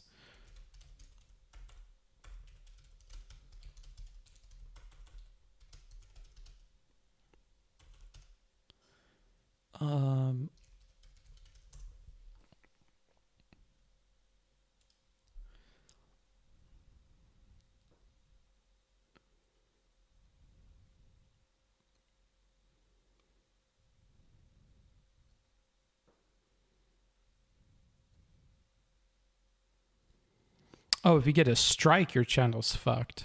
But if you just get the claim, they won't take it. Okay. I mean, that's 2 years ago, though. Oh, this is old, too.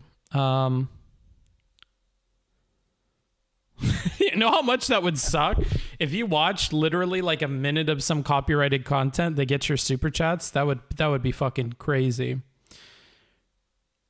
YouTube takes 30%. Sheesh. Sheesh. That's crazy.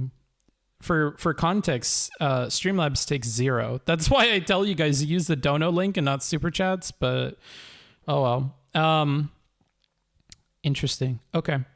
Well, there you go. Yeah, I think we should be okay. And if I actually, because I'll be taking notes, I'll just take notes of the times that we need to skip, and I could do that. They can only take ad money. They can't steal your super chats. Nice. Okay, good to know. I think the ad rev might get split with like 10 other record companies. Yeah, but my ad revenue is shit. I don't care. You needed to be strong enough to stand up to guys raping you. I said, if you're noticing someone is taking a condom off and you can't say anything, you probably don't have the emotional maturity to engage in sex. You should just grab a caretaker or something and stick them masturbating to furry porn. You need to engage. I said, if you're needed to be strong enough. I never said you need to be strong enough to stand up to guys raping you. To stand up to guys raping you. I said, if you're noticing someone is taking a condom off and you can't say anything, you probably don't have the emotional maturity to engage in sex. You should just grab a caretaker or something and stick to masturbating to furry porn. And again, maybe I'm being too charitable. Let me know. If we can replace taking a condom off during sex with rape, then Vaush's characterization probably falls in the green zone, although it's missing context and nuance. So I guess it depends on your definition of this, which it seems like even Steven would agree that that's rape, right? Based on his other conversations regarding this. So I don't know. Sorry. And that's a response not even to the girl, but to somebody else. I never called her a retarded child. I quote tweeted one of my own tweets and said, if you are noticing someone is taking a condom off and you can't say anything, you probably don't have the emotional maturity to sex. And then the quote tweet was, sorry, I want to apologize for my last tweet. You should treat every single woman you come across like a retarded child who's incapable of voicing an opinion about literally anything. Ideally, you would bring her dad along to every fuck so that you should treat every single woman you come across like a retarded child who is incapable of voicing an opinion about literally anything. I mean, I guess this is the one he has the best argument for. But still. He can guide her through the process.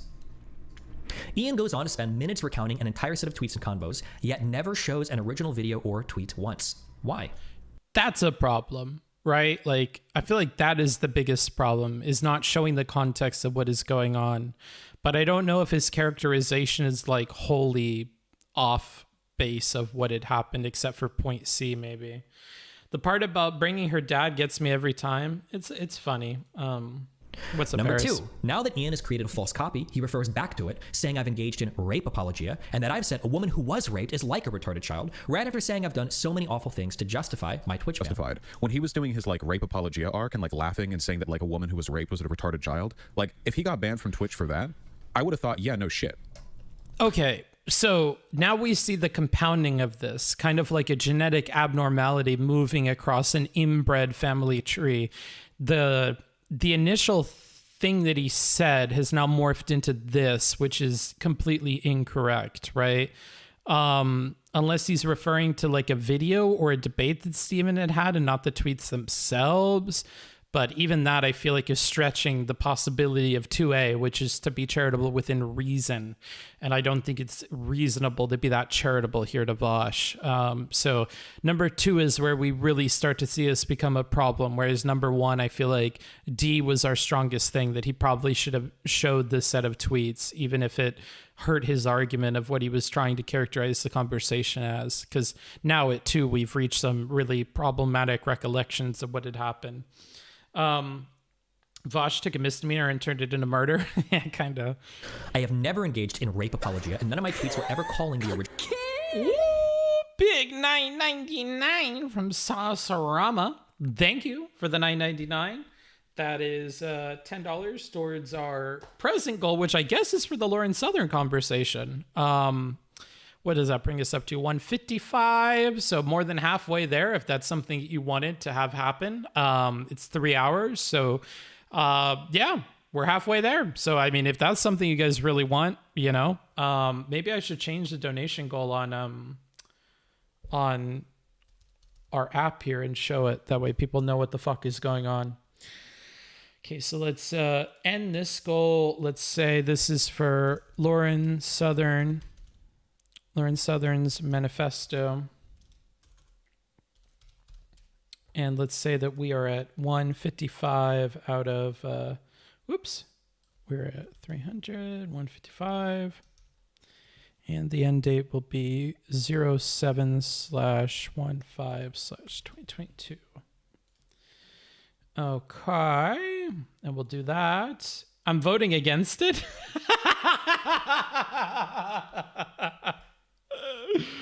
Okay. Brings it down to 145. I just love how plain of a statement it is. I'm voting against it. Oh, okay. My bad. Oh, shit. You guys crack me up with that shit.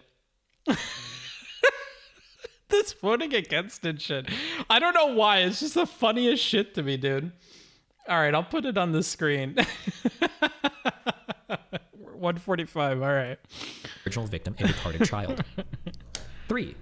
Ian has also incorrectly stated that I'm laughing at women who are choosing to be raped. I'm a proud agent of the CIA, and Destiny is currently laughing at the audacity of women choosing to be raped.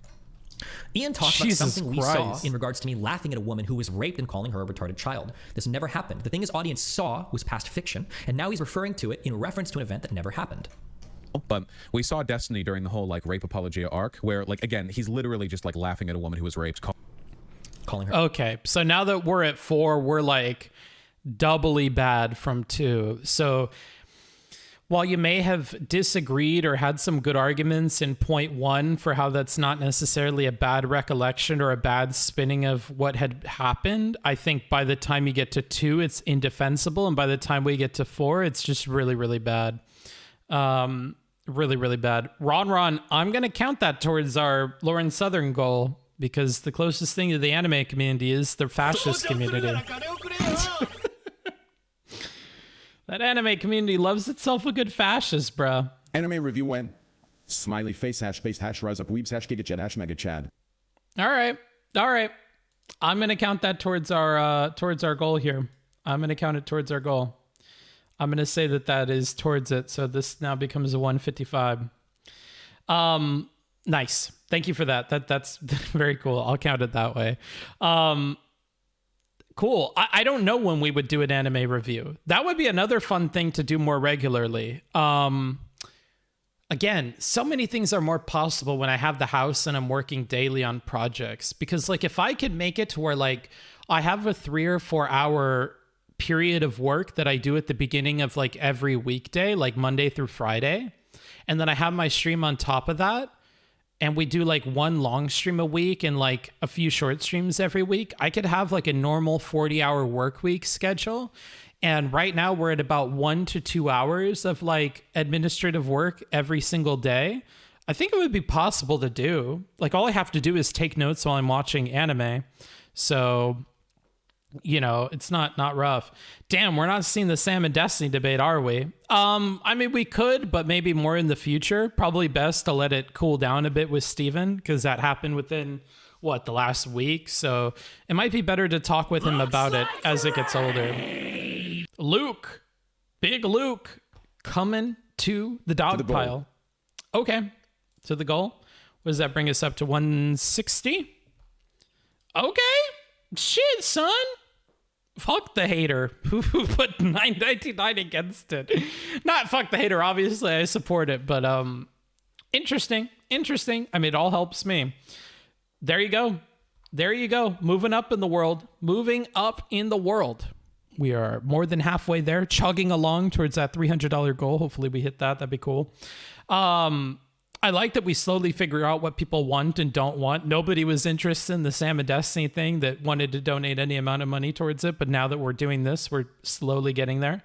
Thanks from 30 minutes in the past to all the donators making this possible. Yeah, big thanks to you, Sydney, for watching, catching up. Retarded child.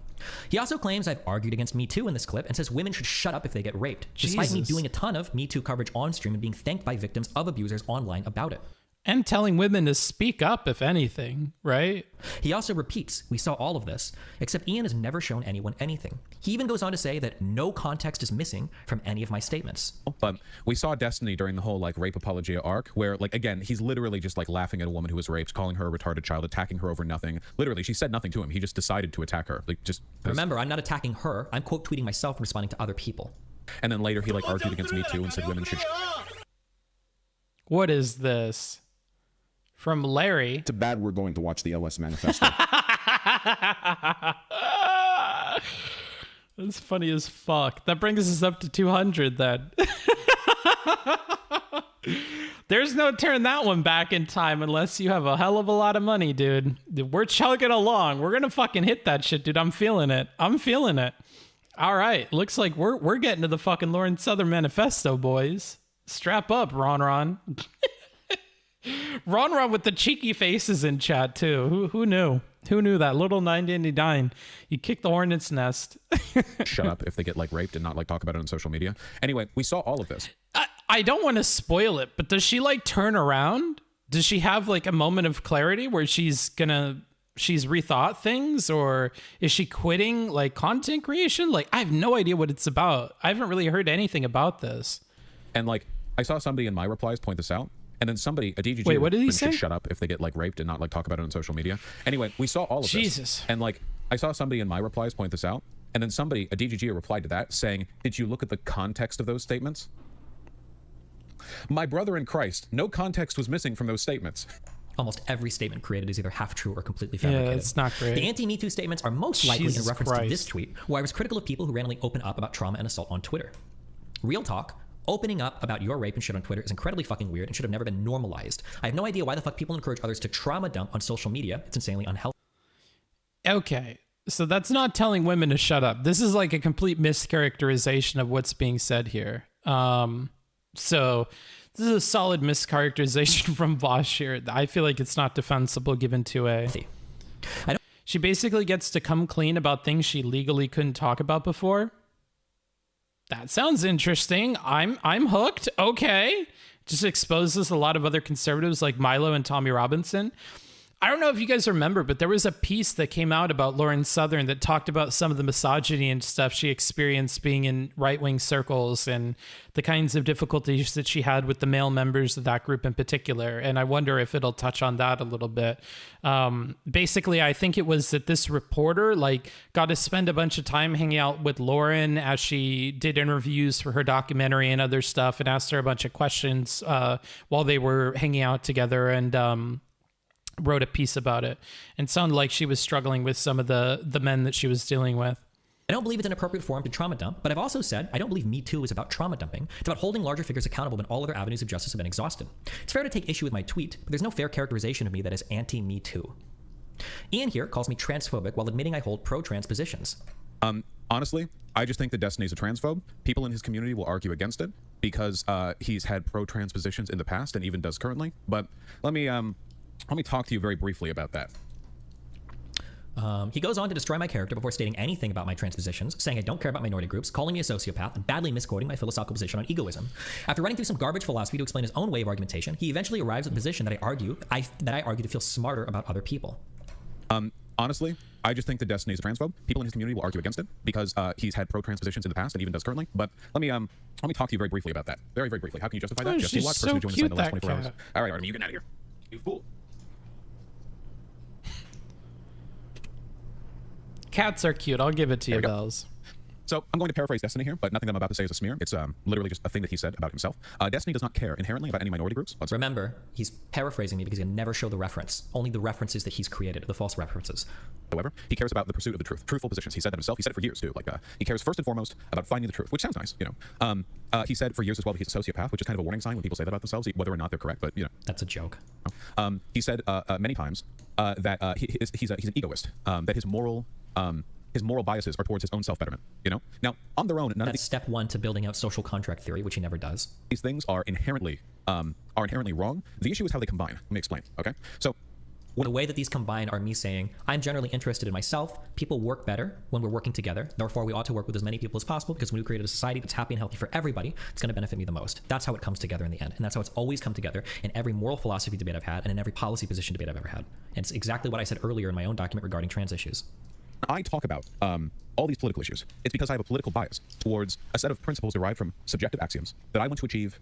They involve equality. They involve, human betterment, blah, blah, blah. I've talked about it a million times before. I have what feels like an external set of processes and destinations that I can refer to whenever I want the world, whenever I want to refer to my own beliefs. Now, obviously, these are still subjectively held values, the axioms, so it's not like I have some objective truth marker that I can figure out, but I think it's still useful. The issue with destiny is that, speaking frankly, if you distill it down to its truth, destiny argues to feel smarter than other people. Every position that he holds is a product of his desire to satiate an emotional need to feel smarter than other people. The way that he characterizes this is so insane. I've said that I hold the positions that I think are the most defensible because I think they're correct. I don't understand what the alternative to that would be. Would it be me arguing for positions that I think are incorrect? I don't understand. At least some of his chat is arguing against him, so wrong. Oh, Ashley Jubilee, is that the person we fought with a few days ago? But apparently I only feel smarter than other people, whatever that means. This is an obvious contrast to the large number of academics I've had on my stream. Why would I challenge myself if I just wanted to feel smarter than others? It seems strange to construct so much argumentation to attack someone for wanting to pursue the truth. Ian here falsely claims that I'm quote tweeting multiple transgender people and calling them pedophiles, groomers, and sex pests and making fun of their suicide attempts. But it's possible to be Destiny, a person who argues in favor of most pro-trans positions, and then to spend a ton of time on Twitter quote-tweeting trans accounts, accusing them of being groomers, accusing them of being pedophiles, accusing them of being sex pests, making fun of trans people's suicide attempts, going on a Twitter rant in which he defends continuing to make fun of people's suicide attempts. It's possible to be pro-trans position, but still transphobic. I think the last two are about Doe, right? And none of these statements have literally anything to do with transphobia. The only trans person I've ever called a pedophile was Chloe, the one who originated the joke about me raping my wife on stream. She was the one that originally popularized this. That would make that okay, but... And that was in response to her tweeting that she'd gotten over 500 minors on HRT. Okay, but that doesn't make you a bad... I hope he explains this more, because I'm really not on his team about this, and I don't really understand the argument. He doesn't even really joke about it. He says, yikes, at Bob posting is an actual pedophile. Be careful, kids. And it's Chloe bragging and saying, also, I got 500 plus minors on HRT. But getting minors on HRT, a pedophile does not make, no? Unless I'm missing something about the process of HRT. What is getting minors onto HRT have to do with being a pedophile? Is it because she's talking with kids? Because I also don't feel like talking with kids is being a pedophile. This is support for trans youth that don't have access to HRT, no? Or that need information about it. So this connection, I don't see it. He explains it later. He thinks it's a mistake by him. Good. Yikes, at Bob posting is an actual pedophile. Be careful, kids. Her tweet response to me was, also, I got 500 plus minors on HRT, not 7. Get it right, Steven. I do not make fun of trans people's suicide attempts. I have only gone after one person, Doe, and it had nothing to do with her being trans. Ian will go on to do more character assassination, trying to claim that I believe all trans people to be stupid ingrates who are subhuman internet detractors. It's that... Wait, hold on. I do not make fun of trans people's suicide attempts. I have only gone after one person. So he at least did it once. I guess this talking about multiple times of it is not true. But in essence, it is minus the plural, right? But I guess that is a good distinction to make. But still, these last two things are bad. And I'm not hearing anything about the Bob posting thing, but maybe we'll hear it later. If anything, it's creepy. I really don't feel like it's creepy. Am I creepy because I've texted a bunch of minors? Wait, that sounds bad. Wait, hold on. So I had the phone numbers of lots of kids, and I've texted a lot of kids as a tutor, right? Because I'm a tutor, and because I'm working with kids, I'm keeping up with what's going on with their schooling and stuff. I'm making sure that they're not playing Fortnite every day when they get home. Shit like that. Am I creepy for that? Am I creepy for texting kids? Feels weird. It's him explaining the Doe suicide.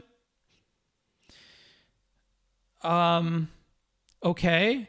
But I still feel like points B and C, I'm not hearing anything about this. No, it's not creepy if it's not about creepy shit. I don't think getting minors on HRT is creepy shit. You may disagree with it. You may think it's like medically not good or something, depending on your opinions on minors and HRT. Like, you might think it's bad, but is it creepy? I feel like it's not creepy. I also don't feel like it's a creepy boast. I understand where it's coming from. His defenses miss the heart of why people critique his actions, like attacking people's suicide attempts. Yeah, I don't feel like that part is good from this document. No, I agree with you. Okay. No, it makes sense. All right. The hormones part, supplier of hormones. Okay. Yeah, I don't know. I just feel like this is all like, that's two huge missteps. We'll go on to do more character assassination, trying to claim that I believe all trans people to be stupid ingrates who are subhuman internet detractors.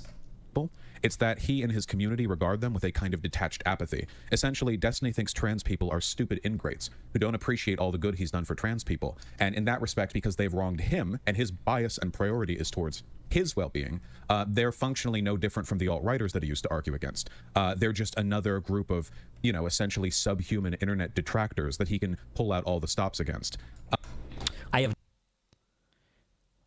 I mean, has he not called them subhuman before and they are internet detractors? Maybe I'm running like too much defense for Vaush here, but have never given any indication of this in my life. I hope we talk about the subhuman remarks with trans people. I've never given any indication like this in my life. This is also a touch ironic, as Ian has said in much harsher words than I. I hope we circle back to this claim and talk about the subhuman comments, because this is those subhuman comments like biting him in the ass. He shouldn't be calling people subhuman. It's a bad habit to get into, especially if you're going to talk about trans people. Left community online, particularly the LGBT community, is cancerous as fuck. If you're not an idiot, you will agree with me on this. If you have any fucking experience with online like LGBT or leftist discourse, you know it's cancerous as fuck. You understand this. People are hyper fragile. There's a ton of mental illness. And you can't convert these people. They're not reasonable. They have to be excised from the left. And it's because it's coming from dumb fucks who are gay. This person says they're gay as hell? Because it's coming from the gays. It's woke now. These people are less than human to me. I have no respect for these people. These people are fucking... See, then he does the same shit. So it's like, this isn't good from Vaush either, but I don't think it addresses the point of the last thing that we just read. Disgusting. You don't need to be a psychologist to see that a large portion of the broader fucking like woke-tard cancel culture idpo left is predicated on shared mental illness. This is particularly prominent in the trans community. If you disagree with me on this, you're wrong. I know it sounds yikesy. It happens anyway. Pretty much every time I deal with dipshits from the left that's trans girls, that I notice there's a vastly disproportionate amount of dumb fuck lefty takes in my feed coming from trans people. I don't know. Most of the time when a wildly fucking irrational lefty comes in to make bad faith arguments against me, it's a trans person. That is a fact. If all of these dumb fucks recognize that I despise them and think they're every bit as detrimental to the left as Nazis are, I'm doing good. I want these people to know that they're my enemy. And he also made the point before, and I'm just going to jump to this point in the document. He also said before, what am I looking for again? Fucking to the left as Nazis are, I'm doing good. Didn't he say something about Steven saying that his detractors are like equivalent to Nazis or some bullshit like that?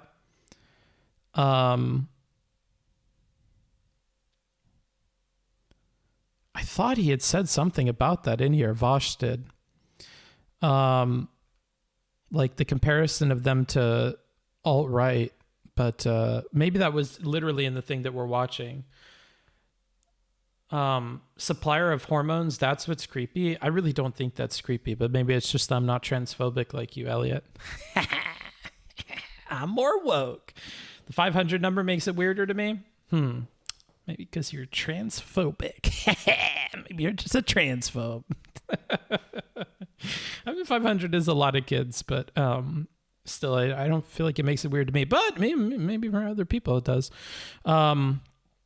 Yeah, I'm not going to find where it was, but I thought that had just happened. But I want these people to know that they're my enemy. I fucking hate them. I really do. But they're not them. your enemy. Oh, no. Yes, they are. They hurt me and they hurt you. Because every time some dumb fuck trans girl on Twitter who's acting out mental illness, whining, calling people like me transphobic because I disagree with them, they're hurting the left. No, these people are ill. These people are cancer. They're subhuman. I don't care. Question. You don't have to do that kind of shit. That doesn't help. Yeah, I'm edgy. I don't give a fuck. It's not just, you know that's not just being edgy. Damn right. Yeah, it's edgy as shit. Making a reference to the Jewish question about how like there's like a trans conspiracy or whatever, like that's not just being edgy. That's like literally calling for the death of...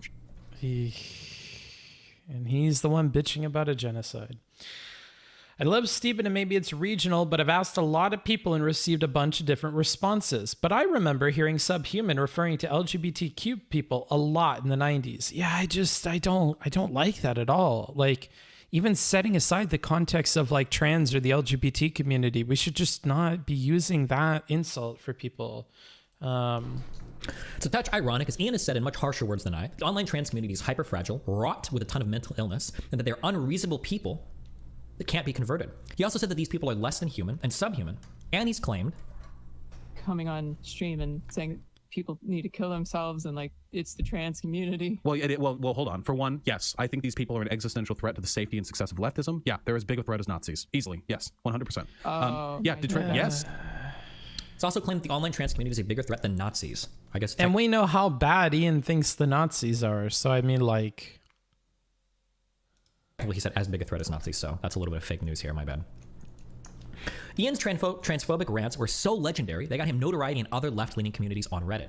There are some Reddits that have bots that will automatically ban you if you post in Vaush's subreddit because you're, because they say that he's transphobic. Yeah, Elliot, I agree. We should probably not do the subhuman thing. Vaush does disavow that whole rant. Why isn't that included in the document? Not that it would necessarily matter to the people watching it, but, you know, if we're going to take full context and shit, maybe that should be included. Couldn't he just hand wave that all by saying he's changed? I mean, if he's genuinely changed in the position, sure.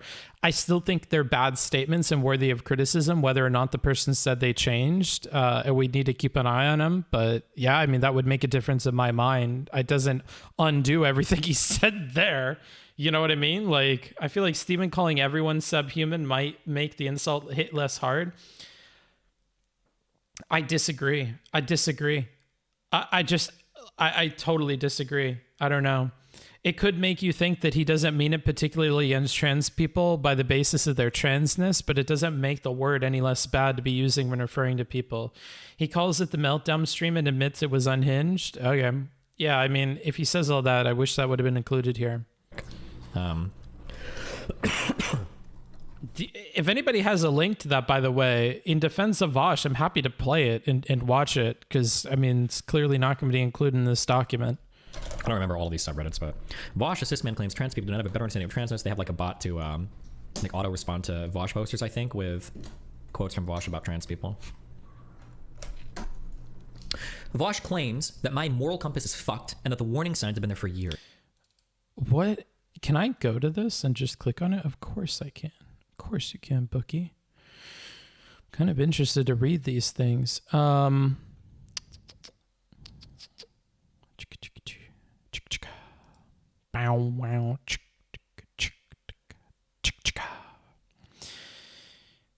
right. Let's see. Vaush refers to himself as a liberal. Interesting. Wait. Oh, they're not in order. That's kind of silly, but okay. Fact 10. In response to a tweet saying the left should stand up for the weak and vulnerable, Vaush replied, "Yeah, enjoy your left, built on weakness and a collective inability to criticize one another. I'll be over here building my left, which isn't full of mentally ill crybabies desperately carving out spaces about and whining about criticism. Debate it if you want. Elsewise, fuck off." Okay. So far, not a lot of transphobia, but okay. Here we are. Vaush, a cis man, claims trans people do not have a better understanding of transness. Huh? Oh, yay, a Reddit player. Yum, yum, yum. Oh, and it's muted by default. Trans people do not have a better A, understanding of, and B, ability to defend transness or being trans.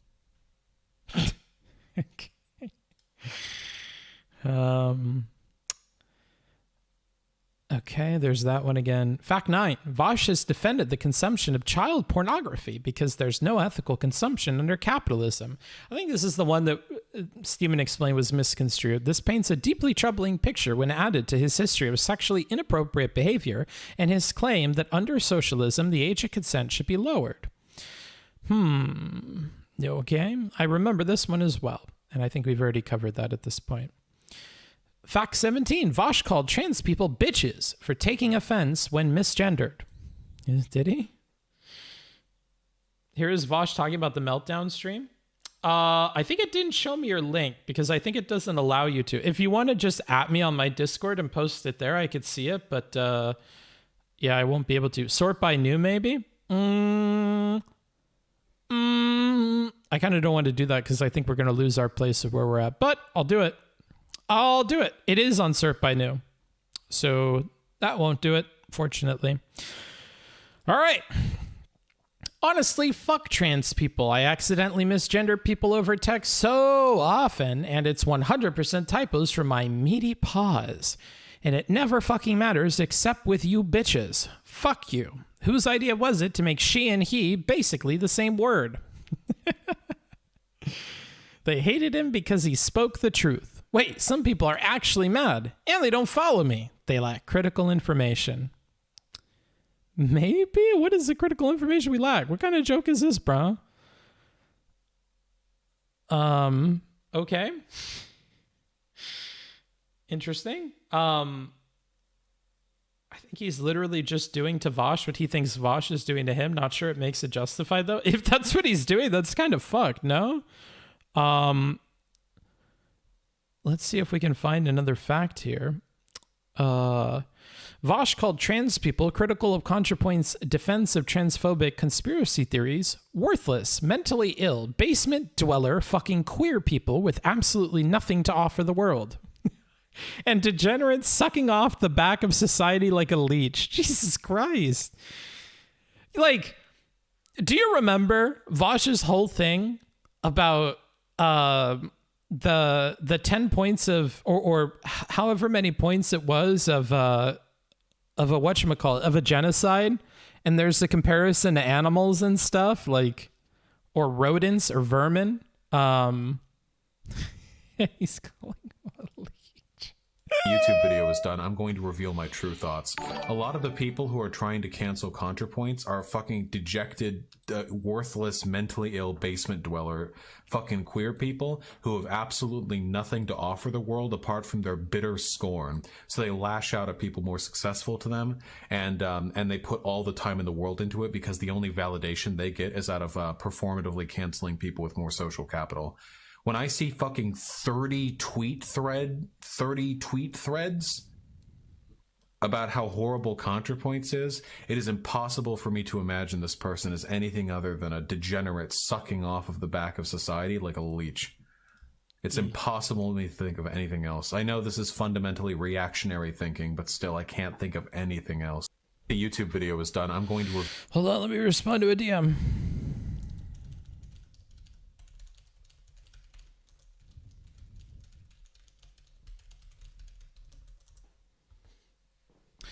Okay, there's that. Okay. Oh, that one's not good. Vaush said that a large portion of the left is predicated on shared mental illness and then doubled down on a future video. You need to be a psychologist to see that a large portion of the broader fucking like woke-tard cancel culture idpol left is predicated on shared mental illness. This is particularly prominent in the trans community. If you disagree with me on this, you're wrong. I know it sounds... Okay, so it's the same clip as before. You said that he went against this, so let's see how he responds, actually. See, it happens anyway. Pretty much every... So that's, I think, the one that gets dragged out the most as a condemnation of my behavior, or like evidence of my being transphobic. So I can clarify this. When I say mental illness, I stand by that. Every time I see that particular type of behavior online, it is being done by people who are not just evidently, but openly suffering from some kind of mental thing, and it's not the mental thing itself that makes them not worthy of respect or humanity or consideration or anything like that. But it is nonetheless a fact of life that mental illness, I say this as somebody who has bipolar disorder, mental illness can harshly impede your ability to form good big boy takes, good big brain takes on Twitter, you know? Mental illness on Twitter, let me tell you folks, sometimes water and oil, okay? And I stand by that. Now, I said a lot of them are trans. A lot of them are trans.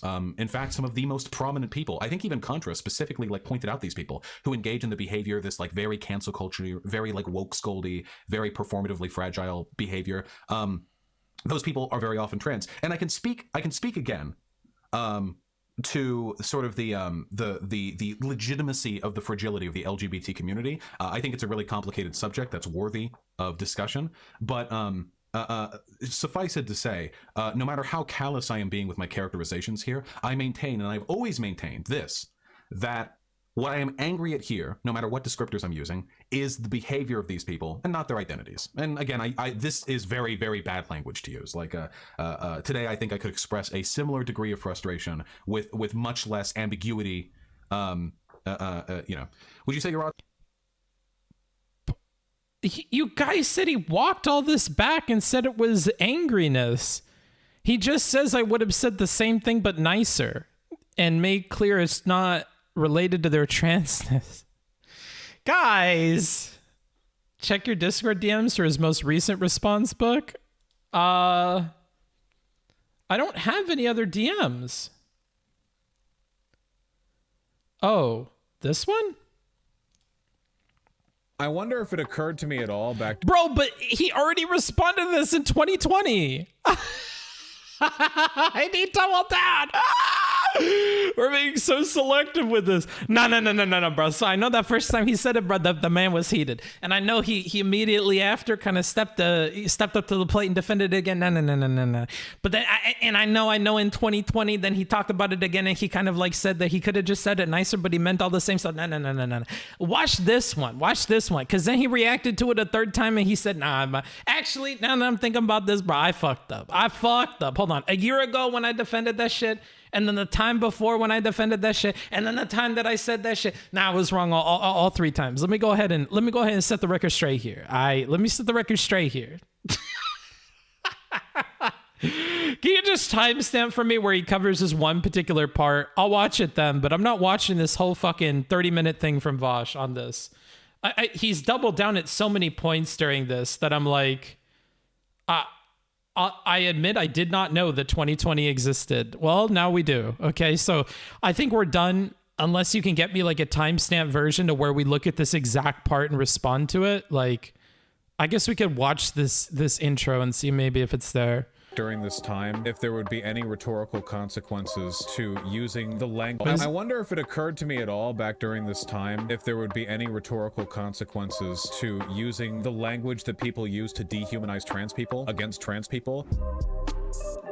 The left community online, particularly the LGBT community, is cancerous as fuck. First of all, as a member of the left and the online LGBT community, I think I have the right to say that, and both of these things are completely true. Bro, that's not bigoted to say. I'm not saying the people are bad. The communities are absolutely incredibly cancerous. Is it going to be the same thing again as 2020? This was brought up. Anyway, if you're not an idiot, you will agree with me on this. If you have any fucking experience with online like LGBT or can I ask you, there were people saying that I've gotten more smug with time. Sufferable. Yeah. Okay. Discourse. I can barely watch my older videos. The leftist discourse, you know it's cancerous as fuck. You understand this. People are hyper fragile. There's a ton of mental illness. And I'm so performative. You can't convert these people. They're not reasonable. They have to be excised from the left. And it's because it's coming from dumb fucks who are... we clipped out a segment there. I like having the full context, but let's continue. Gay. What is this person says they're gay as hell? Because it's coming from the gays. It's woke now. These people are less than human to me. I have no respect for these people. These people are fucking disgusting. You don't need to be a psychologist to see that a large portion of the broader... I'm not going to say anything here. It's going to get me banned from Twitch, am I? Let's hope, okay? Fucking like woke-tard, cancel culture, idpo left is predicated on shared mental illness. This is particularly prominent in the trans community. If you disagree with me on this, you're wrong. I know it sounds yikesy. It happens anyway. Pretty much every time I deal with dipshits from the left that's trans girls, that I notice there's a vastly disproportionate... Wait, okay, hold on. Okay, I'll address all of it. I'm just saying that when we clip like that, there's clearly adjacent information. Hold on. The amount of dumb fuck lefty takes in my feed coming from trans people. Like, I don't like... Twitch, this is not me, by the way, okay? This is not me. I'm only watching this content to critique it. This is not the same as me being bigoted on stream. This is somebody else being bigoted, and I'm watching it to critique it. For the third time. I don't know. Most of the time, when a wildly fucking irrational lefty comes in to make bad faith arguments against me, it's a trans person. That is a fact. If all of these dumb fucks recognize that I despise them and think they're every bit as detrimental to the left as Nazis are, I am doing good. I want these people to know that they're my enemy. I fucking hate them. I really do. They're not your enemy. Oh, no. Yes, they are. They hurt. I like that because of the clipping, the implication here is that I've been talking for 1 minute and 40 seconds before before Doe says anything. Sorry. You're in chat. Your name. We can change your name in chat, you know, Doe. But anyway, that like I just did like 30 minutes rambling, and then Doe's like, please stop. And I'm like, no, I will not stop. Hurt me and they hurt you, because every time some dumb fuck trans girl on Twitter who's acting out mental illness, whining, calling people like me transphobic because I disagree with them, they're hurting the left. No, these people are ill. These people are cancer. They're subhuman. I don't care. Question. You don't have to do that kind of shit. That doesn't help. Yeah, I'm edgy. I don't give a fuck. Oh no, God, Doe has never been so right, and I have never been so wrong. Fuck, you went hard, Lamau. Yeah, this is the maddest I've ever been on stream. It's not just, you know that's not just being edgy. Damn right, yeah, it's edgy as shit. Yeah, wait, I thought I was about to say, damn right, I'm a bigot. like, making a reference to the Jewish question about how like there's like a trans conspiracy or whatever, like that's not just being edgy. That's like literally calling for the death of trans. All right, let's, why'd you go off like this? Look, okay, we took the wrong red pills that morning. All right, let's, yeah, you crossed the line this, yeah, no shit. Everyone in chat who wants like the virtue signal points, tell me how bad I was in this clip right now, okay? Because I'm gonna get annoyed about it in like 30 seconds. But right now, here's your opportunity to be like, this was bad, but like, there you go, throw it out. Okay, so the the one thing I want to make totally clear, because this is kept fairly ambiguous. Doe, you did not suck in this convo, okay? Jesus Christ, Doe, I was literally like fucking raging out, okay? Look, so. The one thing that I have to make really clear during this is that at no point during this conversation, because it's clipped disingenuously, was I ever saying that being trans means you're mentally ill. And not only did I not ever say that, I think I said the explicit opposite of that, but again, it clips around all of that.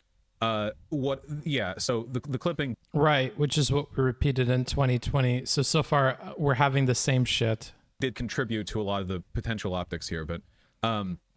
with regards to what was actually going on here, the total context, this is the Thought Slime stream. And by the way, it's a whole 4-hour thing, okay? We're just clipping out a very small segment of a very, very long screed. Is the original stream available? Well, I privated that stream, but yes, other people re-uploaded it. So anyway. Then...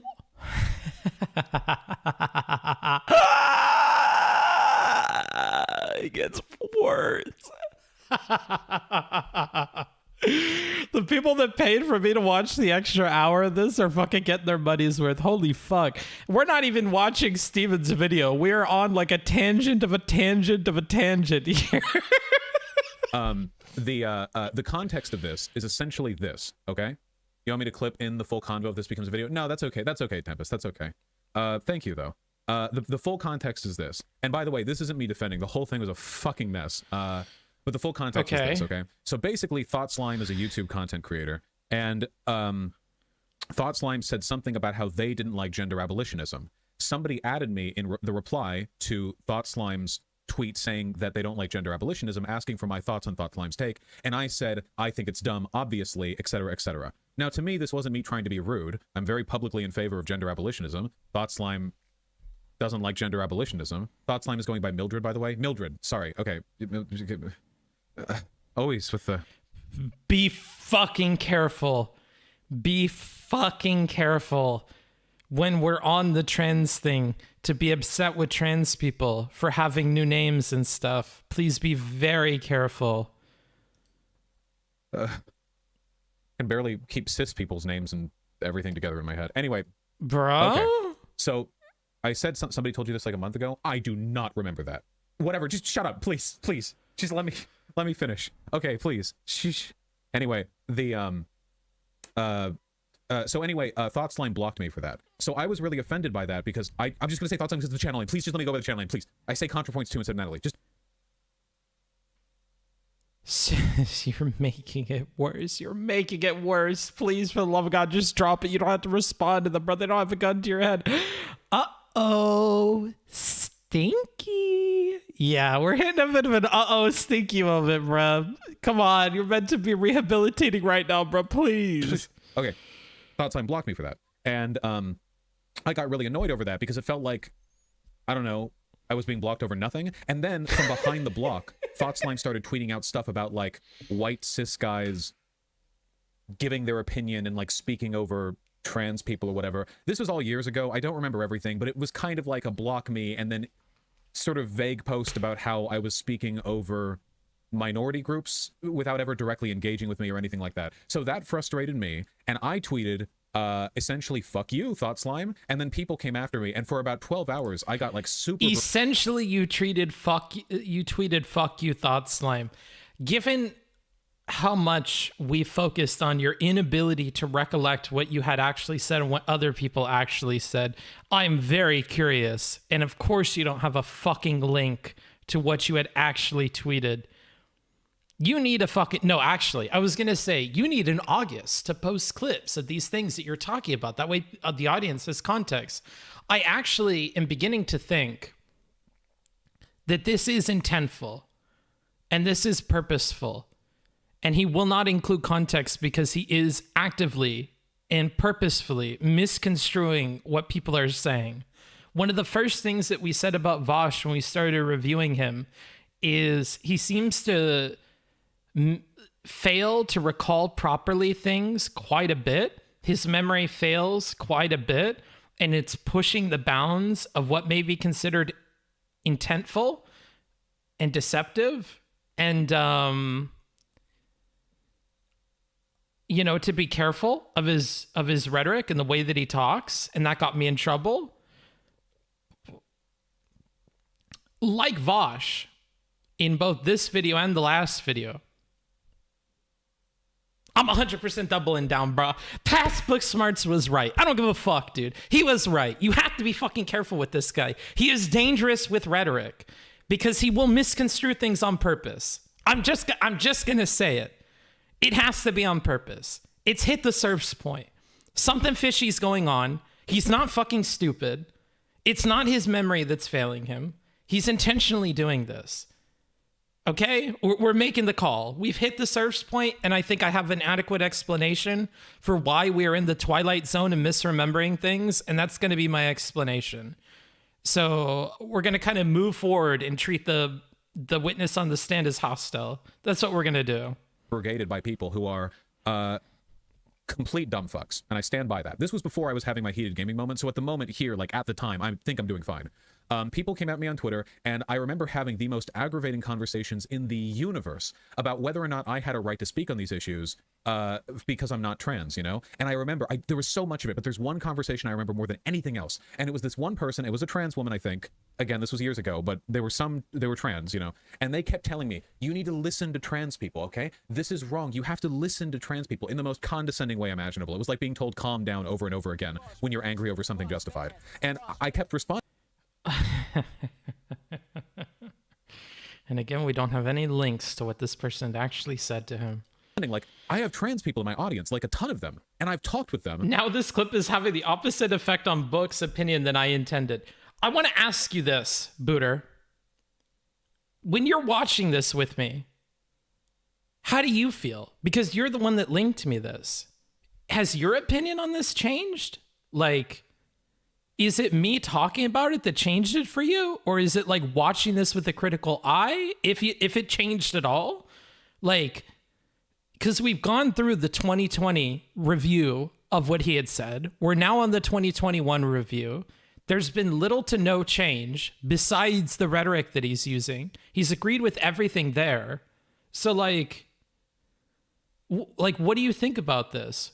If anything changed your mind, what was it? Because like, I'm watching this and it's not helping me at all. Like, if I'm his defense lawyer, I'm not taking this case. He's fucking it up for himself. This isn't his channel if that changes anything. It's called Vaush, no? What if we It's not affiliated with Vaush. Gotcha. I'm just a viewer that sometimes clips his streams. Gotcha.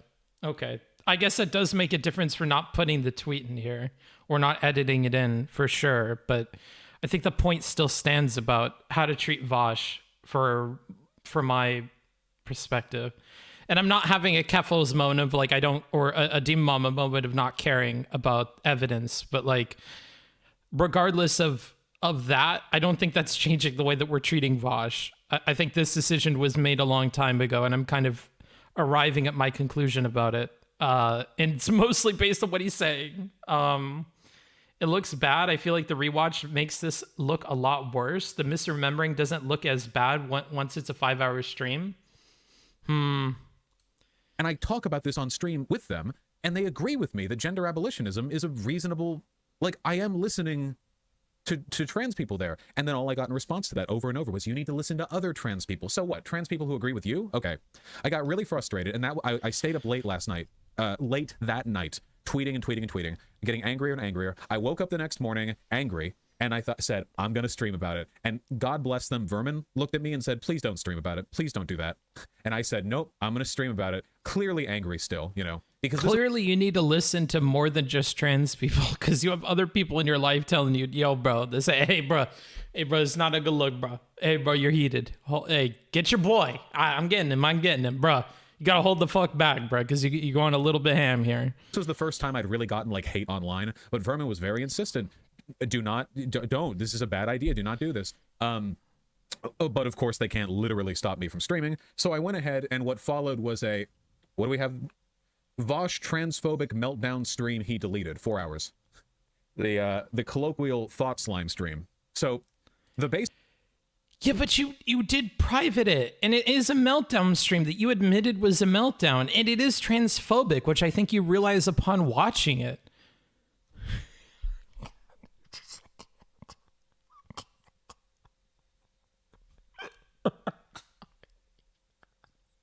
I'm going Joker mode, dude. I'm going Joker mode. Holy shit, I'm going Ghost. I'm going Ghost, guys. I'm Ben 10 hitting the button, bro. Oh, fuck. Booksmarts, calm down. Don't say anything super bad, bro. Holy shit. I can't with this, dude. I can't. I'm losing my mental. Holy fuck. The basic argument that I was making in that video was an anti-woke scold argument. The position I was taking is that there's a lot of counterproductivity in the online left-leaning LGBT community. Yeah, he's just gonna reword it. Oh, God. Here. So wait, hold on. One more time, just so we can get all the arguments. Now that you have the full context, okay?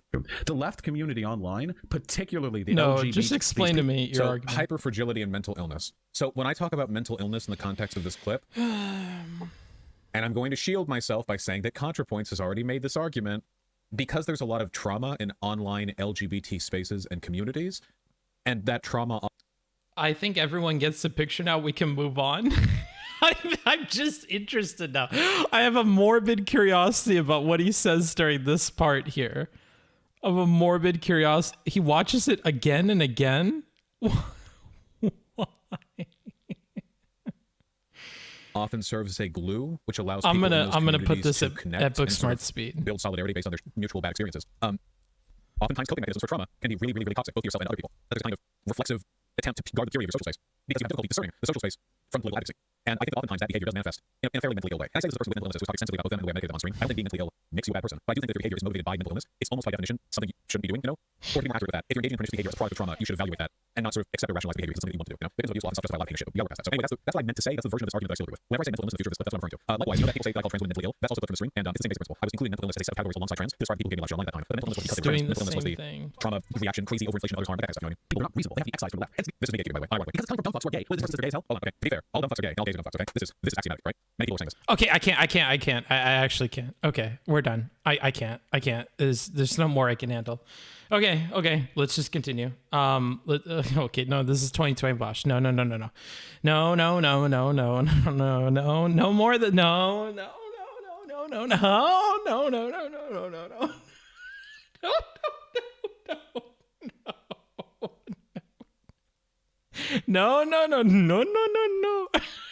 He'll make another reference back to all of the horrible things I've done, but he's never referencing a real action or thing I've done, only his other. I've never been more happy to hear Steven's voice. Holy shit. This is like listening to Destiny in moderation when he starts talking. Holy fuck. Oh, Steven, I love you. Oh, I love you. You're my big daddy. Oh, fuck. I'm home. Oh, I've missed you so much. Holy shit. I've missed you. I missed you. You're my big parasocial daddy. Holy fuck. Oh, how people think they can substitute you for Vaush. I have no fucking idea. Jesus Christ. This is like some kind of fucking Hindu scholar out in the woods came up with some replacement for fucking sugar, and they think that putting that shit in coffee makes it taste the same way. Holy fuck. Oh, I'm home. Okay. Give it to me, Daddy. All right. References. So stops against. No. I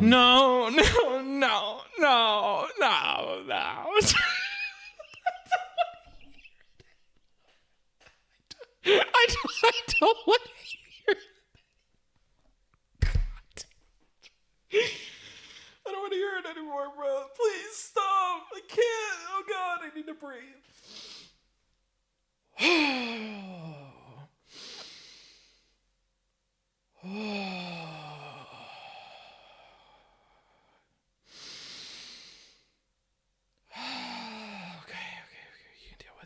Back to Steven soon. Holy shit. I think that Destiny's moral compass is fucked. I think the warning signs have been there for years, but they've gotten infinitely worse in the past few years. Yeah, you think his moral compass is fucked? It's been there for years. That's it.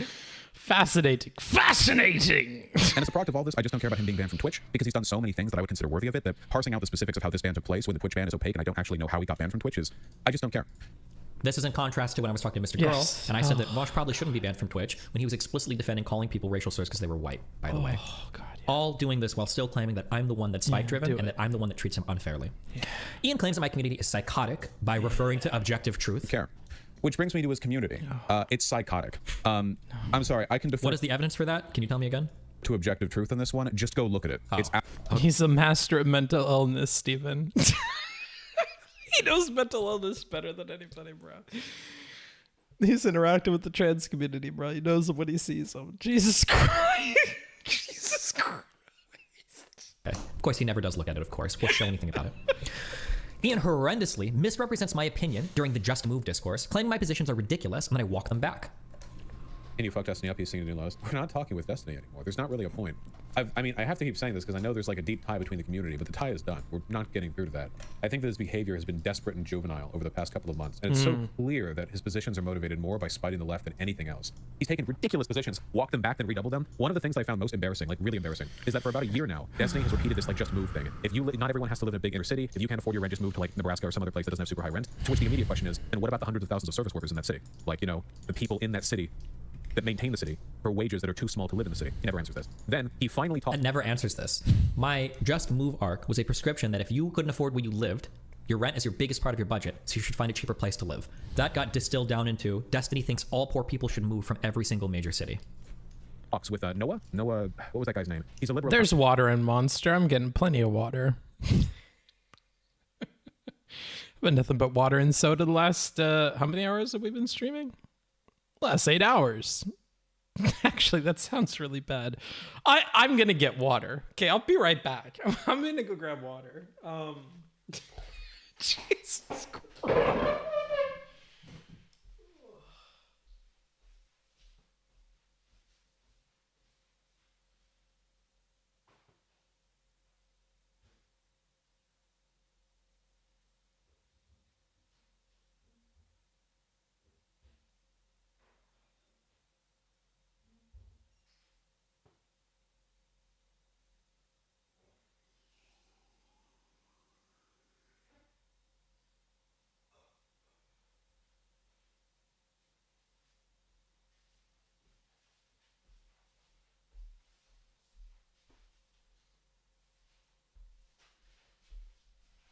Oh, God, Jesus.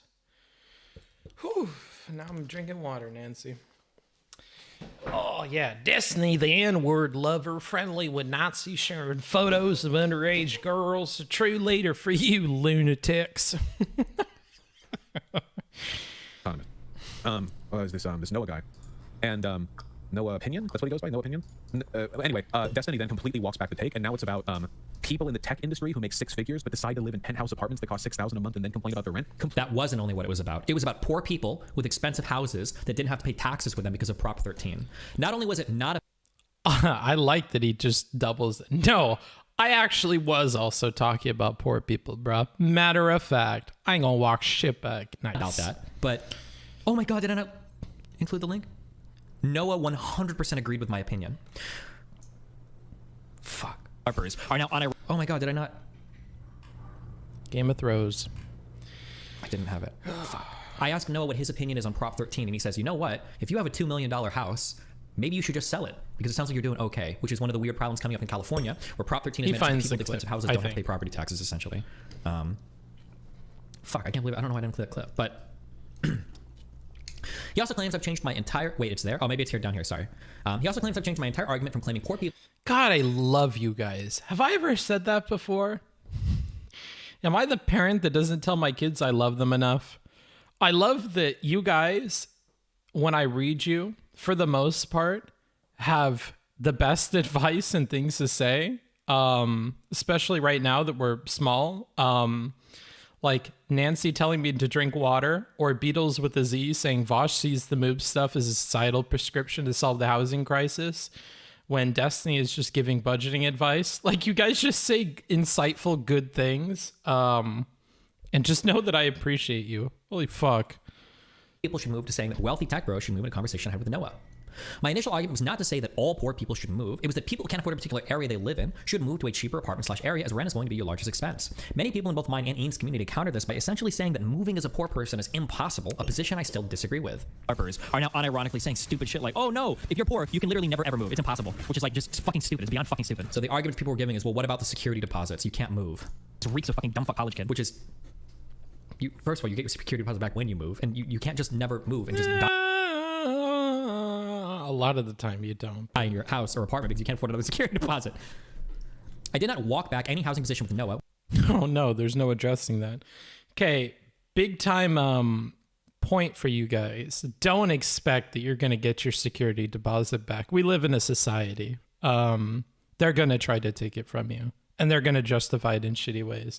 I think I've told this story on stream before. The last place that I rented, as a roommate, no less. So these are people that I knew and hung out with and smoked with every day and whatever.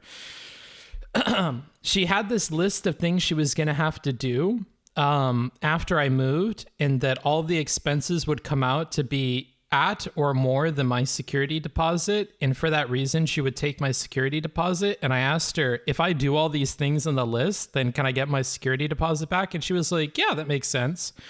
So I went out, I scrubbed the driveway where my motorcycle had sat by hand to get out all the rubber and anything else that fell off of the bike.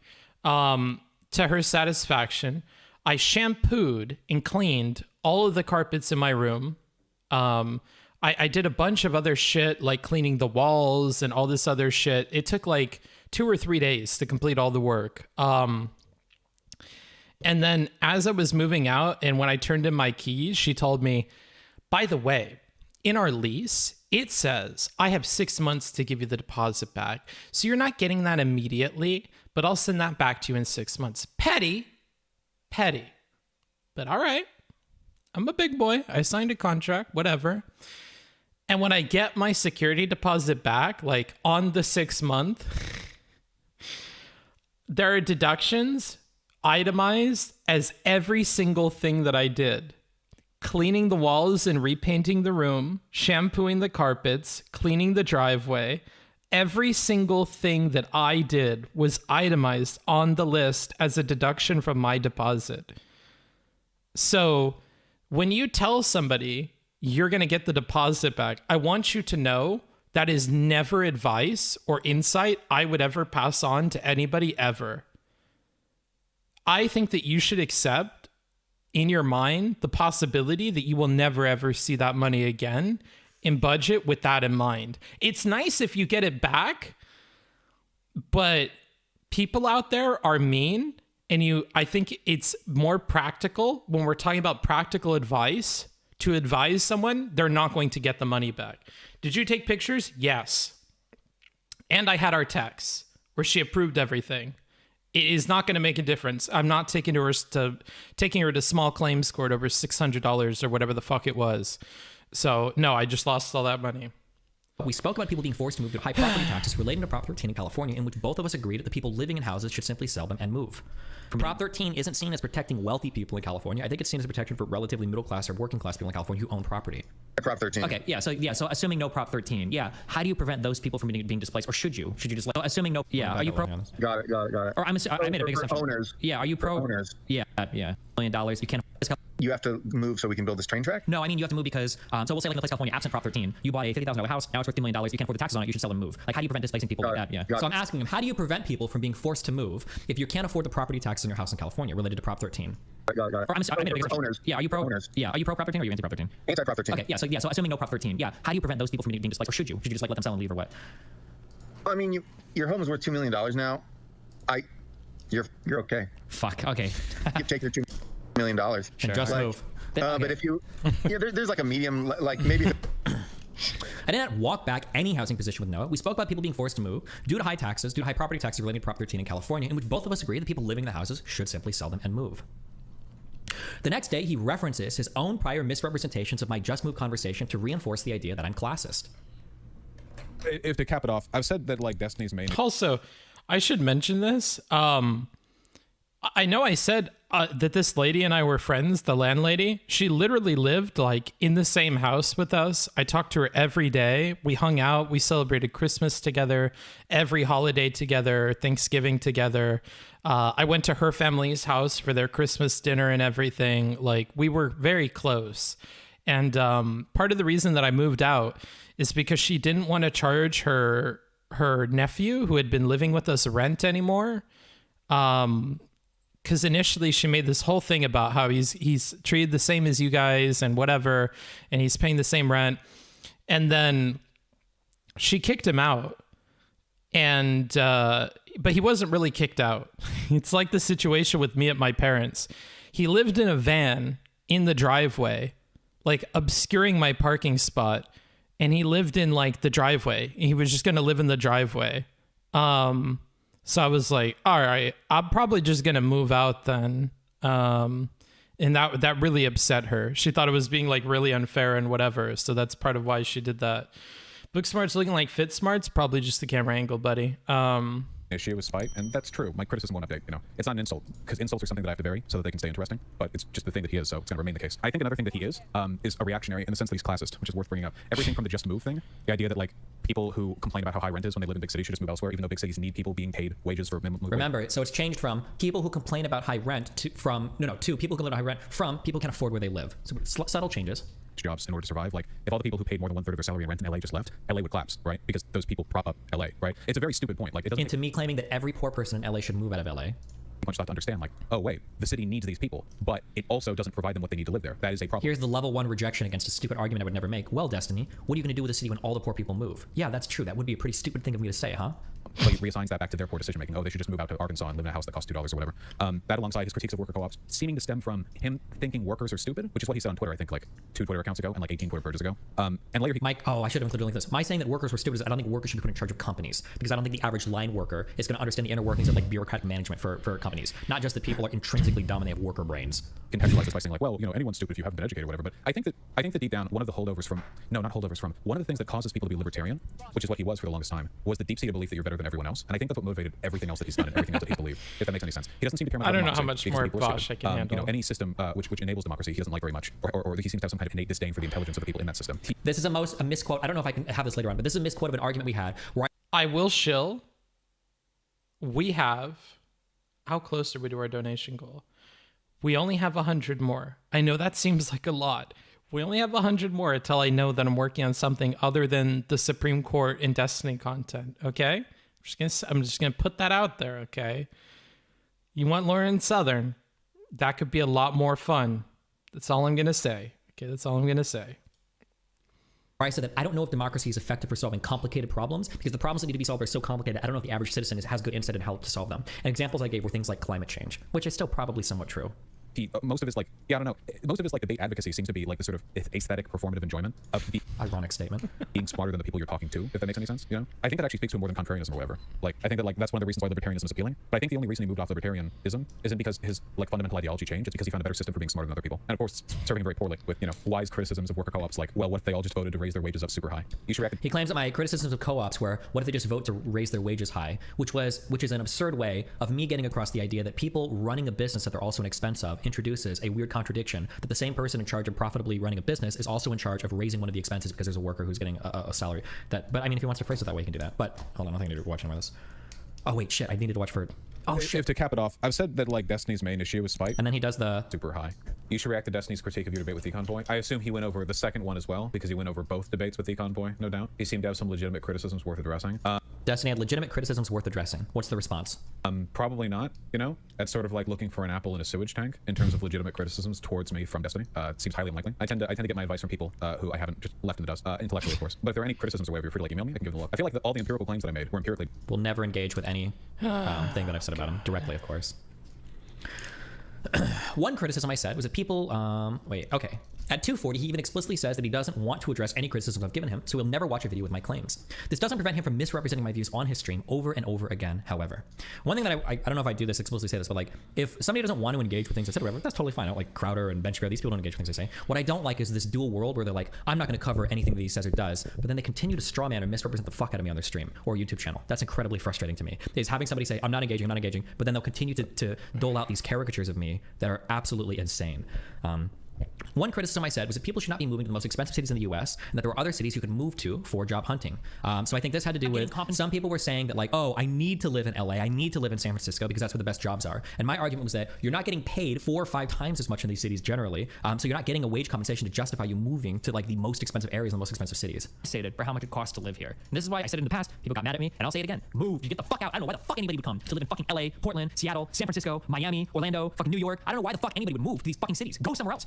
Why move into one of these cities if you don't have like a promised huge paying job? Because it's so expensive. There's no reason for it. We're not talking about janitors or poor immigrants that are already here. We're talking about people that are choosing to move to these cities to work jobs that aren't really even compensating them for how unbelievably expensive it is to live there. The part missing from that, though, is my parents grew up in a house in rural Ohio, and I want a fucking high rise in Manhattan. That's what feels like the difference. Is that all these people complaining about the affordability of housing, the cost of living, want to buy a fucking single family home in the fucking Bay Area. So this has to do with people saying like boomers could afford homes. Boomers could afford homes everywhere. Yeah, they did, but boomers bought homes all across the country. Millennials and Zoomers want to live in 10 cities. Destiny, rent here is $1,500 a month. What the fuck do you mean, Orlando? Wait, are you talking about Miami? Miami rent is hella expensive, my dude. I've stated in the past that I'm frustrated when people act like you can't move to a cheaper place to budget money better. So there's early text, please, not signals. Okay. Okay, this kind of comment is getting uploaded on this thread. What is this? Vaush's DOS. I was late with the Manifesto fund. Not for this one. Thank you. Arctic Jew. Thank you. I appreciate it. I probably shouldn't have said Jew like that, but whatever. All right. I'll count all 50 of your Canadian dollars as if they were American dollars. I'll be nice. We only have 50 left for that goal. If we hit that, then I know what I'm doing tonight. I know what I'm doing for the next probably hour at this rate. Oh my God. Help me. Help me. Help me. I don't think my chat is loading anymore.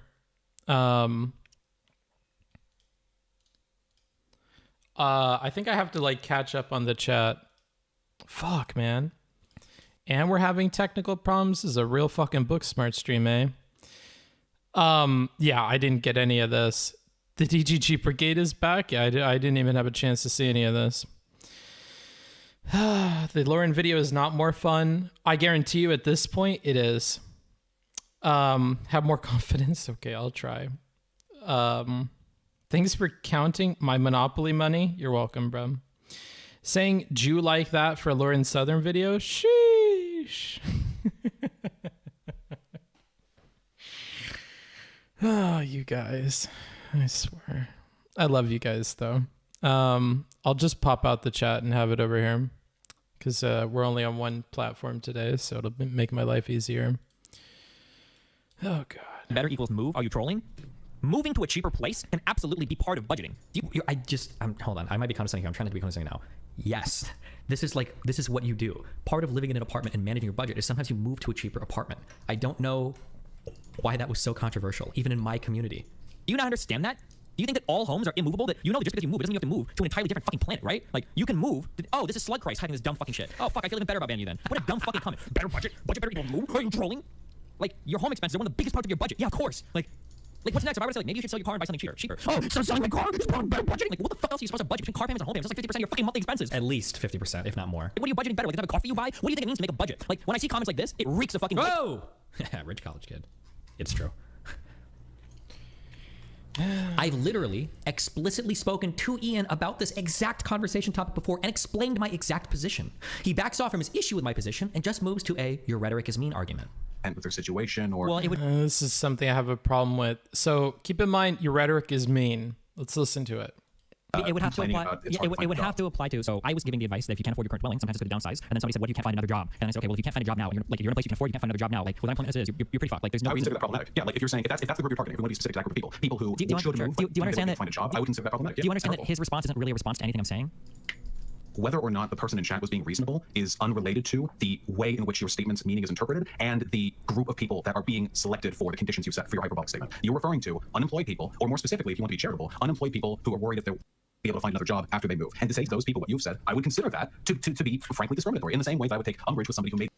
So it's discriminatory. The group that you're making up is not going to take this well, etc. This statement of comparable, hyperbole about black people or trans people or whatever. It's not, this isn't about black people or trans people. It's not about some intrinsic characteristics. The idea that you think if you can't move because it's impossible to find another job right now, I find that statement to be a little bit ridiculous in response to the suggestion that you should move to a cheaper dwelling. Uh-oh. Can't afford where you live. Hence the hyperbolic response. I don't believe that it's fair to say that I was targeting all poor people with that reply. In which case, almost any reply that I make to a person that gives that reason why they can't move is going to be necessarily targeting like all classes of poor people. Like somebody tells me it's too expensive to move, and I'm like, listen, dude, you should have like some friends that can help you. It's $25 to rent a truck. Like, oh, well, you attacking all poor people that can't make friends, or all poor people that can't afford the $25 to rent a truck? Okay, well, like literally any response I give to this person is going to be interpreted as an attack on the class of poor people. But if you're making that statement without knowledge of the specific case the person is talking about, with the specific living situation that they have, you can only be making that statement in regards to whatever it is you're making response to, which is a person who wants to move is worried they won't be able to find a job. There's no interpretation of your statement that applies the hyperbole you engaged in to any group more specific. Well, sure, because in general, you should be able to. Your response can't be applied to any group more specific than that. Find another job in this economy, especially if you're working like a retailer. So now you're justifying it. You're not saying. No, hold on. I'm not justifying that they should kill themselves. I'm justifying hyperbole. I'm saying that like in this. The sentiment antagonism. What antagonism? Would you like me to read it again? Justifying you don't have to read a dramatic voice in my antagonism. quote. I'm saying that if my advice to a person that can't afford where they currently live is to move, and the response is, well, I'm not going to be able to find another job. Like, well, what are you going to do at that point? Then you're fucked. There's nothing for you in life. Like, it's over. Like I don't understand what your mentality is at that point. Like, you just give up and wait for your bills to catch up with you, and then you get foreclosed on, or you file bankruptcy. Like, you have to move, and like you should be able to find another job in this economy. Like that's where that's the general like line of discourse. Like, there's no other alternative other than unless you have a suggestion. So let's say for one, there are plenty of ways to express that sentiment without the. Can I not say the statement was antagonistic? Yeah, of course it was. But I mean, like you. Sure. So eventually it backs off with it. Well, you were antagonistic. Well, you were kind of mean, right? So. I hate it when he does that with rhetoric stuff because he knows that it's not just that. I hate this point. That's eventually where we wound up at. But I feel like this point is bad. Booksmarts, as a nomad, is it cheaper to travel around or being more stationary?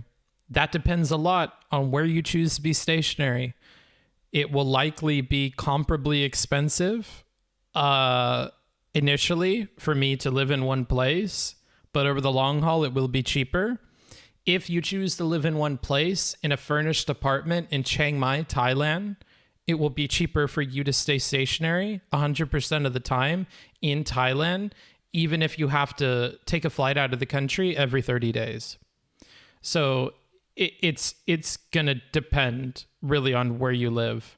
If you manage to live in, I don't know, somewhere in Japan that's not Tokyo, it will be cheaper to be stationary than to move around. And it will still be cheaper to leave the country every 90 days, even though visa doesn't work like that.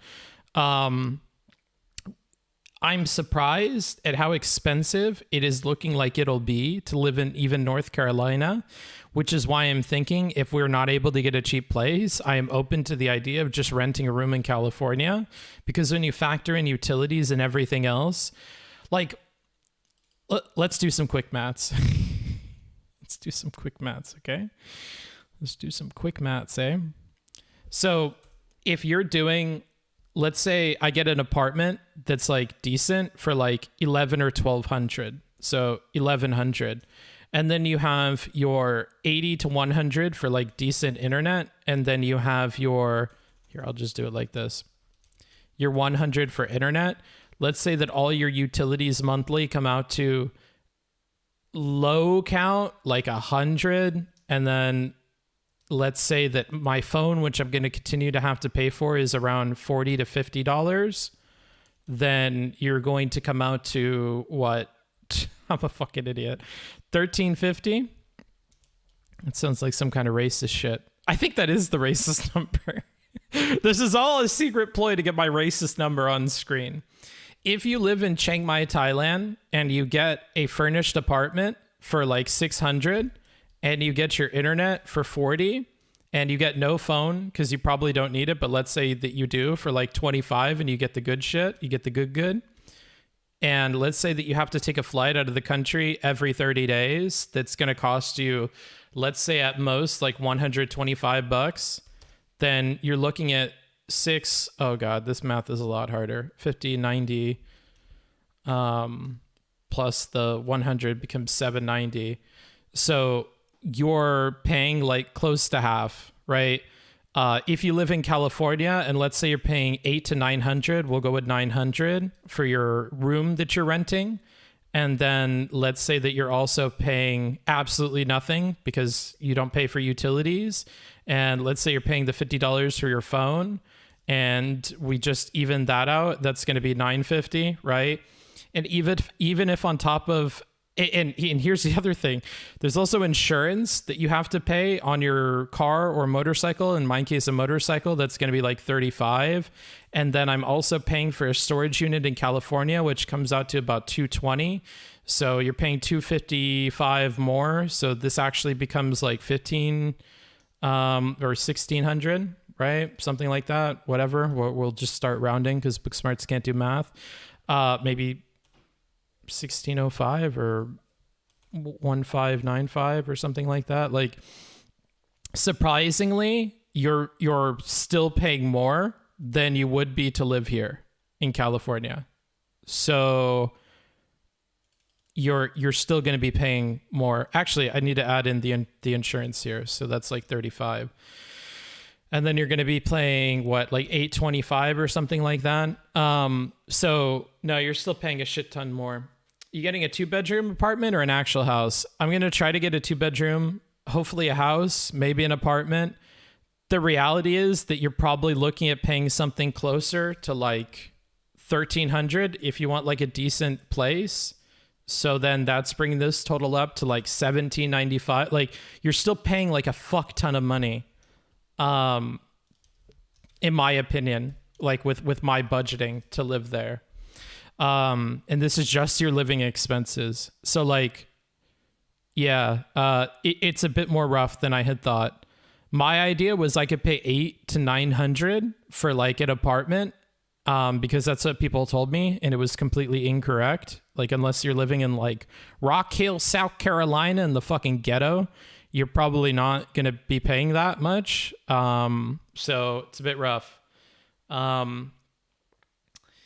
Thailand was mad cheap when I was there a few years ago. Even Bangkok wasn't that bad for a mega city. Nah. I mean, like, Bangkok, you get a really nice apartment for like $800. It turns out to be what, like $1,025? Like, and that's assuming you travel every month. You can have this by like going to the immigration office and applying for an extension on your visa, and you could bring this down to $75 a month if you average out the flights. So, you know, you're still going to be paying less, even living in Bangkok, the biggest city in Thailand. So no. No. Yeah. So I'm actually not saving nearly as much money as I had thought living in South Carolina, which is making me be like, if we can't find a good place in South Carolina, I would be willing to just do California because I'm going to be paying less. So I need to add my 35 for my motorcycle. It becomes 85, which is still around half of that. It really depends on if you can access a good job in the other towns. If you work remotely, it's a no-brainer. Yeah, in reality, I should be doing Thailand, but it doesn't solve my problem of needing to travel all the time, which is really what I'm trying to think about. Nebraska book? I mean, we could look at it real quick.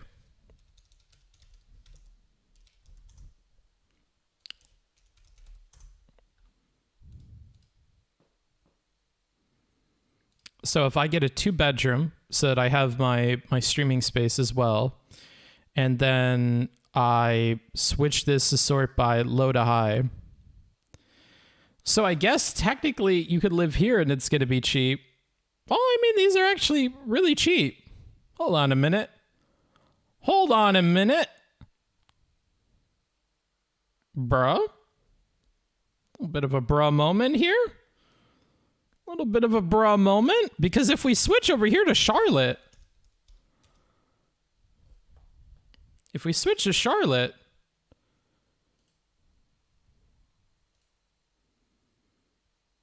like, I guess technically these are available.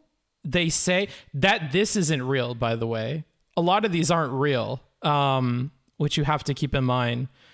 I don't think these are all real, though, because the problem is I call these places and they're not actually available, or they're like, so yeah, those are there. But right now we only have available our renovated apartments, and those are going to run you between $1,300 and $1,500. Like, oh, okay. Well, that is not what you said it was going to be. So no. But yeah, there's technically these. Where in the city is this, though?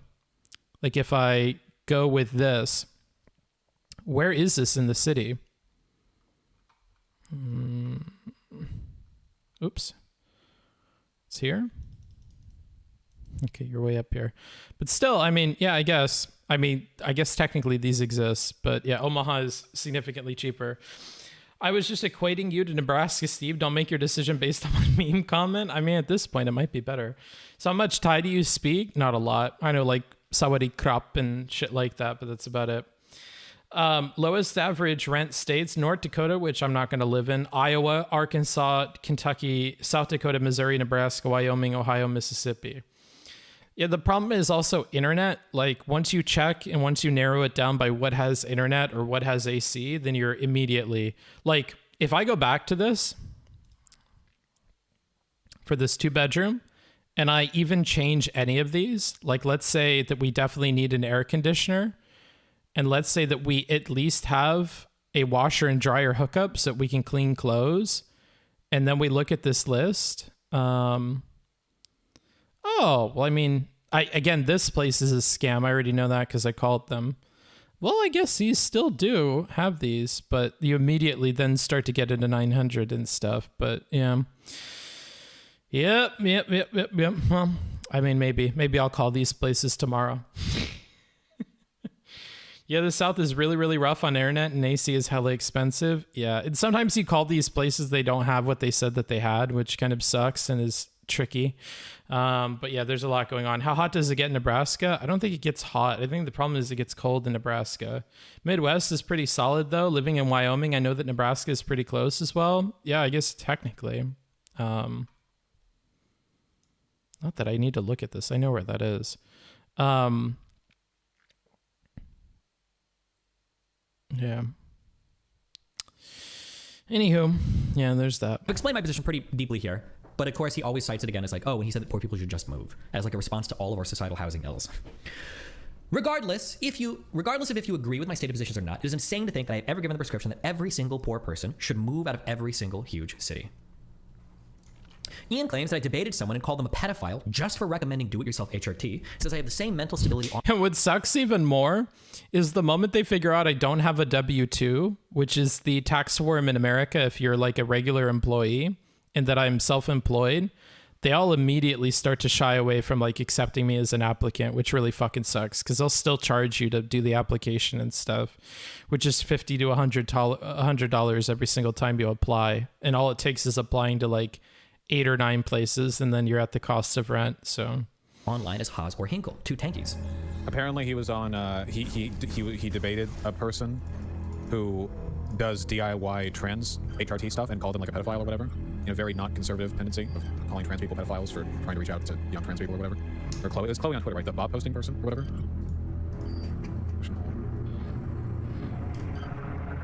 I think that's it for him.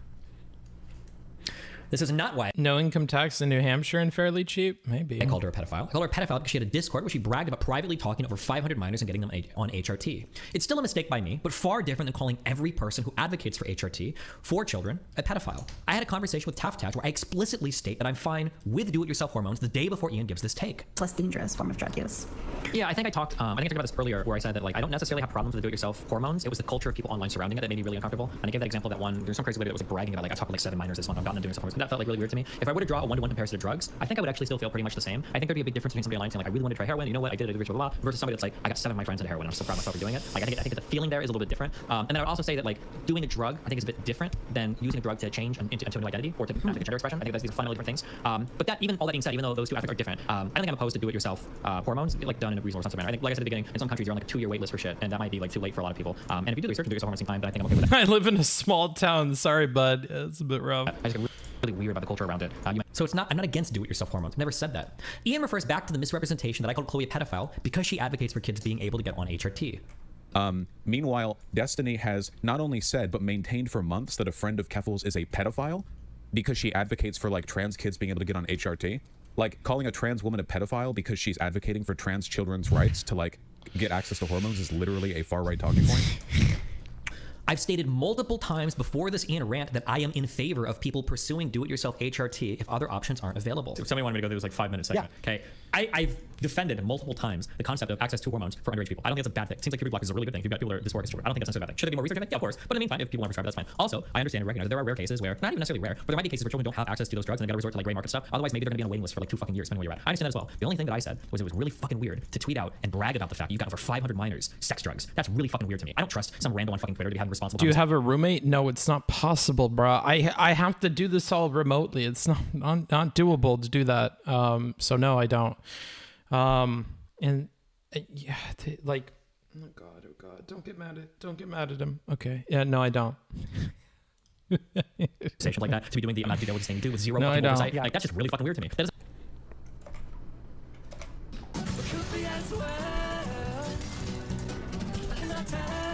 to be clear, I don't think there's anything wrong with helping minors get HRT, but when you're bragging about it like that, that's pretty sussy baka.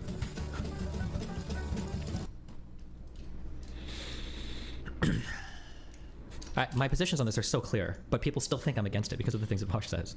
Ian is upset here because he claims my community and I gaslight people into believing I said or did different things than I actually said. But like Destiny and his community will do anything or say anything about any people and justify it, and they'll gaslight you into thinking that you were the one who wronged him because they have a massive victim complex. It's fucking pathetic. This is because what I claim I've said never lines up with what Ian claims I've said, because he's often engaging in bad faith when quoting my views. If you're a member of Vaush's community, it probably does feel like I'm gaslighting you when I say I haven't done these things or they're being misrepresented, because Vaush literally does this to me constantly. I will never match the caricature or the simulacra that he's created to represent who I am. I will never align with that, because that is an object, a caricature created with no reference to anything I've ever said or done. Sure.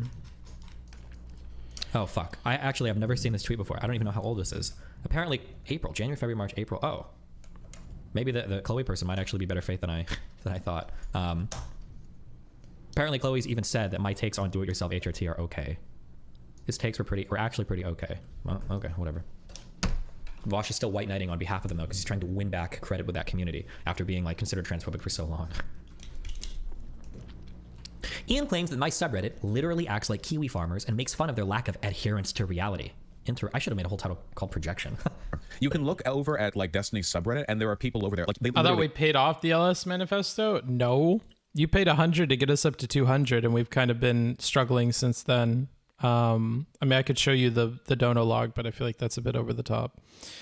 No, we haven't. I mean, maybe I'm just doing math wrong, but I don't think that I am. I don't think that I am. No, I don't think I am. I'm not. So, no, the answer is negatory. They act like Kiwi farmers. That's not a joke. You're free to go and look at Destiny subreddit. They just act like... They're free to go and look, but he'll never show you. Kiwi farmers. You can compare. They don't use slurs the way Kiwi farmers do. Talking to chat, I'm 25 minutes behind. Gotcha. Adherence to reality. They're pretty much on board with that. So what's left? What's shown on the screen? Is it not shown on the screen? It is shown on the screen. We have $50 left. $50. Only 50. Only $50. Come on. to reality.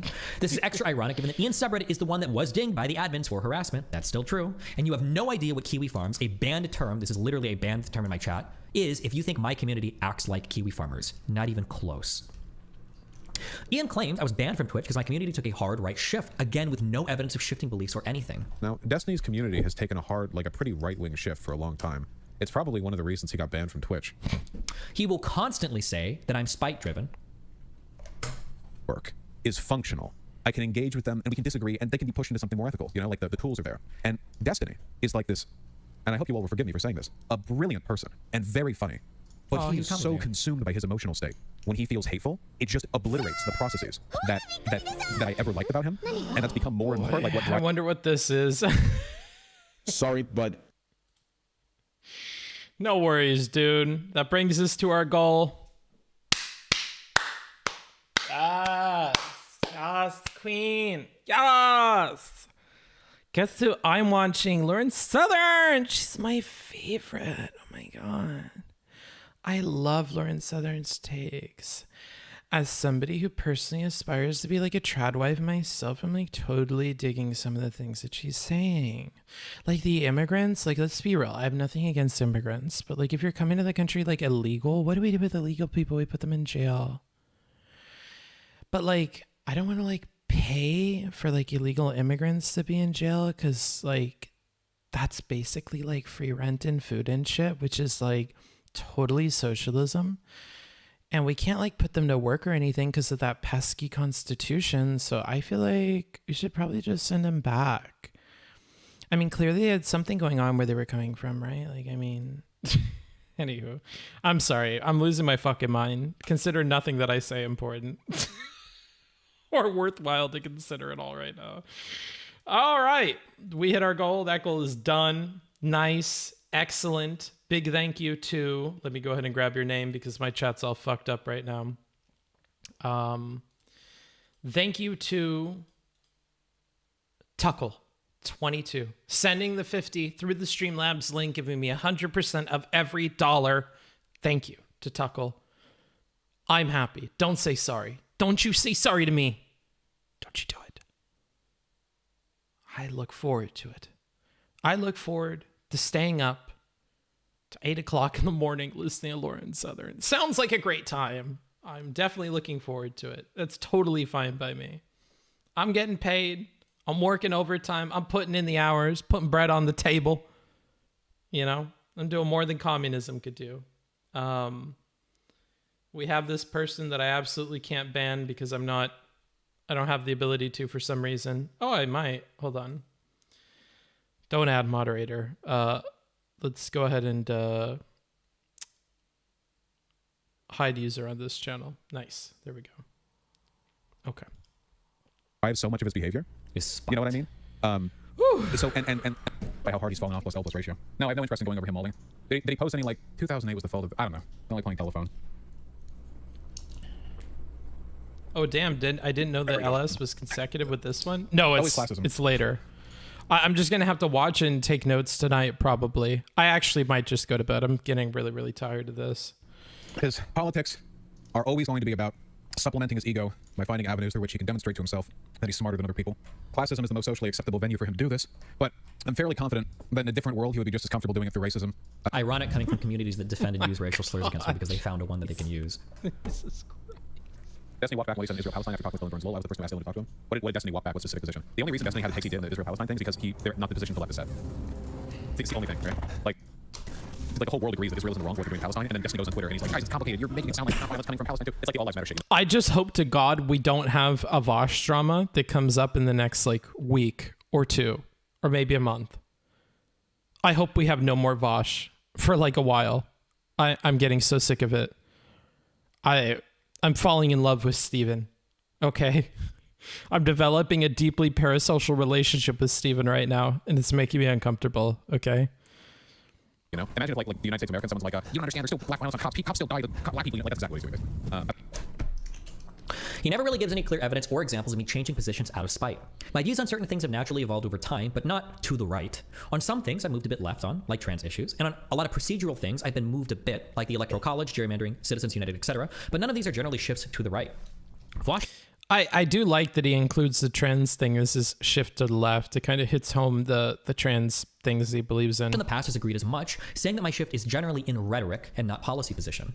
Implementation. Okay, so then when I ask you, like, because I'm curious what political views might have changed, it's not really my political views. It's just because my rhetoric has gotten more pointed in a certain direction to be more antagonistic towards a certain part of the political spectrum rather than what it was before. The view you've switched on the most because it is mostly how you approach politics, more so than your actual hardline. What does my approach change? How? Oh, well, I just talked about that. How you've gotten bad faith and how you justify it by talking about how all the college. Okay, I'm sorry. So when I think about politics, when I think about like political positions, I'm thinking of. So I'm not saying that you're wrong on this. It's just where my mind is. We have a disconnect here. So if you're saying my politics has changed insofar as like how I approach certain groups online, I agree with that 100%. But in terms of like my actual like policy position or the political positions that I sincerely and with a lot of heart argue out against other people, do you think those have changed over the past year or 2 years? One of them, two of them, very big ones. Yeah, there are probably others, but again, I don't have a list of them. Okay, which ones? The thing I just want to clarify. The thing you described earlier is infinitely more important to me than actual policy positions. Okay, that's where we're different then. So he thinks that the rhetoric part is more important than the policy positions.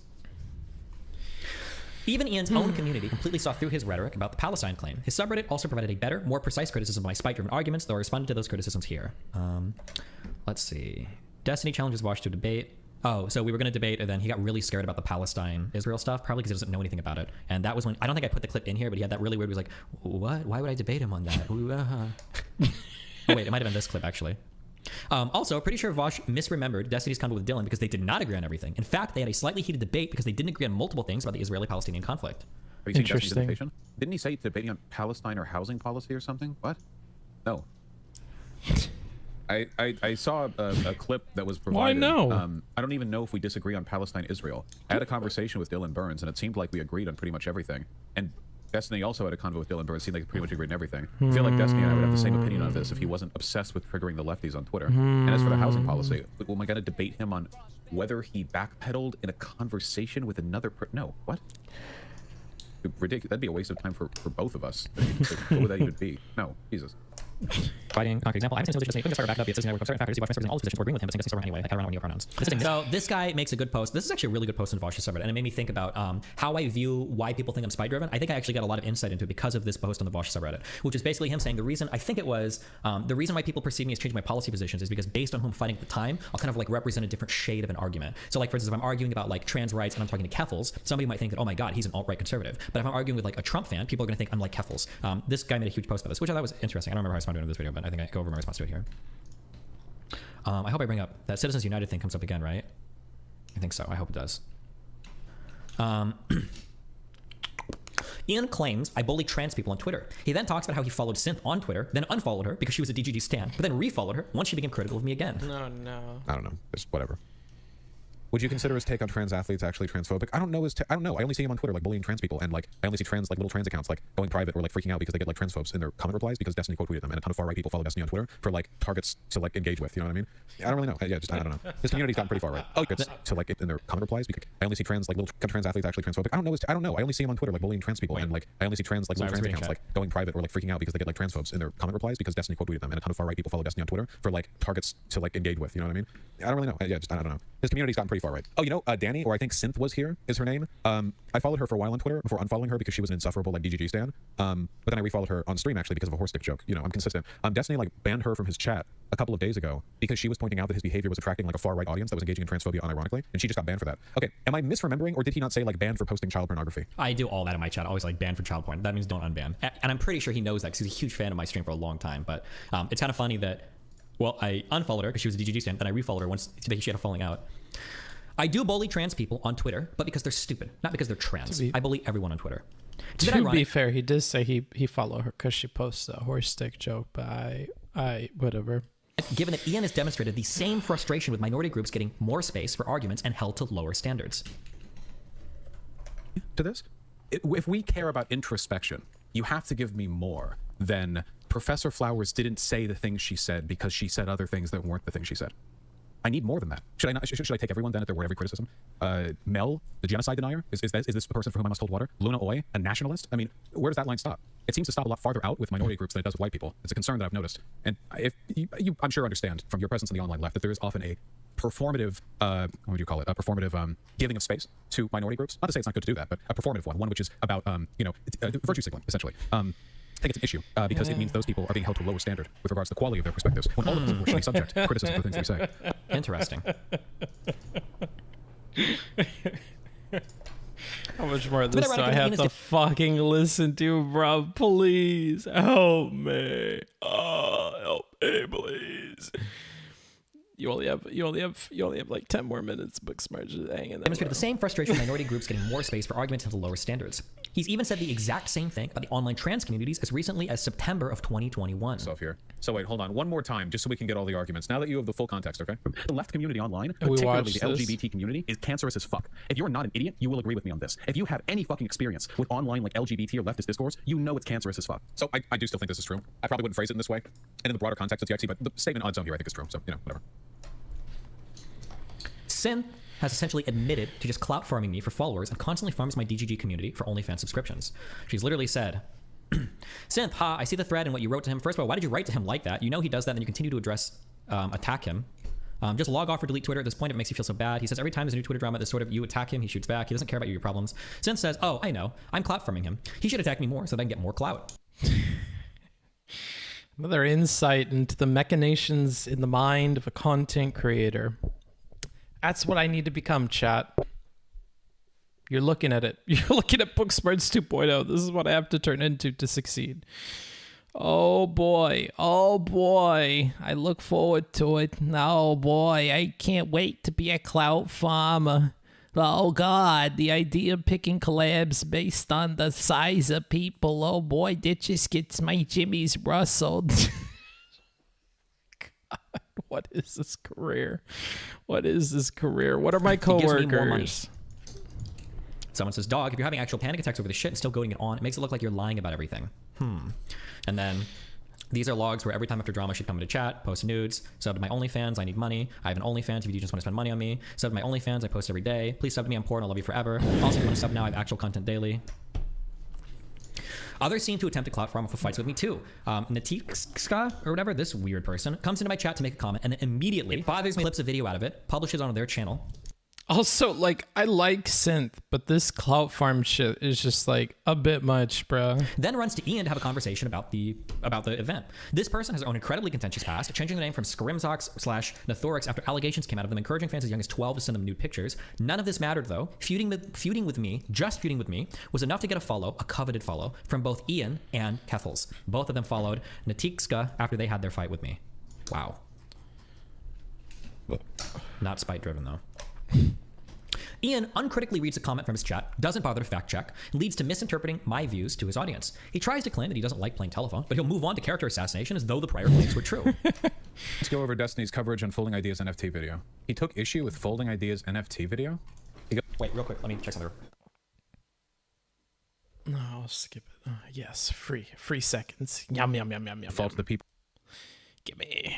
He goes on an unhinged rant about how 2008 was the fault of the people taking the loans and was hostile right from the get-go. He goes on an unhinged rant about how in 2008 it was the fault of people taking the loans. And does a lot of classist shit. He couldn't finish the vid because his orbiters went on a stream to call him out. Really true. I'm consistently astonished by how hard he's fallen off plus L plus ratio. It's interesting that he almost pretends to have a modicum of good faith there. Is that really true? He is fucking evil. No, I have no interest in going over him mauling. Did he pose any like 2008 was the fault of I don't know. I don't like playing telephone. Yeah, you are. Yeah. But yeah, you are. Always classism. His politics are always going to be about supplementing his ego by finding avenues through which he can demonstrate to himself that he's smarter than other people. This is the now he just off of the last chatter's comment will go on to talk about how I'm a classist without even evaluating whether anything I said before was actually said. No, he doesn't. My original take regarding the housing crisis was that the incentives were bad for every single actor in the housing market and that everyone acted with impropriety, not that it was solely the fault of homeowners. Reality is everything he's saying is correct. There were bad, like the bank's incentives here were perverse. The credit rating agencies probably did fuck up when they were rating some of these bonds. This whole incentive structure was probably bad, but people also bought homes they couldn't afford. Like consumers were dumb as fuck as well. Now, if you want to preface this by saying, and you know what, I would say, you know what, I'm not gonna blame consumers about because I expect consumers to be literal brain dead monkey apes that spawn so incredibly predictably financial incentives. If I were to pay them money to sell their fucking children kidneys, then sure, that's fine. That's probably true. But it just did not true. Bring it up at all and it makes it like, oh, the only people because there's a bunch of poor homeowners, poor buyers. No, there were people looking to get rich quick, which was a lot of true. Them to get their first home that they couldn't rightfully afford, which was a lot of them, and they got caught in the middle of the bubble with their pants down, and they got fucked by the bubble pop as well. Now we can say that we expect the average consumer to be a dumb fuck, which is fine. Again, I'll do that. But to totally leave that out is a little like they had a lot. They stood to gain a lot as well from this whole fucking crisis. Just as much true. A lot of consumers did stand to gain a lot and did gain a lot in the housing crisis. Same as the banks had perverse incentives to sell mortgages. Of course you say true and you agree with it, bro. It's literally you. Oh god, don't take it out on Steven. Booksmarts, just let it play, bro. Come on, it'll go faster. Just let him put it in. Let him put it in. Just let him put it in my butt. It'll go faster. Just close your eyes. Pretend it's not happening. I've been listening to Destiny so much today, I'm making rape jokes.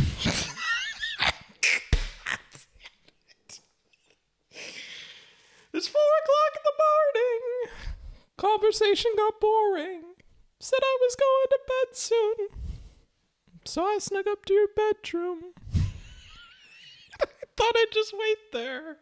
They knew people couldn't afford. People also had incentives to take mortgages that they couldn't afford, knowing they could flip the house later because of how insane the housing market was with the constant increase of housing prices. Not solely blaming, and I even say here that, yeah, it's probably not the majority fault of consumers because you don't expect consumers to be incredibly financially savvy. No, I think I said not like dumb folks or whatever, but that is true. It's not solely the fault of homeowners. No one else can hear this fast. Wait, was that too quick? You're fine. You should get used to hearing me talk fast. Yes, I agree. Ian has claimed that Mr. Girl is a pedophile and that my community and I defend him since I'm becoming like Sargon of Akkad who defended Amos. He's claimed several times that my community is full of pedophile defenders. Destiny early Christmas morning was in my subreddit defending that Mr. Girl pedophile guy. Yeah, I feel like we're in the best part of the stream for you guys.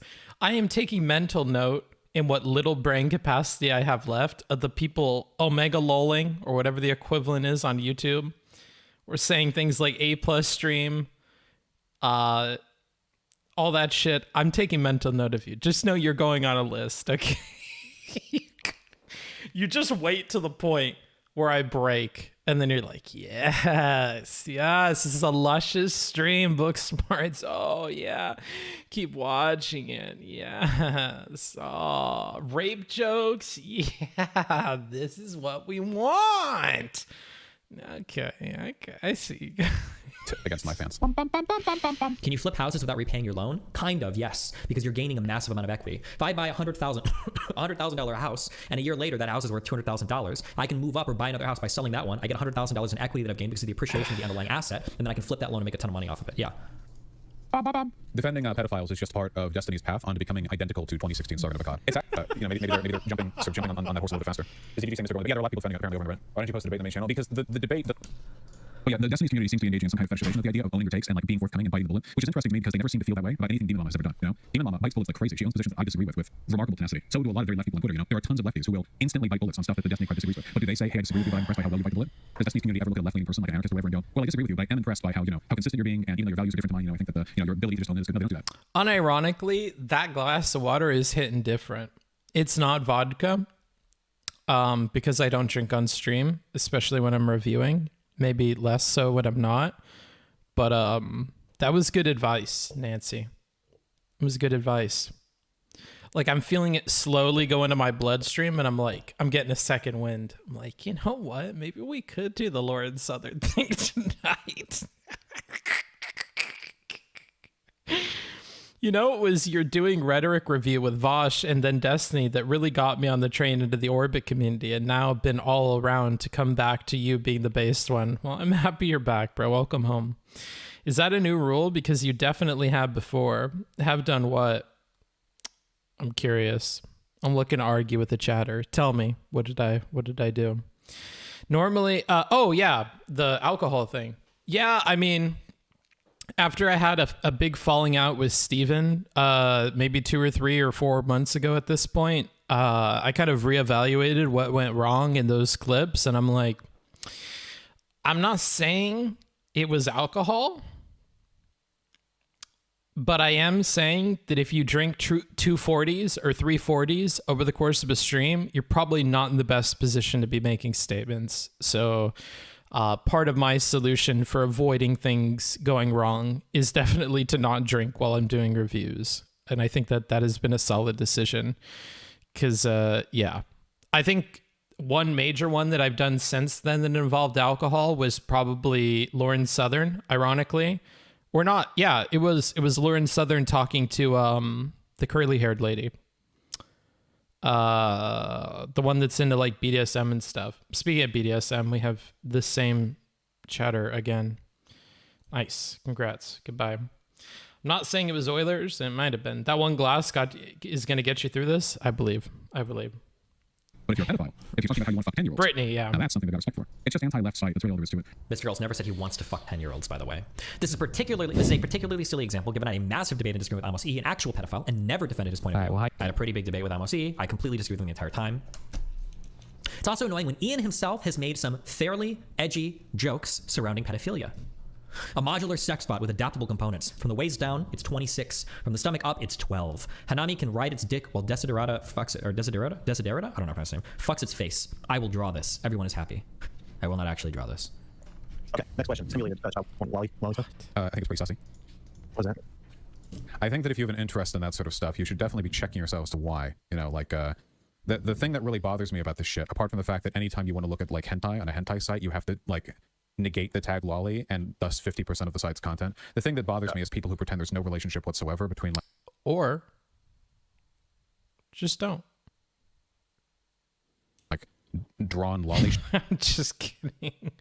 Obviously, lolly isn't the greatest thing in the world. Hey, maybe it says something about you if you're into a lot of lolly. Sure, maybe. Shit and actual attraction to children. Because of course there's a relationship between those things. It's ridiculous to pretend otherwise. So they need to be aware of that, if anything. Nice right now? We've all jerked at the lolly at some point or another. We've all... well, you don't have a penis. We have all... We have at some point in our lives been going fucking crazy on some hentai site, and we've been fucking stroking as hard and fast as we can, and then after we nut, we go back, look over our history chat, and we go like, oh, geez. Oh, boy. Some of these girls looked pretty young. Okay, I don't give a fuck, all right? Okay, next question. Simulated child Wally stuff? Did I like the same thing twice? Oh, it's the same one. Ian claims I am a creepy, obsessed stalker in the same way that Anna was a stalker to me, seemingly ignoring the fact that we're both large content creators occupying a very similar space talking about these same political issues. So paying you to drink is out of the question then? No, we might in the future, but like, you should probably be careful with the reviews and stuff, or have some warning marker on stream that I've been, how many drinks in I am or something like that. Dude, I could see buying like a 24 case of beer and like, well, actually, hold on. It's TOS on Twitch to make drinking related to you paying money. But I could play a drinking game. Keep your eyes peeled in the future. We might do one, but I don't think it should be a review. Or if it should be like a meme thing. Thoughts on the Destiny Anna Frills thing? I don't know anything about it. I know that she's like some creepy stalker or whatever. Everything I've seen from Anna Frills makes me think she's like legit, like creepy as fuck. Like super, super bad. Good. I will say that given the fact that Destiny's behavior towards me has been pretty unironically creepy too, I do find it funny, you know? Oh, boy. Vaush is living in the mirror dimension? Yeah, maybe. That like he can't possibly say anything else. No, there's not more to this, please. It would hold water on something like that, but not reflect in his own behavior. Apparently, I'm stalking him.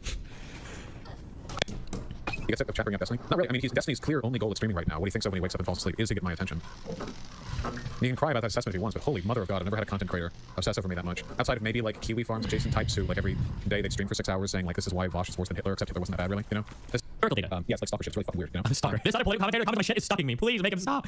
Please. I just want to say things unchallenged. I don't want to be critical analysis of what I'm saying. Please just stop talking about me. Like when he jumped onto a panel to talk with me, and then like he spent the remaining 2 hours of the panel. I jump onto panels at night all the time to argue with people. By the way, I used to do that all the time on Twitch. A lot of people in my chat would realize at like 2 a.m. like what the fuck does on a panel. It wasn't just because he's well, it's because he was saying stupid things on it. But anytime I hear somebody anywhere saying dumb shit on a panel that I can hop onto, I always hop on. Silently, like just sitting there. Because the rest of the panel would start us asking questions like, how big of a dick would you suck if it belonged to your dad? Okay, that was true and awkward.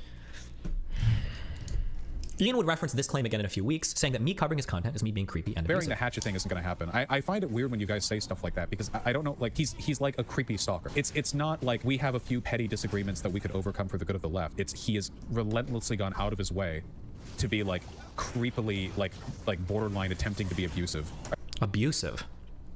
Calling me creepy and abusive. Okay. Ian claims that my defense of Citizens United is that it's complicated. He said he used big words yesterday. Said Sam Cedar in the Coast, the Majority Report, make shit up about Citizens United. Well, he's like really on defending Citizens United.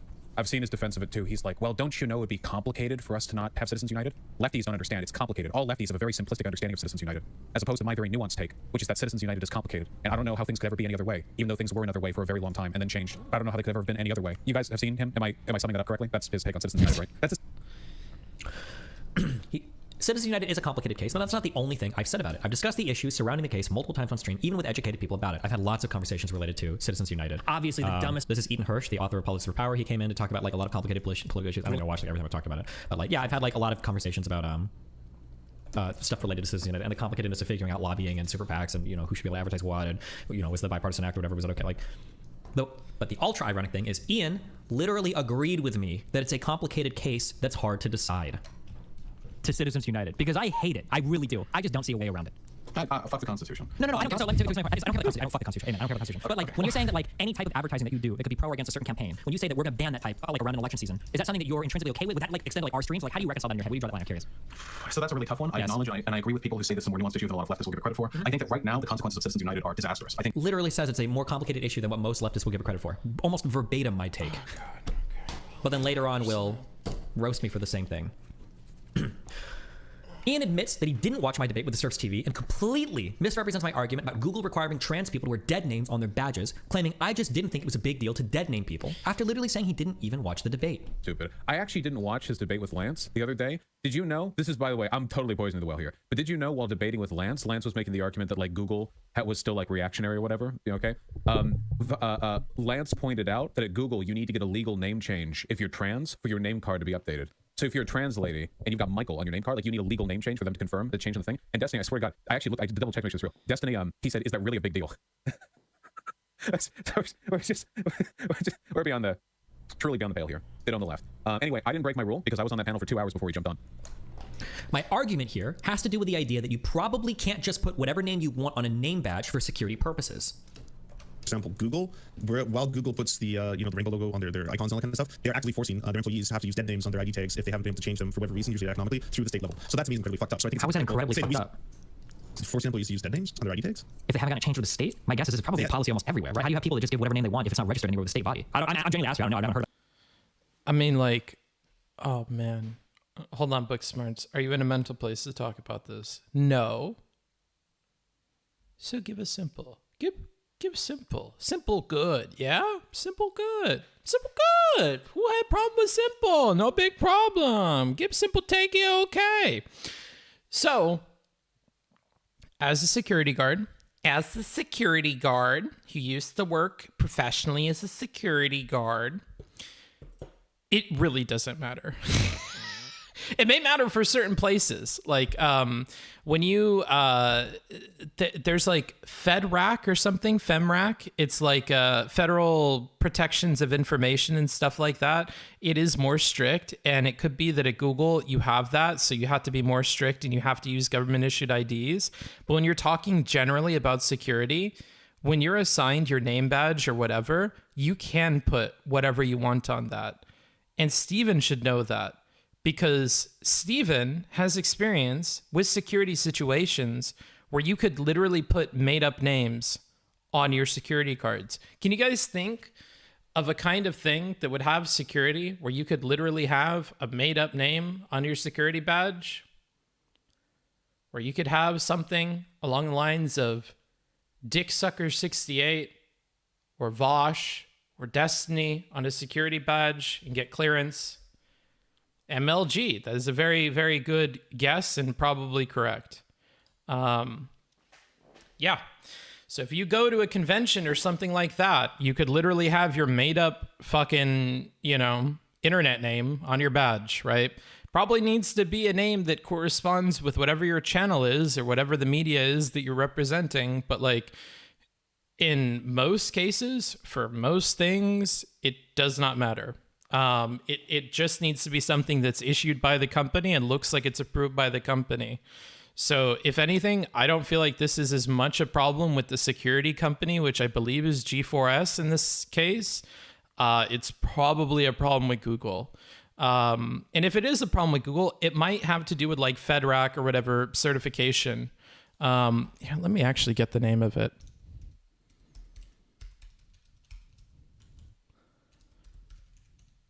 Oh, FedRAMP.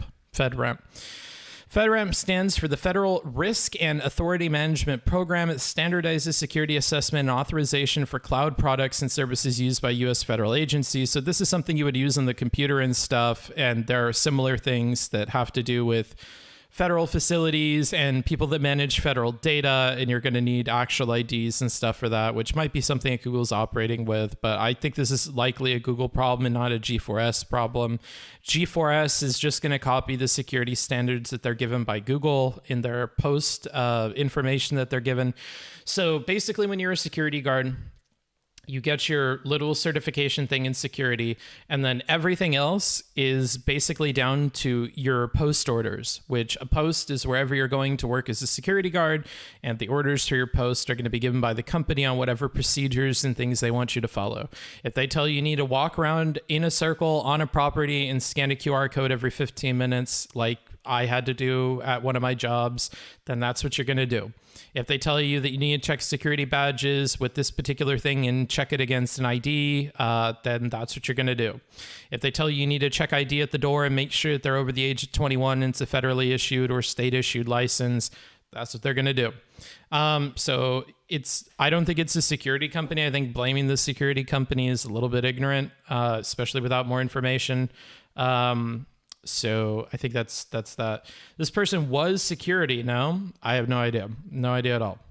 If they were security, it still might be Google. It might be a security company. When I worked at FedEx, we were very strict about badges, especially new badges. You have to show ID and badge ID. Sure. Now, does that mean that there can't be space in there for your ID to say one thing and your badge to say another thing, and making exceptions for trans people? No, probably not. At FedEx, maybe they're a lot less, fluid with their shit. So I've worked at multiple telecoms and had security cards, but they always grabbed my name that was in their HR system. I didn't choose my name, but I never asked to change it, so I don't know. I think the worst argument here, though, is still from Lance, that for financial reasons, you working at Google, you're not able to change your security, your name. Furthermore, even if they're a security agent, if you're working for G4S and you're employed by Google and you're working at Google and your post is Google, odds are you can probably afford a name change. It isn't that cost inhibitive. But maybe if you live in San Francisco and you're barely making rent and you have to Uber part-time and whatever, maybe cash is strapped. But if you're that put off by having to use your given name all the time, perhaps there needs to be a weighing of priorities. And if it really traumatizes you that you have to use your real name for security at work, you're probably in a unique position where you can make other compromises to make sure that your given name is changed so that can be reflected on your security badge. You probably need to weigh those priorities out. And if it didn't matter enough for you to end up changing your name and spending the money to changing it, so that's what I think. What if the ID and badge don't match?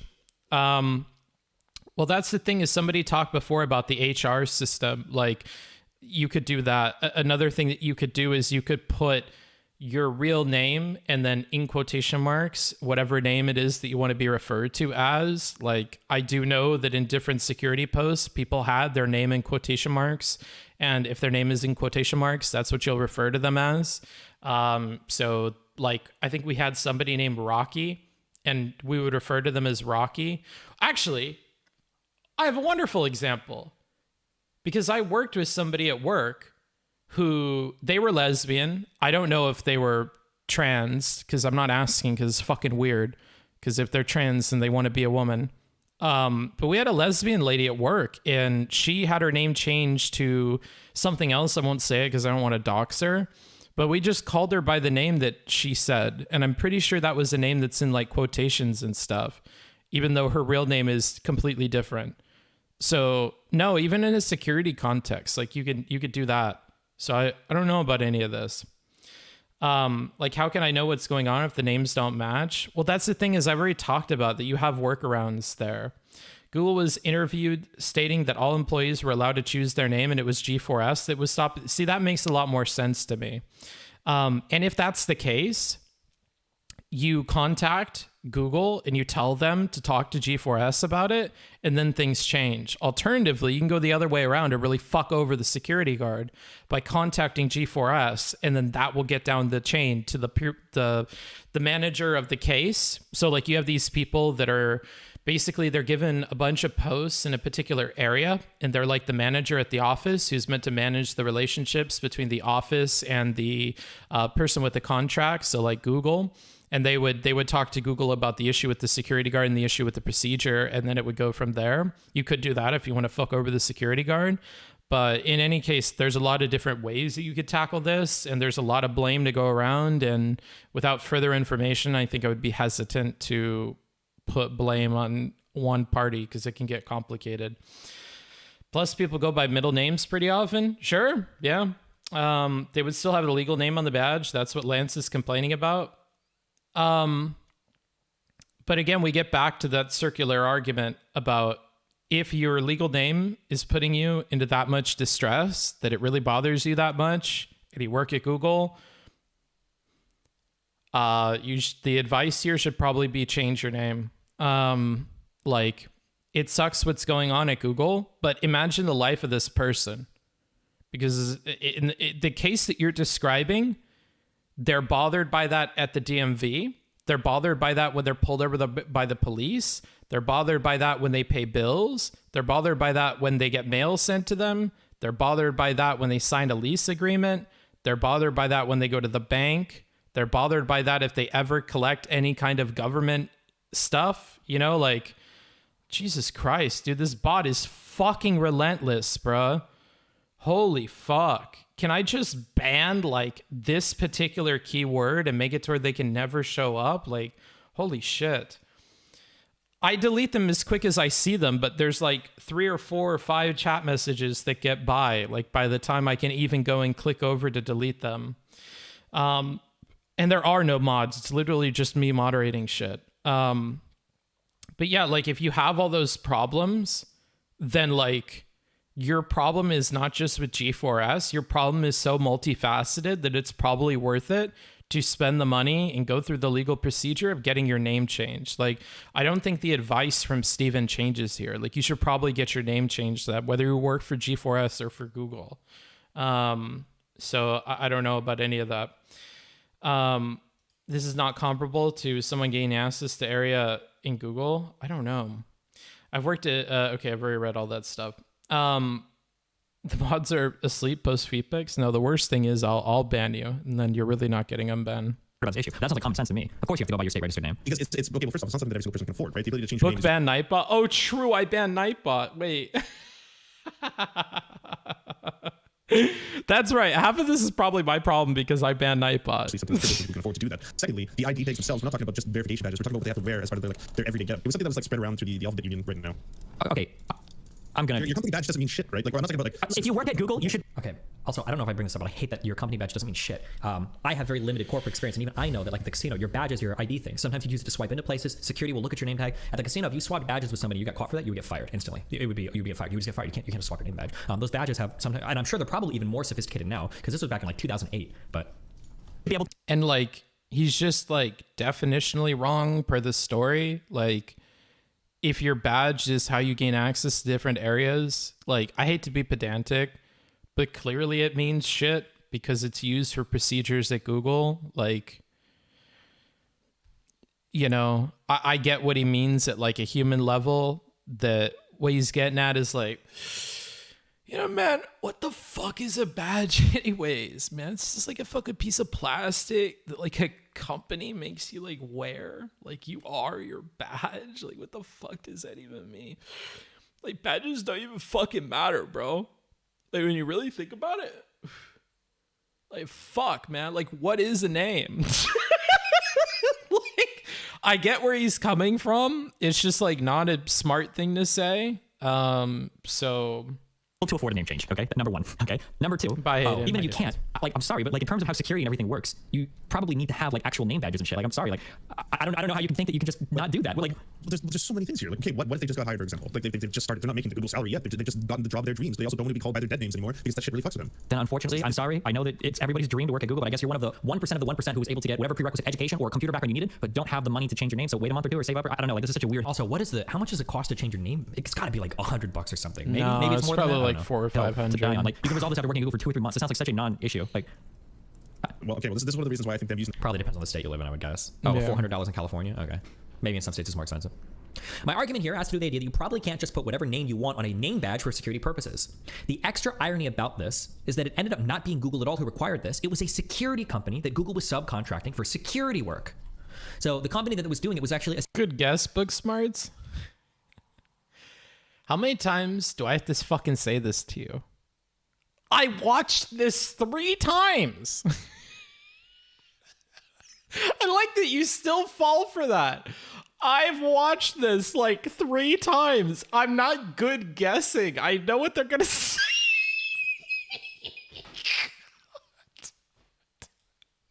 security G4S. What am I doing? I've watched past the point that I was paid to watch. Whatever. We'll finish this little section. Okay. Security. It was a company that did security. The name tag is probably pretty important there. That would be my guess. But remember, Ian's summary of that conversation, that Lance, by the way, would actually concede to me at the end because he didn't even know who was being impacted, that it was a subcontractor of Google that did security. Ian, I'm pretty sure Lance conceded to me at the end of that. This was Ian's summary of that take of mine. Stupid. I actually didn't watch his debate with Lance the other day. Did you know? This is, by the way, I'm totally poisoning the well here. But did you know while debating with Lance was making the argument that like Google was still like reactionary or whatever? Okay. Lance pointed out that at Google you need to get a legal name change if you're trans for your name card to be updated. So if you're a trans lady and you've got Michael on your name card, like you need a legal name change for them to confirm the change in the thing. And Destiny, I swear to God, I did double check to make sure it's real. Destiny, he said, is that really a big deal? I'm sorry. Whatever. Ian claims I only bring up negative experiences to get dunks on other people because I brought up Byron's suicide in an argument about why social workers can be scary to people who have been committed to mental institutions before. The funniest thing though is how watch the Manifesto or the Serfs debate 3 times. The Manifesto.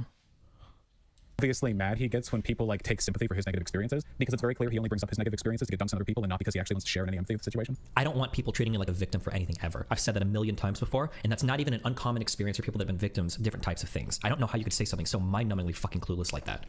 Because it's very clear he only brings up his negative experiences to get dunks on other people and not because he actually wants to share any empathy with the situation. Like how he brought Reckful's suicide, a suicide of a close friend of his, to me as part of an argument that social workers are scarier than police officers when doing mental health checks. That's a real thing that happened, by the way. And you're gone. Ian claims I only bring this up to get dunks on other people. I brought up Byron's suicide in an argument about why social workers can be scary to people who've been committed to mental institutions. I was not bringing... Destiny, can you please call off your fucking dogs, bruh? Can you stop them?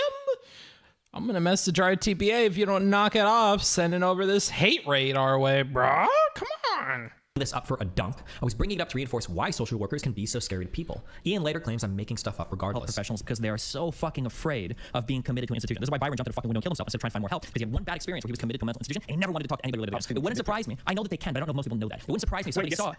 You can laugh all you want, but I don't think that most people see a cop and bring you to the hospital for the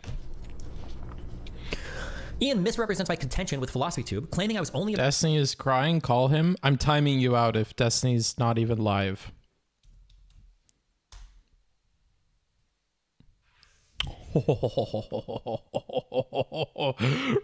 Reggie? I'm getting timed out. Reggie, I'm going to jail. Goodbye. Goodbye. The joke's only funny when he's live. Come on. Because she implied she needed to go on a runner strike. He even brings up the exact same Bernie Sanders comparison that I shot down in our prior conversation. I know we talked a little bit about your earlier debates with Destiny, but out of your modern debates with Destiny, pick one. What do you think is a highlight? What do you think you could have done better? It would definitely be the one over Philosophy Tube. You know I'm base when I time out an Euler for a meme. Because how stupid it was. Destiny was arguing that Philosophy Tube, Abigail, was a hypocrite and like destroying the left or whatever, because she advocated that people go on a renter strike in a way that implied that she also needed to go on a renter strike even though she makes a decent amount of money. Like imagine if Bernie Sanders said, we need a workers' revolution, and Destiny was like, Bernie Sanders, you're a millionaire. Why are you lying to your fans by suggesting that they need it as much as you do? Like, that's literally the tier that was on, so that's literally the tier that was on. I had literally already had a conversation with Ian about this where he agreed with me that Philosophy Tube's tweet was unsavory. Pandemic, ignoring the fact that they're literally doing this to somebody that is probably making far less money than they do. I don't necessarily have an issue with people calling for a rent strike and using collective language. Stop. That's not what we're talking about. Oh my I do think that it's bad that they hide their income, though. I think that's the big definer here. I think that if you show your income, then I think that's totally... This is not what I'm saying is she is making it sound like she literally won't be paying rent due to the pandemic, ignoring the fact that the landlord makes less than them. I would say that this is a trick into making somebody think that they're on their side. This is what I'm referring to. I think that my first statement is... their side? What? Wouldn't she be on their side? I mean, she's a lefty. What do you mean, is she not? As in, has the same struggles, has the same class problems, has the same problem avoiding rent, when that's not the case. There is definitely an implication here that they can't afford the rent that I do find a bit unsavory. This is why I really wish they would show their income. But the general, we should do X language, I think is perfectly acceptable. Stop. I don't think you may compare. Hold on, I have to do this because I can't let you get the rhetorical wins. I'm sorry. Why are you accusing me of rhetorical wins? Because you are. Because you're doing. No, you might not realize you're doing it. But I'm listening for it now and I'm hearing it more. Okay. Earlier, you used a comparison of Bernie Sanders. When Bernie says something like, "We need free healthcare. We need free blah blah blah," Bernie Sanders is not presenting himself as a fellow poor. In fact, I'm almost positive that I've heard Bernie Sanders say, I think word for word, the average American should have the same healthcare that I have in the Senate. I'm pretty sure he said that word for word. I think I've heard Bernie say that. So your comparison. So stop. Yes. So this is why I'm calling this rhetorical win, because it's a disingenuous comparison. When Bernie Sanders says we need to do this, that's different. I don't think Bernie Sanders would come out and say we need to go on strike and stop paying our mortgage. I'm writing a letter to my landlord saying I'm not going to pay the mortgage. I don't think Bernie Sanders would fucking say that. That's what I'm talking about. You can try to divert, okay? But Abigail's tweet here. Come on. Abigail's tweet here is not comparable to Bernie Sanders' statement. Abigail's tweet here is a trick into thinking that she is on your side. That is my first statement. I think it has been sufficiently justified. I don't like the use of the term "your side" because it implies that she has malicious intent or politically disagrees. If you wanted to say the language of this tweet gives the mistaken impression that she's struggling more financially than she probably actually is, then I think I would agree with that. Would you mind this tweet if she had her income publicly known and it was something that she referred to? So he essentially agrees with my complaint here, but then he will misrepresent it later, saying, using the exact same Bernie Sanders analogy that I literally shoot down in my exact conversation with him. Ian claims I've only attacked Demon Mama, Vermin, and Conyer because they're in his community. Here to target because he'll be that desperate. I mean, he's literally done that. He's attacked people in my community because they're in my community. When he attacks Demon Mama, it's always, you know, framed in reference to me, like, oh, you're my thrice descendant because you come from Vaush, and Vaush comes from me. My first conversation with Demon Mama had nothing to do with Vaush. It had to do with language being used on Twitter. You think we're back to square one. This is this. My second conversation with Demon Mama had to do with her trying to paint the Scrub King as an incel. It had nothing to do with Ian. My issues with his ex-girlfriend and roommate had to do with them constantly calling... To be fair to Vaush, okay, you do bring up in those conversations, I think, as well as many others, the relationship that these people have to Vaush, which you probably shouldn't do, which I've told you, probably shouldn't do that. You're giving people footholds to make criticisms of you. Don't associate trans people with online trans people. Don't associate people who make takes with their class, or that they're middle class college students with rich parents. Don't do that, because then this happens, you know? And he's not going to give quotes for that. Might not even be there. But I've heard him say it with Demon Mama. I have heard him say it with Conyer. So you have to be more careful. You know, you have to be more careful. Calling me names, calling me a rapist, and trying to get me banned from Twitch. Every day, I am more and more certain that Rapestiny hates trans people. Which, real quick, we have just on a doc on our own site. The only time anyone has ever used the word rape at all was talking about a story that happened to them. So once again, motherfucking liar, literally making up nonsense. But you check further. They called Destiny Rapestiny 3 days ago. I don't fucking care. That is not an accusation of rape. I'll watch that clip as many times I can. No, please don't. Ian claims I've kicked him out of my community because he was a lefty. This is explicitly why I went about the sexual harassment allegations in the way that I did, to avoid exactly this type of bias on true claim. Systems that right-leaning people do. Now, I would argue that characterization is very disingenuous to begin with, but whatever. We're not here to talk about Destiny. He's been trying to purge lefty elements from his community. Some think that my ex-decision from the community has something to do with that. And by some people, I mean me. I think that he acted uncharitably towards me because he was sick of having leftists in his community. And I was a well-known leftist in his community. That's true. He was a well-known leftist, which is exactly why I went about that confrontation in the exact way that I did. Which is exactly why I banned him. To avoid exactly those types of claims. Ian claims we were never friends. Your relationship with Destiny is kind of cute and sad. It's only sad if you have some weird parasocial thing. Destiny and I were never friends. I like shitposting in his chat, and I kind of probably always will, but it's not like some weird emotional thing. It's really funny. Chad cares more about the Vaush Destiny relationship than Vaush does. Yeah, but that's a consequence of parasocial. This seems like it's probably not true. There's like a lot of like random comments that he's made over time. Really cute how Destiny called you his buddy. Well, Destiny calls everyone buddy, so. The real sad Destiny stuff, or the real depressed Destiny content, is that in one of the later YouTube videos that was made from the VOD of me discussing stuff with Destiny, he had like some really flattering, what was it exactly? Wait, hold on. Where I had flattering things to say about him, and he's happy about it. This was from 2017, I think. Yeah, talking with my buddy Irish Laddie. This is one of my really left-leaning buddies, a full-on anti-capitalist sociology major. I always appreciate my conversations with this guy as he can present his thoughts very concisely, and we disagree on quite a bit. Really respectful, you know? Really, Gary Cypher? That's actually pretty cute. And before I wrote that. Gary Cypher. Oh, that was cute. Oh, Vaush, one of the first few times I heard about you, I thought you two were cool. Oh, cute in terms of me complimenting him. Destiny, it's your friend. Want to play League together? Maybe that's just a meme comment, I guess. He would like draw comics of us. This feels really weird now. I'm sorry, but maybe that's just a meme. He would post pictures of us together. Now I do feel like Anna. And he would draw extensive comics of us together. Friendstiny. Now, maybe that was also just a meme thing. Who knows? But we were never friends. That's just some I'm weird social cringing. thing. He's claimed No over and over. fucking shot. How long is this section? Bruh, you are obsessed. You're obsessed. You're obsessed. I'm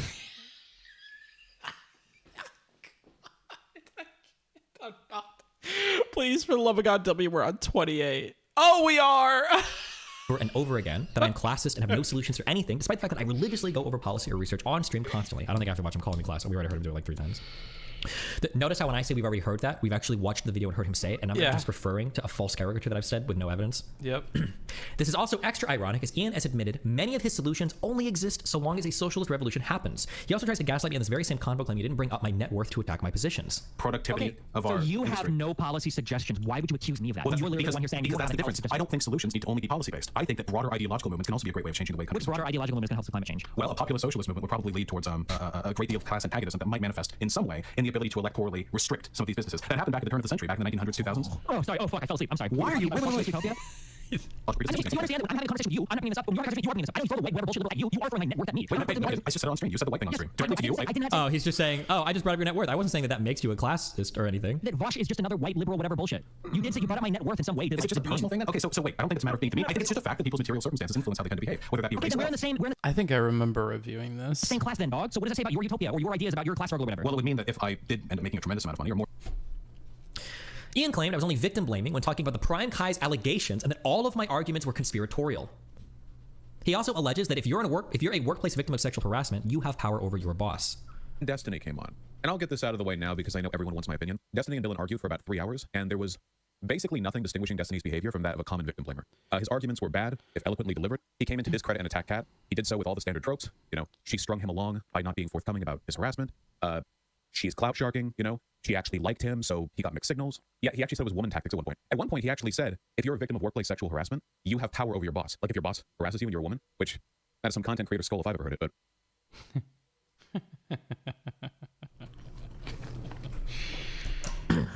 This is a gross mischaracterization of what I said, which was in fact that Kat, the woman involved, knew Prime was into her and admitted to playing along to further her career, which does indeed make the situation more complicated. The work relationship without turning them down or to continue to work. Is the worker manipulating the boss then? I don't know. You have to look into it. It's pretty complicated. That could go either way. Generally, it's bad at the boss to proposition an employee. That's almost always the case. It's almost always the case that the boss shouldn't proposition the employee. Oh, wow. You said that. But in terms of like how it actually plays out, like, I don't know. The problem is that Prime was hitting on Katarina by her own admission from the moment they started interacting. And Katarina, by her own admission, said it would be profitable and beneficial for her career to essentially play along. So like, and that's in her own words. So I don't know. That's a rough one. I even say here that it's almost always bad for a boss to proposition a worker, and he claimed that I was saying that. So what I just said there, his characterization of that was, if you're a workplace victim of sexual harassment, you have power over your boss. That was his characterization of that. He would then later claim that he was correct about the entire Prime Kai situation. I was wrong about Prime Kai. Oh, You know what this is beginning to feel like to my tired brain? It's starting to feel like when somebody bitches to you about like something that happened with like some chick at work or whatever. They're like, okay, so what I ended up saying was like, yeah, maybe you should like totally do this. And you know what that fucking bitch said? She said that I had said that like, yeah, you should totally do it. That would be great for you. Like, I didn't fucking say it like that. Like, what a bitch, right? Like, I'm just like, yeah, fuck that bitch. Sandy's a fucking whore. Who gives a shit what she says? You're better than Vaush. You're better. You're better than that. Fuck Vaush. He shouldn't be saying shit like that. That's not cool. No. Yeah. And so get this other shit that Vaush said. Yeah. Yeah. Tell me, honey. Did he now? Oh, that fucking Vaush. I swear. What a bitch. Yeah. And then he said, what? Oh my God. It's like, has anybody told him that he's got like a problem? He's got like a thing out for you. Yeah. And then he did what? Oh, okay. Yeah. Not good. Not good. Yeah. And then he said, okay. Yeah. Yeah. And I'm like, Let's focus on something happy. I don't know. I'm so getting sick of it, bro. I saw this. This was yesterday. I thought you were referring to some new development. No, as far as I understand it, and I'm sorry, I don't mean to turn this into some kind of ego boost. Wasn't I right about everything? The underlying inappropriate behavior Prime Kai engaged in against Kat seemed inappropriate, and he apologized for it. The problem is Dylan went public with it too early and ended up fronting a bunch of claims that he couldn't support. And then later, those claims ended up being facile because it turns out Samantha the Banana didn't communicate with Prime Kai in the way that she had said that she did to Kat. So my take of the behavior evidenced here is like fairly cringy, but not like super terrible, and I need to wait on evidence for more. Ended up being completely correct. DGG's gonna hate that statement. Yeah, I saw like Destiny fans who were hardcore raging over me when everything I said was completely correct. And I didn't have to change any of my statements or beliefs. Like it all ended up being true. But a lot of them were like, I can't believe you said Prime Kai was a sexual predator. It's like, wow, we're not even pretending to. When will we get the Vaush lying about you arc? I feel like we already kind of had that. I feel like he had some like major mischaracterizations of like who I was, the stuff I was saying about him. Like I feel like we've kind of already gone through that. So know what we're talking about anymore. But okay. Anyway, it seems like a pretty unfortunate situation all around. You literally said he sexually harassed her? Yeah. Yeah, from what I saw and from talking with Prime Kai, according to Prime Kai's statement where he apologized, yeah. But that's not like end of the world. And I don't think that was the case, that he admitted to sexually harassing her. It's also not like the worst thing that could have happened. The worst thing that could have happened would have been Prime Kai deliberately sexually harassing with the malicious intent of exploiting her social lack of mores, which was never proven, so. There is a belief that I would bully rape victims, very popularly endorsed by Ian's subreddit, probably because he himself said I engage in rape apologia. His subreddit will say this constantly. Bet DGG would look at a rape victim and say, you're just trying to get clout by coming forward. Wait, this sounds familiar. Despite how many like sexual assaultment claims I've covered on stream and victims I've supported through that. I'm amazed that he wasn't banned for the rape apology arc, you know? And he said this, he's used this rape apology comment. I think we've heard it like 5 times at this point. Countersue. Nope. Not today, bozo. Not today. Wow. Look at all those super chats this motherfucker gets. God damn. I need to start making me some manifestos, bro. Sheesh. All right. Wow. We made it. All the way to the end. Completed the whole fucking thing. That's crazy. No more of the document left? Are you kidding? That's insane. Wow, Booksmarts, you made it through the whole fucking thing. You streamed for 10 hours. That's nutty. And then you streamed for 8 hours the day before. That's like 18 hours. Goddamn, Book, you're putting in the hours. Well, thank you. You know, what can I say? You know, the king can't shoot the king. You know, fucking can't take me out. No, I'm gonna make it all the way to the end. I'm gonna watch the whole fucking thing. And they're gonna pay me to do it too. That's the crazy part. I'm so lost. I'm a lost soul, chat. I'm a lost soul. I don't know what I'm even saying. Oh my God, Books. The sun is up. It done been up, bro. Sun rises at 4 o'clock in the morning here. And it is 5:30. So, ooh, you know? Yeah. Wow. We did it. What the fuck do I say? Did we hit our goal? For the, we hit our goal, right? Like, for sure. Yeah, we did. Okay, that's right, we did. I'm fucking forgetting shit that happened an hour ago. What is time? You know, I feel like we're living in the book. I have no mouth. I have no mouth, but I need to scream or whatever. I have no mouth and I must scream. You know what I'm talking about. Woo-wee! Seeing the sun come out behind you makes me feel bad for staying up, but it's only noon here. Or maybe 12 a.m. there. In either case, nice. You're a very healthy individual. When are we getting a line by line of the entire manifesto? Well, the wonderful thing is we completed it. Every single line of it. We did the whole thing. Like we always do. The whole thing. Covered it. Done. Check the last spot. Check this spot. You know, I'd unironically watch the fuck out of a book manifesto. You know what would be funny? To put out a manifesto every 3 months and just make up everything in there. Like put citations for everything like a regular manifesto and just have all the links be random unrelated shit. And just make a bunch of claims that are totally not true. And then title everything super seriously. Do what Destiny did. Put quotes from media at the top of all of them.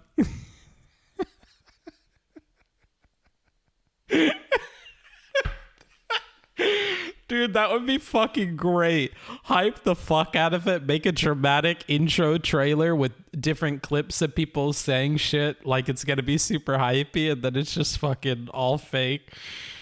Holy fuck. That would be such a nice, like, React, break for people.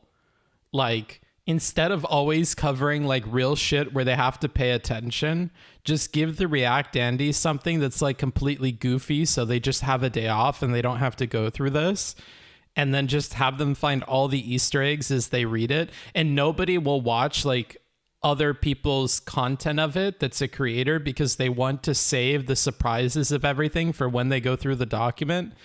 Bruh, that would be fucking awesome. That would be fucking awesome.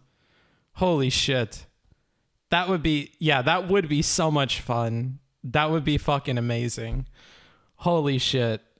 How many pages was this document? We'd have to make it less than this document though. Oh, there's no way to tell how many pages. That's rough. I mean, it's like, how many thousand words?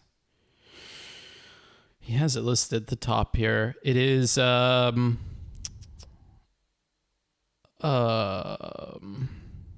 not at the top, of course. He probably tucked it in somewhere in here where I'm not going to be able to find what it is. This is 32,000 words. Probably needs to be closer to 10. Probably closer to 10, but then that would be like a solid thing. Do it with the most arbitrary, meaningless clips. Now, some of them have to be funny. They have to be like funny and goofy. And then like the most like clickable links for the craziest claims need to be like the best videos. Got to make it extreme enough so it's clearly a joke. So go crazy with it, honestly. Yeah, like all the claims about creators have to be clips of them, but it has to be some other goofy ass clip. Like, oh man, that would be so fun. 10K of it is email text. I gotcha. Just throw in some random cooking recipes as sources. Yeah, maybe. But it all has to relate to whatever the claim is somehow. Like if it's like Relly wants to cook people and put them in a pot, all the children of Yakub or something, it needs to be like some kind of like chicken meat pie or something like that. Like they all have to relate somehow, but they have to be a little bit goofy. You know what I'm saying? It's got to be Monty Python style silliness. Yeah, maybe once a year. Once a year, there needs to be like the drop. The Bookifesto or whatever, like number 1, 2, 3, every single year. That's what we should do. And then we should work with people in those communities or like keep up with them enough to like find the goofy ass clips and download them and have them ready to go. Dude, that would be funny. You could make a claim and give a real source, but not a source to the part of the claim that you would want a source for. Oh shit. That'd be hilarious. Oh man. I figure maybe we should also put some kind of like cipher or like some kind of like ARG puzzle in there too, just for like shits and giggles for people who like really want to do that shit. Like something fun. There has to be some hidden meaning in each of them that you have to figure out.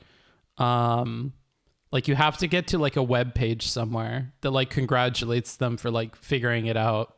That would be another cool addition. I think those are like the 3 main things. Like have a manifesto where all the claims are goofy, have all the links be goofy, and then have some like secret ARG tucked away into it where like people have to solve some kind of riddle, and that'll be great. Better get started on the Bookifesto. Maybe that's what I'll put the BIA's work towards. That we'd actually have to be like better with security and stuff though, because we wouldn't want the pieces of the puzzle getting out. But oh man, that'd be great. I'm going crazy, dude. These are stupid ideas. I hope you enjoyed it. Thank you to the donos. Thank you for coming and watching and chatting and hanging out with me and going through it with me. It's been a fucking real one, dude. We came to some conclusions about Vaush. We learned about Steven's deep obsession with his boy Irish laddie. And we learned about trans people. And I said how much I love Buck Angel and everything he says. And I said that he's a model for the trans community.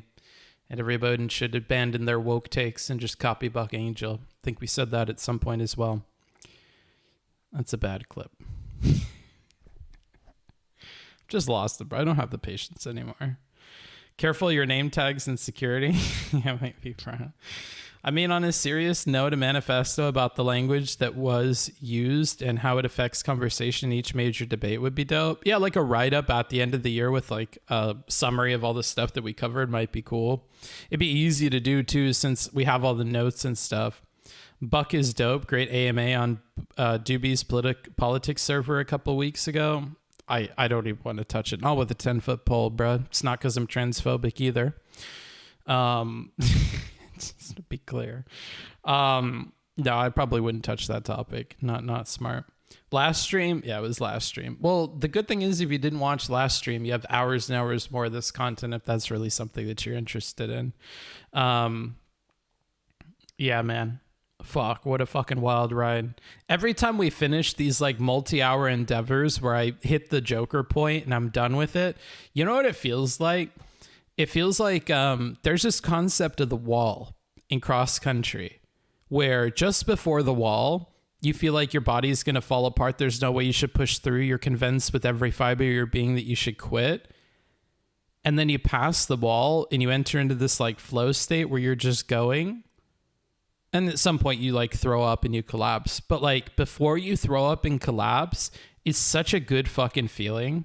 Like after the Joker point, once I get through it, once I don't quit, like when the filters go down and we're just like goofing off and I'm going crazy, there's something about that that feels really nice. That's kind of why like I want to do the video game streams, because it's like a safe place for me to like break. It's like a safe place for me to lose my cool and my patience and just fucking fall apart in slow motion. That's kind of like why I want to do that, because I do think in some weird way it is fun for you guys and it is entertaining and like monetizable and like whatever else. And if I could just do it in like a safe space where we're not going to get in trouble for stuff, I feel like it could be really good. Like, dude, when I broke on that guy on Horizon or whatever on Overwatch who had said the N-word.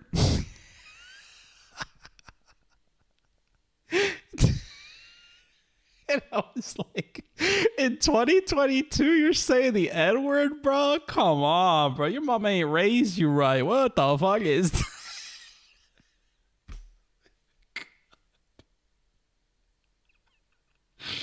I think there was another moment in Overwatch where I blamed this person for losing us the whole game. Holy shit, dude. There's just so many moments.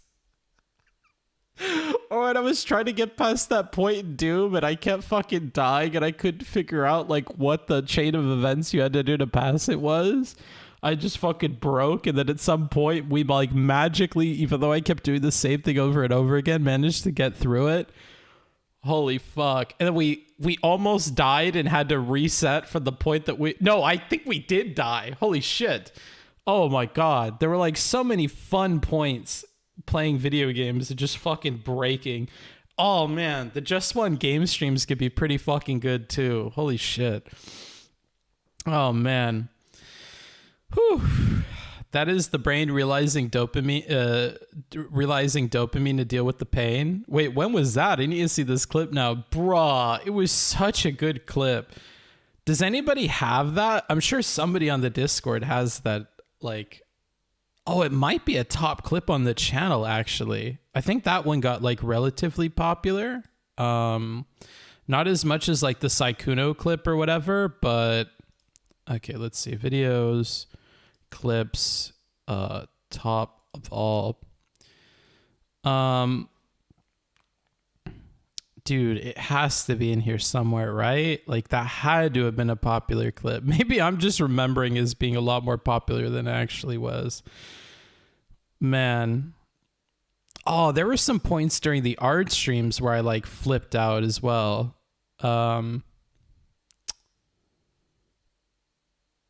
Book loses it while dealing with technical issues. Oh man, the tech issues shit's funny too.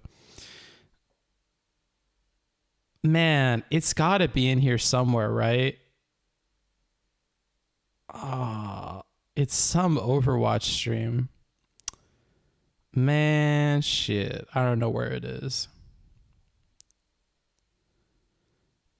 I don't remember where it is. I don't think I'm gonna find it by scrolling through this, but if somebody has it, I'd be happy to watch it or listen to it. I just miss those moments of having fun with the stream. You know what I mean? Like, oh, is it this one? This is an Overwatch one. Guy's loud. Bro! This is another good one. This is another good one. Guy's loud. Bro, put your fucking mic on push to talk. You're so fucking loud, dude. You're streaming for the fucking YMCA, bro. I can hear the whole fucking community in the back. What the fuck? Huh? That's me, bro. Every time you try to say something, bro, I can't hear shit. I'm listening for footsteps, and all I can hear is your brother's Chipotle order, bro. Everybody in your background's like screaming and shit, bro. You got the echoey ass house, bro. Where are you? Fucking Bin Laden's bunker, bro? Sound like you in a goddamn cave. Oh, this guy. I'm getting triggered. I'm sorry. It was so hilarious hearing those people in his background. There have to be more of these Overwatch ones, man. There's some fucking fiery Overwatch clips. I just don't think they're in here. Isn't I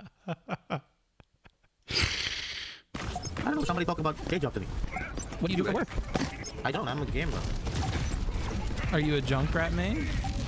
Yeah.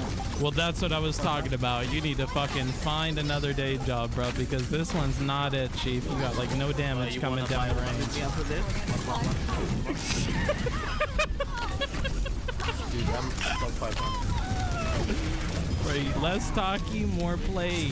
Okay, this is your job. You got to take this more seriously, bro. This is your day job. Come on, this is paying the bills. I want to talk whenever I want to talk, man. It's not your place. Yeah, I know. I'm not your boss, bro. The game's the boss, bro. My back is hurting. I'm your coworker, bro.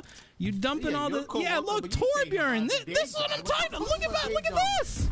Why don't you play Torbjorn? Your Junkrat is so bad, but look at that Torbjorn. What? Oh, I love just getting mad at people. Holy shit, man. Are there any League ones in here? Surely I passed a few getting here. What is this? Oh, it's a Destiny one. I think there's League ones. Uh-oh, what's this one? Book Smash. But that seems to be consistent, yeah. Oh shit. Fuck. Mamma mia. Mamma mia. Mamma mia. Oh, I can ult! Why couldn't I ult?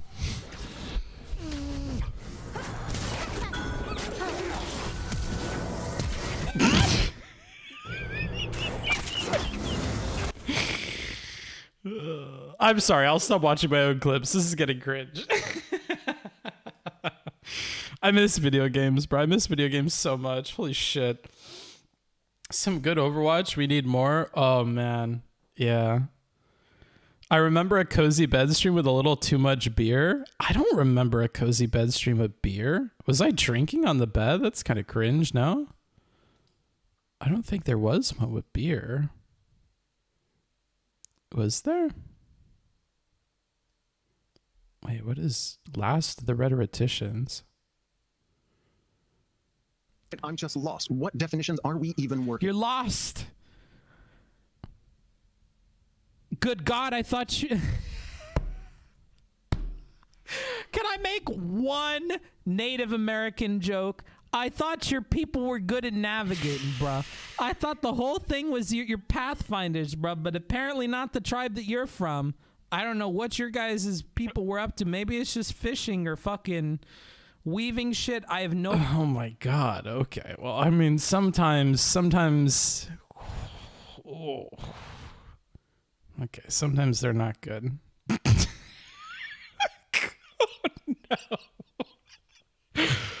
Oh, yeah. Sorry for that one. Do you use tretinoin? Chutnoin D's nuts, bro. No, I had no idea what that even is. Well, you look like Vaush listening to 2020 Vaush here. I think it was even before 2020. He had his first reaction in 2020, so maybe it wasn't the same year. Oh, man. Dude, we've had some major rhetorical blunder moments, not gonna lie. Like, we've had some bad rhetoric moments, bro.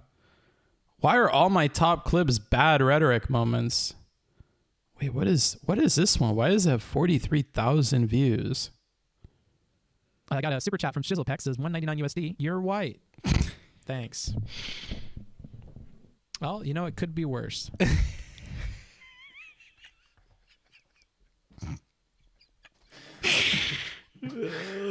It's the casual racism, bro. I don't know why you guys like that shit. It's so bad.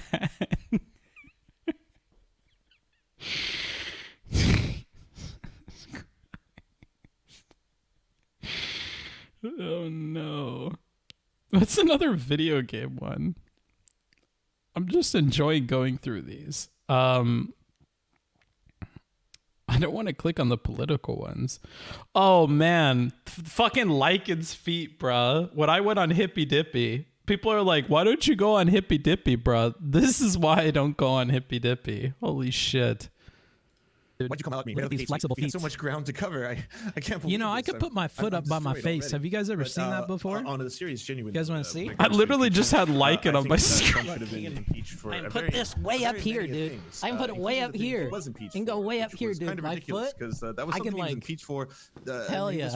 And I can do both at the same time, so that you know. And then right afterwards, that was the evidence they used during the. Here, can I try to do both? Still acquitted because No. I can put them both behind my neck. No. That's TMI, bro. Jesus Christ. Book succumbs to the rift? Is this a Joker moment? Why did I play so much? No! Why did I play so much League when I was at this house? I think this is when Mark, the marketing guy, was telling me not to do this shit too. I thought I was typing. Has been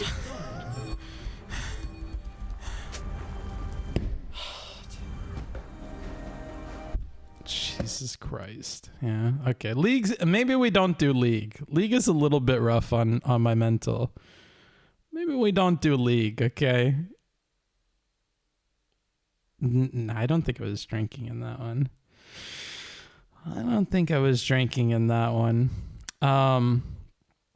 God, there has to be another video game one, no?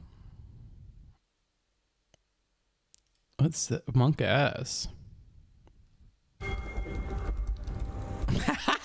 I can't. Wait, I'm what? so sorry. What did I type?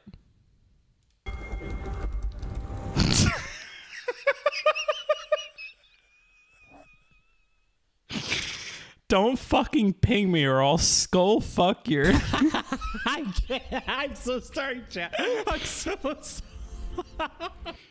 sorry. The people that play League of Legends with me off stream, no, I get kind of heated in the off stream chat. Not gonna lie. I've had some of my not best moments in an off stream League game. I kind of say some mean shit, dude. Oh man, that hair and beard looks boss. I completely disagree, but all right. Man, we've had some crazy moments on this channel. That's for sure. Yeah, we had another hate raid. Oh, man. Fuck. Okay, I'm all done. I gotta go, guys. I gotta go. That's enough. We ended with some fun looking back in history. Shit. I will talk to you all later. Thanks for hanging out. Thanks for donating. Thanks for supporting. Thanks for liking the video because, of course, everybody here right now liked the video. Of course. Why wouldn't you watch a video for this long and not like it? Why wouldn't you subscribe? Right? Nobody forgets to do that shit. Surely. I will talk to you guys later. Have a good one. Thank you to everybody for hanging out. I will talk to you later when we cover the Lord and Southern thing, probably tomorrow or today, technically. Bye.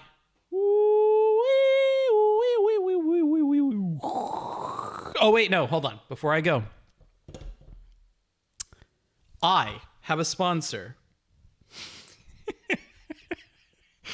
Well, I got to start my timer so I could do my sponsorship. I have to remember to do this. I need to just do it at the start. So I have a sponsor. The sponsor for today's stream and all of the streams for the next 2 months is Into the AM. They got some really sick threads. If you ever see me on here with these threads, they're all Into the AM prints. I've been wearing them for a really, really long time just to make sure that they are things that will last. Into the AM is a wonderful brand with all kinds of very interesting and compelling designs. They have glow-in-the-dark ink on their shirts, so when you're in the club, you're looking mighty, mighty fine. Or when you're out at the street at night, people won't rob you because they look at you and they go, not that one, not that one. That's a loose cannon, okay? They are super duper comfortable. They're not cheapo Hanes clothes, okay? They have hoodies and other stuff on the website, which are equally comfortable. I love them. The moment I run out of these t-shirts, I will start wearing the Into the AM hoodie on stream, regardless of how hot it is in this British hellhole that I exist in. And yeah, we'll definitely be doing that. Look forward to more shout outs from Into the AM. You can get their code by doing ! Into the AM, all one word, in any of the chats at any point during this month. And if you buy any clothes there, it looks good for me, tells the sponsor that it is worth sponsoring the stream, because I doubt they would continue to do it if it wasn't worth it for them. You'll get some kind of deal. You'll get some percentage off. Who knows? Get a happy little surprise. Give a kickback to your boy for everybody that uses his link. And you'll get some cool threads. Honestly, they're super duper affordable. They have sales all the time. They just recently and probably still have like a 20% off sale on clothes that are already cheap and affordable. If you're a Goodwill guy like me, you won't be off put by their prices. They're not super crazy. And on anything that is a bit pricier, like maybe $60 for a hoodie or something like that, you're getting something that's going to last you a long time. It's not going to fucking fall apart, okay? I've been wearing these clothes a long-ass time. You don't see them fraying. You don't see the designs falling apart. None of that shit. I've been a big supporter of Into the AM for quite a long time. So be sure to check out my link. And if you are watching this video later, you can go to the Twitch chat, use the code Into the AM to get my link. Thank you to the people who have already paid for the sponsored clothes and already made their orders. That's super awesome of you. Again, anybody that does that, it's helping out the channel. It's letting Into the AM know that this shit's worth it and supports the channel. So why not? You need some shirts, you need a hat, you need shorts, you need a nice hoodie, any of the above. I can highly recommend it. It's not something I'm bullshitting you guys about. I reject a lot of sponsorship deals because their product's trash. There's no way I'm going to force you to buy it. These are clothes that you see on the stream all the time. I have one piece of luggage that I'm able to bring with me everywhere I go. And what manages to make it in the suitcase every time? It's not my Goodwill grabs. It's not my thrift store fucking clothes. It is the Into the AM gear that makes it in every single time. So if that sounds interesting to you, be sure to check out Into the AM. You can go to intotheam.com/booksmarts, and everything that you buy off of that link will give some kickback to me and let Into the AM know to continue to sponsor this stream. Thanks to Into the AM for their support, and to you for your support of this live stream. Thank you, everybody. Thank you. And with that, I will leave you. Thank you, everybody. I will talk to you later. Have a good rest of your night.